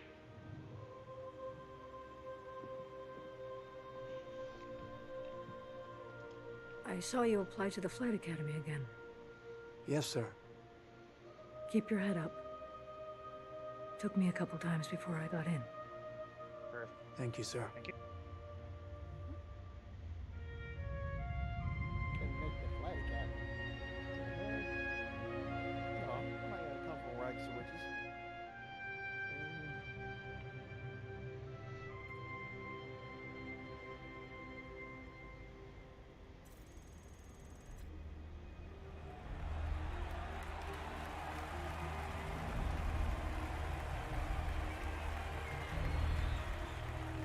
Welcome to Cloud Imperium Games Manchester Studio. I'm Chris Roberts, and I'm pleased to announce we have just passed a major milestone. Squadron 42 is now feature complete and has entered its polish phase. To celebrate this milestone, we've gathered some of our core leadership together to share what this means.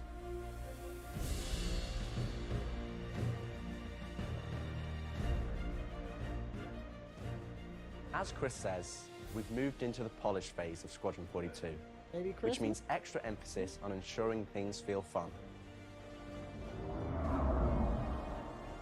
This means focusing on the small and large elements of the game, such as dialing in combat encounters, but also looking at the feel of how you control your character or vehicle and making sure it's immersive as possible. We've paid extra attention to how your character reacts when in their ship, so that you feel like an actual pilot, whether that's firing your weapons, taking hits, or punching the afterburners to get to cover. Ship AI has also seen huge improvements, with closer engagement distances and more varied behaviors, and with our new precision targeting mode, the action has never been as close.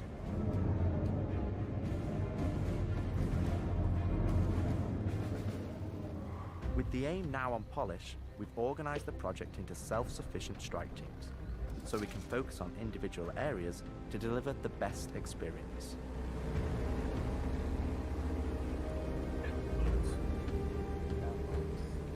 Get out of sight. The Cutlass is gonna spot you. This allows us to bring all disciplines together with a unified vision of enhancing the gameplay by seamlessly blending it with polished visuals, final cinematic performances, and our ever-improving technology.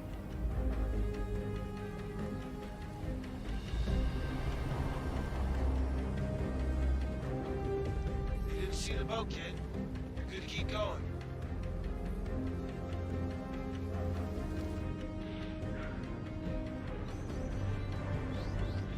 We're also dialing in gameplay features, such as the ship flight model for both atmosphere and space, which covers master modes, control surfaces, and our gold standard HUD and MFDs. Our interaction system for both the world and your character have also seen additional improvements, allowing us to hone and craft environmental puzzles unique to each location, while allowing us to tell the story of the world around you.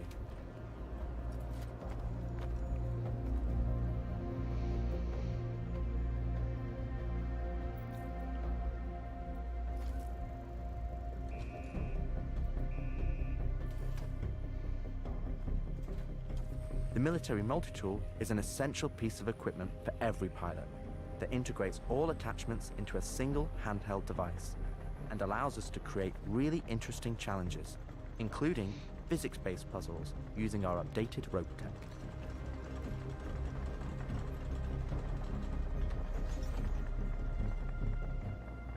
Unidentified vessels, this is the UEE Navy. Power down your ships and stand by for processing. There you go. F*** off the coil's eyes. Our scanning, targeting, and marker system has also seen an overhaul, allowing us to highlight only the essential information that you need, such as key objectives, mission targets, and high-level scan information, while keeping your overall view as clean as possible. Damn skank!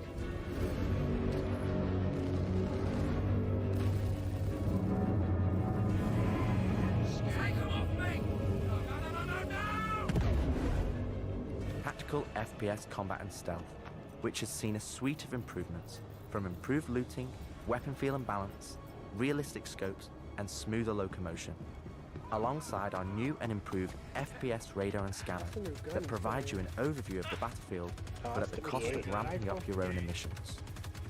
We've also seen the introduction of our Maelstrom-powered destructible environment, which adds a layer of dynamism to the experience, alongside our improved AI, that can now have hundreds of combinations of traits that allow us to create unique and challenging combat encounters that really push your tactical awareness and skill.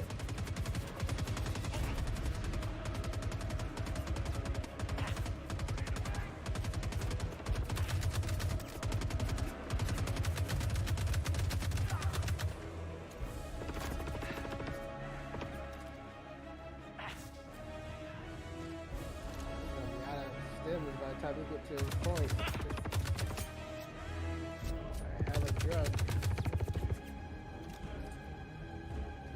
that's not the P8. That's the 763 version of the P4 that they had. Yeah. Yeah, it is. Yeah. It's the heavy AR. Yeah. Looks good. Yeah, it does. It sounds good too. Yeah. Don't have a lot of recoil either. No, but it's got that heavy pump of the sound. I might fuck with that thing. Yeah, I would too. Yeah, that looks sexy.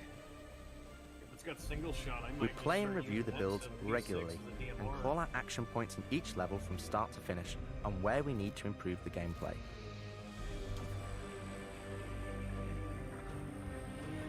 Shit, might as well get a military multi-tool. No point in getting the other one. This is an incredibly rewarding stage of development for me and the team, you as won't the have this ultimate vision of the game is PU. realized, allowing us to craft an experience that we can be really proud of. One specific area that I'm excited to dial in is the feeling of the player interacting with the world around them, Patching you in. as it's a core component of Squadron and really grounds the world that you inhabit. We've made sure that any interaction in the environment is physically represented by a character animation to keep you in the moment and fully immerse you in the experience that we've created.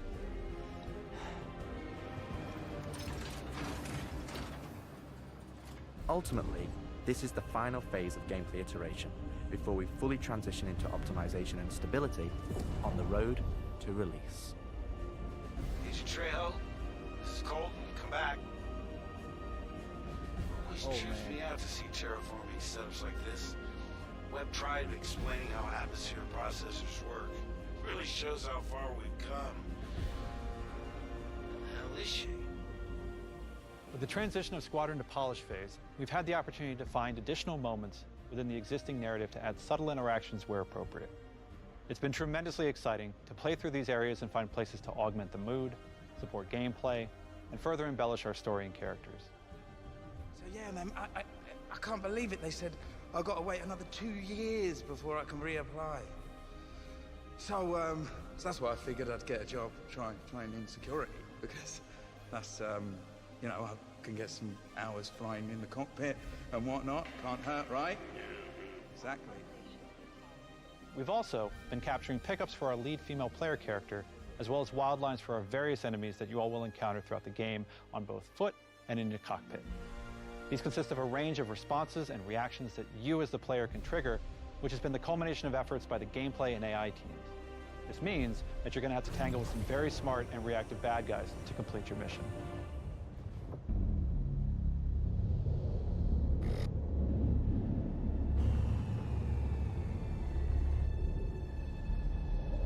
I like those helmets.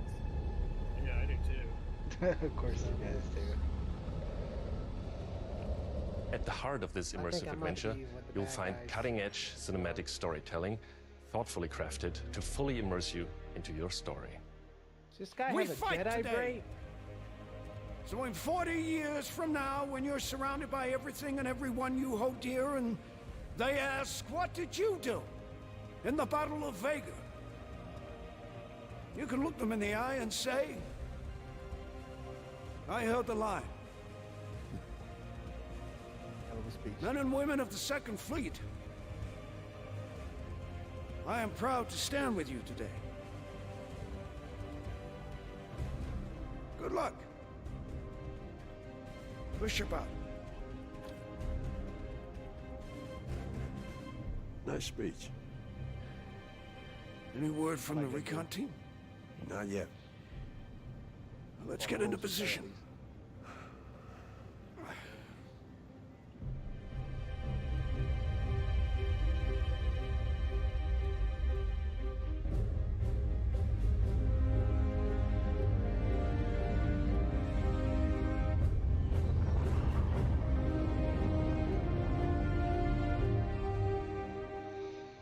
Throughout the polish phase, our team is taking every opportunity to push things to the next level.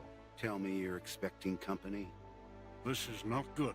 The Cine team is focused on finalizing edit lock on all of our big action as well as all smaller character sequences. I could have pulled this off of the Galactopedia. Yeah, probably, but I think their solar mass calculations are wrong, though. Well, this is ridiculous. How so? We are now able to adjust our shot composition to final cameras thanks to recently crafted space vistas and level art being content complete now. It'd be nice to know how much of a shitstorm we're flying into. More like a hellstorm, Blue. One you ain't gonna fly out of. Shut up. Now, I hadn't seen another ship that wasn't trying to kill me in days, let alone a hauler, let alone a Jean. So you can imagine my surprise. Detailed lighting passes can be done on hero sequences so we can show our cast and convey their emotions in the best light possible. And we're making sure our cinematics are triggering as fluid as we can craft them so they form a coherent concerto with the rest of the player's narrative experience. Mr. Wexler, this is Lieutenant Commander Colton. Oh, Commander, hey. Julian Wexler, I'm the field manager of this little operation. Oh my God. Welcome aboard the Archon. What brings the Navy to this little corner of the universe? We got you flying with Lieutenant Commander Colton. He's one of our best. As others will share, this is the most rewarding chapter of development, which allows us to truly experience the visceral and oftentimes emotional moments that our narrative provides. How did you handle it after Vega? Nah, that looks way better. I'm not sure I handled anything. It helps to remember that stuff like this is supposed to hurt. Yeah, they got quite a cast. Dealing with problems I can't fix. They've got Henry Cavill in there too somewhere. Well, this is one that you don't have to do alone. Do they? Yeah. That's good to know.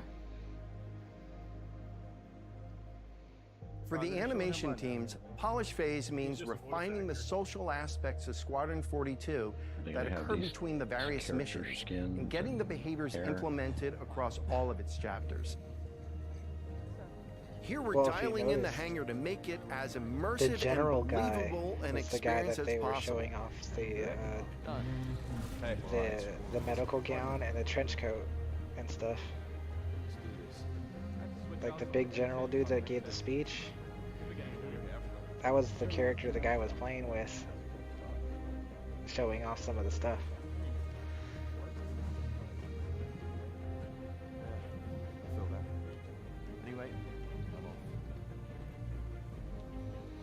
For example, we're launching off a space carrier, but we still ground the feel in real-world actions, refueling, repairing, and inspecting, and making sure that your next flight mission is a success. This means we're looking out for pops, hiccups, or awkward transitions, and ensuring that everything flows and looks like all the great mocap performances we've captured.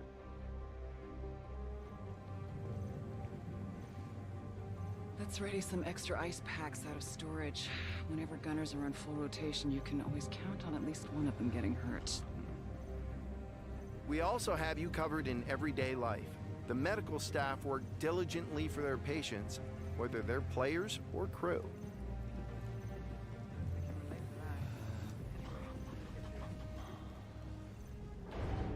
We really want you to feel part of an authentic crew, an important part of the UEE Navy in an enormous universe of people going about their everyday lives.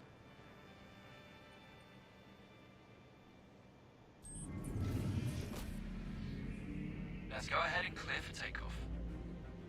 Ground crew, prep bay for takeoff. Copy that. Hangar, ready for launch. Takeoff approved, Baron 2. You have the ball.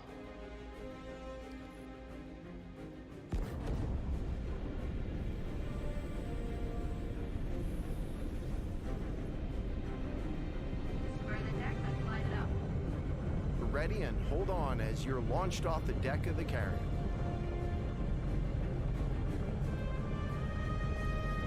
Baron 2, you are cleared for launch. Have a safe flight, Baron 2.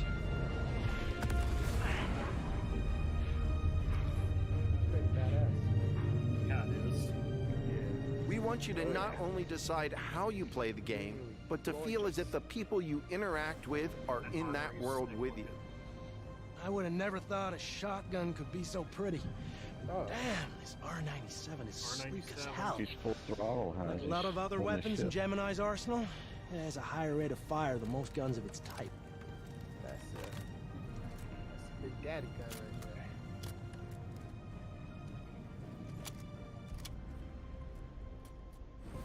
we're working to support a feel of authenticity through world traversals, running, jumping, and climbing, interactions with objects and the environment,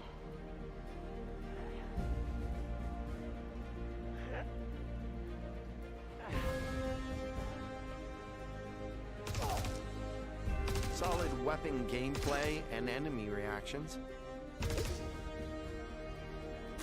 as well as combat realities, such as weapon malfunctions.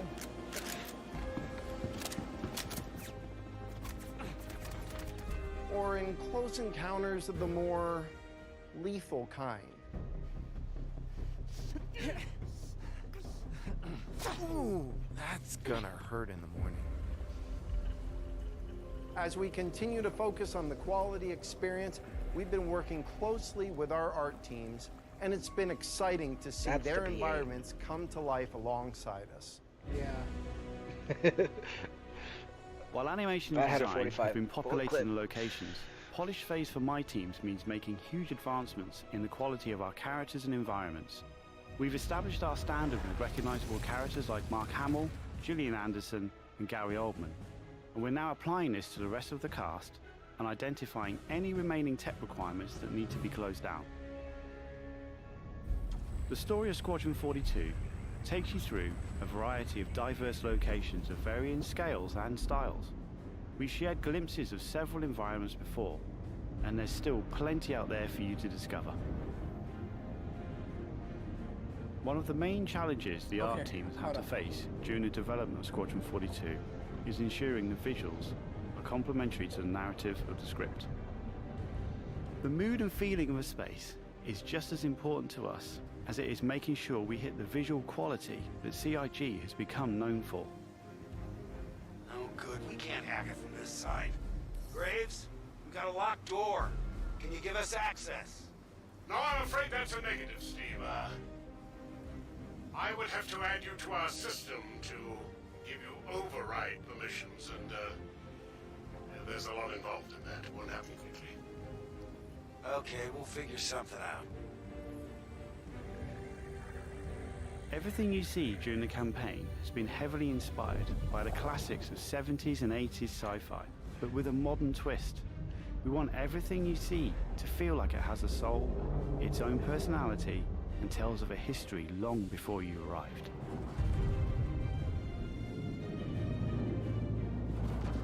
Crafting interesting flight spaces and their connecting tissue has been one of the more unique challenges we've needed to overcome for Squadron. Developing our VDB tech to blend seamlessly between tighter traversal spaces and into wider space vistas and planets has proved incredibly difficult but rewarding, ensuring that Squadron flows seamlessly from one chapter to the next, without interruption. Creating a diverse array of locations is essential to us. Our environments need to work from a variety of scales. We need to pay close attention to detail, whether we're working in a dirty engineering vent or navigating the debris of a dying star, wondering what may be around that next corner, or even who may live there, how would they have survived, and what state of mind may they be in.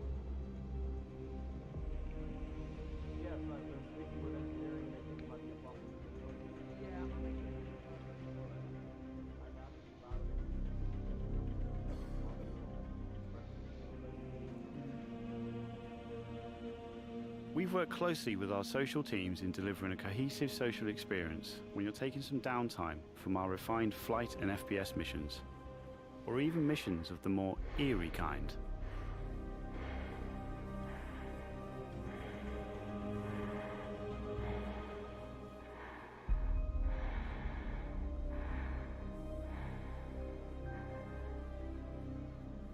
We'll be introducing new space stations on a massive scale, all brought together and designed to be as tangible as possible. We've thought about their function, their age, and tried to ensure there's a progression in artistic style with each station as you progress through the game.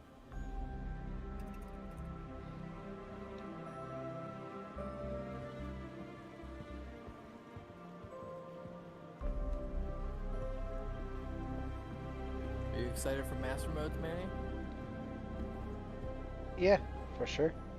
As you can see today, The teams are working incredibly hard, ramping up the detail and quality to match the breadth of our Chris vision wasn't for kidding Squadron about how 42. this isn't a short video.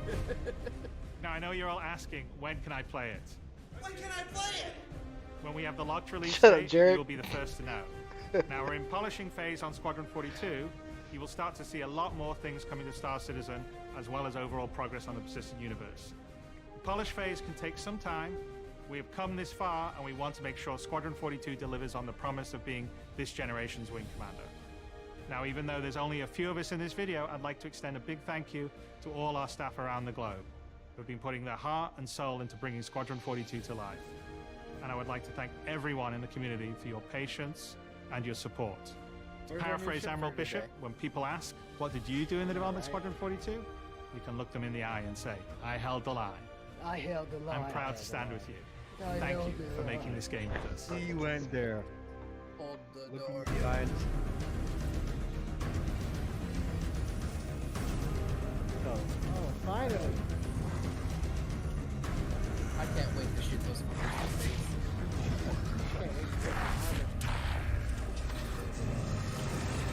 Hold it. Yes, I want me a sword firing weapon, yes. So Chimera, you're just going to sit on my plot, right? And then all goods make money? That's the plan Good with here? that, actually. Huh? I'm okay with that. I figured you would be.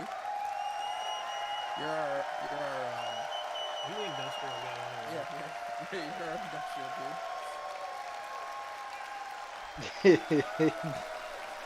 Way to go, Michael.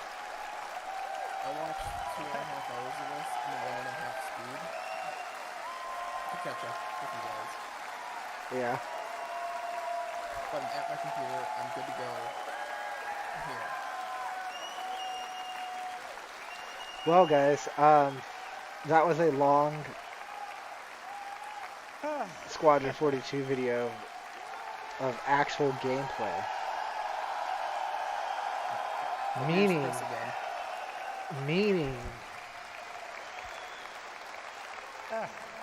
as you can see, that's all You're making me very emotional gameplay now. that worked.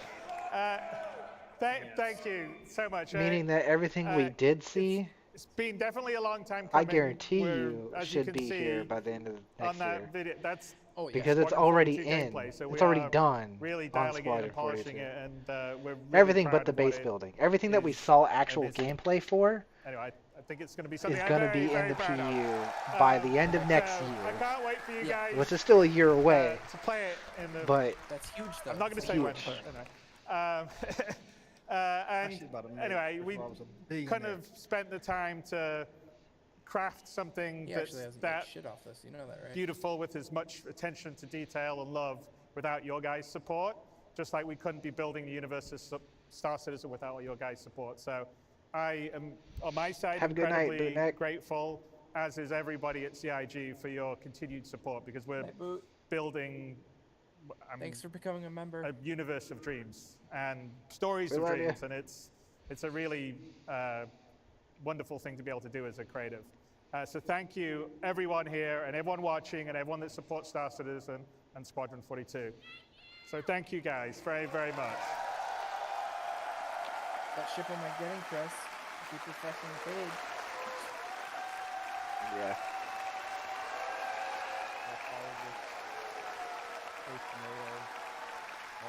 And then I'd like to call out everyone that's put the show together here. It's been an amazing job. Tyler Whitcomb headed up, but there's a lot of other people. I mean, obviously Jared's been doing his great job emceeing.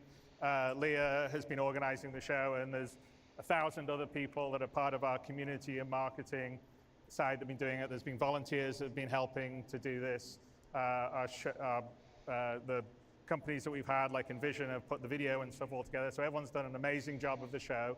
So thank you to everyone, and sorry if I didn't call everyone out by name, because there'd be a lot of names, so I had to call them out. But putting all that together, and thank you to all the devs that worked really hard to put the presentations together for you guys, because I think you can feel that they really love what they do, and they're very passionate about what they do, and they're really excited to get it into your guys' hands.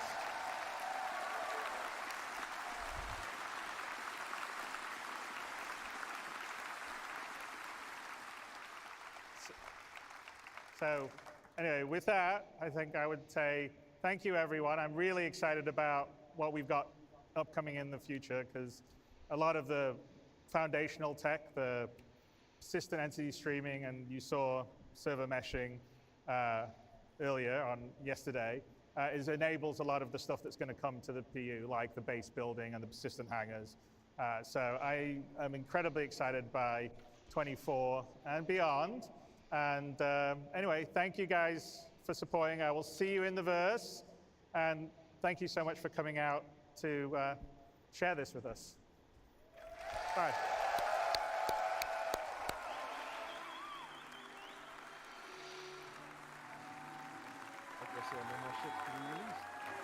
Yeah, what the heck? I mean, maybe I will see it at IE.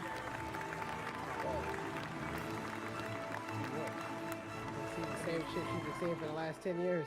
No, but but Blue, like they said, like they have two ships ready to be launched, or 2 ships that we know were coming, and then 1 straight flyable. So that's probably they're waiting because we have like what? How long till IE? Like 2 weeks. 2 weeks. And we get the cutter straight to flyable, Zeus concept. So I'm guessing we're gonna have 2 more ships coming on a like that's when they're gonna have the new COT 12 version. What? There's a new alien ship coming. The Santakyai. Yeah, the Santakyai. So. Fucking Whew.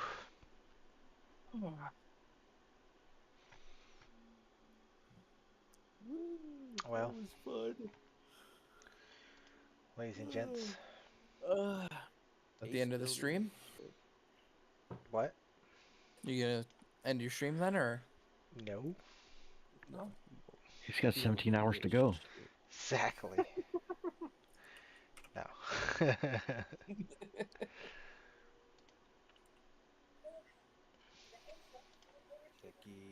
Base building, starting development, 2020. What happened to the Titans? The what? The who to The who's? the mech suits. Man. Oh, the Titan suits. Yeah. See, I'm telling you, Titan suits. They I aren't think gonna that come must have for a been a long time. rumor. I don't know if that was No. They did say that is a planned feature eventually, but people are thinking Titan suits are going to be combat. I think the Titan suits are going to be like rock miners and salvage. You know, like they're going to be like alien movies where it's just an assist suit for cargo work. Yeah, like you're gonna be able to move bigger boxes, or you're gonna have a mining modules on them, or salvage modules on them. I think they're gonna be a utility item, not really a combat item. Personally, that's my thoughts. So if that's the case, they would have shown them when they showed the other little things for. Probably not even near complete yet. Yeah. Well, they might not have even developed Well, anything but besides. if that's the Referal. case, then they still showed the vehicle for the land building. That's not even. Yeah, but- that's in white box. Yes, but at the same time, but the thing, Blue, is they're planning on getting that done next year. Like, if they're not worried about getting the Titan suits done for 2 more years, then they ain't gonna show us it for a year. Yeah, true. The Titan suit may still be whiteboard, where it's still in design process, where they can't show anything. Yep. It's I a don't bunch know. of sticky notes with ideas.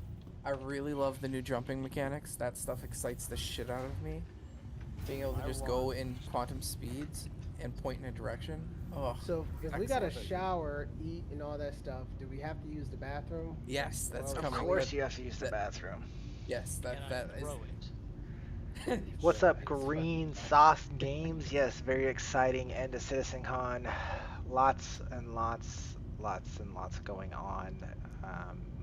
There's, so much to talk about, so much to do.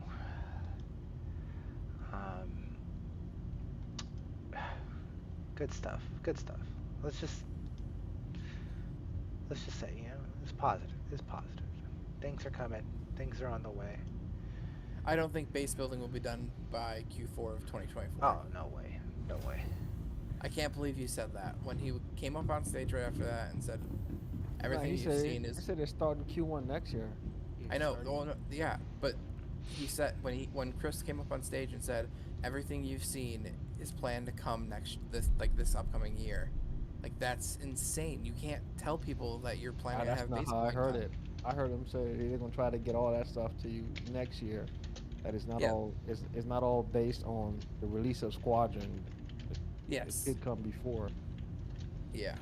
I think Squadron's gonna come out for Christmas next year. That's Yeah, what I I said. think so too. Q4. Yeah. I just want that new UI and shit. I just If don't they're think if they're smart about it, they will look at the next Call of Duty, because we got the new Call of Duty launch now, so we got what, exactly 11 months till the Call of Duty gets hyped again for this next launch. If they're smart, they'll get it Squadron out in 6 months, so they can put it out, far away from a Call of Duty launch. You know what I mean? I think Call of Duty's a dying franchise with all the issues they're having lately. Yeah. You're not wrong, but it's been proven that even in MMO genres, if you launch your game around Call of Duty, like when Call of Duty launches a new Call of Duty, your game doesn't do as well. Yeah. That's all games. So if they put in a massive marketing budget and just flood everything with Squadron, yeah, but we can't. they're gonna We can't. do well. Well, yeah, no, well, it's gonna do well no matter what. It's just you can't compete with like Call of Duty. Activision puts like $200 million into advertising, like paying celebrities and Mountain Dew and everything gets Call of Duty. Speaking You know of what I mean? Did you guys see Mark Hamill as one of the pilots? Yes. Yeah. Oh my god, that made me so happy. Also, Bro, the this thing server with is still funding, tripping. they're gonna get so much more funding when Squadron 42 releases. Oh yeah, Oh, yeah. they're gonna Like, go from a it's large gonna indie flood. to a Not AAA again, bro. studio. All right, Manny, invite me to the damn party. Hell no, you can't be in this party. What do you think this is? You think we're about to, go live the night up and everything? We ain't gonna do shit. No, I don't know. Are you back in the server, Manny? I am back in the server. Yes. All right, sharing a contract for you. Okay. Can I get an invite? I'm going down the list, inviting everybody in the world.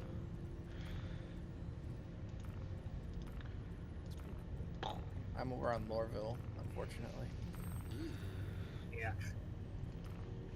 I'm making my way. I'm making my way downtown. Making my way downtown, getting fast. Name a ship. Alright, I'll be back on later, guys. See you in a little bit, Blue Balls. Yep.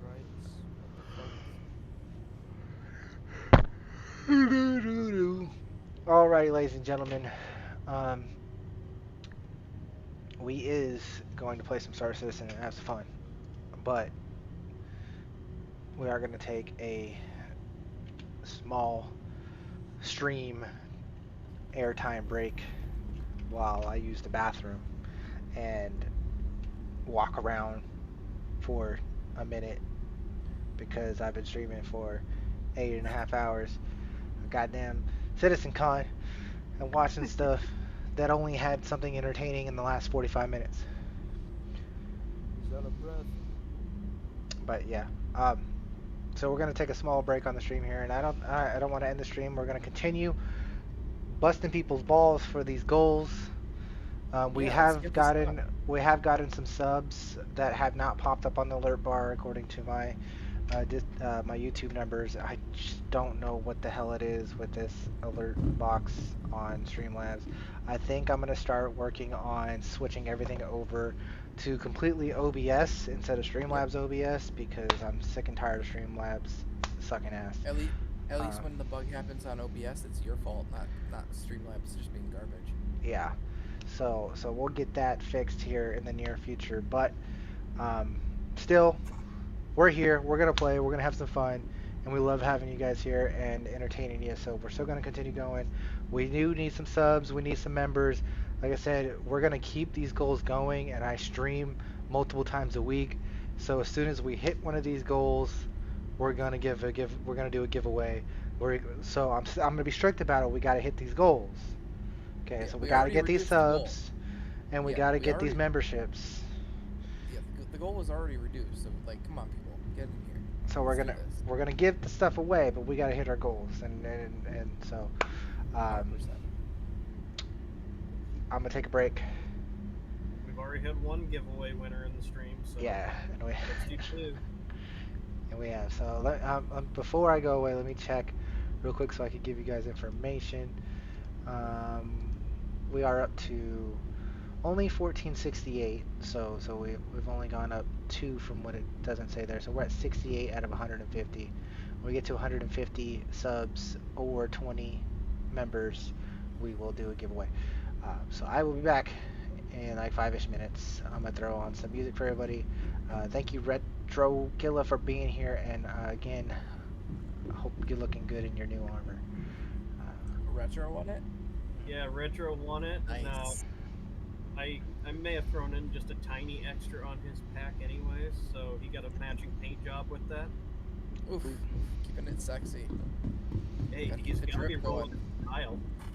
God, I gotta roll in style. I mean, if he's gonna... Gotta be drip.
There we go. Hello, hello. We are back. I think. Yes. Possibly. Yes. Okay. Hello, hello. I'm back indeed. I think all my sound is going to be where I want it to be. Star Citizen sound, Discord sound. Well, Discord is currently muted, but yes. We are back, and we did have Shiz Mick. Thanks for the subscription, bro. Appreciate you. Welcome to the stream if you're in the stream. Thanks for the sub. Much appreciated. You're awesome. And thank you very much. On top of things on that, like I said, guys, we are needing a bunch of subs to reach our goal. We are also needing memberships to reach our goal, and we'll be doing a giveaway. I'm actually going to adjust the membership goal right now because it says that we're out of time on it. So I'm actually going to adjust the membership goal and get that fixed up real quick, and then we'll get on to playing the game and just having a good time. We're just going to chill tonight, because I think we're all a little exhausted from watching so much Star Citizen content that it can be a little exhausting.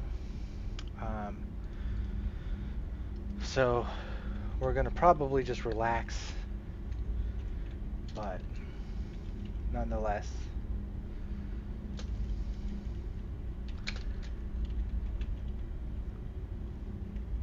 we're going to have us some fun and probably shoot some things, bomb some things, and whatnot. 10. We're gonna have this go till the 28th of 2023. Start goal. Boom. So we gotta hit that goal. Boom. That's been updated. It actually needs to be fixed because that's not easy to see. We're going to change the visual settings and change the background color, no, the bar text color to white. Yes. Maybe?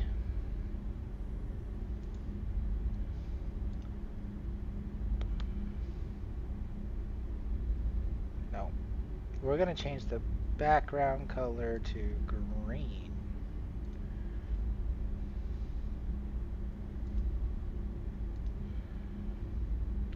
Nope, we're not going to do that either. Man. That color is very hard to, or that stuff is very hard to get to pop. You would think black would be fine, but maybe it's not the black that needs to be changed. It's the blue that needs to be changed, guys. It's the blue that needs to be changed. Why don't you guys say that? It's the blue that needs to be changed. No! I disconnected from the game. I was literally about to hit the game. That's messed up.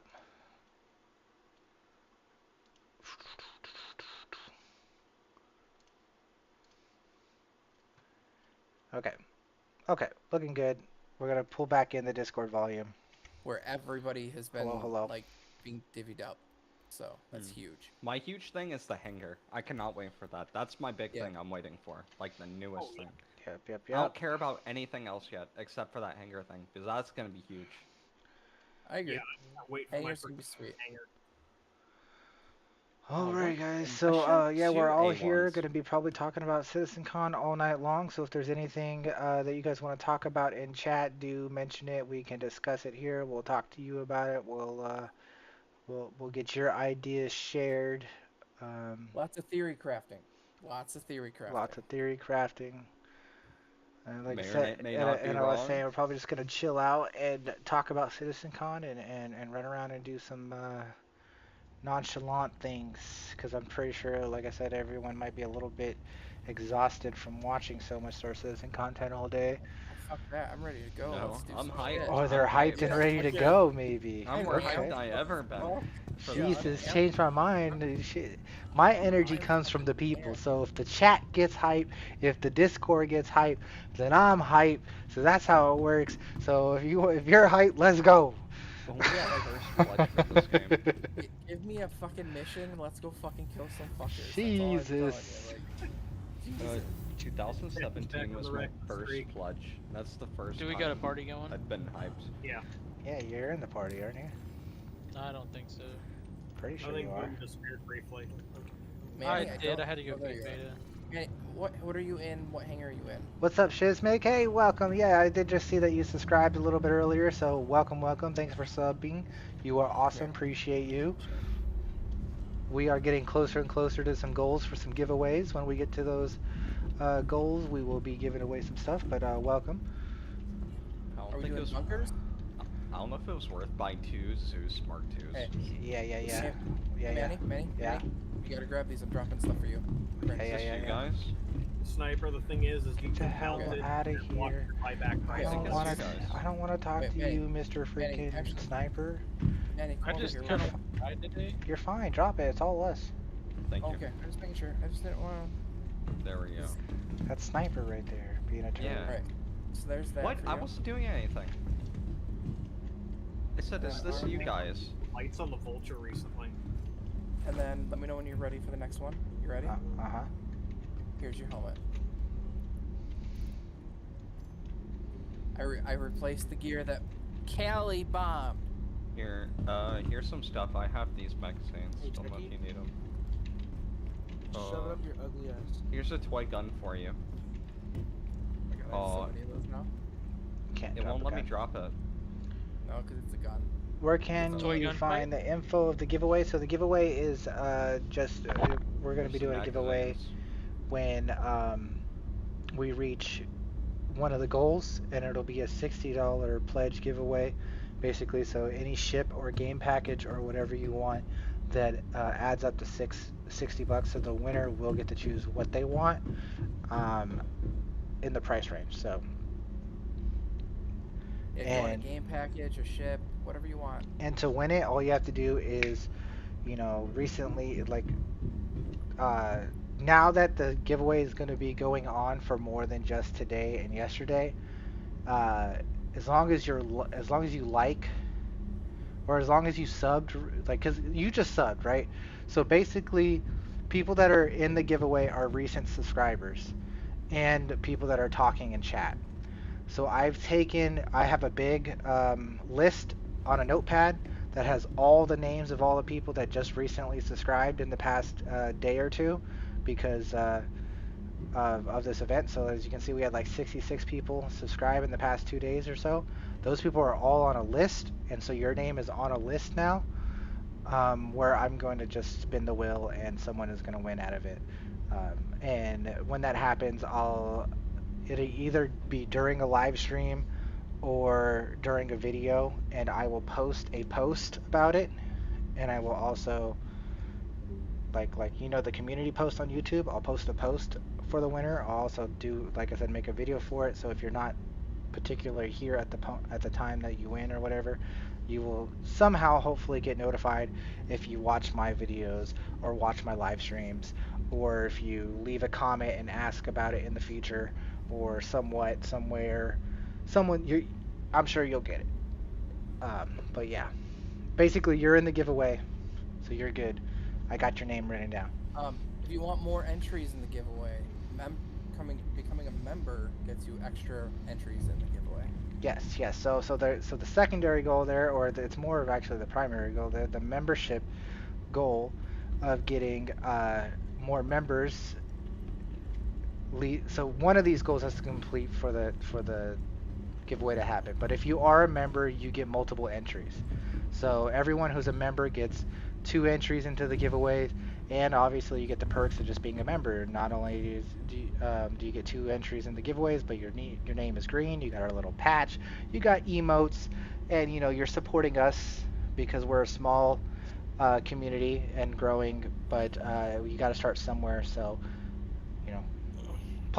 and you get your name in the credits of my videos. So I'm working on a list of members that are going to have their names in the back of my credits for videos, that every time I do play my outro for my videos, it's going to say big thanks to the members, and it'll have your names. And the first 10 people that are members are gonna have bigger names than the rest of them.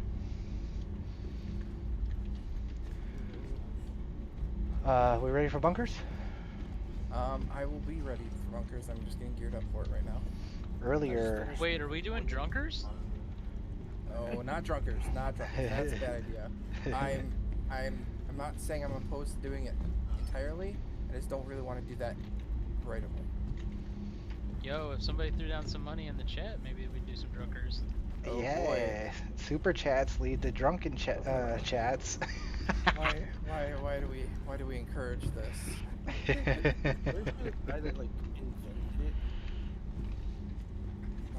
Hey, I am alone for the week. The fiance is out of town. It's time to get wasted in real life. Oh, that's you locking on me. I was scared for a second. Anyways, earlier I was doing the, what do you call it? It's like the public enemy rewards with the A1 and just dropping a bomb on top of the people because it's always like at the wreck sites. That's dirty. That cutlass red looks very nice. I also got murdered earlier. I got killed by an FA Lightning while I was in an M50. It only got me because I blacked out because the goddamn G-forces are broken.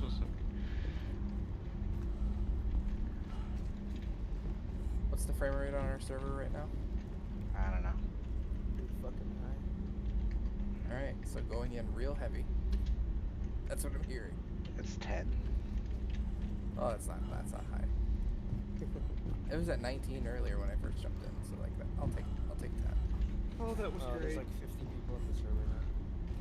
My kid just came in and asked for a glass of white milk because he came in a little bit ago, asked if he could have a bag of Doritos, and I told him yes. He went to the wrong box and found the flaming hot nacho Doritos. Nice. Are you ready to watch me blow up? I really hope this doesn't blow me up. You're blown. Like the number one thing I'm concerned about with the future of Star Citizen is optimization, and if it's able to run on my PC. Because if not, I'm fucked. They're supposed to be adding. You saw me? Well, and I don't know if you saw yesterday, Callie, but like they said like they kept saying like moving this to the GPU, moving this to the GPU. The more things they move to the GPU, the better your system's gonna run it. So They mentioned moving to optimization after a lot of this stuff was done, I think, too. Yes, 100%. I think we are really close. I just accidentally took off my chest piece. God damn it, you fucks. Yeah, they're adding Vulkan optimization, and once the replication layers separated and server meshing is implemented, I think a lot of things are going to go into full optimization mode. What the? So who's driving? Where'd your chest go? Have you seen your chest piece? I cannot wait for this game to be in Vulkan. I cannot wait. And then ray tracing? Ooh. Oh, yeah. My chest piece fell off. System for this game. Yeah. Have you seen it? Where'd it go? My GPU usage is only Is it in like your inventory? 26%. What was it? It was a ADP white core. The unfortunate thing is it also took off my backpack, which had 100 and like something fucking mags of ammo. Okay, it's not in my inventory. Yeah, hey, I got it. The benefit from the backpack reloading is techie. Yes. I picked it up and ran away with it, but then it disappeared out of my hands. I'm gonna say it again. The A1 flies so nice. You're crazy, I'm happy sir. to have it as a loner. You're crazy. What do you have for a GPU though if you're only running 26%? 4090. That's why. Yeah, and then I'm running an have overclocked 1660 GTX. Ooh. Well, what's your GPU usage? Like 90% normally. That's still But not I don't that have anything bad. turned off either, and I'm running at 300% overclock. Jeez. Yeah, I'm running with everything on max and a ultra wide. I'm not getting that much usage. I mean, he's a rich boy too, so don't worry about what's going on with him. Military money. What are you talking? Your sniper. Don't lie to me about your military. You just joined the military like 5 seconds ago. Your dad's a That's not doctor. true. You're gonna be a doctor. I don't want to hear it. I spent my own money. My parents said, I asked my parents if I could take a loan from them. They said, fuck no, earn your own money. So, yeah. I rest my case. You see what he said? Yeah. I have to earn my own money. He's lying to you guys. It's a fact. Yeah, I make a good enough amount of money. I'll end up financing a new computer later this year or next. My GPU is using 45%, but I'm also streaming and other stuff. I don't even know how to check it. I am not going to tell you guys where I'm at with mine. My GPU memory is at 8.6 out of the 26 gigs.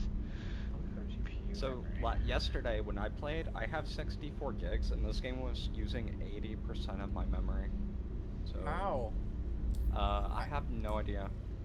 Because I have 64 gigs, and the game never goes above 32 for me. What? How? Yeah. This game. I'm playing at 4K on a 32-inch 4K monitor. Yeah, I'm running 90% GPU utilization, 50%. What's going CPU. on with my game then? How am I using that much RAM? You might need to set up a page file on your Watch out, the demon's here. I have look it up on YouTube. Oh, I have an 86 gigabyte page file on my NVMe. Guys, be careful, the demon's here. He's in the room. Oh, I figured it out. I'm only at 84%. Cool. Yeah. Boom. I just landed on Orison platforms. Boom. Let me see what I changed to. Oh, it changed to 90. Boom. It went from 25 to 90. Yeah, I'm running a 1200 megahertz GPU clock right now. I want to overclock my graphics card, but I have no idea how. I don't think I need to. MSI comes factory with the software for it. I'm just scared. Boom. Get him. Get him, Boom. Get the demon. But you can also use that same Get 'em. MSI software for Boom, defeat him. NVIDIA. Yeah. You can, as long as it's NVIDIA, you can run Defeat the demon. Might have to try that. MSI makes good software, in my opinion, for doing it because they have a safe limit once it locks in your card. They Oh don't my let gosh. you go beyond its capabilities. This server's great. The AI is actually responsive. Yeah, I'm ready to go. Boom, why are you letting the demon defeat you? Beat him, I'm also Boom. a demon. Oh no, I need to do this. Are we all we're all wearing the helmet? Oh yeah. Because it's here. Accept that contract. I just shared it. I'm already doing it. Okay. Rebel raid. Oh, we're gonna do Orison? That what we want to do? I'm already Down. almost done. There's only 12 more. I can wait. Manny, I'm flying with you. Whatever you pull out, let's go. You're fine. We'll Yeah, let's go. What do you got, Manny? don't let that demon in with us.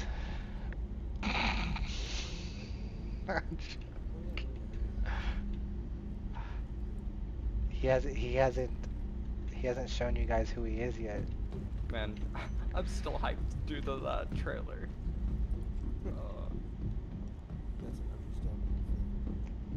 Techie, do you know who that is, Techie? Who? Where? The demon in front of you. No, who? Who's that? If it's Luke, I'm gonna knock him out. It is Luke. I figured it was. Fuck you, Luke. Fuck you. Luke, put the grenade You're not coming with us unless you put the grenade away. Luke, put it away. Put it away, Luke. Yes, put it away. Luke, I swear to God. What Luke, number should I with put in grenades. the page file? I heard someone saying it. What page file? Okay, so I suggest that if you're gonna do the page file, match or double your RAM. So if you have 32 gigs of RAM, do 64 gigs. If you have do 32 or 64 gigs, but always keep it at the same number of your RAM, or like always in a multiplication of the amount of RAM you have. If you have 16 gigs RAM, etc., like do 32, blah blah blah. So, because the page file is literally going to copy your RAM, and if the bigger it is, it's going to have 2 times the space or 3 times the space. Might need to update mine then. So da, yeah, da, having an odd number that doesn't match your RAM will actually, it doesn't help you at all then, because it doesn't know how to compute that, because your data being sent from your RAM, from your processor back to your RAM, won't actually use that page file if it's not like computing that it's sharing mission. Sorry. Another mission being shared? I thought we were doing his. We're not doing his mission. What are we doing? Where are we going? Like, Oh yeah, I gotta get us a ship, huh? Right? Yeah, man. Yeah. Come on. And Manny, I have to do his mission, and then you have to reshare that one because it only allows you to have one raid thing. That's not true. It's not a. Yeah, it wouldn't let me do. It wouldn't let me see the rappel on, because I had his rappel. I couldn't do his. I couldn't accept yours. That's not true. It didn't show up for me when you shared it. Yeah, it didn't show up for me either. That's not true. Share it. You guys, I think the server is just not allowing people to accept shared missions. There we go. Got it. Yeah, it could be that because Manny what are we had taking, Manny? salvage contract, which would have been. Oh, Manny has the better one. And it wouldn't share. Should I bring my scout ship? Yeah, I should bring my scout ship. I have a scout ship. Screw your scout ship. Yeah, I got you. I'm not waiting for you. You're being slow as shit, Manny. What ship do you want to fly? I'm not flying any of your ships. You know how many ships I have in my hangar right now? Good, I don't want to fly with you anyways. Fuck you too, Manny. He's gonna take his razor. No shit, I am. You know I am. What? You already fucking knew it. Shut up, Carrera. I mean, if we're doing these damn raid missions, it has to be the Pisces. It just has to be. There ain't no reason to take anything else. You say that, and I'm gonna finish the salvage contract and roll up in a vulture. Well, we knew that. Nine or two. I'll just salvage the razor while I'm there. Hey, congrats on the stream. You did great, and the con was sick as fuck. Hope to get into the game by Christmas. Oh yeah, that's right, Jack. Yes, well, for Jack, sure. When you get into the game. If you win, you can get a game package. Oh yeah. If you win the giveaway, you get a game package from us. But just make sure there's a referral code down on the bottom. Yeah, you use techies. That's what you do. You don't use No. No, you use mine. I need my hover. My door didn't open. Oh, but the door did open. Okay, there we go. I'm in space, ready to go. Come on, Pokey. But yeah. Wrap is a pain in the ass to salvage. Ayo, what's up, Specs? How you doing, man? Welcome. Hopefully you have a wonderful day, wonderful night. Who was talking earlier? What do I need to put in the initial size and what in the max size? So I would match whatever size your RAM is, or double your RAM. But always do it in a multiplication of your RAM. So use your RAM as the min size and double as max. Yep. Oh, so I should get rid of my 86 gigs. Yes. But, yeah. Okay. It's actually not utilizing it properly. So if you have 64 gigs, do your minimum of 64 gigs, and then do a double of 120. Oh, yeah. You never have your RAM at a number like that. Got it. Okay. I'll change 32, 64, 128, 256. That's how it goes. I'll change that then. I don't even know what you guys are talking about. Paige, you don't use it, Manny. It doesn't matter. Don't worry about Manny. When you need to use it, we'll walk you through the process. You tech illiterate motherfucker. Yeah, I need to update mine then. I think I have mine as half max. Listen. If I need more RAM, I'm gonna go out and buy more RAM. Yeah, but the page file is the amount that won't need to by gameplay. Yeah, you won't really need to. Well, I never said I was going to, but so I did need to. Oh, yeah. What the hell is happening? My mouse cursor disappeared. We're okay, Bumping my RAM guys. up from like 16 to 64 made this game so much better. Thank you, and please visit again. Oh yeah, RAM is very important. If you're on 16 RAM, please get 32 at least. That's true. 64 is unnecessary, but doesn't hurt to have it, I guess. Why can't I jump to the fucking mission?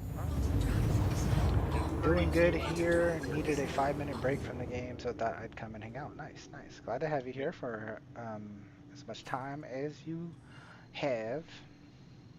Yo, Spets is looking for drunken shenanigans. So minimum size is 32,000 and maximum size is 64,000? Question mark. Perfect. Yes.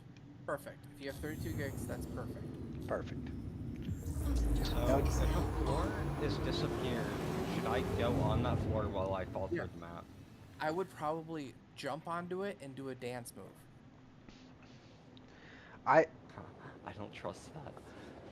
We were told earlier that Boom said we're doing drunken antics if, you know, we get donations in chat and membership goals completed. Then we're doing drunken antics, and I'll even get drunk in real life if we get the hypeness from memberships and super chats. Sounds like a great idea.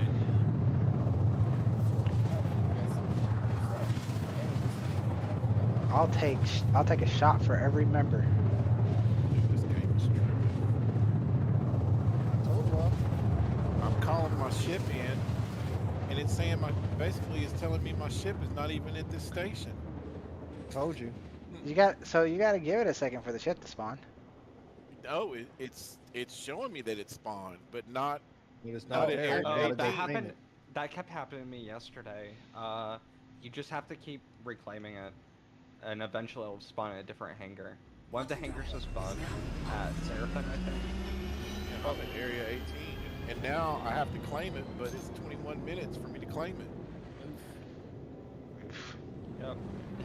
Just have to wait. That's crazy. Yeah, I left the server 3 times and tried 3 times. I thought it was me, man. I'm sitting over here tripping out. Like, No, did I not go to the right hangar? That's what happened to me. Like, I think 6 or 7 times yesterday. I got mad and just logged off. That's why I was saying that server is a little wonky. Yeah, that was Techie and Chimera that were talking about the mostly Techie that was talking about the page file. Yeah. Here to help. That's why my name is Techie. Spec says, "Psst, I'm an Aussie. We wake up drunk for free." Which one are we going to, Manny? Rec F.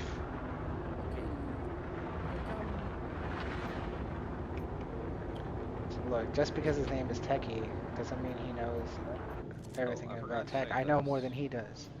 You don't know more about tech than I don't know more than anybody. You didn't even build your computer. No, I didn't build my computer. Why would I do that when I could have someone else build it? And you're too lazy to set up or to recalibrate your fucking sticks, so you don't have a dead spot right now. You just always move. No, okay. Yes, possibly. I was gonna say, you can tell me I'm wrong. I've been hit by you when we were sitting still. That's not true. That is totally true. Totally true. I can sit still. I just have to turn. I have to turn multiple settings on. Well, impressive one thing about CitizenCon, that little vehicle used to carry the boxes. That was awesome. What happened? Bro, there really is something wrong with the Pisces, There was nothing I saw that I didn't like. That is true. No, the whole thing was I did the one thing, the head bob for the flight, I did not like. No, but they're gonna be able to turn that off. Like everybody. Yeah, I turned that off. Yeah. I had 2 hours of stream. That almost made me throw up. Go. Oh, this guy, you shooting at me? Finally got my salvage beams and the head toggles back on my sticks.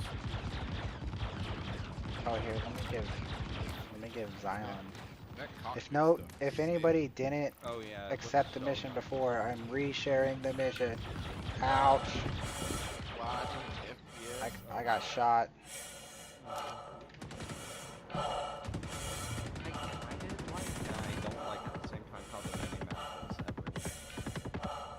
Those AI they were using for different situations in that game seem really overpowered. Oh yeah. I hope they're not that way. I like that they could flank. That was great. It looked I like they love were blind firing with 98% accuracy. They have the 890. Someone said Ubu. How are you guys finding the Orson mission platforms? We run them all the time. Fuck. Manny, I'm down on the pad. Down on Yeah, I the pad. just saw him blast I your haven't got face. to run any of those yet. Well, Manny. Oh, Can I help you? Matter of fact, there's a bunch Yep. of stuff I haven't done in here yet. I turns out I should have not jumped on that invisible platform. I'm now falling through Orison. This room's clear. We have only had one mission bug so far. But that was, and we think the reason why one of them bugged is because our friend bombed the platform. are we really classifying Callie as a friend at this point? Possibly. He's a toxic bomber. I literally want to change his name to Toxic Bomber. That's actually super dope. I'm gonna troll with my A1. I'm trolling everyone. Don't bomb the fucking mission. It's a Someone said at mission. Seraphim that you can blind people's hangar and nuke their hangars. Okay, so there's a thing, you can drop your bombs in hangars, but the bombs don't go off over the pad.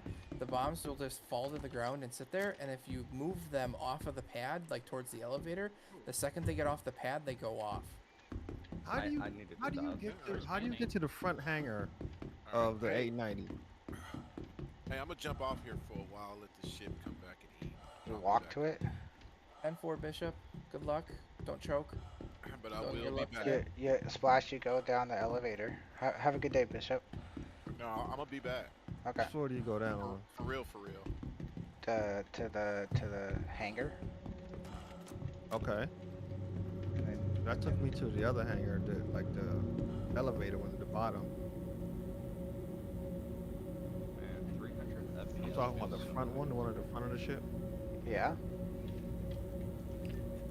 Okay, so let's take the elevator to the hangar.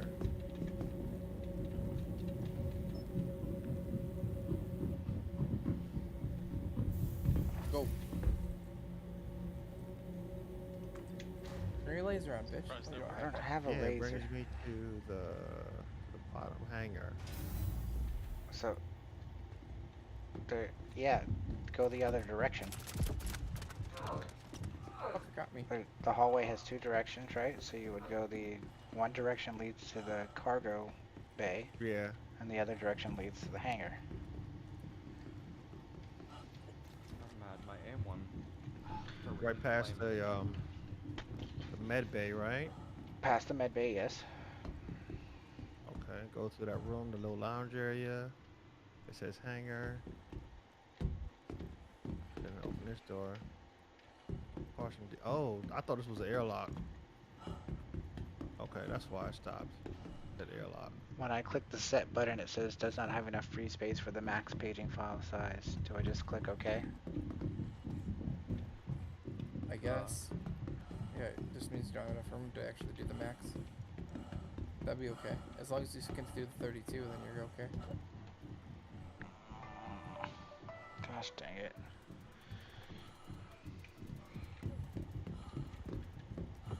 You're on the ground floor? Yeah, we're on the ground floor.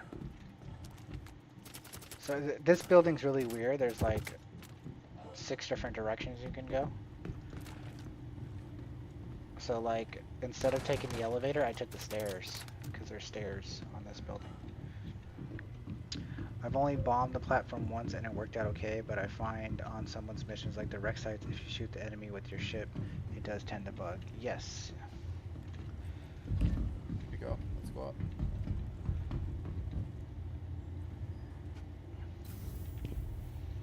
But yeah, these missions can be a little buggy and whatnot, but they're fun. Mostly, like I said, oh shit, we left. I think that's Viper. I don't have a name for him. That's probably Viper. I don't have a name for Yeah, a that's me. triangle, but I have a little. At least we get triangles of our party now. You know, like if they don't have a name, they still have a triangle. I'll take that. Wait, does Seraphim have like a weapons bin? I think we've been here. Yes. Yeah, yes, come Seraphim. on. Seraphim has everything. The target's right there. You see him? He's hiding behind that tree. Is my weapon despawned? You did the page file thing the other day, now your game runs really smooth. That's awesome sauce. Do I want to use my Crusader A1 or use the Pisces? I need another party invite. You had your chance, Luke. It's Alright. not my fault I glitched out.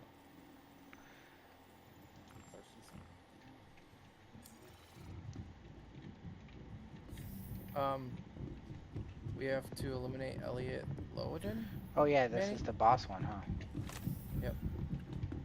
He's right there. Yep. I'm gonna get up on this box and just start pelleting into him. Alright, I'm gonna try you guys' server again. Man, Run up down. 97.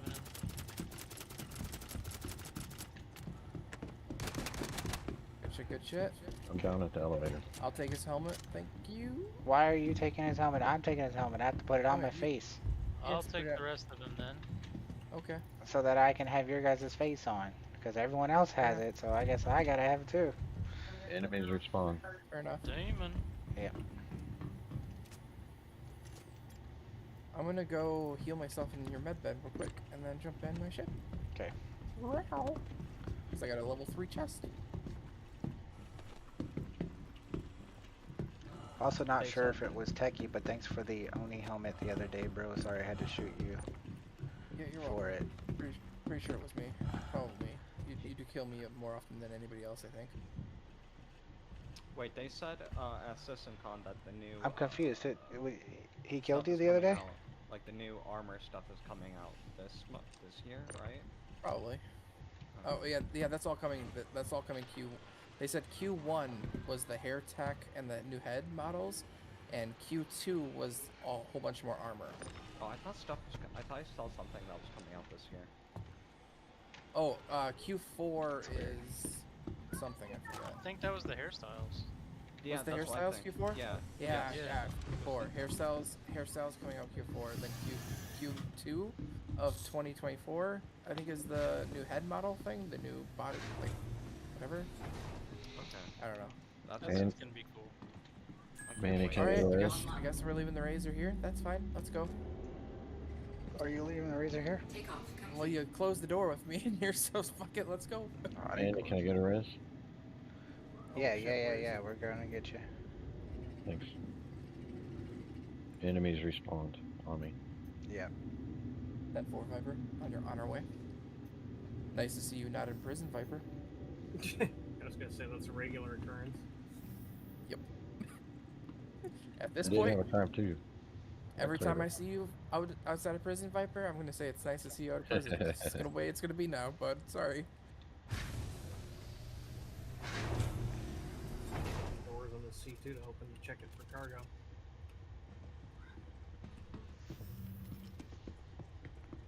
I'll grab Viper.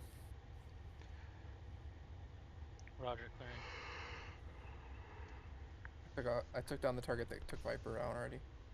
Nice. Just double check. Yep. Nope. Good cover. Good cover. All right, Viper.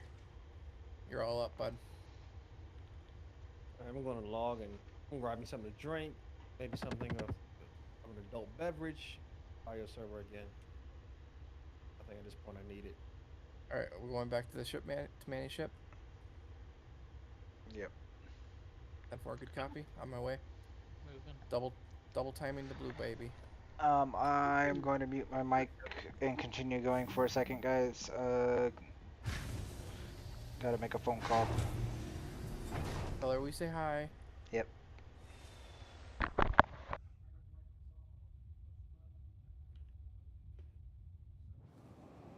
I wish that I could hotkey lower weapon. Yeah. Yeah. How do you inspect your weapon? Landing gear. What was that again? Oh, I just hold down F and look at the customize button or inspect button.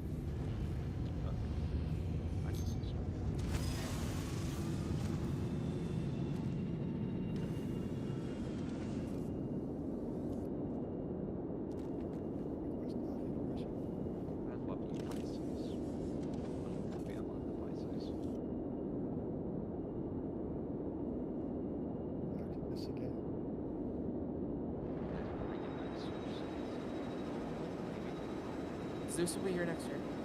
The Zeus MR is the first one getting launched. Then the Zeus Expedition is coming at the month. Should be a month after that, and then the cargo variant will be coming right after that. Okay, nice. I bought both. I bought the bounty hunter one and the CL. That's the MR. The MR is the first one coming, and the CL is the last one coming. They're gonna be about 3 months apart. Nice. So I'm focusing on them. I have all of them, and I'm melting all of them except I'm gonna keep the MR in my hangar just for now. But I'm melting the other two. So I'm just keeping, like, I just wanted the bounty hunting one, the cargos. I can do cargo. Well, see, the cargo one for me, that's gonna replace having a Connie. Like, I'm just not gonna have a Connie anymore when that one comes out. So. I see. Landing complete. I want to just see how good it flies with my base.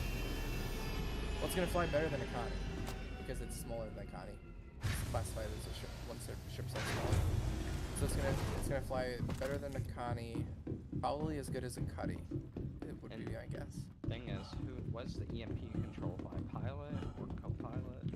We don't know any of that information yet. I'm guessing it's all gonna be pilot controlled because it's a 3-person ship and it's a 3-person ship with 2 remote turrets on the top and 1 on the bottom. So you're not gonna be able to man all 3 turrets at once. So that's what I'm hoping. Guys, everyone back in the ship. This is the wrong platform. 10-4, double time back to the ship. Get to the magic blue pill. Back to the blue pill.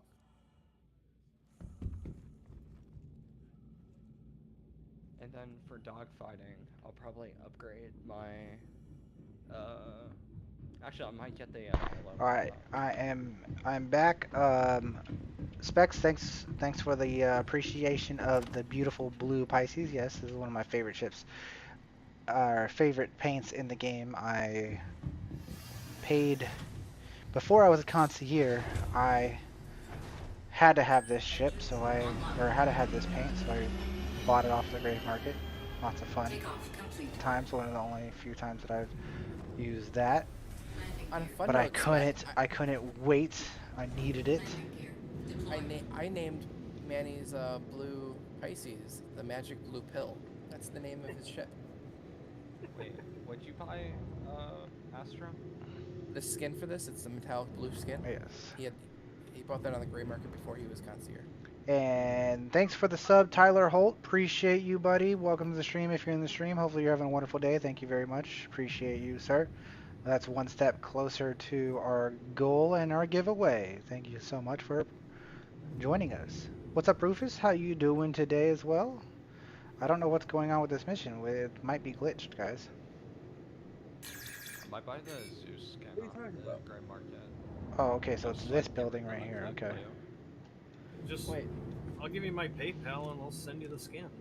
Yeah, like literally, you can ask any of us. We can all buy it for you. You just yeah, it's the same thing I did for Callie with his Fury skin. Okay, I'll probably do that. Guys, we are completely in hostile territory. Be ready. Doors opening. Fire! Oh, fucking kidding me right now, Manny? Come on. I told you. We're in a medical ship. Hey, Rufus, thanks for the sub. Appreciate you, man. Hopefully you're having a wonderful day. Hope you enjoyed CitizenCon. Roger. We're in a hostile situation. We're in a hostile situation. Someone get this man on the bed. Oh, we're getting shot. We're taking fire. We need help. We need cover. Help, help, help. Taking damage. Men down, men down. I was trying to res. I can't find the hostile that we have eyes. Boom, I need eyes. Shut the door. Just shut the door and get us out. Never. We got him. I think we got him. We're good. Yeah, I think I killed them all. Like, I killed 3 of them before the final one, like, where one of them was blasting me in the face. I told you, get ready. I meant the last ones. Jesus. That was fun. That was a lot of fun. He says, open the door. It's hostile. Open the door and everything is blasting at the door. Yeah, that was great. Well, Was that entertaining, guys? I thought that was entertaining. Space Pearl Harbor. There we go. Well, now I have a tier 2 on my chest, so there's that. I'll be back, boys. I'm logging. A tier 2 on your chest? How did that happen? I don't know. I wonder. I'm on security. I think we have at least another guy up there somewhere. I've been waiting for him to peek. There you go, sir. Poke in the bar. Nothing in the bar. But thank you again, Rufus and Tyler, for contributing closer to our goal. We're a step closer to our giveaway. Thank you very much. We are going to be doing a giveaway when we reach our goals, whether it is today, tomorrow, the next day, or the day after that. Whenever it is, we're going to do it, and we'll get that to people when we can. Just by subbing, you are entered. I have a list of everybody who is subbing and whatnot to be in the giveaway. If you join the membership program, you will also be entered in the giveaway multiple times so that you have more chances of winning.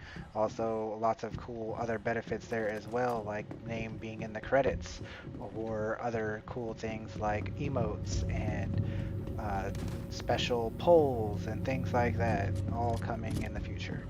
Much appreciated for all your support. Hope you guys enjoy. Techie, what are you doing? I'm just looting some bodies. What are you fucking asking for? Let's go. I don't know, I was wondering where you're at. Nope, that's not what I wanted.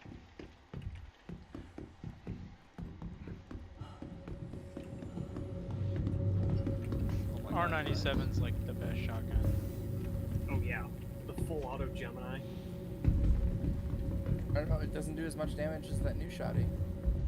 No, that's true. I think I like that one just a tad more, but that new full shotty auto is shotty, baby. That new shotty is the only one that can drop a boss with one shot to the face. It's the only gun. I mean, that's Elevator! Oh, invisible enemy. Oh my gosh, there's an invisible enemy. Bye, Manny. The door shut on you. It's okay. I'll go in. Yeah, tractor mount. I'll hold it down. What do we need the tractor mount for? To fill the Pisces. With what? Bodies. Why are we filling the body with Pisces? The Pisces with bodies. I don't know, it worked out so well last time. No, it didn't. Chimera lost lots of gear. I don't know what you're talking about. Yeah, I blame you for that. I would blame me for that too. That was entirely my fault. You are correct, sir.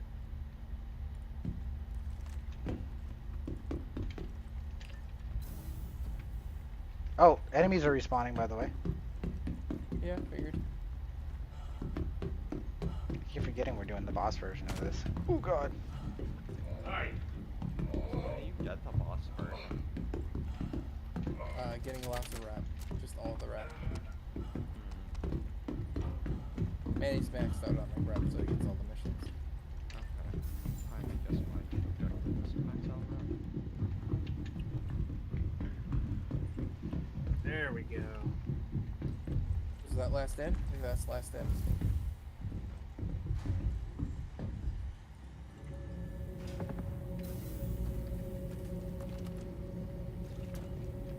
Come here, sinkhole. Because his footprints are so loud right now.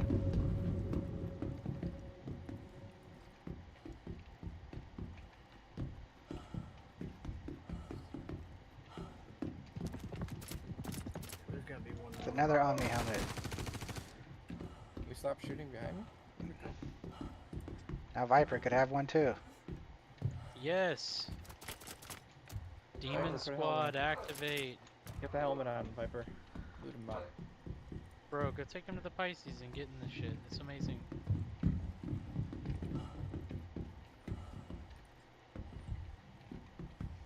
hearing more people.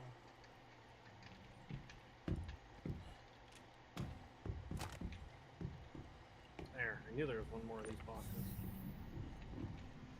That's how you do a dropship, Chimera. I didn't even see it. Well, it was earlier when we were all yelling and screaming because they were dying. He literally Shit was dropped lit. us in the middle of a mob of them and just had us unload it from the door. Hey, Boom and I survived. Why do you think I had boom on the turrets when I was drop shipping you guys? I did a flyby with boom to clear it, and then we went LZ hot, and I dropped you on What the the edge. heck? My weapon didn't shoot. Oh my god. Rip. There we gotta go planet side anyways to sell this, so why not take the gold? What the hell? Why isn't my weapon? Blue pill is button up, ready to run.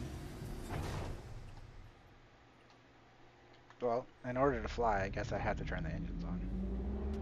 That's generally help. I don't know what's going on with Viper over here. But he is.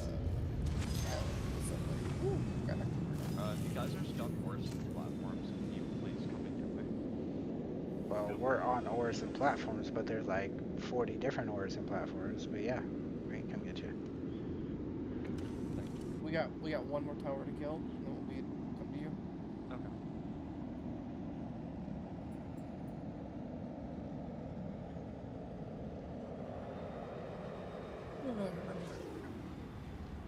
So how about that P8 that they showed off in this demo? It wasn't the P8, it was the It's the P2. Whatever it was. No, it's the P4 variant. It's a 7.62 version of the P4. It's the P2. Yeah, loved it. That's what it's forever being called. You're falling. Yeah, apparently. I'm coming, Techie. Can you catch me? Can you do it? I think you can, dude. Open up that rear door. And come get me. I'm ready to go to main menu if I have to. You're gone. Go to the main menu. Okay. Landing gear raised. It would have been really cool if you caught me, though. The door was shut and everything. I don't understand. That was lame. Well, it's the same thing. You guys ready? Two people back there.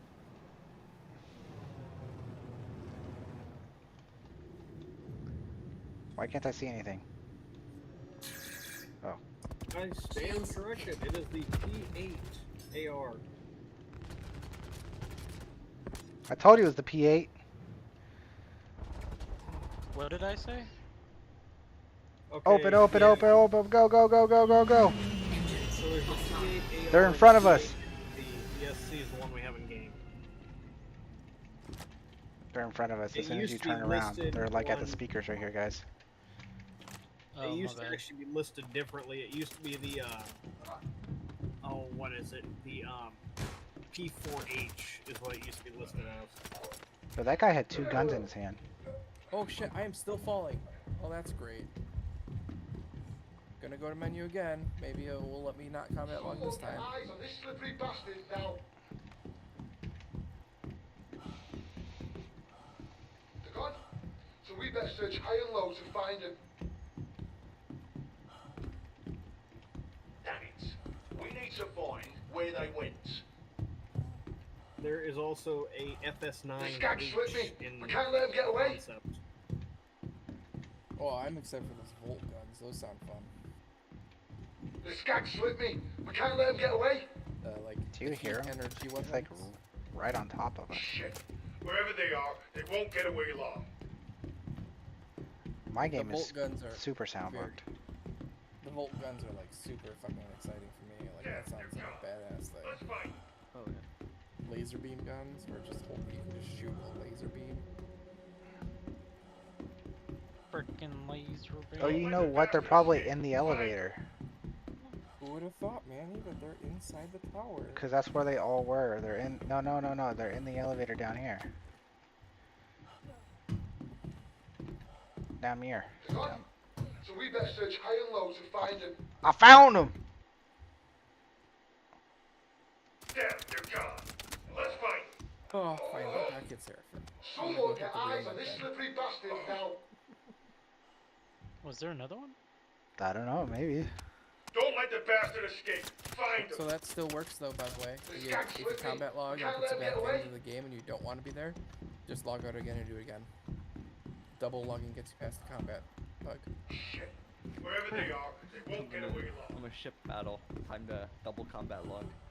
Yeah, but if you're in a ship eyes on this battle slippery and bastard now. you log, and then you come back and you're still in that ship battle and you try to log again, you're still going to be in combat. Yeah, your ship's gonna be blown up by then. If they can't kill your ship while it's sitting dead for that time period, holy fuck. That's an 'Cause you average aero pilot right there. Takes an eternity to shoot down the ship. Let's hope this mission isn't bugged. Yeah, it's no, kind not of sounding mission. that way.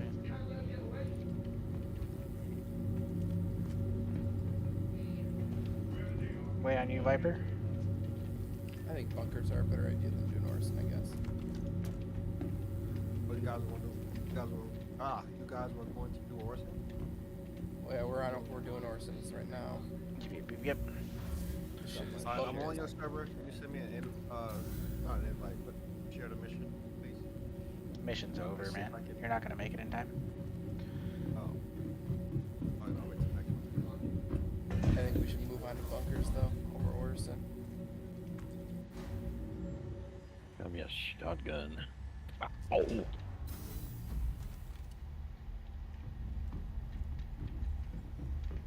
Like, these guys are apparently all in the elevators. They're not even coming out the platform. What the fuck?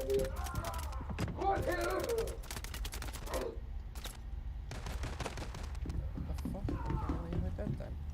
This is my bed. Germany like it, but this is mine. So we got it down to 2. And they have markers, so let's see if we can go get them now. Mag dump. Room 1 it says. Go to room 1, it doesn't let me lay on the bed, just gives me an open option. Yeah, I've had that bug a few times.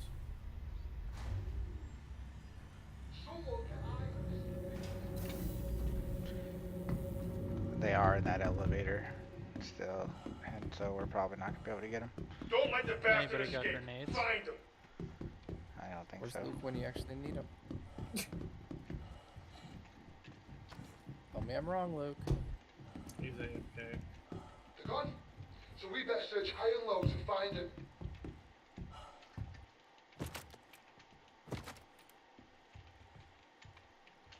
Shit.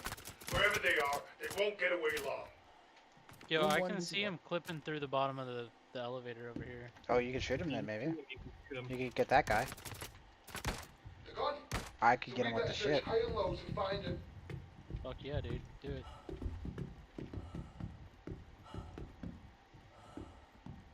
The skag slipped me. I can't let him get away. At least the one guy, that is. We back from the D&Ds. What's going on? We're giving them these nuts. No, I don't know. Got him. I am going to throw my Tobii eye tracker in the trash because it doesn't stay on the damn monitor. Maybe you should do it like we. You know what? I'm glad. I'm glad you it's left me. not working for you. We're not going anywhere. Fuck. Wherever they are, they won't get away long. It's a glutton for punishment. You could just fix it, but nope. Rather bitch about it for 3 weeks straight.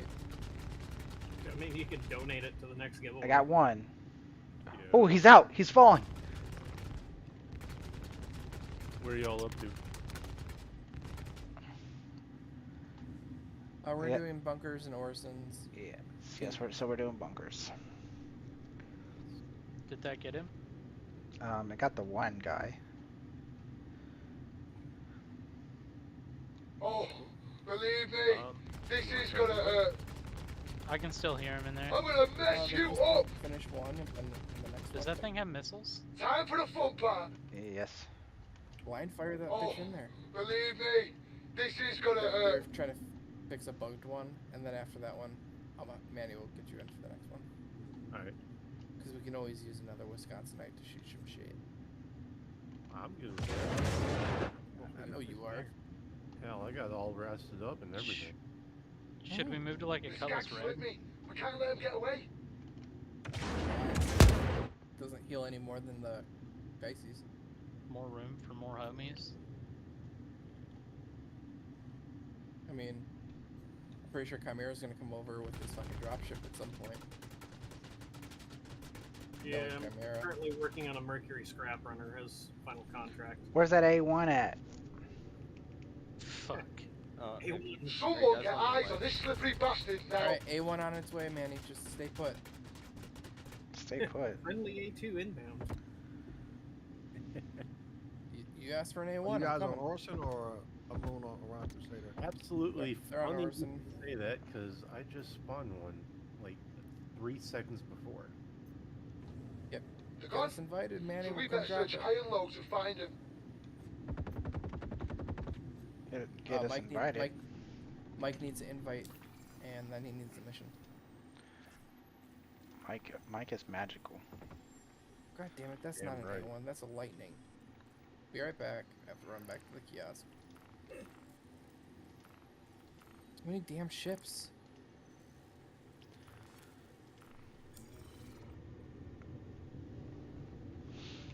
Oh, that was somebody else's lightning. What the fuck? The skag slipped me. We can't let him get away. Is that a new contract, Manny? What? I just No. accepted a contract. Well, because you had a log, remember? Oh, yeah. That makes sense. I'm on my Breck, way you're to always the more than bottom. welcome to join, man. Always. More the merrier. Where's our Duff map? There's like freaking a billion of us in this chat right now, but only half of us are actually playing. I respawned and now I'm a black screen. So we better search high and low to find him. He still can't find you, Manny. Yeah, you can't find me. I'm a ninja.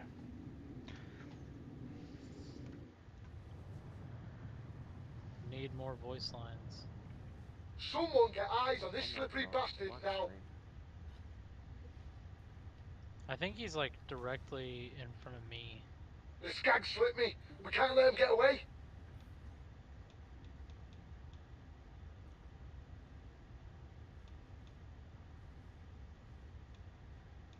I believe in you guys.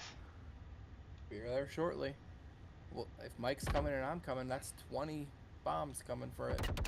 That's Take just care of the that. A1 too. So we better I don't search have high an and low to A1, I find have him. an A2. Oh, Jesus. Yes. I believe in you guys. If the A2 bomb doesn't solve the problem, nothing will. So we better search high and low That is to the find rule in him. life, okay? Yeah, drop 10 A1 bombs. If that don't fix it, drop a nuke. The skag slipped me. That's not gonna work. Can you not get over that railing? No, it won't let me vault over that one. Okay. My bad, I'm on push to talk right now.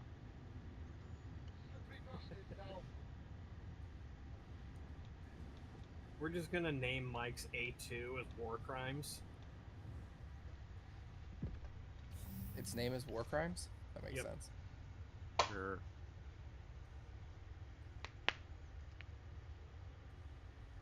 I don't want to jump the So we loop. better search high and low to find him. I don't know though, but Crimes of War actually sounds like a cooler name for a big boom That ship. is absolute horseshit.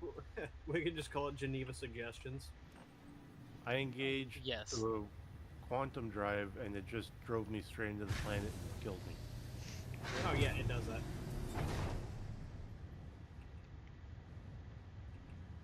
My only thought that a good process time. is there's more people on this Discord server than I do have viewers. So some people don't have my stream up.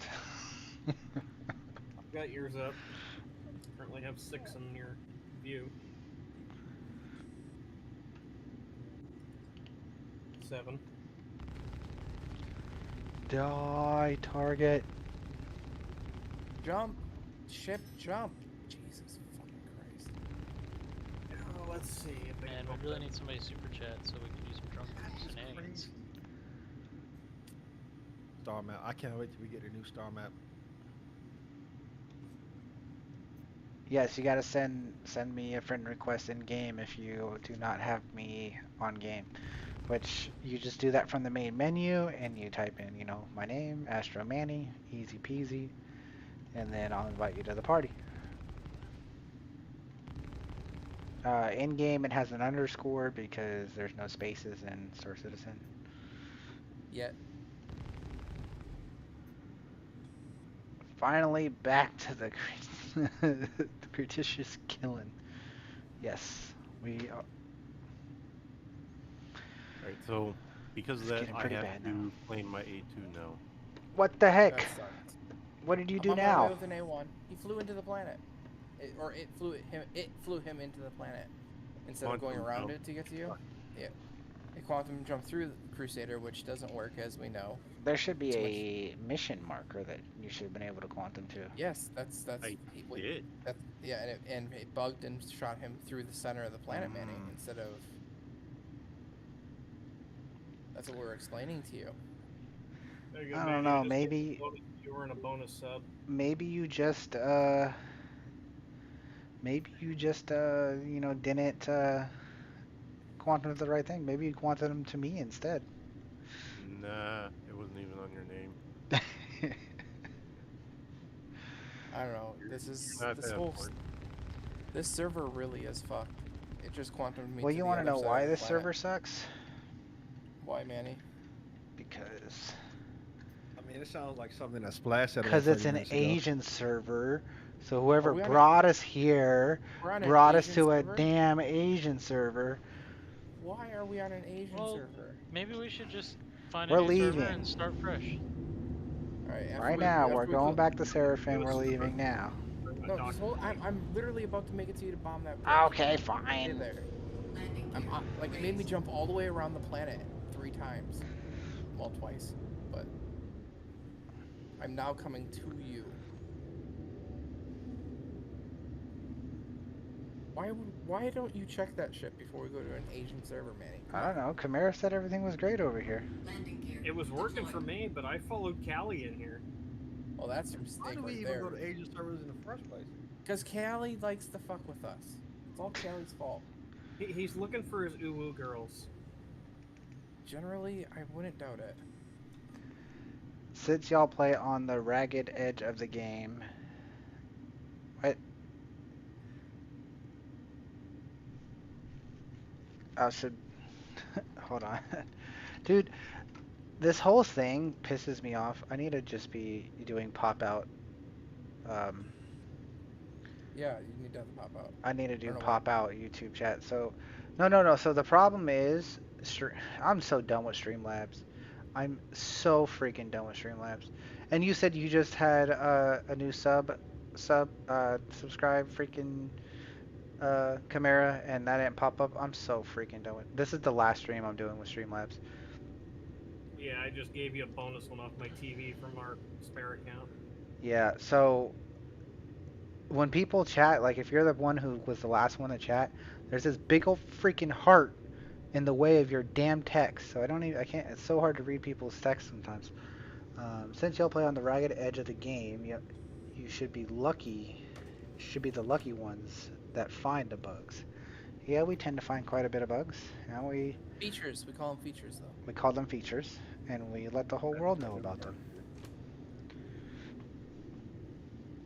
Sorry, that was my little rant about Streamlabs, and I'm sick of. It's the last stream on Streamlabs. Yeah, you've been battling it for 2 days now. I mean, not quite as long as he's been battling that Toby eye tracker, but Super glue fixes Toby though. I mean, honestly, he could do anything and it would fix it if he actually put some effort in. I hate you guys. Yeah, first time it fell off on mine, I grabbed out a tube of Dollar Tree super glue and stuck that bitch to the bottom of the curve screen.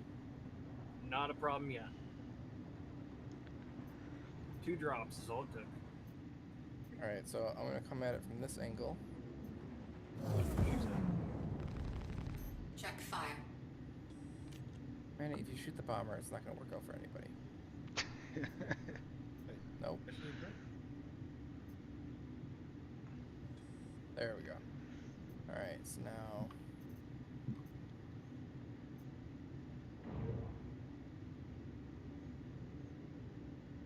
Is it hit? Is it hit? You got him.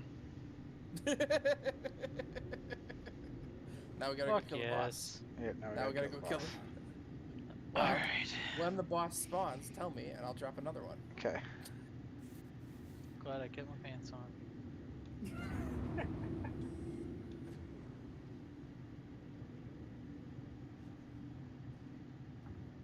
The only reason I kept the A1. Bullshit like this. He'll be gone in a week, though. I'll melt it. Oh, don't worry. It's bugged. The boss isn't gonna spawn. So what you're saying is I should do this, though. Just drop another bomb? No. I would get out of there. Take off What are you talking about?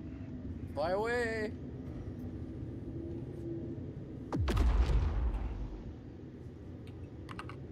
Jesus.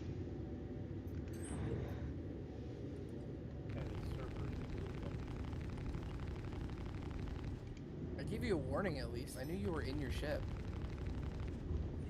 You know, I think we missed the biggest question about the Squadron 42 thing.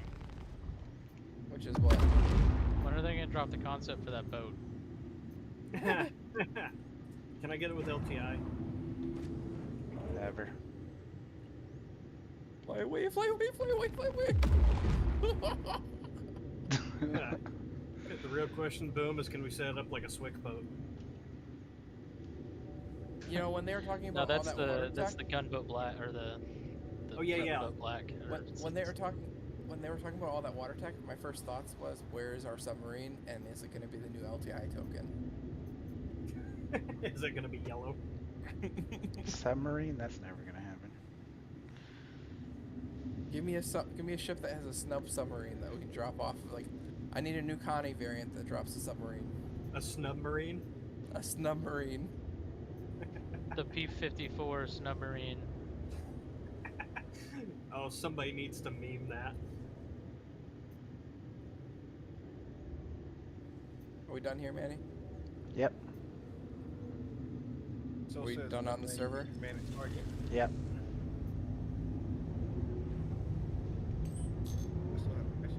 Guys gonna leave it? No, it bugged. 'Cause Manny sucks, and we're on a Chinese server. How's it my fault? Well, whose fault would it be, Manny? There's always a random bombing. Airborne! Next server, here I come. You should have missed that, Manny. Why are my decoys going off? This is a serious question right now. Because broken server. Does anyone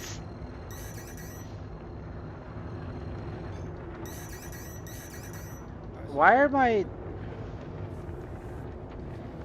countermeasures just are not working? Freaking noise or decoys. And those missiles blew up like on my front windshield. Here's another one. Landing gear raised. Bottom thruster is now off. That missile still thinks it's gonna get you, though. I'll tell you that much. It's still going in your direction, 20k away. Dude. Can I get my quantum torpedoes that chase through jumps? Right? Oh, you want...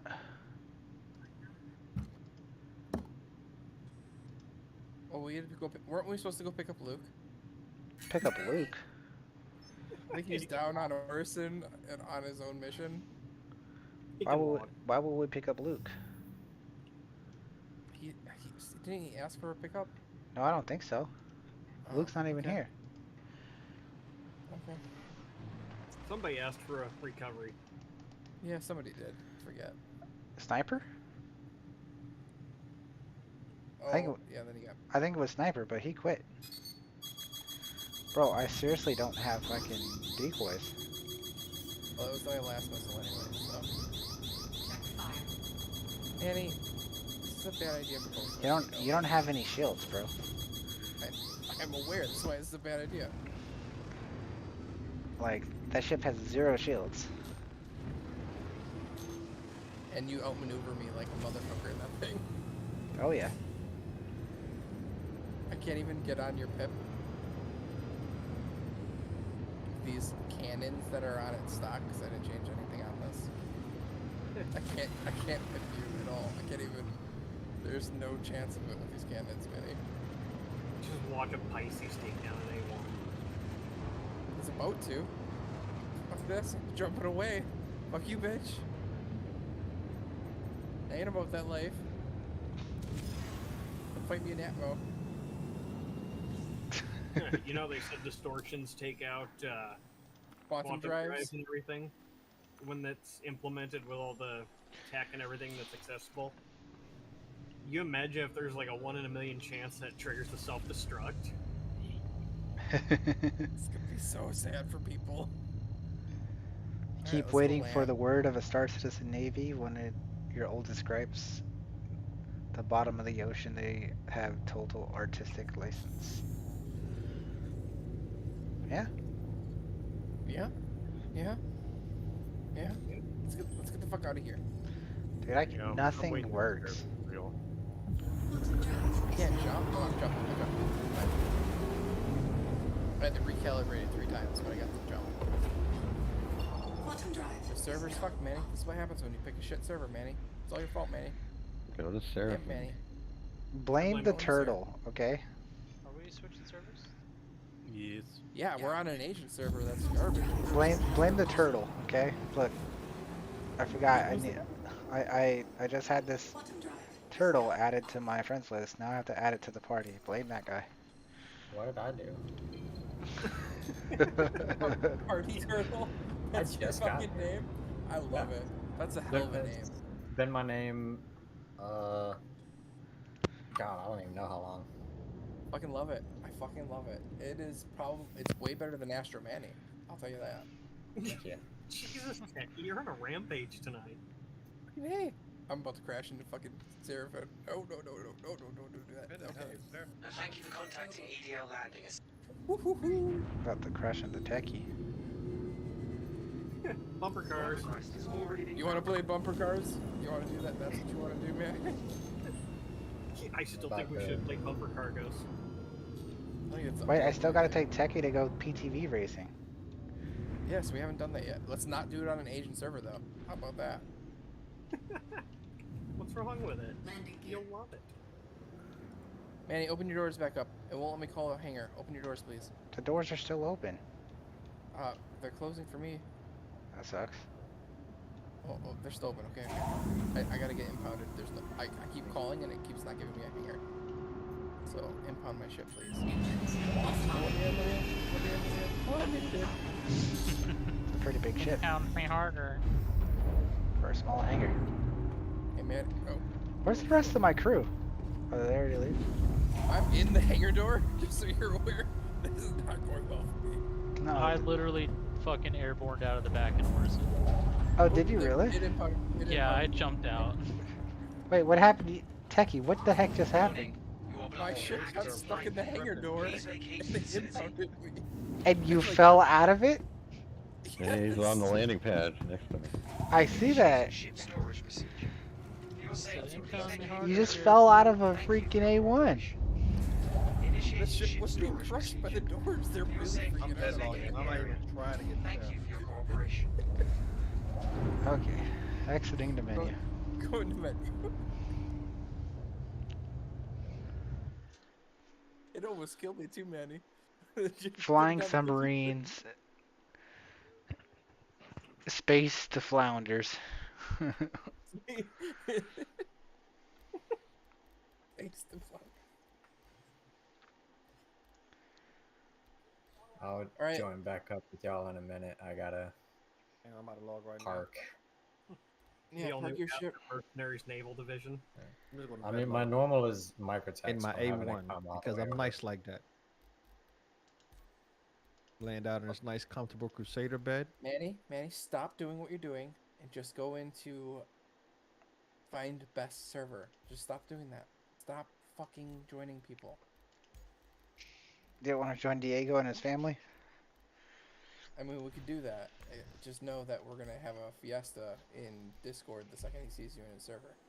I'm in menu. I'm pretty sure Diego is in our server, so. That's fair. Although Although it'd be that was funny if you join him and he's on an Asian server. you did not join. Oh my god, man. Hey, my server has 30 FPS. Don't worry about it. I hope it has 30 FPS. Then we really need to go fucking heavy on these missions. That's It good does have shit. 30 FPS. It's because we started a brand new Manny, server. It's our server. Is it really? Manny, you Good. just need I you don't know. need to make your own server. I just Download did. the whole thing Oh, on your are you? computer. I didn't get pulled in. I just made my whole new server. No. No, you didn't. It goes from This many 30 people, to you join the 5 to server, should 30 be to like a new 5 server. to... So we're Bro, gonna I have- literally made my whole new server. Listen. No, I didn't. Yes, Listen. I did. I did literally make a whole new server. You did not. There's more than us in here. Prove it. They're joining in now. They're I literally... just joined in and there's 40 people on your server, man. Yeah. Oh, okay. Look at it. On my screen. They're cultivating right now. Like they're all joining in now. It's a fresh server. I'm telling you, this is a brand new server. Everyone is joining in now, all at the same time. You're gonna be the worst salesman ever. I'm watching you guys all join the server and the server get bigger. This was a fresh server. I was the first one in it. No fucking way. Yes, look, it's going up right now. Look, what now there's 40 people in it. Now there's when I jumped in. Yeah, his screen does say active 1 of 14. So I was the number hasn't very refreshed first one yet. in this server. It's now cultivating a brand new, fresh motherfucking server. All right. I'll tell you if the medical beds work. Room 1. It's not gonna be good for long, but it's a brand No. new one. You know, we could really fuck the server and we just go do some Icarus missions. I lost everything except for the helmet. Well, the helmet's all that matters, Viper. I'm being followed. Being followed by Techie trying to kill me. I did not try to kill you. I don't know what you're talking about. There is no proof to this. Nothing's been recorded. Everything's been recorded. Shut up. It can and will be used against you in a court of mercenaries. Yeah. Yes. I didn't see nothing. Yeah, exactly. I'm See? ready. There we go. That's how our fellow mercenary. Okay, ask no questions, Chimera. Ask no questions. I didn't say I wasn't asking questions. I was stating facts. See, according to YouTube, we're now up to 73, so the goal should be at 73, but it still only says 68. All right. Like I said, next time it's all gonna be on freaking OBS. Mike, you always look good. I mean, I'll swap over servers in a minute. I'm trying to finish this. Hey, Mike. It's really that makes it's this that makes it pop. Hey, Mike, come here. Come over here real quick. Come here. Come here, Mike. I got something for you. Okay.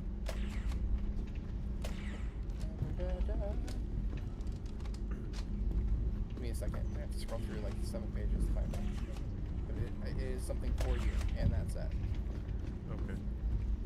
It'll complete you. Sure. You complete me. I see everyone has the same helmet. Yeah. Oh, yeah. Stay tight for that too. Yeah. Oh, okay. Take that, Mike. Take that, Techie. Punk. Ugh. You have problems, man. Okay. Mental instabilities. Look, you see me punch him across the floor? You see that? Ugh. You see that? I don't have a red Omni helmet for you. Never mind. But I do have a red backpack for you. Just gotta find it. Oh no shit. Yeah. It doesn't seem to punch people across the floor if they're in their menu. They seem to. Oh no, it Manny? does. Manny, What? I will end you. You want to go through the wall? Hey Manny. Huh? Just wait. Manny, set yourself up. Hey guys, What's up, Kavinsky? what's going on? If you guys put me in an elevator and send me to a random location, I swear to God. Oh, we will. Can I have a party invite? Do you deserve a party invite when you didn't show up for any of the streams? I'm sorry. Oh, and arguing about what was said on CitizenCon. Oh no! Hey, oh, I found it. I found it. It's here. Here, dropping it on the ground for you. Then you shove me in the elevator. Did you get it? Yeah, I see it. I'm in the elevator. You guys suck. I deserve a party invite because Run! No, fuck it. I'm not chasing Manny. Manny, put the backpack down. It's for Mike's drip. It's for Mike's drip? Yes, it matches his outfit. There you go, Mike. Red is the best color. Goodbye. Welcome to the ASOP vehicle retrieval system. We are the kangaroos. Who impounded my Pisces? So, on a fun note, Your vehicle has been moved to our storage facility. Vinsky. Oh no. Did I'm you watch stuck. any? Did you watch any of the CitizenCon? I haven't had the time to watch anything with CitizenCon. Why, what's up? Really important notes. They're taking your Corsair out of the game. Oh. Wait, what? What, Wait, you didn't they're see doing that? what again? The Corsair they decided it was a lost cause. They're taking it away. I thought they would like take out the Reliant core before they did that. Apparently, they're just going to start with the Corsair. They're just going to kibosh the entire project. It was a failed project, and that's where we're going from here. Chris Roberts said, "Fuck you guys. Thanks for the vacation house." Yep. Yo, well, okay, you guys got to all remember, he actually hasn't made shit. By the way, he averages all of his employees' wage, and that's what he gets paid for the year. Is the average of all of the employees of CIG. I thought he would be That's like actually really nice of him. Yeah. I thought it would be like a how would you say, like a cheap version of Elon Musk, you know, the So, off-brand version of it. In 2019, he was trying to push, because he's not even in charge of any of the wages, because like just the way he set it up. So he was pushing the board, and during the digital CitizenCon of 2019, it was like, I'd really appreciate it if we just did a 15% pay increase across the board. And they were like, that's just so you get a 15% pay increase. And he was like, you're not wrong. Oh, we're at Hangar 8, by the way. That's it. Okay, Chris Roberts is an utter Chad. I gotta admit that. And by the way, everybody was asking what the fuck's up with his jacket. He has worn that same jacket that he wore at CitizenCon at every single CitizenCon. And when he revealed that he wanted to do this whole project, he wore that jacket. It is only worn for CitizenCon. You know what's crazy is maybe freaking Chris Roberts is like low-key the video game equivalent of like George Lucas, you know? He just low-key shows up somewhere and you just don't even notice it. I don't know, but everybody can bash on him all they want. And I think it's fun that he plays along with it. Like, I'm not gonna give you guys dates because you guys get mad at me when I give you dates. Yeah, no, that's Chris Roberts right there. Do we have everybody? I'm not over there yet. I'm currently stuck here. Guess what I'm claiming? Awaiting my Actually, I'm orders. claiming which ship I will be flying out today. Your Corsair. We're aware. We're already aware. Yeah, we know. Totally aware. Man, I was so happy when I got rid of the Corsair. I know, like, so that multi-tool. I think it was the only time I saw the entire crowd do a standing applause when he announced they're kiboshing the project for the Corsair. no, I'm just happy I'm out of the Connie. That was just terrible. Am I waiting for Viper and Splash? Where you at? Flash is here and a part of the party already. I'm just sitting outside of Seraphim. Holy crap! Oh, you're sitting outside of Hangar what? Hangar 8. Yeah. I'm heading to I Seraphim bed this logged. time. Y'all were having too many issues using the elevators and I was like, nope, I'm just going to bed log. Holy crap! I kept like all my ship components for once. Wow! Wow. Here's the I don't think you did. Yes, You know what's very But you funny saw the about flyer. your keeping all your ship components? Wow. Is you only have 2 ships. Wow. Oh. Never mind. He did keep them all then. Well, here's the problem: is that I went off to Cousin Crow's and I lost all my components anyways, and bought one component. Anybody got a spare multi-tool? I got the attachment. I do. I do have a spare multi-tool, yeah. Viper. Come on in the ship with Manny, and it will be on the Listen, bottom of this. technology hasn't freaking caught up to Star Citizen, okay? Wait, what about what? Who's going where? Viper, if you come into Manny's ship, there'll be a multi-tool. Speaking of technology, Viper's already in the ship. Okay. Right, I've retracted all my statements I've said about there you go, Viper. Star Citizen and databases. It makes perfect sense what they're doing. I retract all my statements. Star Citizen hasn't. Finally, another true believer. Yeah. Star Citizen hasn't caught up to me. Oh. I don't know what's going on. How about here's what we should do. Here's what we should do, guys. We're gonna go get the Miles Urquhart chain of missions, okay? And you're doing them in this? And we're gonna do the entire Miles Urquhart chain. So we're gonna get an Idris that is on Hurston in atmosphere, and then we're gonna drop bombs on top of it. Oh, that's a good idea. Should we also do it drunk? Yes. Yes. Why is everything with you about doing things that doesn't work? I shared a mission, by the way. I just like doing it. You did? I haven't gotten anything. Is it the... Which one is it, Manny? I'll reshare it. Go to security post. Why did my Corsair spawn with like multiple tons of gold? Resharing if anybody needs it. Sharing it again. Sharing it again. Sharing it again. Sharing it again. Littering in. And if you don't have it by now, I shared it 17 times. For fuck's sake. You'll have to share it again at some point. Oh no, you'll have to share it again. Duff, my love. Dang, Duff. Nothing has popped on my screen. Nothing. Maybe because you're not even on the same server with us. Did I mention how I have more people in the Discord server than in my live stream? Yeah, you can play about that. I'm not in the. I'm in Astro's server. A journey worth taking. Systems Whole sea, multiple tons of gold. You know, not everyone has the intellectual or technological Hey, capability catch that. to do both. engage. Yeah, it'll just destroy my ping if I did that. Did you guys see that they committed the C1 trigger beams and Storm? Yeah, all the tractor beams are committed, by the way. What? If you look, yeah, so the tractor beam on the Taurus, the tractor beam on the 315P, all of them have been fully finished. They're going to be coming real fucking soon. Yeah. Oh wow! I believe the Corsair has.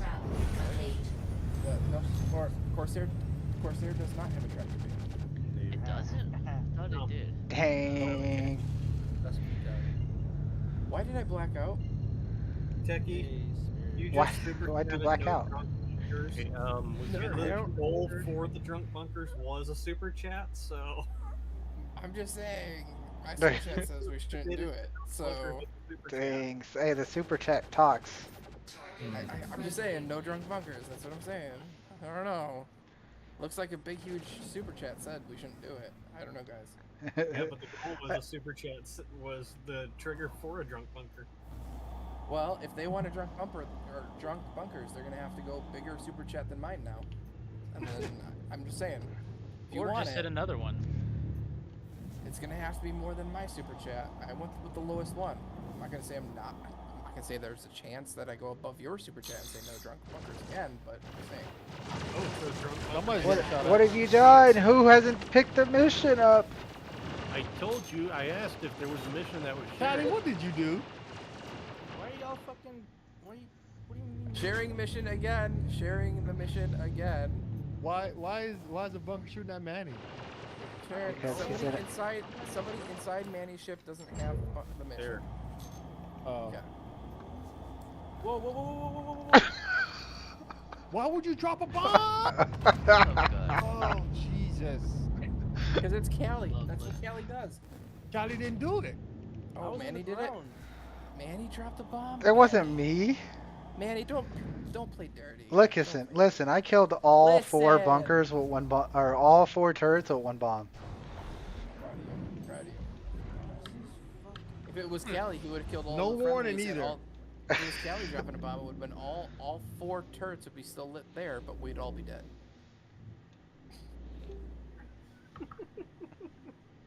guys are gonna start seeing me less, I swear. Gally, you know we fucking love you. If I didn't fuck with you, it means I don't love you. True. That's what they always say. That's a goddamn lie. Oh no, that's my love language. You shut the fuck up, Splash. I fuck with you almost as much as anybody else. Hence why you don't love me. Oh, baby. Y'all are out of control. We don't need to reel it in. I mean, actual Callie, you know what? I cannot. I think that bomb came without a warning as payback for what you did to Astro. Techie knocked me out. I got you, Boo Boo. You're alive? Boom, are you on top of the ship? Yeah, I just phased through. Hold on. There's way too many of us for the bunkers. We're doing bunkers. Get in here with us. No guns, guys. Only fists. Let's go. No, you tripping. Cockpit body count 19. I'm almost to you. This game, knowing what's gonna happen, but it's not here yet. What's that? Does anyone else have trouble playing this game I when want you know Pyro to what the be here, future's God gonna dang it. be? Yeah. Yes. Yeah, but at the same time, I'm here for a good time. So. Not at all. I'm here for a good time, not a long I time. only care about the present. The future and the past doesn't exist to me. I am stuck inside the ship. That's tough, because you should probably plan for retirement. Just saying. Nah. Nah, he's gonna create content forever till the day he dies. At the rate I work, I'm a millennial. There's no such thing as after my death. retirement. That's all gone up. I made it out. I'm inside of Techie, so it's okay. Why can't I close my ship door? Kinky. Ow, I was shot and now I have an injury.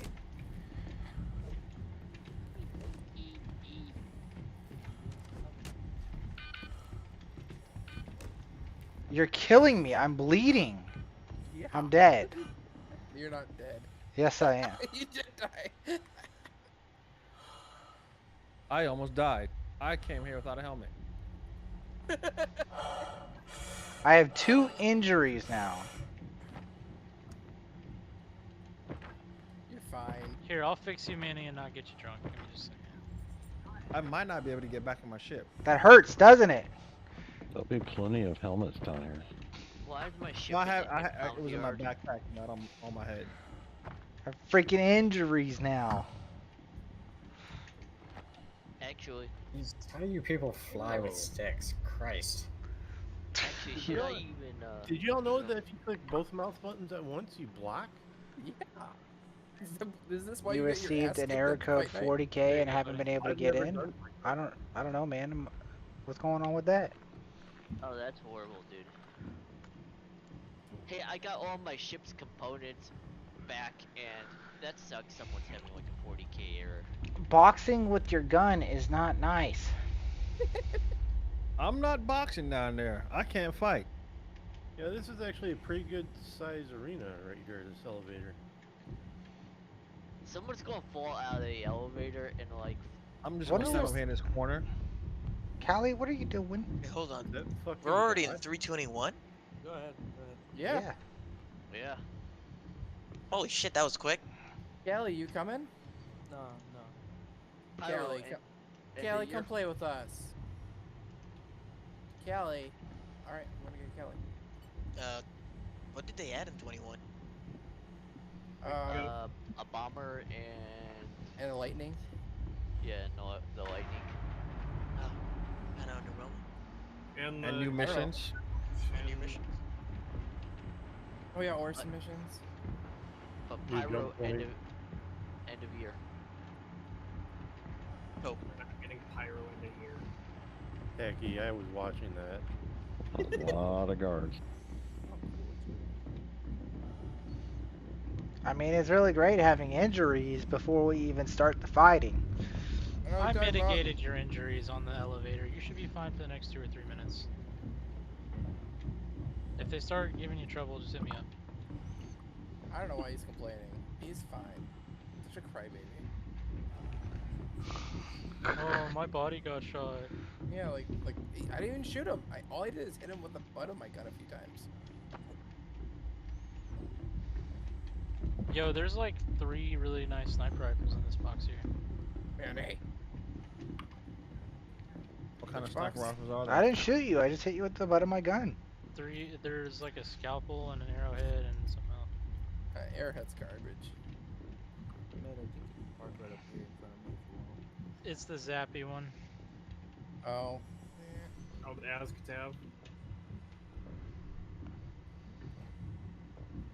There's no elevator back here in the server room today.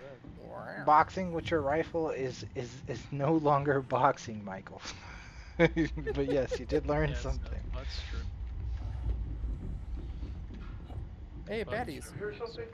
It also took a while. Like, we were not getting knocked out. Like, we were punching each other for a while and not getting knocked out. That's why I grabbed my gun out and started hitting you with the butt of it. I was like, well, somebody's gonna get knocked out. I took down 3 baddies.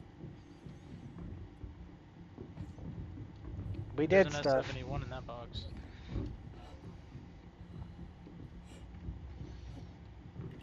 We need the raid mission right now.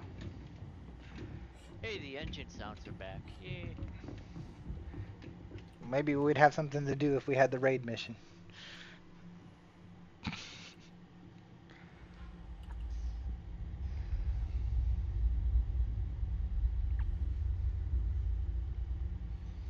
What we could do is fight each other.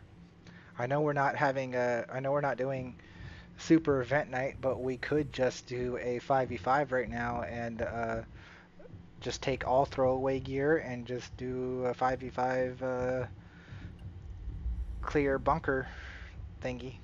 We'll have 5 players sit here in the bunker, and the other 5 will come in and try to kill them.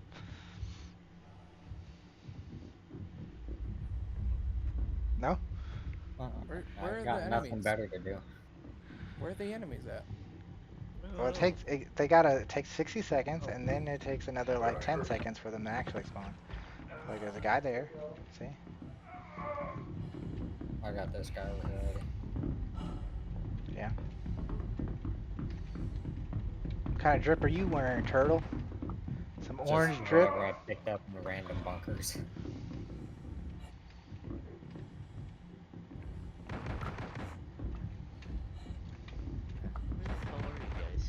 Or I'll pull out the 890 and we can do 5 people start in the 890 and the other 5 gotta kill them. Actually, that's an idea. Actually, us all rolling in the 890 doing things. That sounds like We could just all roll in the 890 and do things, yeah.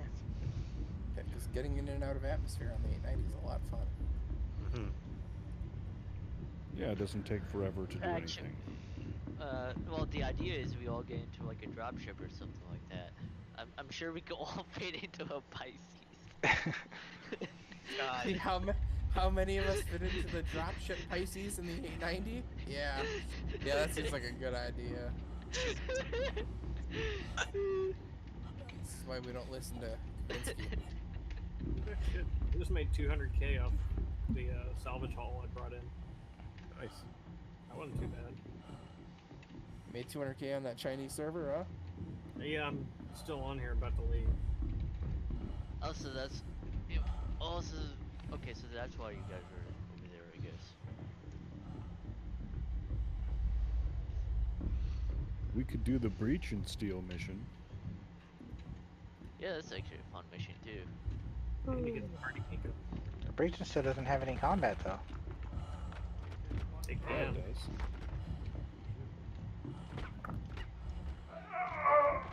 The breach and still mission has security guards on it that don't shoot you.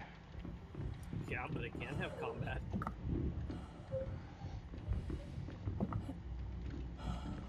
Look, like I said, we can all put on trash armor that you don't care if you lose it, and then one team just goes and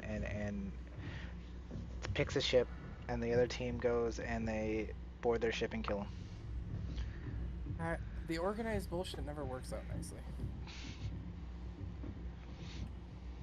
I don't know, I thought the breach and clear on the reclaimer worked pretty well. Yeah, it was a lot. That was hours of setting up for it to... I don't know. That is true. Well, that's why we're not going to do the super organized one. We're already in a bunker. We'll just send 5 people up the bunker and then down the bunker. I don't know, we can just keep clearing bunkers super fast like this.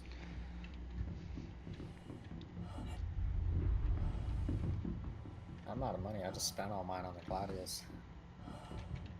That was all of your money on a tin can Gladius? I mean, I had a little bit left over, but That's like spending all your money on a cutlass and saying you're poor. If you're buying a cutlass, you probably are.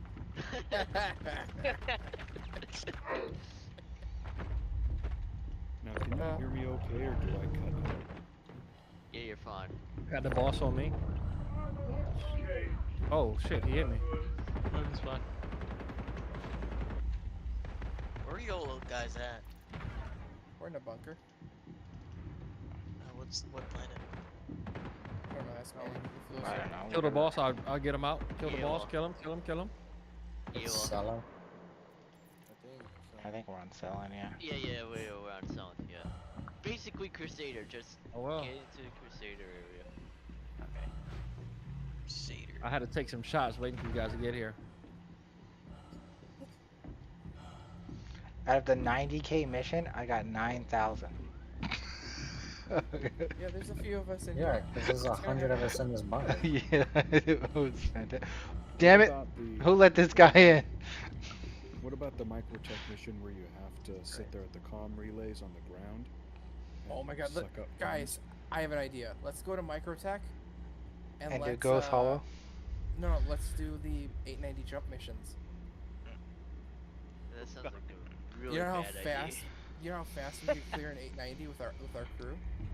Yeah, that would be fast. A little bit too fast. I could just bomb the 890. They don't do you There's no can't do the gravity in $5,000 thing on that neither. They stopped it. Hey, is that my gen I hear? Hey, Martin. What's up, Are you going to Kavinsky? bed?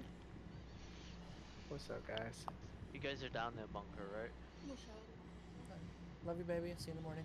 Who the hell parked their ship like that? We're everywhere. Are you talking about the Cuddy Red that was? Oh, No. The Oh, come on! Fuck you guys! Mike's a menace. Yeah, I'm a menace. Oh god. Nanny. You pressed the button.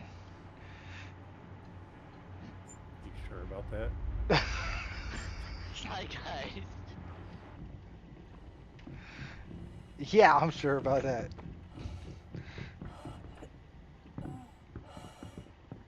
You Yeah. can send it back down?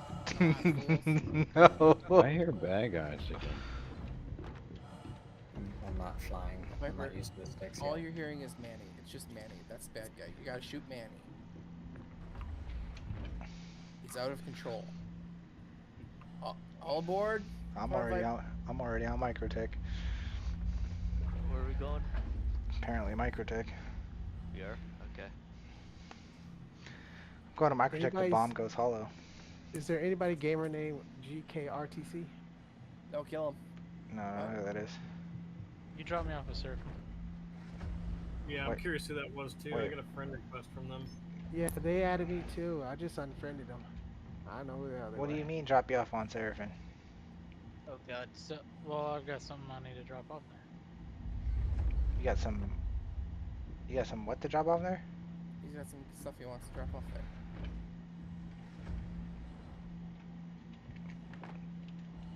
I didn't do anything. Can you guys send me a party request? Why so much? Did that hurt? Did that hurt? I hit you with a Yes. multi-tool. Yeah, you snatched the shit out of me. Yeah, definitely the party invite too. Who needs a party invite? No, that'd be me. Hey, Callie. I wish that was just a hit all party invite button. Hey. Boom? God damn it, Boom.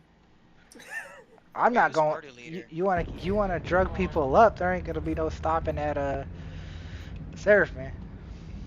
Did you find that helmet down there? So, destination is Microtech, correct? I guess I'm going to Seraphim first. Okay. What Did someone I else just say need to they? get in the armistice zone, really. Did someone else say they needed a party invite for something? Oh yeah, me. Shoddy Man is my user. I don't know. Kavinsky has me added, but I don't know who's party lead right now. Astro Manny. Have him added. I know way too many Why people. is there? Oh, it's an AI thing. There's an AI thing going on here. There's a enemy caterpillar Where? right above us. I'm on the server, so should be I'm on the setting list. course for Microtech. You setting? Hey, I'm going to Seraphim isn't first. that Itorca? That looks like Itorca. Myjin. Yeah. Yeah, that looks like Itorca, man. You saw the transport beacon request? That was Itorca, dude. No, I'm not in the game. I'm still. The server's too full. Well, I guess we're not going anywhere. Yeah, that looks like Itorca, dude. Why are we not going anywhere? Because I'm overdosed. Hey, Duff, did you see that? Got you with the detox, man. I did not. I'm taking a look. Yeah. I couldn't get Manny with the detox. I Manny's saw going like to overdose. a Firehawk 421 throw up a transport beacon. Does this... I'm fine with being at 80 or 90%. That's fine. I can be at overdose. Yeah, but is he in the?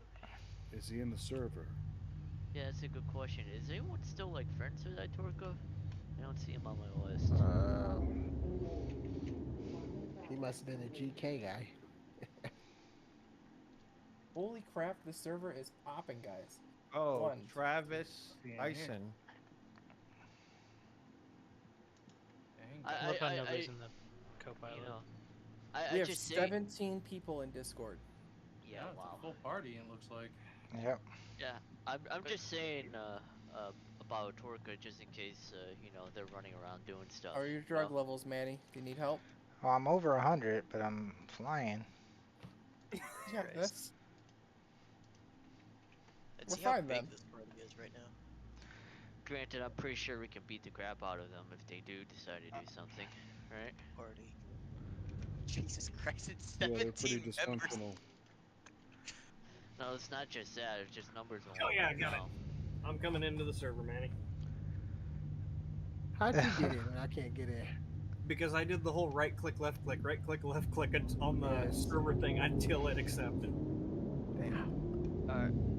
Are we heading towards Microtech or no? Eventually. Anybody fighting? At Anybody? some point in the long, forever future, since I'm drugged to all hell.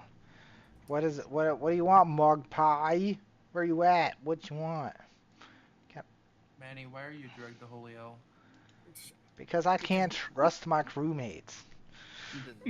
Just a normal day here. Was it techie? Was it techie this time? I don't know. Boom is being real suspicious. Here's the crazy part is I didn't even drug him. Near me, Boom. I blame techie. I will knock you out again. I'm drugged up too.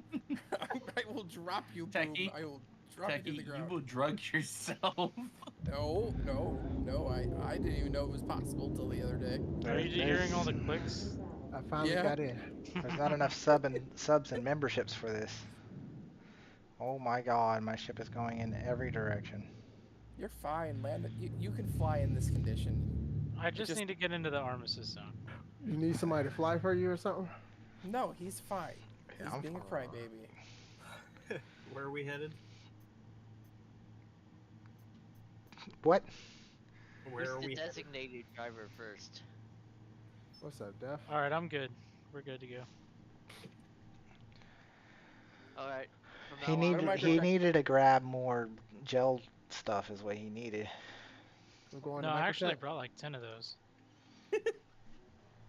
We're all meeting at Microtech, guys? Yep. Microtech bound. Okay.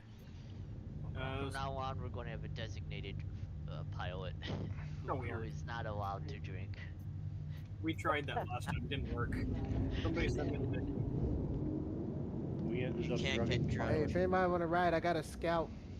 We don't have a mission yet. We're just going to Microtech to get the mission. Yeah. Okay. If anybody over here wants to come along, I got a scout in hangar too. Let's see what I got.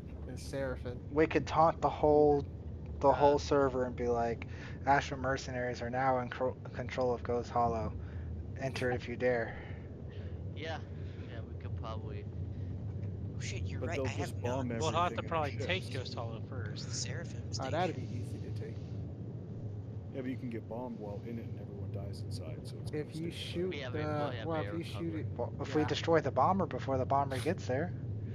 yeah, we'll be fine. Don't worry. Techie, can you hit the self-destruct button? Ooh. Hold on, I'll tell you. I've already set my. You know, I should probably check out the jump points Yes, before I I hit go the to sleep self-destruct tonight. button. Should I? Did it work? Manny, are we self-destructing? I'm not. I am not authorized to disclose that information. And you are not Co-pilot, legally so you required. self-destruct.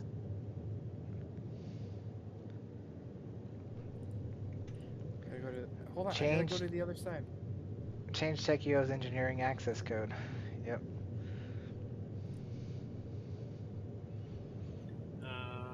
We got Okay. sees the data on this server. We gotta take booms away too, apparently. I can't find the 890, but I do have sees the data if we want it. Well, we can make Kavensky go to ArtCorp. So then he can.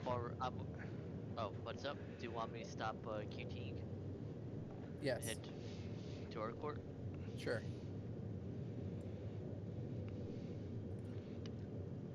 So we get an 890 at ArtCorp. Alright, yeah, I'll stop QTing right now. There's so many All right. people in Discord. I can't see everyone in Discord with my Discord up because there's too many. You gotta have that. So funny. You gotta have What are a you talking- secondary monitor that's 4K so you can see everybody. No. Yeah, what are you talking about, Manny? I can It's see just everybody. the Discord's not long, or my screen's not long enough. Get a longer screen. Hardcore, right? Or get one of those It's better. rotating ones. One of those, what is it, Samsung 46-inch screens?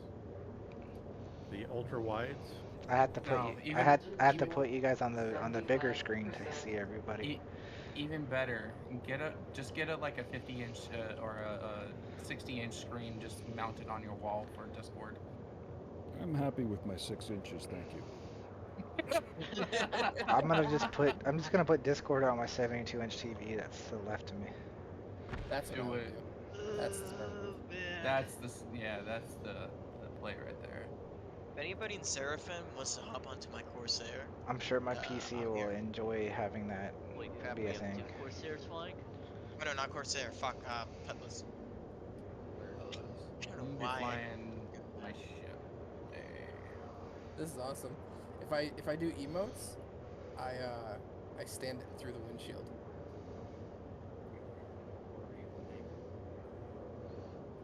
Currently, I'm waiting in Bombay.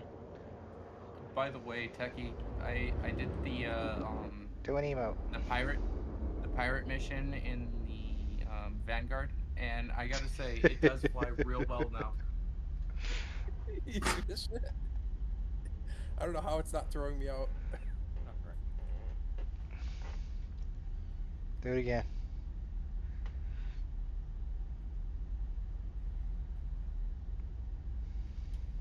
Okay. It's like going into it and then getting out of it. There we go.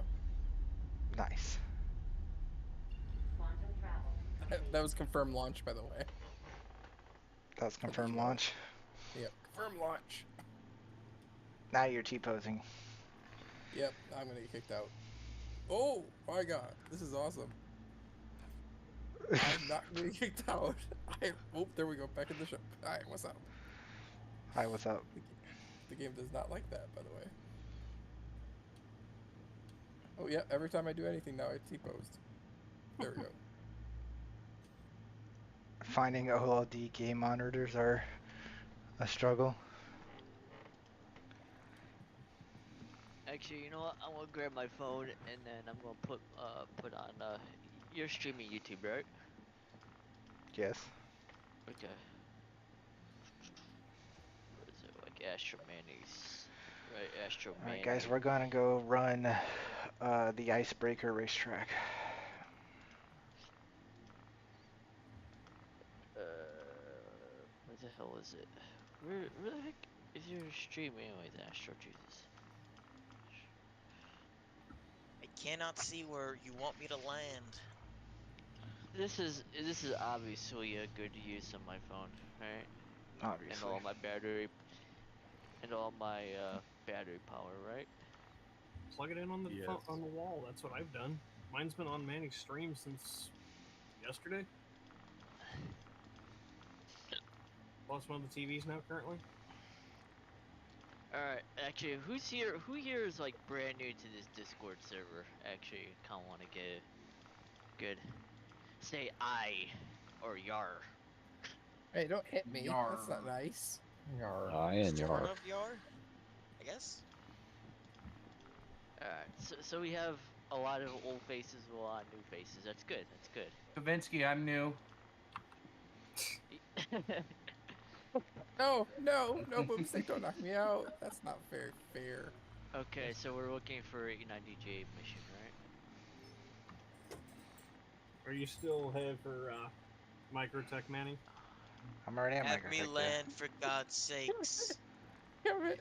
If you want to pick me up at Tresler, I'm here. I have a don't chance, Manny. I need an invite.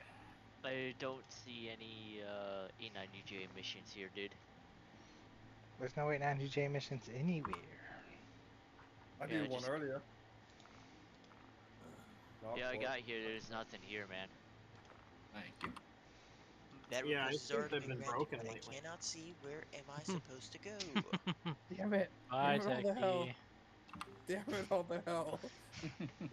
Hey, they increased the fuel tanks on the Corsair, the quantum fuel tanks. There you go. I think they're doing that to anticipate jumping it off of the system so nobody ever has to see it again. Bro, I'm straight melting mine after I may have shared a I'm mission. not keeping it for the blue or the white with blue fucking skin that you're getting. That's gross. You know, that's actually kind of a good point. On that, it probably wouldn't look good. Yeah, that's why I was keeping it. But now it's like, nah, that ain't worth it. Nah, fuck that. Oh, so we're going back to Microtech then? No, we're still looking for 890 missions. Okay. Hey, let me hit you with a detox, man. Yeah, I'm not seeing trust any you. 890 missions here, Trust dude. me. No 890 missions? None. Do I You just head back to Micro with you guys? There's 890 missions at Microtech. That's where we're at. There's none popping up. Whack in the head. Whack in Yeah, the head. I found none. Got him! Fucking got him! Give me up. I'm bleeding out. Fuck. Use a pen. I'm dead. Bye! I got you. Okay, there's 17 of us. That means we could definitely do a PTV race. Yes, drunken PTV race. Actually, that's a brilliant idea. We do a PTV race at Orson with all of us. That is a genius idea. Can't believe I'm still standing up, Boom. Alright, we're doing it? Yeah, me too, man. It's pretty impressive. No, the PTV race at Orson actually wouldn't work. But what we could do is actually go to a mining center and spawn a bunch of ground vehicles and have a ground race. Just. A lot of people are going to die, you know that, right? Yo, somebody get a Carrick. I mean, people are gonna die no matter what. I can bring out my 890 if anything. Dude, We could have 890 jousting. 890 jousting? Actually, I've Good done night, that. Boom. I have a recording. Good night, Boom. Good night, See you, Boom. Boom. Bye. Fuck, I'm down too. Son of a bitch. Wrong gun. Sorry. I have a minute 30 or an hour 30 till I'm dead. You killed me. You fucking killed me, Boom. Somebody get me up. Wait, why is Boom? Wait, Boom, are you getting off? No, I fucking pulled the shotgun out instead of the med gun. Yeah. He's at like 120% meds. Oh god, I'm 30. at 130%. I'm at 110%. Guys, I don't know how we're supposed to make it to this bunker. Why do I have a tier 3 head injury now, Boom? What did you do to me? Here, this'll fix it. Just more drugs. You're probably so medicated you can't even really tell.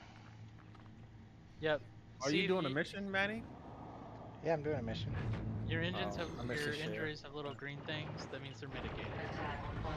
Okay. The effects won't affect you until they wear off. You glitched me into a situation where I can't move. I can't get up. God, this shit is so. Here, let me shoot you again. Bleh. Okay. And tractor beamed me into a different position. Oh, I'm up. I'm awake. Yeah. Fuck.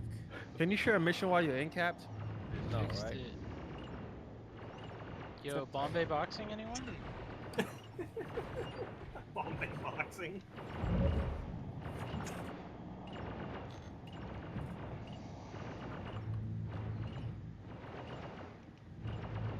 We could all go to prison, box in there, and then escape.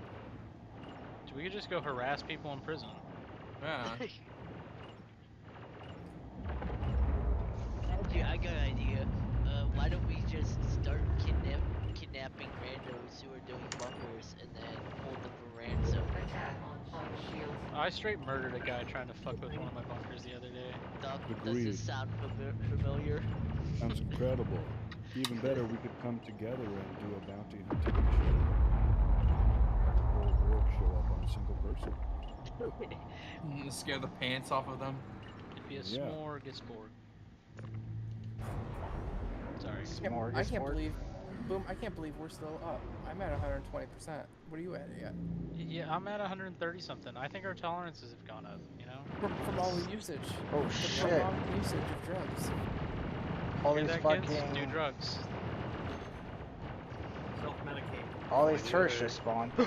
Whoo, whoo, we're gonna die, guys. Drop bombs, drop bombs, drop bombs. No, we're okay, we're okay. Drop the bombs. You got all these bombs to drop. Well, see what happened is I had flipped the ship upside down, and I didn't realize that I'd flipped the ship upside down because I'm drunk. Well, if it makes you feel better, me and, well, 3 of us are around the ship. I can't see straight. Bro, I don't. Bombs aren't loading anymore.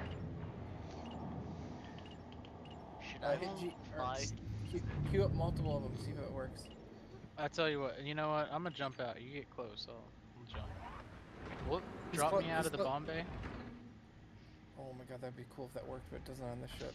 Fucking ODST, bro. Here you go. Here, I'll open the door. Get ready to jump. Get ready to jump. I'm so drunk. Hold on. Everybody jump.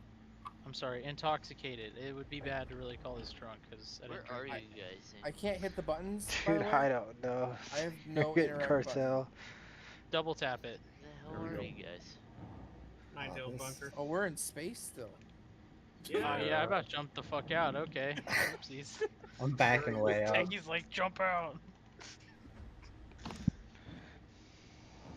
where the... Are you guys, like, at Port Trestor? Dude. Oh. Alright, for real though. That's a lot of people, honestly. That's a lot of damage. Jesus Christ. This is a Techie, fucking why are you trying to push him out? absurdly massive party. Yeah. I know you're trying to push him out, Techie. Why are you trying? I'm not trying anything. Shut up, Mike. Don't ruin my fun. I just knock him out. We're not gonna make it. We can make it. Manny. Positive What? attitude, Manny. We just gotta jump out before you blow it. I don't have any bombs. They'll work. Guys, reset the bombs. You've Make got them a work. lot of bombs. Coming. I'm coming. Make them work. Going to the bombing console. It doesn't do anything. Roughly 1 in every 5 people What, you in the guys have a server. bombardier? No, they have a broken A1. What if we just shoot the bombs while they're in here? They're Doesn't blow work. up. No, they aren't armed. Getting in and out of the ship, I get or that. out of the seat didn't fuses help. have to be, essentially, Okay.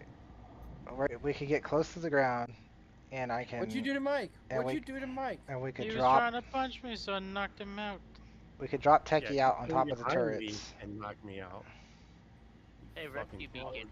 How do you about we think all you knock just, people out? I'm going to a rescue beacon. One of us. Just One of jump. us. Yeah, I am one of you. I'm drunk. Yes. I think I got you It's before that- you dropped. Where Yeah. the hell is this rescue beacon now? Where is the rescue? Who is it? Where is this guy? I think I have it. We're just chilling in space. What's up, guys? Track.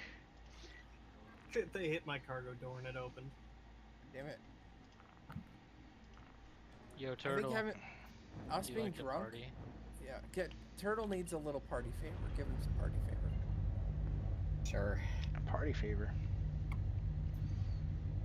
Where the hell is this guy? Travel engaged. Did you just jump? Landing gear.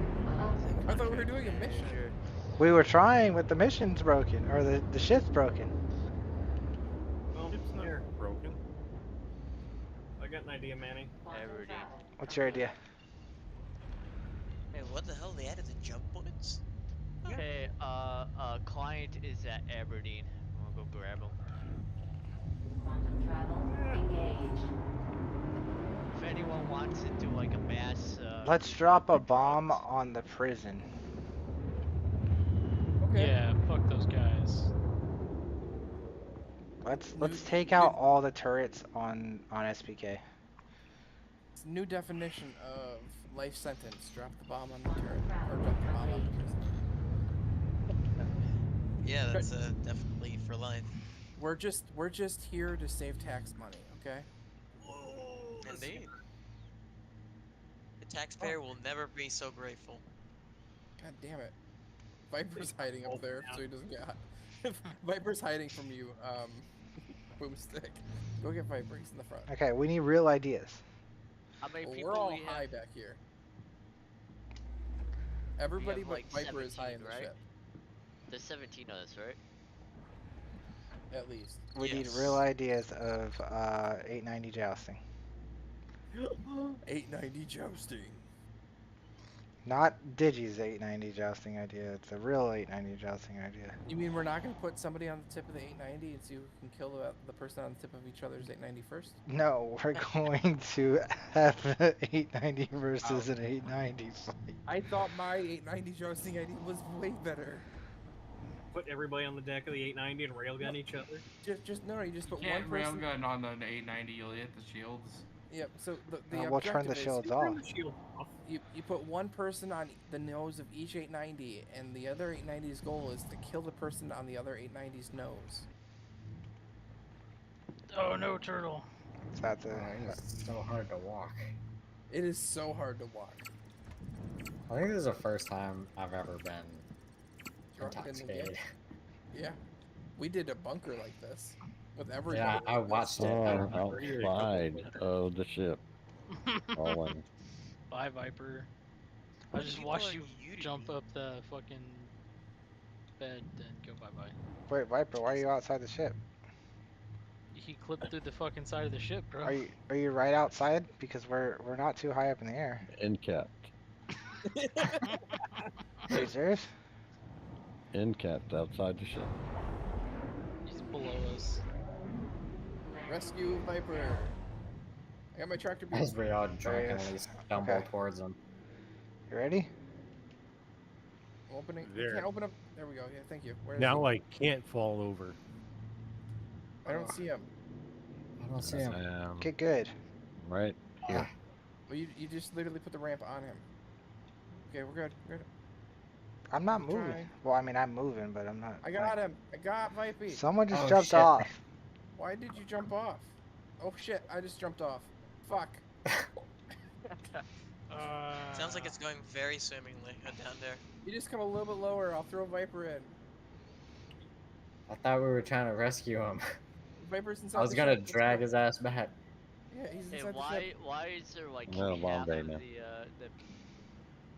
the whole panels Oh my for my God. engine missing? It's a Drake ship and the duct tape broke. That's what happens when you're drunk. You fall out of the ship.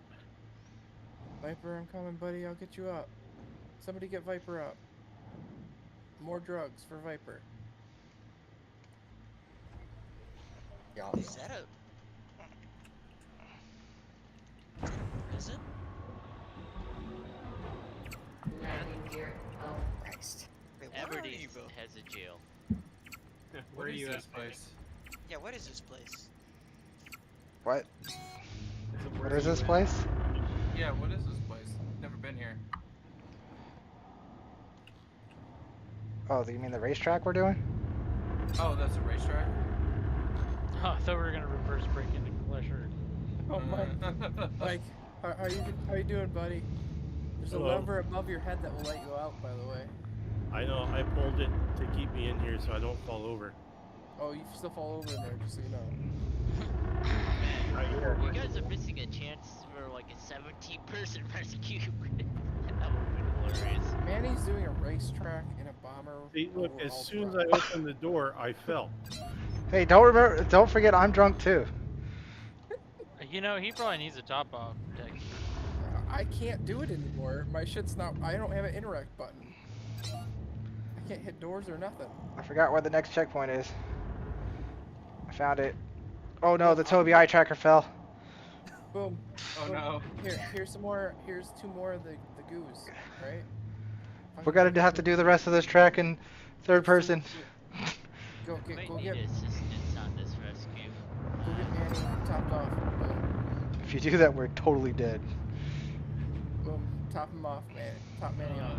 I'll have to get those in a minute. I got this. Oh no! He's too wily. Oh god.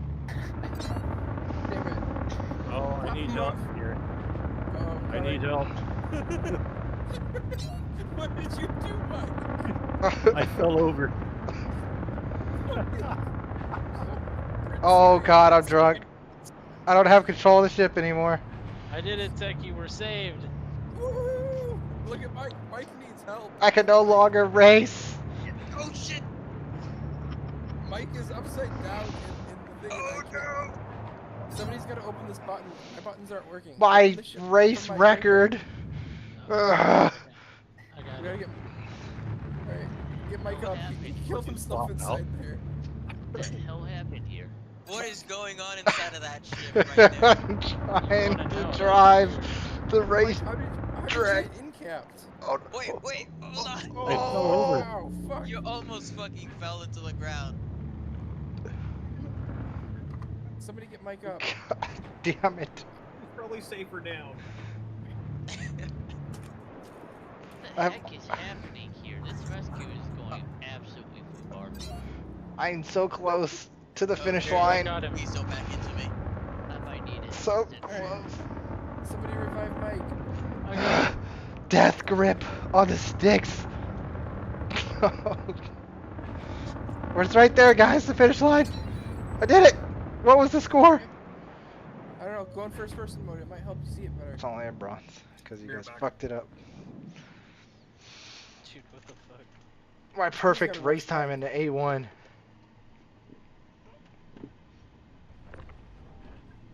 I was too drunk to interact with this thing. I don't think. Why is there a I've been body helped. on top of me?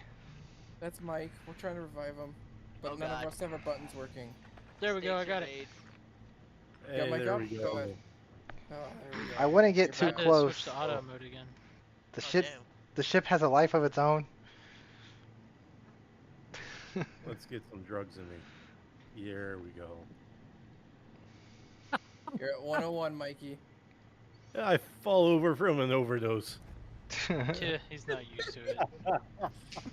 Lightweight. I'll be up in a minute. I'll be up in a minute. Jesus Christ.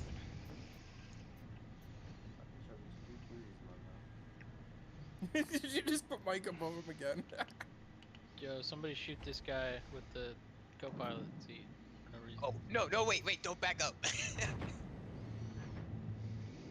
Guy in the cutlass, back up hard. And to your right. What racetrack are you guys at? The icebreaker. Who the fuck is this guy?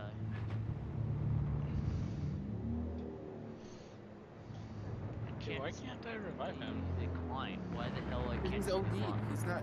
He's overdosed. He can't. Oh, cool. What the hell are you doing? Okay. Well, I'm glad he's enjoying himself. I don't have control of the ship.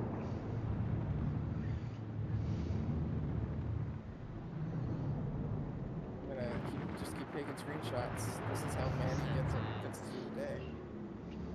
Track. Where the hell is he? I'll be Somebody's back in shots? just a few minutes, y'all. I'm back. Love the hairdo turtle. Oh, am I outside the ship? Very Oh, turtle. God. Are you outside the ship?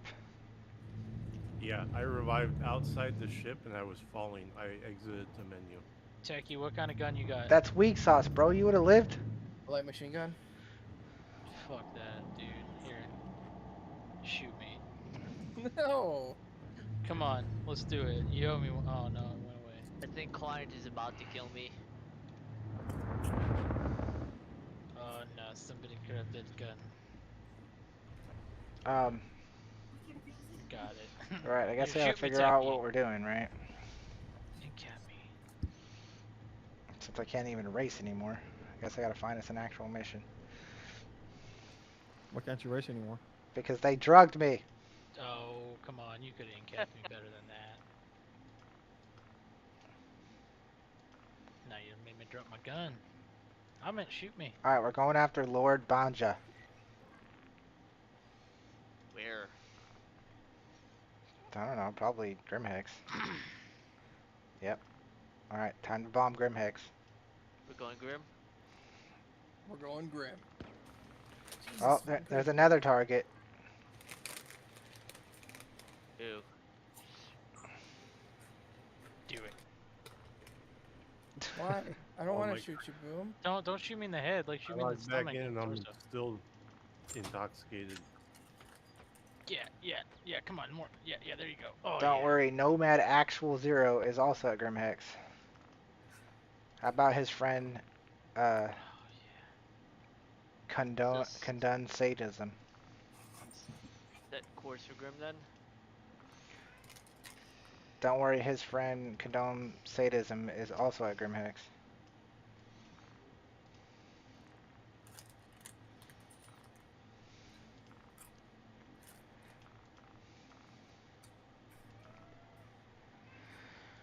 What happened to your paint? It's kind of scratched. Hey, Mike, you there? Yeah, I'm here. I'm alive. I'm probably going to reach Crusader before they do. We'll probably rendezvous sometime on Yellow, somewhere in Yellow, and then we head over to Grim. Mike, are you at Seraphim? Oh yeah, baby, 102 again. Yeah, I'm at Seraphim. Okay. Alright, do you guys have a real plan? I didn't. Yeah. I logged out before I smacked into the ground. Oh, you fell out of the ship. Oh. Yeah, and I logged back in and I'm still intoxicated. Guess I'm not going anywhere. Becky, do you not remember what happened last time with the bodies in a ship? I didn't do it. It was Boom. I'm still blaming you. Everything gets blamed on me. I don't know why. But it's not always my. It's not always my fault. Man, I feel like I'm flying everywhere today. What's going on there, Manny? Are you really in cap right now? Am I really in capped right now? Hey, this is crazy. I've already crisscrossed the system multiple times and I'm still good on gas. Boom's up there with his gun out, ready, or med gun. Oh, I was fixing everybody else. My bad. That sure does not look like it should be flying. Come on, Shoddy man, no balls. Let's do it.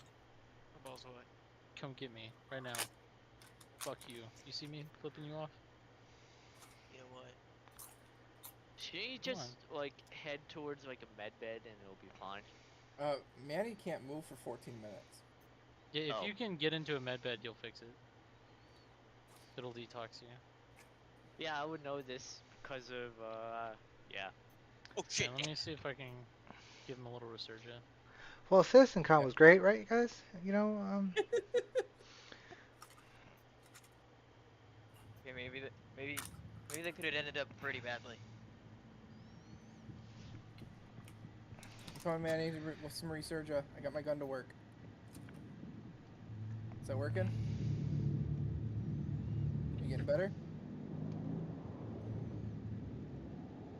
gotta reload this. Punch you in the ass. Boy. Boy. We gotta get our driver back up, guys. Come on. Stop having a boxing fight. Stop being in the middle of my boxing fight. I'm just trying to get our driver back up. You're getting between me and him. How dare you? Wow. What is this flying? What is going on inside that cockpit? Right, Mike, are you at a ship right now or no? Shadowbox. Yeah. It's not bad. Hey, can someone share the bounty, please? What bounty? We can catch them while they're on their way to SPK, and we could drop a bomb on SPK because the pads have gravity. True. And never mind, I got another rescue weekend I'm going to. Can't get my gun to work. What is with these people? Mine works. It's so hard to tell who's Not that gun. History. I can't hit myself with Resurgent. Accepted. Hey, Diego needs I can get he's you. at selling. Yeah, he's at selling, dude. Good thing I'm Manny's here, maxed right? out on Resurgent. Where'd y'all go? Man, why are you not driving? Hey, Mike, where are you? Hey, Manny, wait for me. I'm almost out of quantum. Do you want to join me towards selling? I'm going to pick up this guy. What are you almost out of quantum for? Because I was headed to you guys. We're going to Crusader. Yeah. Are you going back? Yeah, we're on the way to Crusader. We're on our way to Crusader. I'm driving. I got this. I'm doing a rescue at selling. If you want to help me out, Mike. Yeah. I mean, is it a bunker or what? Yeah, we're probably heading into a bunker of some kind. Sure. It'd be a real shame if somebody hit the self-destruct button right now. Oh shit. Be a damn shame. We're back. Security post Vespin. You got that, Mike? Are you just knocking everybody out? Back there? Okay. What's up? Yeah. Okay. Do you have a ground kit or no? What do you mean ground kit? Like, yeah, yes. Mike is set up for ground warfare. Okay. Yeah. Mike is pretty much always set up for ground warfare. Okay, I'll wait for you. Manny? Stop punching me, Manny. Did we get a new mission? I'm having a heart attack. I will hold down the self-destruct button. I'm having a heart attack. Why am I at 100? How far behind you are you? Why am I Diego. at 135%? Not Diego, Mike. How far are you from me? I drained 7 I'm vials leaving of Airplane resurgent right into now. myself to get myself below 100, and you fucks did this to me again.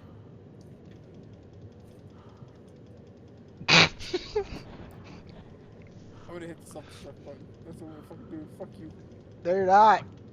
I'll kill him before he does. I'm surprised he's still awake. Move. Honestly, man. Dude, I'm at Move. 189%. How am I alive? 189%. It's literally on my screen.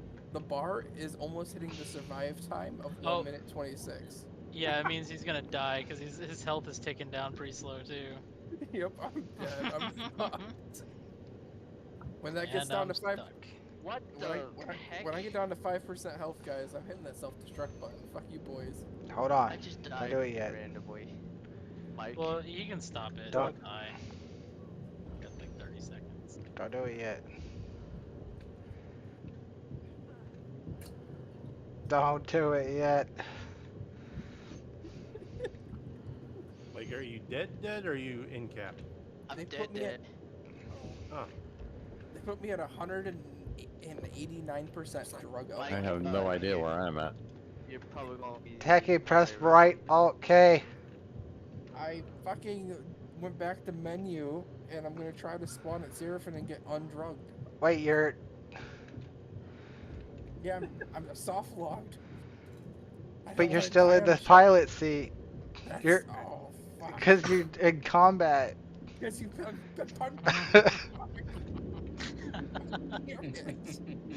Rip. I hate you so. Wait, you're not in the pilot seat anymore. Ooh. Hey, I'm at 1% health, and I don't have a. I don't think I'm in a ship. Oh, you're okay. We're good. Somebody get me up. Somebody get me up. What is this? I need somebody to get me revived. What is this? What is this I'm looking at? Can somebody revive me? Are you at Espen yet? Yep. Okay, Somebody just revive me, please. 20 kilometers out. Somebody got a party marker for Oh, I me? got him. I got him, guys. I'm gone. I'm gone. There you go. There he is, guys. Get him. You can revive him now. No, I'm dead. I'm respawning, Manny. Oh no. I love Free those new armor. seat I'm covers. taking the helmet. Mike, let me know if you're landing. You know, you're. Goodness, if I can see the buttons. You know, this is gonna take a minute because I'm still fucking intoxicated because of these assholes. Mike, they put me at 189% blood drug Take like level. 3 guesses. The two of Mike, them don't count. you're intoxicated right now. Oh. Oh, great. Yeah. This is gonna be great. Am I still on the ship? I think so. All I see is space, but I'm sitting down. You're just sitting in space floating. That's what I'm saying. That's what I'm saying. Boom. We lost people. Got it. Oh, I wonder if you lost people. I'm pretty sure people have just been falling off the ship. We need help. Why would you say that? Yeah, you say that. Guys, we don't have a quantum drive anymore. Oh, I got the 890 jump. Oh no, where did it go? Can you imagine when that Manny. multi-crew stuff What? comes? When we get I got an 890 jump at Microtech. Oh. Like, we don't have enough fuel to get there or a quantum drive. Oh wow. Well, I'm Open up gonna the do it. doors and throw it out, Manny. Oh, Throw it out the actually door. worked. You know, you used to be able to. We used to go into the Great Beyond if I pulled out the quantum drive while we were in quantum drive. Now it's like Legos. I can't show my legs. Oh, guys, we don't have a power plant anymore or anything. I'm gonna laugh if that means you can't come out of quantum either now. I think they fell out of quantum when he pulled it.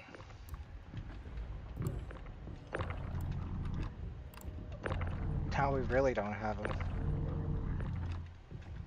All right, boys, I'm coming. I'll save you. What are you guys doing to that ship? We can't pull the batteries out. No. It's it, when they left the ship, they completely disappeared. Did you see that? Wait, where's Viper? Has anyone seen Viper? Anybody around Microtech? Is there anything left usable on his body? No. That's what I was saying. His hair. I was in space. I'm coming naked. Please leave my body alone. Oh, Oh, let me you go should've get brought it. a helmet. Oh, guys. Manny's gone. I've entered the quantum realm. What? I'll come get you, Manny. It's gonna be okay. Oh, Jesus. Oh, cool. Yeah, don't step off the ramp. Yeah, don't step off the ramp. Apparently, we're still in quantum. Why? I'll come get you, Manny. I will rescue you. I got this. I can do Alright. this, Manny. I'm gonna still go on the take a short A1. I'm scared to leave. I'm coming with the space crab. I'm coming. Oh man. Unless I beat you to him in the cutter. Hey, Yeah, if you Kavinsky, beat me to a cutter, then that's Yeah, cool. but what's I'm up? coming. are you on Seraphim right now? No, I'm in Port Oris. I'm at Port Olisar, and I'm grabbing Really? Dude, that's really unfortunate. That shit is in the Yeah. middle of Crusader. That's not a good place to be. I've lost all hope. Can I'm someone coming, Manny. come? I'm coming. Kavinsky, can you make your way to Seraphim Station and go to docking port 1? The elevators are broken. Okay, yeah. I gotta announce our event for next weekend. What's it gonna be? Freaking sieging bunkers. Mike, did you reach Lespin, or have you revived client, or what's going on? No, I'm Oh my god. dealing with the turrets. They're being annoying. Okay. Who's Shot Man? Who the fuck is that? I'm coming, Manny. Maybe coming? I'm coming. My contract has been withdrawn. Let me check if the guys are still at Grimhex. Oh my gosh, bro. This dude's trying They're to on spam me. selling, guys. They're turning their. Oh no, he's on. Oh no, that's Mike. Mike's Yeah, on that's Mike. selling. Why is Mike on selling? He's doing my rescue because I crashed into something. Oh. Oh yeah, the other guy's still at Grim? No, maybe not. I don't know. I'm pretty sure they're at SPK turning their crime stats away. Well, good. I'll come get you, and we'll go to third. We'll go to there. Alright, does anyone still need like a lift from freaking? Well, they're all in a ship I'm going going God to knows where. I'm going to I need a lift. Yeah, I need a rescue from docking port 1. Really. I'm stuck Mike? here. I'm trapped. Mike, are the comms up on selling? No. Dang. Yeah, they're probably at SPK right now.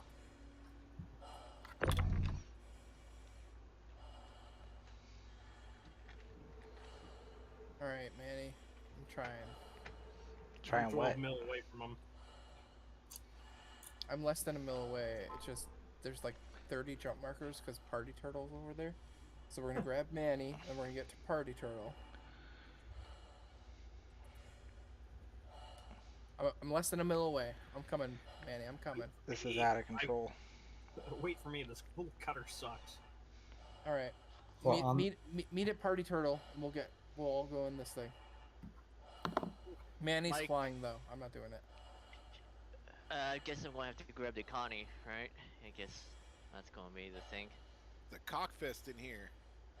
on the bright side, Let's do it. my drug has finally gone down, so I can move. That's not a bright side. Well, I mean, I was on the ship, and then I tried to back up, and I walked onto the ramp. Why is it taking so long to get here?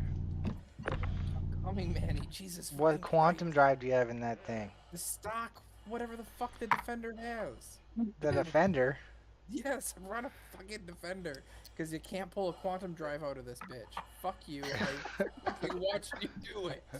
It has the freaking bowl on, I think. Oh, I see Techie. Alright, where are you? Get in here. Where You're the fuck are you? Where am I? approaching me very quickly. I need to learn how to aim these bombs better. Hey Mike, thanks for doing the rescue. I don't even know where I am, Dickie. Do you know where I am? Yes, I see you. You're 19k away. Oh shit, Ah! Turtle. Turtle, are you alive? Jesus, I'm alive. I can't see you now, though, because you flew straight into the sun, so... Okay, but now I can see you, kind of. Yeah, you missed me by, like, maybe 10 meters. That's good. I was going full speed. I saw that. Oh, we lost Duff. Or... We did. Oh, okay, I can kind of see you if I block the sun with my Yeah, gun. Def didn't want to deal with our shenanigans. He wanted to actually do something.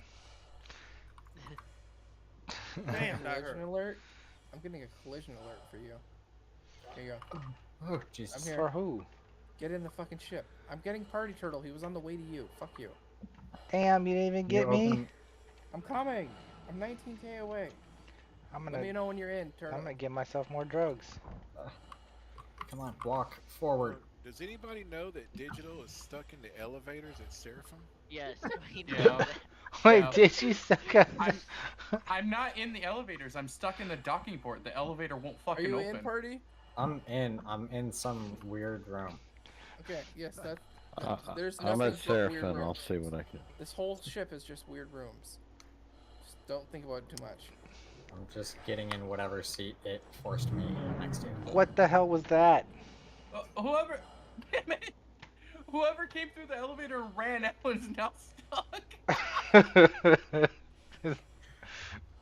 What are you guys doing?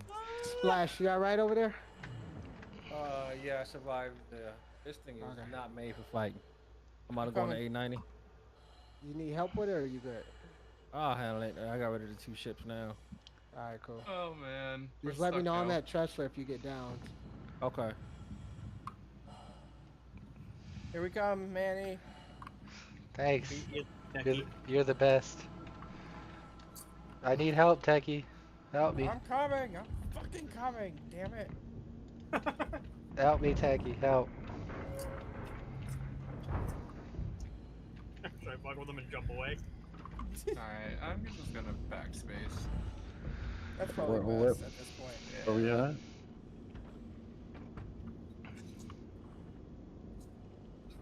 I'm in some weird room. I think we're quoting Techie's wife from the sounds of it. You said you were at docking for it, or? Hey, look, this one has a life supports. Like, did you grab Diego? Yeah, he's God up. damn it, Techie. Okay. Oh, Shotty's in here? I thought you were getting What's in here. up, Shotty? I am getting in here. Let me get out first. Okay. Wait, we're getting in there? Yeah, we're going in the spacecraft. We're leaving this piece of shit little cutter. But this one has life supports I could pull out. Oh my god. This is why I brought this ship, so Manny can't pull shit out. Ouch. Alright, get away. Ooh, you just hit me, Ted. Did I? You okay? Yeah, you hit me with a fucking distortion. Give me a second. These aren't distortions. These are. Eardrum. Alright. I'm getting out of the driver's seat. Somebody else can drive. What did you do to the door? What did? What? Nothing. Go drive. Go, Manny. Go drive the fucking shit. Why do I gotta drive it? I'm drunk. You're the pilot. Y'all don't want me flying. I don't know how to fly with these sticks yet. You can sit on the bed, Chimera. That's why I brought it. Yeah. Turtles in the other seat. We're good to go. I'm on pad 1. Okay. I thought you'd appreciate the gold turtle or the gold crab picking you up. Jesus, get all angry about it. I passed out. Instant blackout with the turtle or the spacecraft. Yep, it's nice. I love it. So wait, what are we doing? Digital come to pad 1.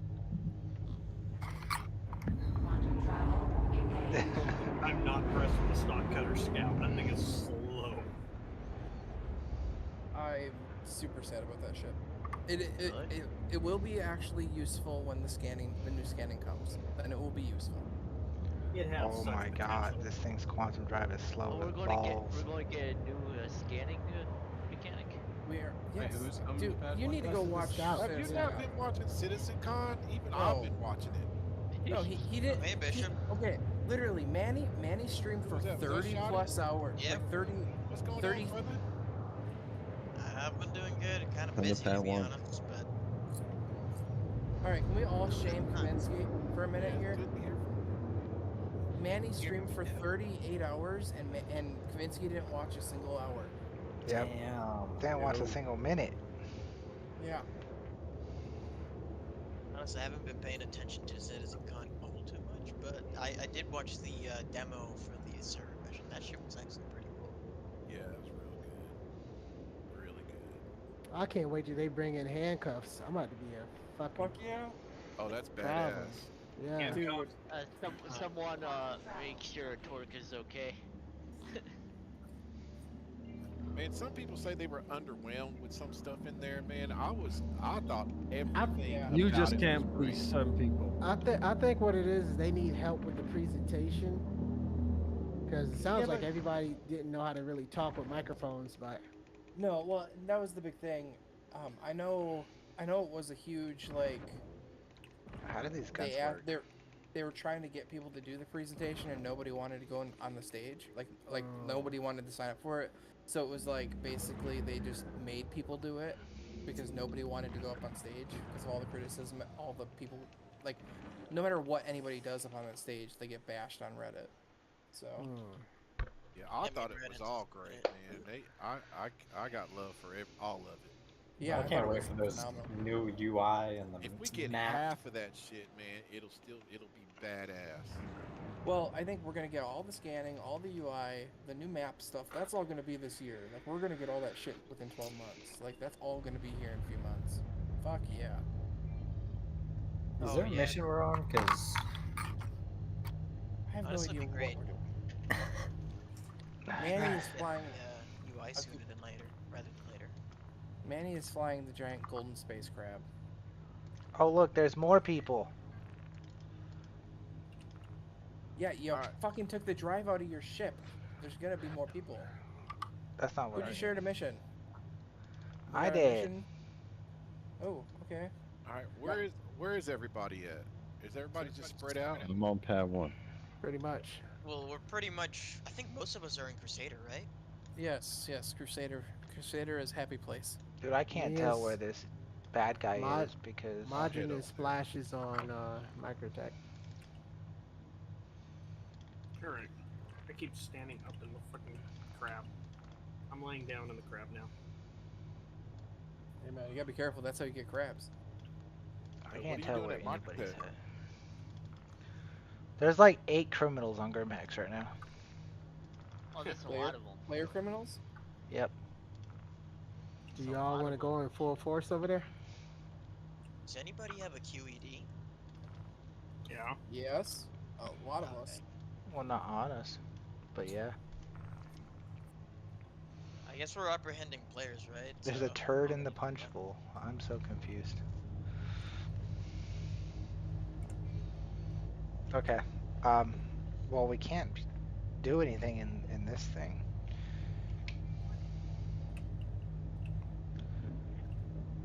You're gonna apprehend them and what? It doesn't. It has stock weapons on it that don't even fire. Shit. What's your pilot say? They don't fire for you because you have a person in the other seat, man. If Party Turtle wasn't over there, they'd open. Or they'd fire for you. Oh, they fire, but they only fire like one at a time. Like you what? press it, and then I can't fire again for like 20 seconds. I don't see Chimera anymore. Oh, there he is. Chimera for me is 500 meters away. Yeah, I can't sit down on the bed of your ship either anymore. Oh, there we go. Do you get kicked out? Is. Whoop. Damn, that is a very lucrative transport quest, you know? You are very lucrative. Why does it show that the ship is in? Okay, that's better. To me, it was showing the ship had its landing gear down while we were in Quantum. Yeah, I have no idea where you guys even went. No, I'm down. How? Through the glass? Who said that? Flash. Wait, we lost Chimera? Oh, sorry, Splash out of the left, Yeah. man. No, I'm, I'm coming. Chimera got kiboshed out of the space crab. Where are you, Splash? There you go. Chimera, did you log? I'm back. Yeah, I think Chimera soft logged. But I was coming to get you. Up on. Yeah. Hey, would somebody share the mission with me? You gotta give me a second, Splash. It's not allowing me to jump to you. We don't have a mission. So I'm flying to you. Oh, roger that. Okay. There's no mission to do with 80 people. Damn, like I should have shared the mission. Yeah, I'm 225 away. I don't know what you're talking about, man. There's lots we can do with 80 people. Yeah. Damn. Yeah, those that's Orson not missions bad. were doing pretty well. Yeah. We could divide and conquer and do the 3 towers all at one time. Oh yeah? Fire teams. Can you not stand on the ship? I can't click on anything. God damn. I thought you could stand on the ship.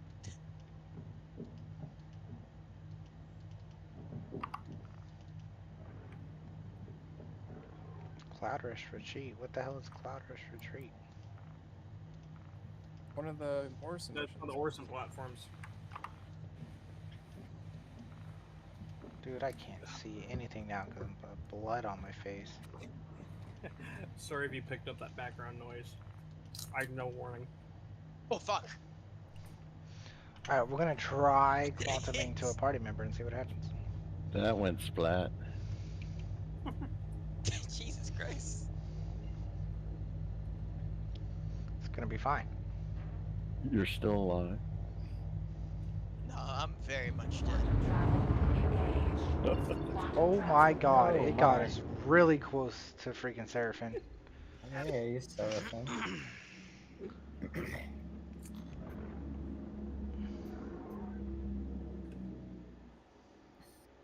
Wait, what? Party got disbanded? Please proceed to No, assigned no, landing no. bay. No, you're good. Party's still here. Yeah, I'm still here. Yeah. Oh god. I think realistically, I'm probably missing markers for a lot of you guys. Yeah, it's not the end of the world. You're not gonna get all the markers for all 18 or less. Yeah, it's just going fact of life, you know? Did all your stuff get restowed? It's all gone. Actually, I should probably check. I have no idea. Actually, this sucks. I can't even. Oh, never mind. You ran into the station. So. Enjoy your space turtle, or space crab.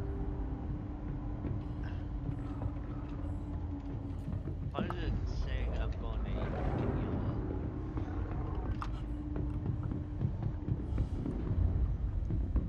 trying to go to Seraphim? What's Prospect Point, anyways?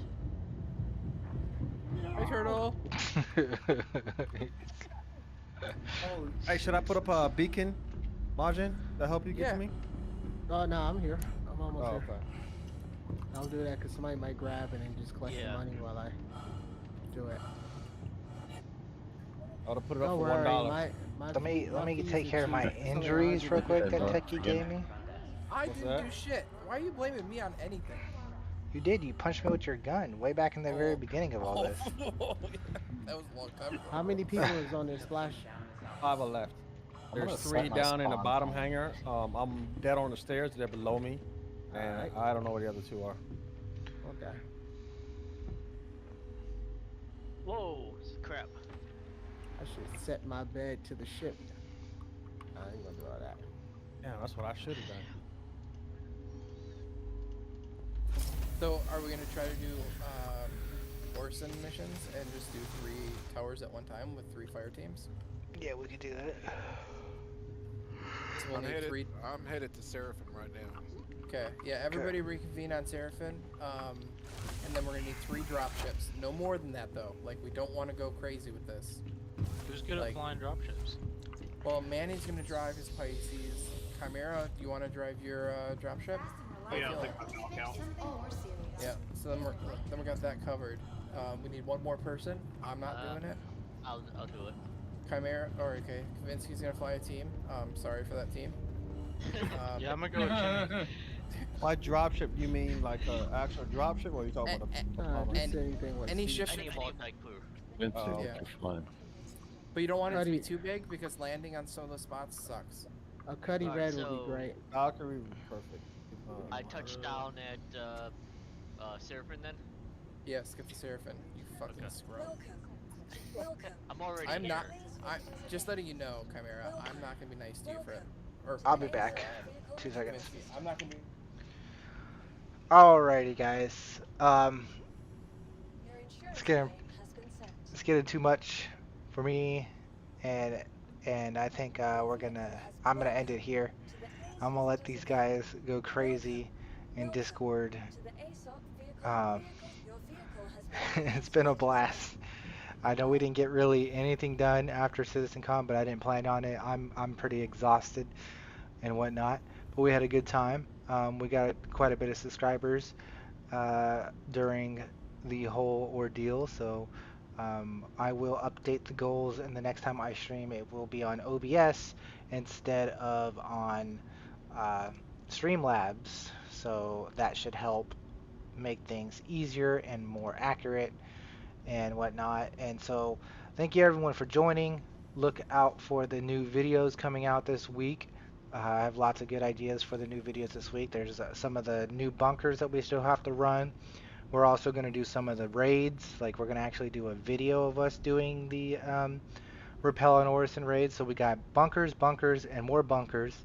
And then we also have probably more A1 content that I'm going to make videos out of. A bunch of new videos coming out. Plenty of ideas. Always new things and whatnot. So we're going to have lots of fun with that. And I will be live streaming probably Tuesday night. Probably not tomorrow night because tomorrow's Monday, right? So we'll probably be live streaming Tuesday night and whatnot. But thank you guys and everybody for subscribing and watching and being here and just hanging out and having a good time with us. Remember, if you join the members on YouTube, if you join our memberships, you get bonus points to the giveaways, so you get better chances of winning the giveaways, and you get your name in my credits, and you get a green name and the patch and the emotes, all those cool things. Helps us out a lot. I appreciate all you guys just for even being here. You guys just being here gives me the fuel to keep playing, and we're almost at 1,500 subscribers, and we're going to get another giveaway here soon. When we get to 2,000 subscribers, there's going to be another giveaway.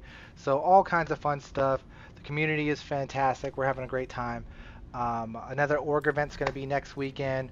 There's always endless things, so just stay tuned. Hit that bell for notifications. Watch those videos. Check out the community posts I make. All that stuff. Join the Discord. Join the org. I love you guys. This is Astro Manny and the Astro Mercenary signing off. Hope you guys have a wonderful day, and adios.